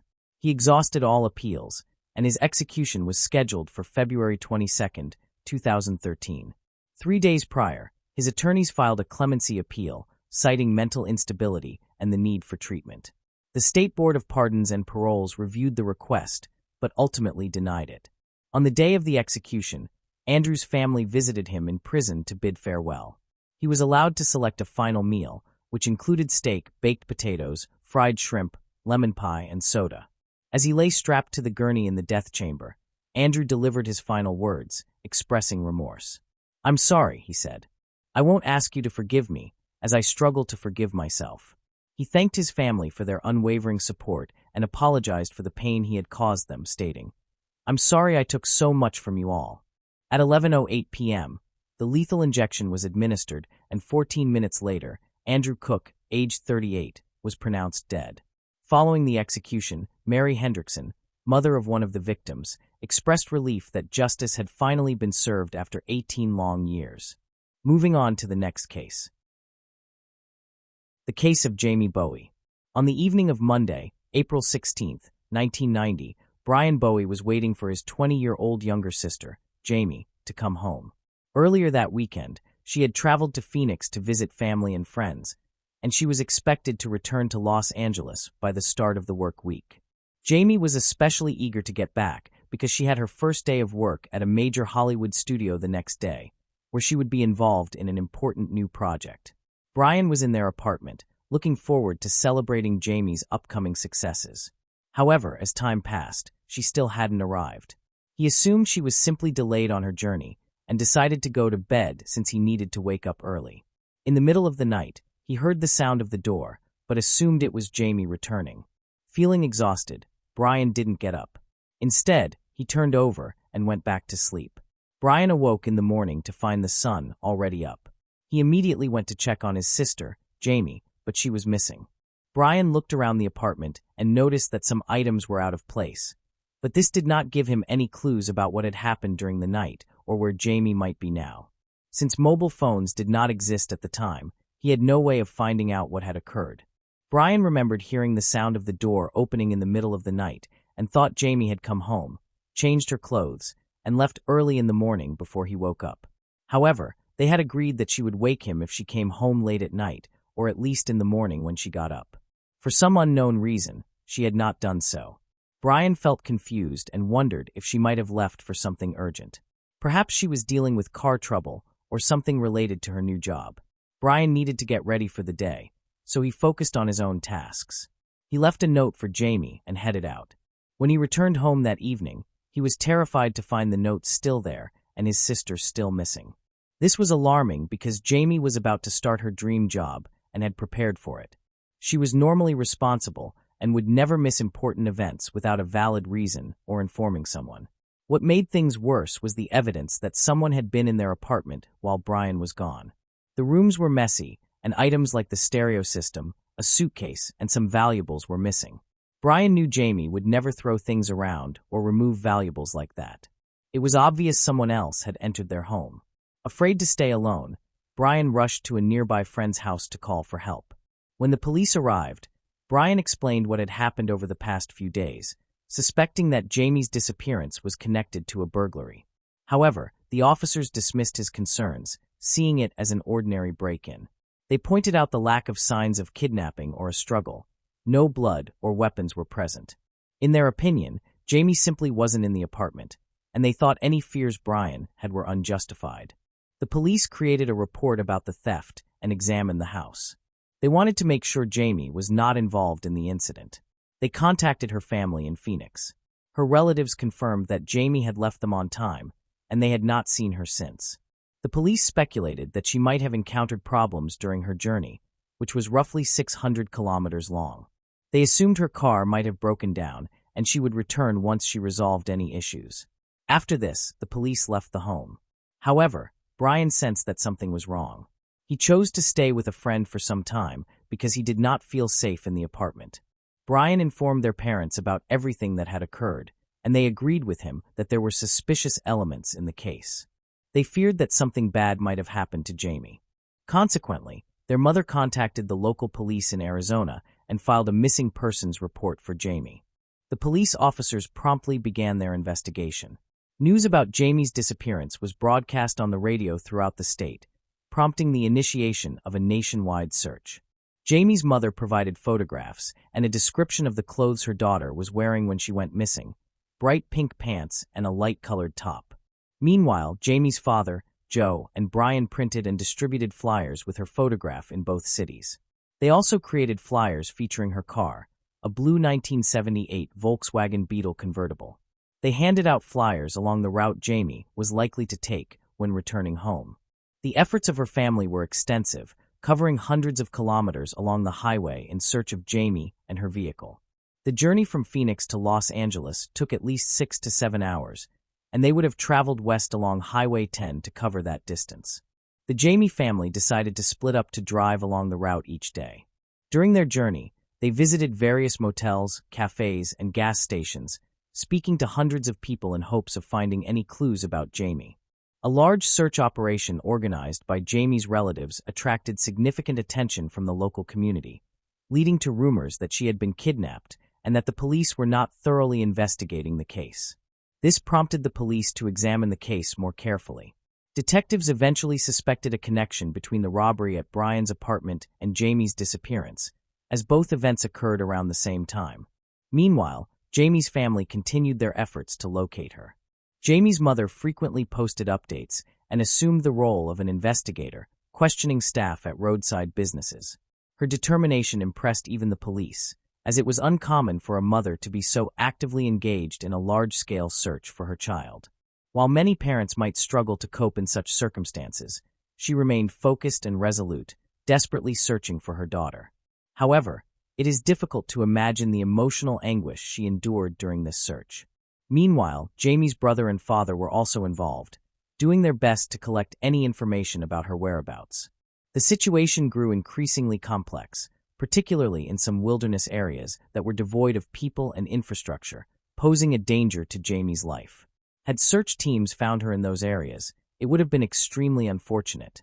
Time passed without any leads, and it seemed unlikely that Jamie would be located in the desert. Nevertheless, her family's efforts ultimately yielded results. Shortly after the police initiated the rescue operation, several motorists who had heard about the missing girl contacted the authorities. They reported seeing a young woman resembling Jamie in a blue convertible Volkswagen Beetle parked by the side of the road, seemingly experiencing car trouble. Witnesses described a couple of dark-skinned individuals assisting the girl with her car. They were standing beside her. However, the witnesses did not intervene and did not observe anything suspicious. It is important to note that Jamie was a strikingly attractive individual, and her distinctive car made her easily noticeable. This drew the attention of witnesses, allowing them to provide crucial information quickly. After receiving these reports, detectives proceeded to the location where the witnesses had seen Jamie. There, they encountered witnesses who recognized her from the photograph, Jamie, and confirmed what they had observed. The witnesses were able to provide the investigators with detailed information regarding what they had seen.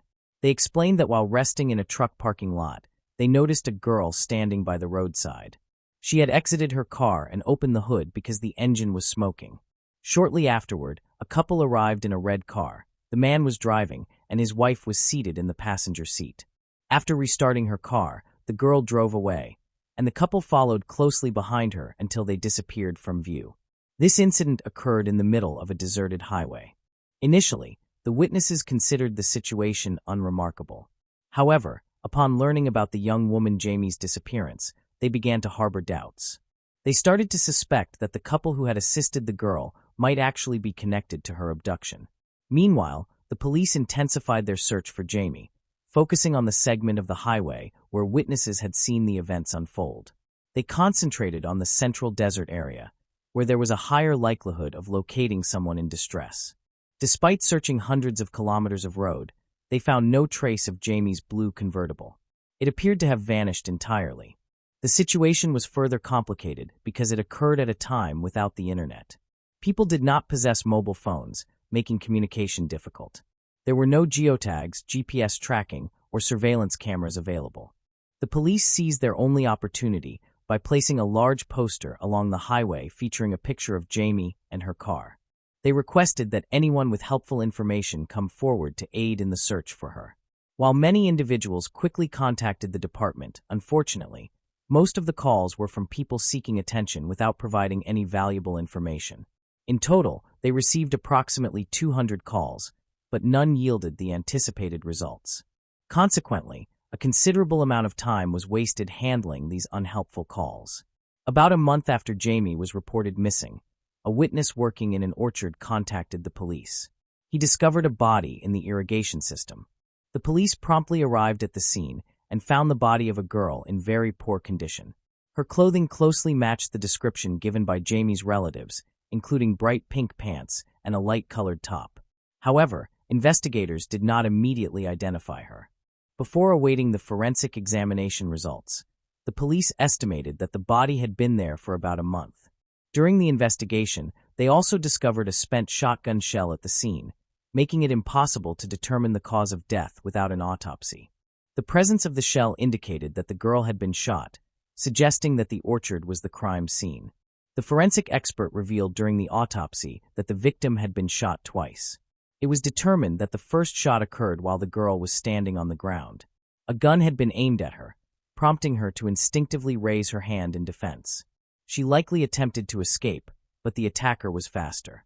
The shot struck her arm and hit her face and head, resulting in a fatal injury. Subsequently, she fell into an irrigation channel and was shot in the back. The victim was identified as Jamie Bowie, who had been reported missing. Her body was found in an orchard near Indio, California. Investigators understood why Jamie had remained missing for such an extended period. The area was extremely remote and sparsely populated. The only way to notice anything in the irrigation ditch was to come across it directly, as it was invisible from a distance. Additionally, very few people were present in the area, mostly just wild animals. Everyone was shocked by the events. Jamie was friendly, beautiful, and full of ambition. Her family and friends adored her, particularly her brother, with whom she shared a close bond. Jamie had her entire life ahead of her, so who could be so cruel as to take it? Jamie's brother, Brian, informed investigators that she had always aspired to work in Hollywood, and just days before her untimely death, she had secured a position there. Jamie had recently become a PR manager at a major studio. While the family was grieving, detectives concentrated on a key piece of evidence: a blue Volkswagen Beetle convertible that had last been seen with Jamie. No one had seen the car since Jamie was assisted in repairing it by two unidentified black individuals. The police focused on locating this suspicious couple, believing they might be connected to her death. Despite months of fruitless searching, about a year and a half after Jamie's brutal murder, the case took a new turn. The police station received information regarding a blue convertible. They confirmed it was indeed the convertible linked to the investigation, as the license plates matched those on the wanted list.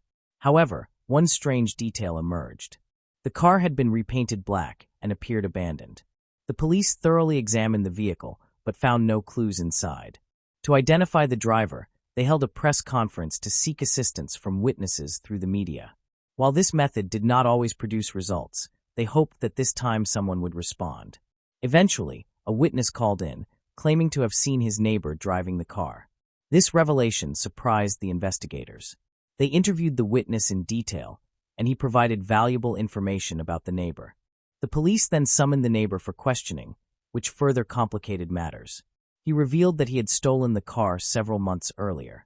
In exchange for providing information crucial to the investigation, the detectives assured him he would not face charges for theft. The man agreed and explained that after stealing the car, he discovered it had electrical problems. He then took it to a repair shop. When the mechanic inquired whether the car was stolen, he mentioned seeing a similar car belonging to someone else with comparable electrical issues. Fearing exposure, the thief decided to abandon the convertible. He repainted it black and moved it away from his residence. He provided the police with the address of the repair shop, where they learned who had previously contacted the mechanic about a problematic car. The detectives traced the owner of the shop where the convertible had been taken. During their meeting, the owner revealed that he had purchased the convertible from a black couple who had arrived in a red Volkswagen.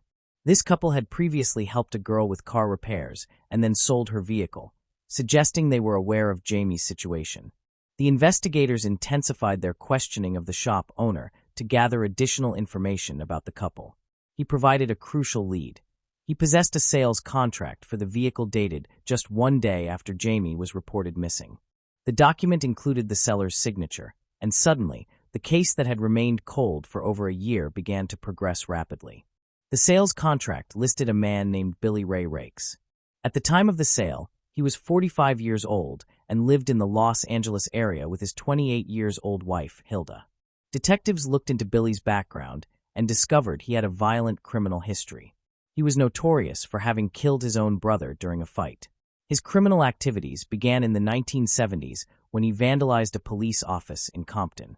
He had a history of stealing Quanzuk cars, which no longer seemed coincidental. Billy was a dangerous individual capable of brutal acts, and Jamie's chance meet with him led to her tragic fate. When detectives arrived at the couple's home, they were not there. They had already fled. The police sought assistance from the media and labeled the couple, believed to be African American, as fugitives. Once this information was made public, it became apparent that the couple had more enemies than allies. The police station received a flood of calls with tips about their whereabouts and activities. It was revealed that Billy had a plane ticket to the Turks in Caicos Islands, a former British colony in the Caribbean. He was still in the city due to difficulties obtaining a passport. Authorities discovered the suspect's hiding place and, based on the tips, set up an ambush in a parking lot, capturing them as they approached their home. After the arrest, the police decision was made to separate Hilda and Billy to compare their statements and extract a confession. Hilda and Billy were taken to a citrus garden in Indio in different cars. During this time, Hilda was extremely anxious, nearing a nervous breakdown. She was also not given any information by the police, which heightened her fear. This worked in favor of the investigation, as a person in such a distressed state is more likely to divulge information, which is exactly what happened during the interrogation. In the interrogation room, Hilda recounted the story about Jamie's disappearance, but now included more gruesome details. She claimed that they encountered Jamie on Highway 10. Jamie's car had broken down and was experiencing engine troubles. Billy offered assistance, managed to start the car, but warned Jamie that she needed to get to a service station urgently. They suggested Jamie follow they to the nearest place where her car could be repaired or to the city where she would be safe. Jamie agreed and placed her trust in the strangers, Hilda and Billy. After reaching the nearest settlement, invited the couple Hilda and Billy to dinner at a restaurant. She felt very thankful and even promised that after she received her first wages from her new job, she would pay Billy for his help. Jamie seemed to trust the couple completely, which they took advantage of. First, Billy told Hilda that he planned to steal a car from Jamie, as he usually did. Hilda agreed because she knew it was safer not to oppose him. However, things escalated. He intended to use a shotgun. Hilda had no idea that her husband was planning to kill Jamie. She later confessed that she only realized the plot involved Jamie's death while they were at the restaurant, where Jamie was treating them. When Jamie stood up to go to the restroom, Billy disclosed his intentions and discussed with Hilda how they would harm Jamie. Afterward, Jamie drove away in her car, with Hilda and Billy following her. Eventually, they stopped Jamie's car and kidnapped her. They attempted to use her bank card at an ATM 100 kilometers from Los Angeles and later went to a bank in Indio, but found no funds in her account. Hilda initially wanted to persuade Billy to abandon the plan, but she eventually gave up, becoming fearful for her own safety. In their relationship, Hilda was clearly submissive. Her husband, Billy, dominated her, and he likely would not hesitate to employ physical force to maintain control. According to Hilda, Billy ordered Jamie to follow him into the dangerous desert, and Jamie complied. Moments later, Hilda heard 2 gunshots. Only Billy returned to the car. Hilda was uncertain about what he had done to Jamie, but she was certain that Jamie was no longer alive. Despite her fear, she remained silent and did not question Billy. However, Billy's plans did not end there. He intended to rob Jamie's apartment. He retained her keys and took her driver's license, which enabled him to discover her address. While Jamie's brother, Brian, was asleep in the apartment, Billy broke in. He was unaware of Brian's presence, focusing solely on stealing valuables. After taking what he wanted, Billy left the apartment. Had Jamie's brother awakened during the robbery, he might have suffered the same fate as Jamie. Fortunately, he remained asleep throughout the ordeal. Nevertheless, Billy did not stop there. He returned to the apartment during the day to retrieve additional valuables. When the police searched the apartment he shared with Hilda, they discovered some of these stolen items. Additional stolen goods were located at a pawn shop in Denver, where Billy admitted they had sold them for $2,000. They were seeking quick cash, which explained why they sold the car for such a low price. During his interrogation, Billy attempted to shift the blame to his wife, Hilda, for the crime, but his account contradicted all the evidence that had already been collected. The police were clear about who was responsible for the brutal murder. Moreover, Billy's criminal history made his culpability even more apparent. Ultimately, the prosecutor's office offered Hilda a plea bargain requiring her to provide incriminating testimony against her husband, Billy. Under state law, the penalty for his crime was death, so Hilda agreed to cooperate with the prosecution. She admitted guilt in the murder, even though she did not actually pull the trigger. Despite having the opportunity, she did not warn Jamie of the imminent danger. Consequently, Hilda received a life sentence but was eligible for parole after 25 years. During the trial, which commenced in 1994, Hilda testified against Billy. The prosecution faced a significant challenge due to the lack of physical evidence. At that time, DNA testing was not widely available, and no other technologies could provide critical evidence. Billy also sought a deal with the prosecution but was denied. Subsequently, he attempted to claim insanity to evade responsibility for his violent actions, but this strategy failed. Billy Ray Riggs never admitted involvement in Jamie Bowie's death.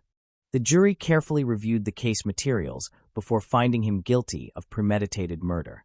He faced the death penalty, which he feared greatly. The jury unanimously supported this verdict due to Billy's cruel treatment of Jamie, as he had robbed her of her future. The decision was vital for Jamie's family, who were trying to come to terms with her tragic death. They believed Jamie fell victim to her own naivety, having trusted strangers too much, which ultimately cost her life.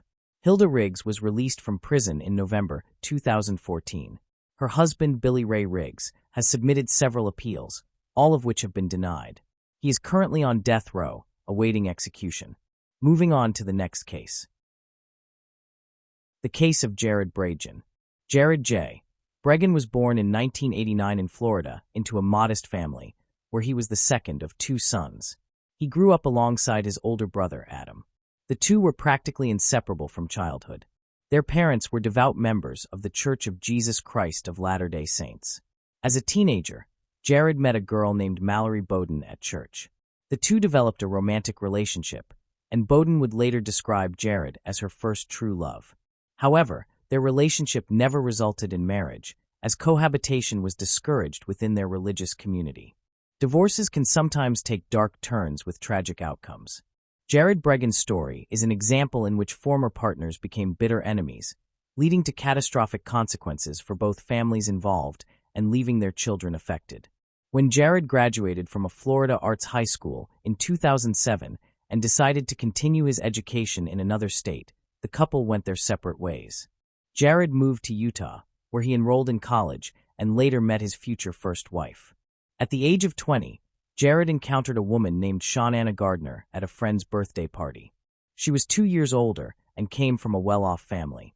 She was also a member of the Church of Jesus Christ of Latter-day Saints. Shawnanna was born in 1987. Her parents, Starling and Shelley Gardner, co-founded a major company called Stampin', specializing in the production and sale of decorative craft items. By 2010, it was reported that their family business, headquartered in Salt Lake City, generated annual revenues of $100 million. Shawnanna had a sister named Sarah, who currently held a managerial role in the family business. Growing up in such an affluent household, Shawnanna enjoyed a life of luxury and leisure without ever needing to work in her trained profession as a chef. She was described as enthusiastic and somewhat capricious. Initially, according to sources mentioned earlier, Jared was not particularly interested in his new acquaintance. Nevertheless, Shawnanna made considerable efforts to entice him with her lavish lifestyle, suggesting they could travel the world together and live freely, as her parents would financially support them. Family life progressed rapidly with the birth of twins just a few months after their first meeting. The couple became engaged quickly, and by early 2010, less than a year after meeting, they celebrated an extravagant wedding in a temple in Salt Lake City, Utah. The Gardner family covered all expenses for both the ceremony and reception. This rapid progression toward marriage was influenced by their religious beliefs, which discouraged cohabitation and lengthy engagements. Following the wedding, the newlyweds settled in Utah. The bride's parents assisted them in purchasing a comfortable home valued at approximately $1 million. Each owned a Mercedes, despite Jared still being a student and Shawnanna not working. The couple traveled extensively, sharing numerous photos of their trips, expensive purchases, and leisure activities on social media profiles. According to close acquaintances, Shawnanna's parents provided the couple with approximately $10,000 monthly for various expenses and granted them access to their accounts.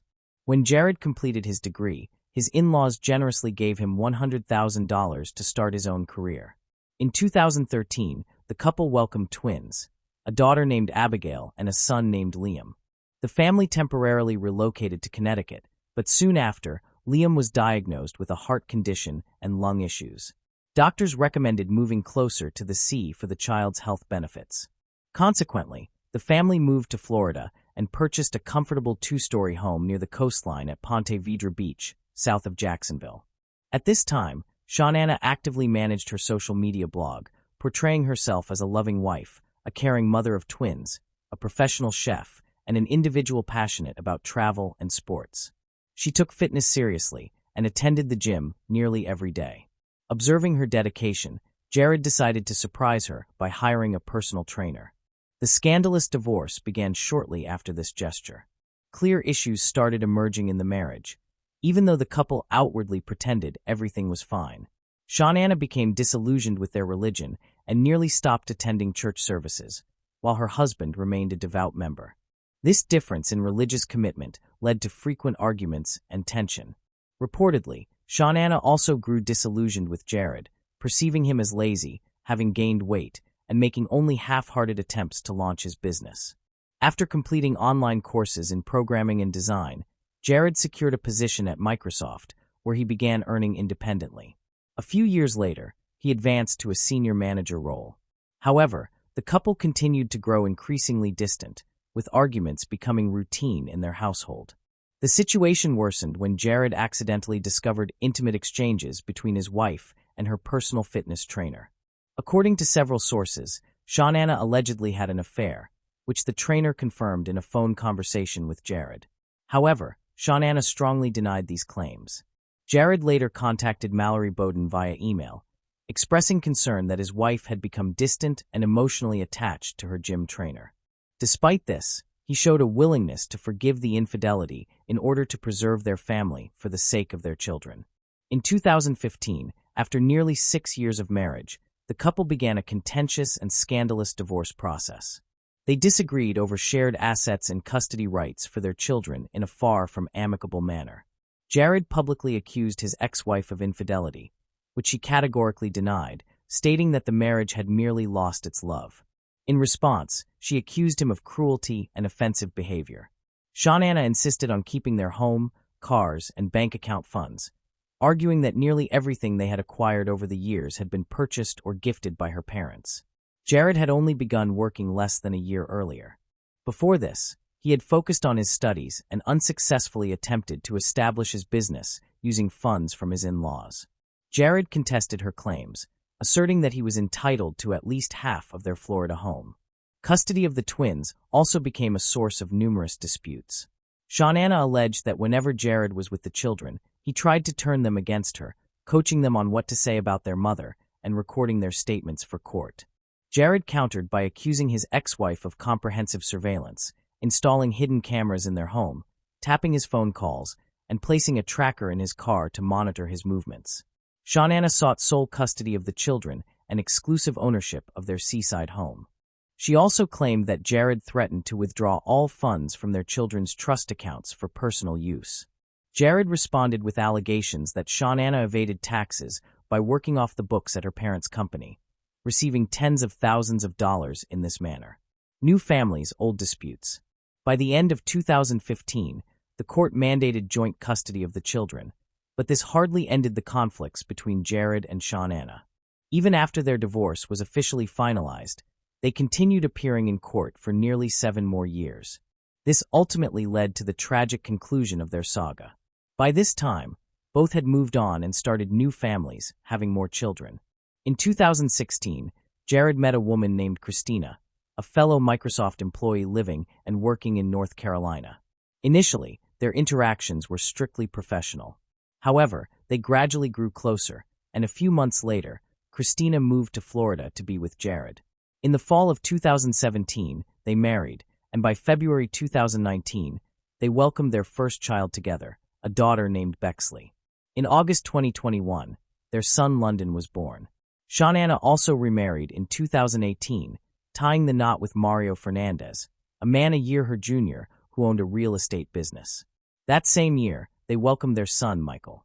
The family resided in the same house where Shawnana had lived with her first husband, Jared, a house that had previously been a battleground during their court disputes. The presence of new families did not calm the tensions between the ex-spouses, who continued to file lawsuits against each other with new demands. Jared insisted that Shawnana's new husband, Mario, should not be allowed to be with the twins if their mother was absent. Conversely, he wanted his new wife, Christina, to be fully involved in the upbringing of his older children. The last court meeting between Jared and Shawnana occurred 4 months before Jared's death and was exceptionally tense. They exchanged yet another round of mutual accusations and contested rights to their property. Shawnana claimed that Jared was preventing her from using the family's larger, more comfortable vehicle to transport the children because he was more concerned with humiliating her than with the convenience and safety of his own children. At this point, the court granted Shawnana exclusive rights to use the larger vehicle and ordered Jared to pay her $600 in compensation. By agreement between the ex-spouses, Jared picked up the twins on Wednesdays for a family dinner, including their younger sister Bexley. Christina sometimes joined them, but after the birth of London, she spent most of her time with the newborn, choosing not to leave him with babysitters. On Wednesday, February 22nd, Jared followed his usual routine. He took the children to a coastal area after picking them up. After dinner and a stroll, he returned the twins to their mother's house before heading home on his regular route. The trip typically took about 40 minutes, including a deserted stretch of road without streetlights. While driving slowly and cautiously, aware of his 3-year-old daughter asleep in her car seat, Jared encountered an unexpected obstacle around 9 p.m. Suddenly, in the headlights, he saw a tire lying in his lane. He stopped, activated his hazard lights, and got out to move the tire to the side of the road. It was at this moment that gunshots rang out. Jared had no chance to escape. The assailant fired several bullets at close range before fleeing the scene. Fortunately, the child sleeping in the car was unharmed. A nearby passerby heard the shots and cautiously approached, discovering Jared lying in a pool of blood. They immediately called the police and paramedics, but tragically, it was too late to save him. Regarding the investigation and initial suspicions, Christina had called her husband just minutes before the incident. He told her he had just dropped off the children and would be home in about 15 minutes. However, as 30 minutes turned into an hour with no sign of Jared and no answer on his phone, Christina repeatedly tried calling him until she finally received an answer from a police officer, who informed her of what had happened and requested her immediate presence at the Jacksonville Beach Police Station. The investigation team determined that the tire in the road caused Jared's vehicle to stop. They concluded he exited his car to remove it, but was then shot. His 3-year-old daughter remained unharmed in the car, indicating she was not the target. Additionally, no valuables were missing from Jared's vehicle. A wallet containing cash, a phone, and a tablet were left untouched, ruling out robbery as a motive. The theory of robbery emerged almost immediately when investigators inquired whether her husband had any known adversaries, antagonists, or recent disputes. Christina stated that she was unaware of anyone wishing harm upon her husband, aside from his first wife, Shawnana. However, she refrained from making direct accusations without indisputable evidence. The police reported a lack of surveillance footage due to the absence of cameras along the stretch of road where the incident occurred. A witness who heard the shots claimed that they shattered the quiet of the night without being preceded by screeching brakes, loud screams, or any other sounds. They did, however, hear a vehicle speeding away, though nothing was visible in the darkness. Christina's suggestion of Shawnana's potential involvement in the crime seemed plausible to investigators, but was unlikely that she acted directly, especially given her solid alibi. She was at home with her husband, twins, younger son, and parents who were visiting. The police decided to review nearby surveillance cameras. The footage showed an old dark blue Ford F-150 with brown trim entering the area about 15 minutes before the incident and leaving a few minutes after the shots were reported by the witness. Detectives turned to the public for assistance in identifying this vehicle of interest. Jared's family made televised appeals, urging anyone with even minor information related to the case to come forward. The first suspects arrested, Shawnana and her current husband Mario, were repeatedly questioned but vehemently denied any involvement in the murder. Shawnana did not hide that her relationship with her ex-husband was complicated, but insisted that she would never wish harm upon the father of her children. She also shared with media outlets how their 9-year-old twins reacted to the news of their father's death. Abigail cried uncontrollably for hours, while Liam remained in shock and silent for an extended period. It is worth noting that neither Shawnana nor Jared's older children attended his funeral. Christina informed Shawnana that her presence at the ceremony would be highly unwelcome, to which Shawnana responded that if she was not allowed to attend, the twins would not participate in the burial either. It was not until January 2023, nearly a year after Mr. Bregan's murder, that the first suspect was arrested. The police remained silent regarding the progress of the investigation, noting only that it required considerable resources and effort. An exhaustive search for the dark blue Ford F-150 finally yielded results when the vehicle became involved in an accident but left the scene before police arrived. This incident occurred in a crowded area with many witnesses, making it easier to identify the offender on the same day thanks to numerous camera recordings. The car belonged to 62-year-old Henry Tynan, an unemployed man with prior convictions.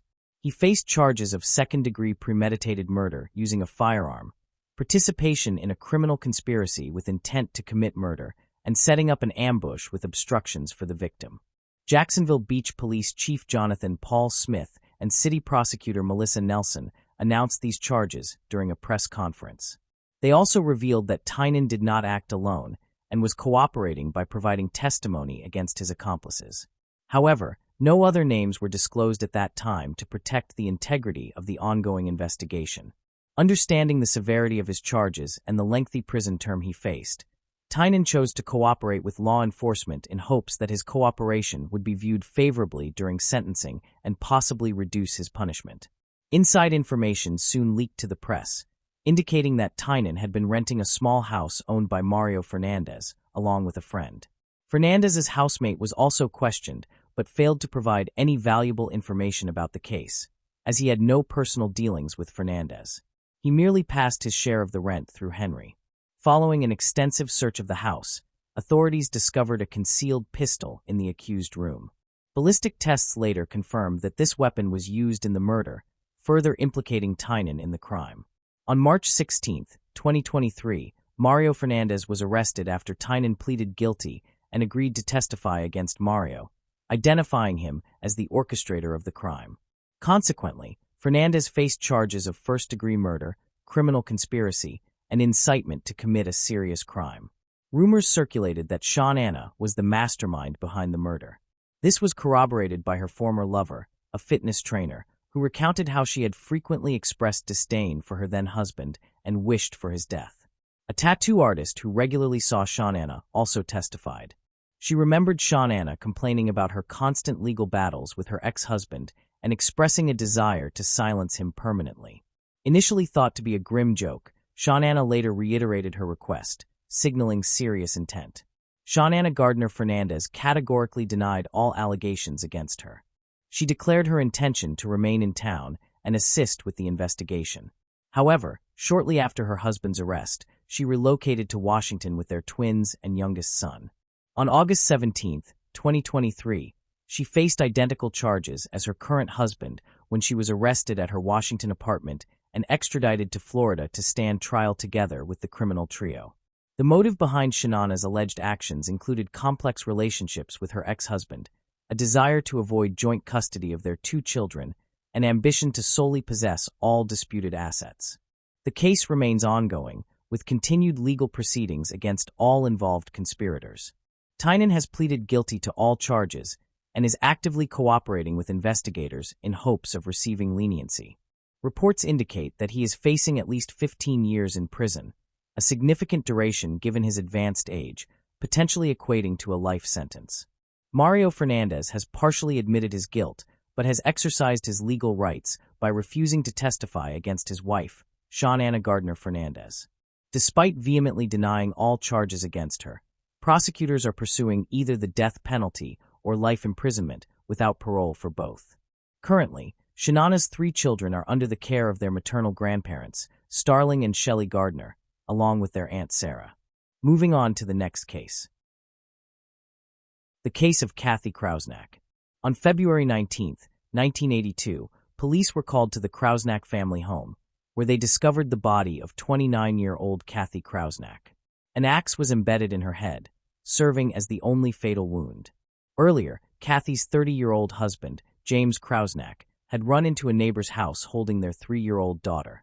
He was covered in blood and appeared distressed, reporting that his wife showed no signs of life.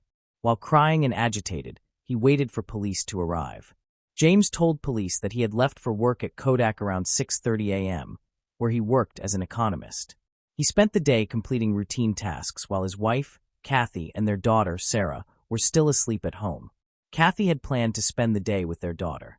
When James returned home around 5 p.m., he noticed the garage door open, the kitchen window broken, and the glass door between the garage and the house shattered.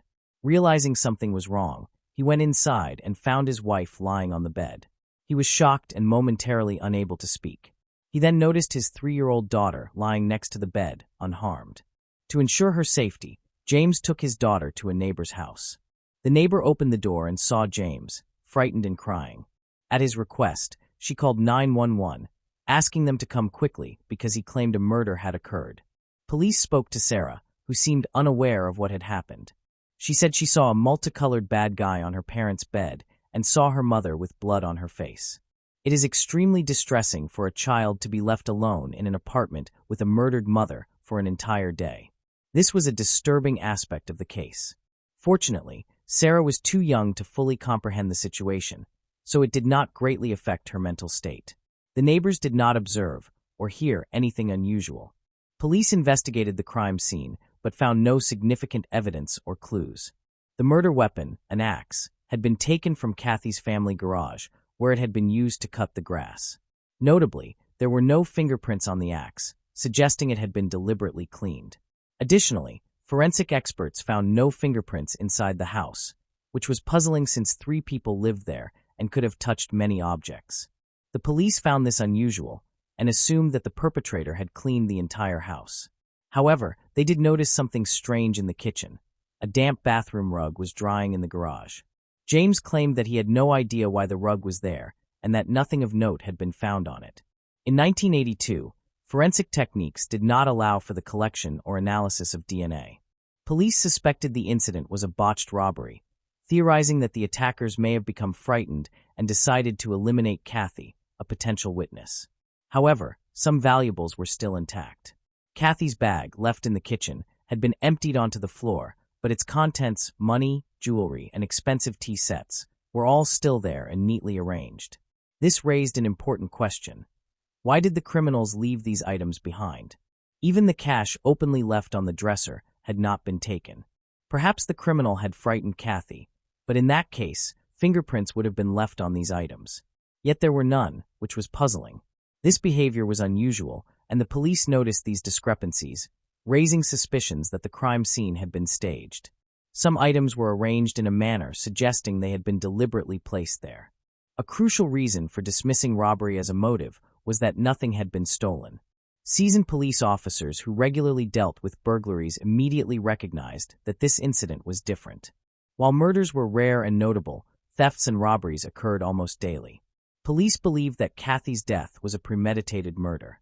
The initial suspect was, of course, her husband, who had discovered her body. Police began investigating James. Friends and acquaintances described the couple as happy, even idealistic. They had both grown up in the same city in Michigan. Kathy came from a family of truck drivers, while James's parents owned a successful carpet store. They met in high school and began dating in college, eventually marrying on May 3, 1974. After their marriage, Kathy continued her studies in economics in Colorado, and in 1978, they celebrated the birth of their daughter, Sarah. Meanwhile, James became interested in further education and pursued a doctorate in economics. James then accepted a teaching position at the University of Lynchburg in Virginia. In 1981, the family relocated to Brighton, New York, where James found work as an economist.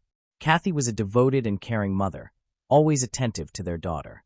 However, friends noticed a significant change in Kathy's mood 6 months before her death.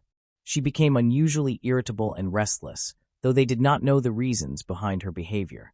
As police investigated the family's situation, they discovered that things were not as perfect as they initially appeared. The couple kept their problems private, never discussing issues publicly or seeking advice from others, which made it difficult to gather information.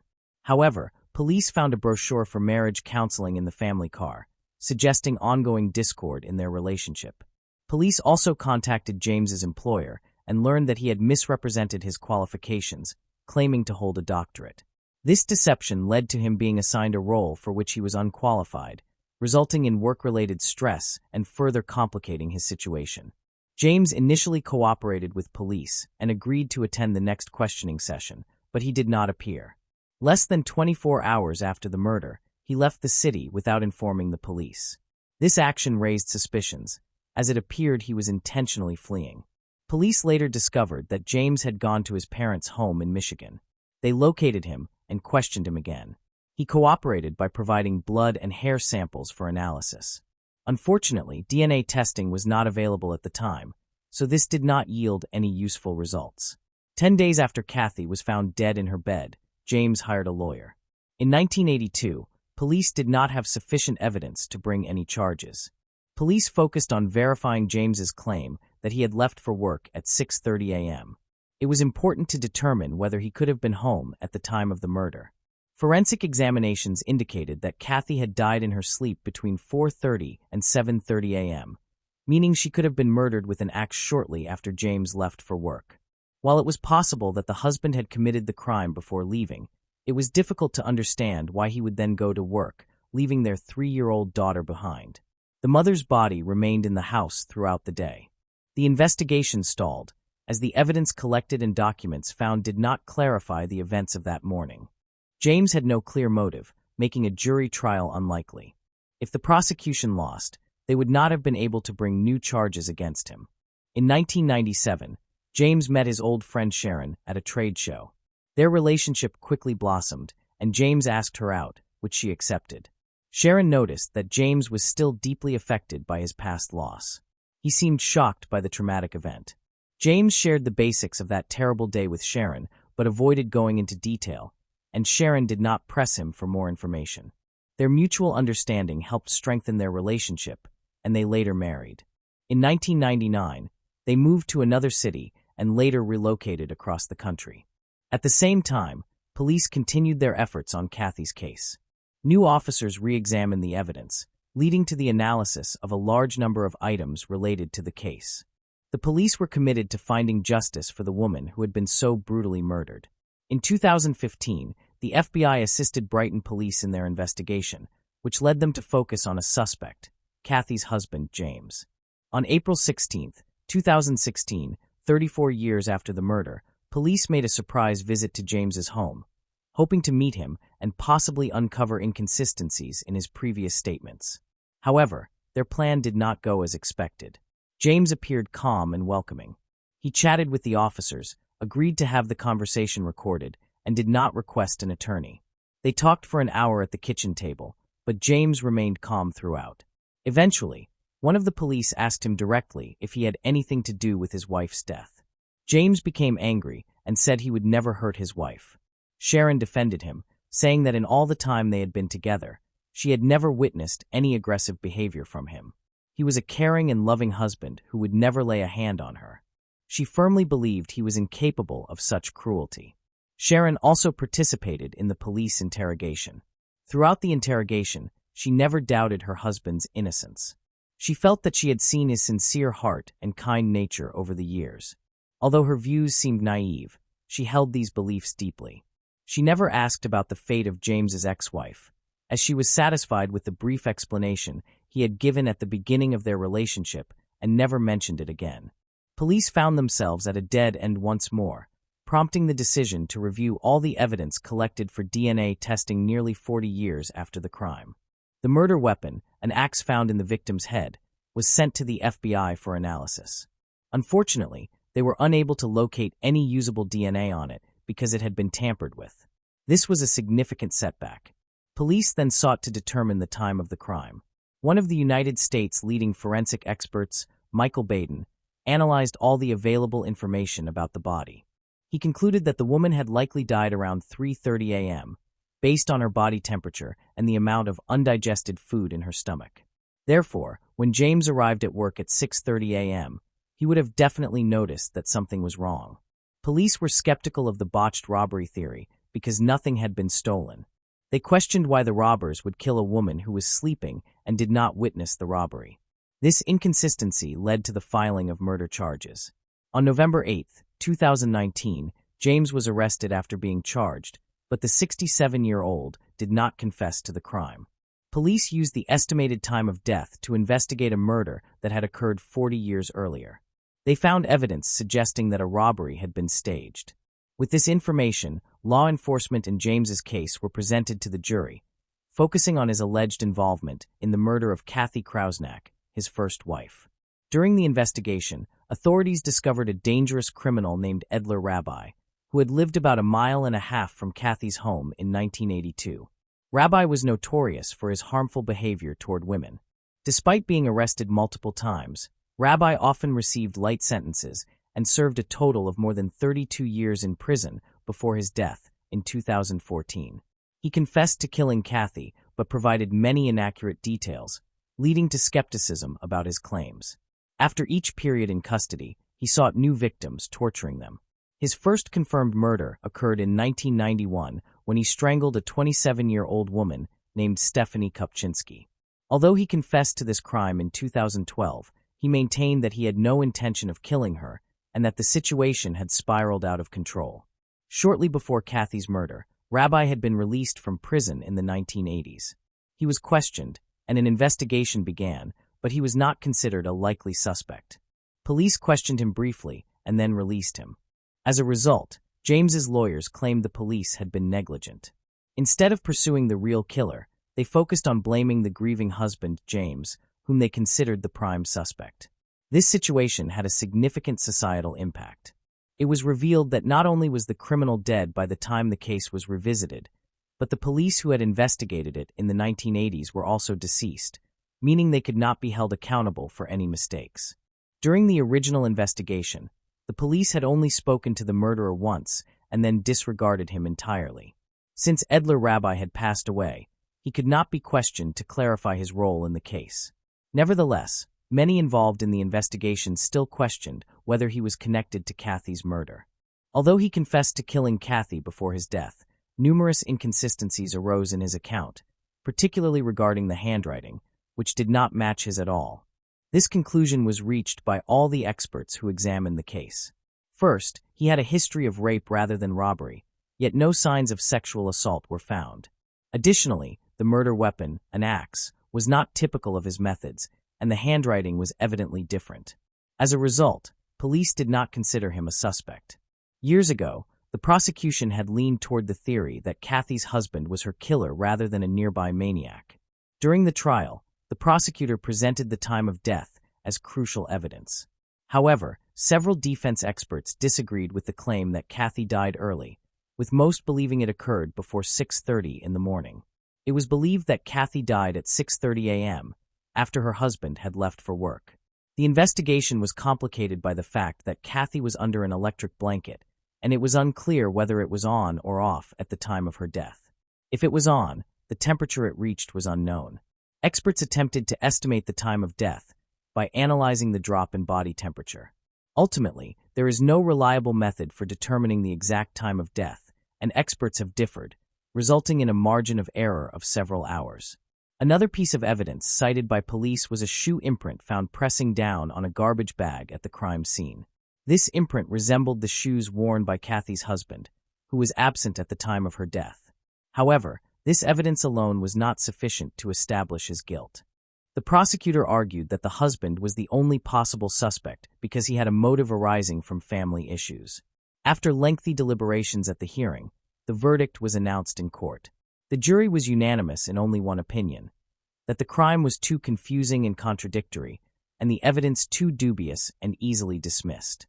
Despite this, James Krausnak was convicted of second-degree murder in November 2022 and sentenced to 25 years in prison. The verdict came as a shock to many, particularly those close to James who knew him well. They had remained certain that James was not guilty because there was no substantial evidence of his involvement. James himself also maintained his innocence. Thanks for watching. I hope you enjoyed exploring these intriguing cold cases with me. If you found the video fascinating, don't forget to give it a thumbs up and subscribe to Cold Case Mystique for more deep dives into cold case investigations. Your support helps me bring you more compelling content. Leave a comment below with your thoughts or any cases you'd like me to cover next. See you in the next video. And remember, the search for truth never stops.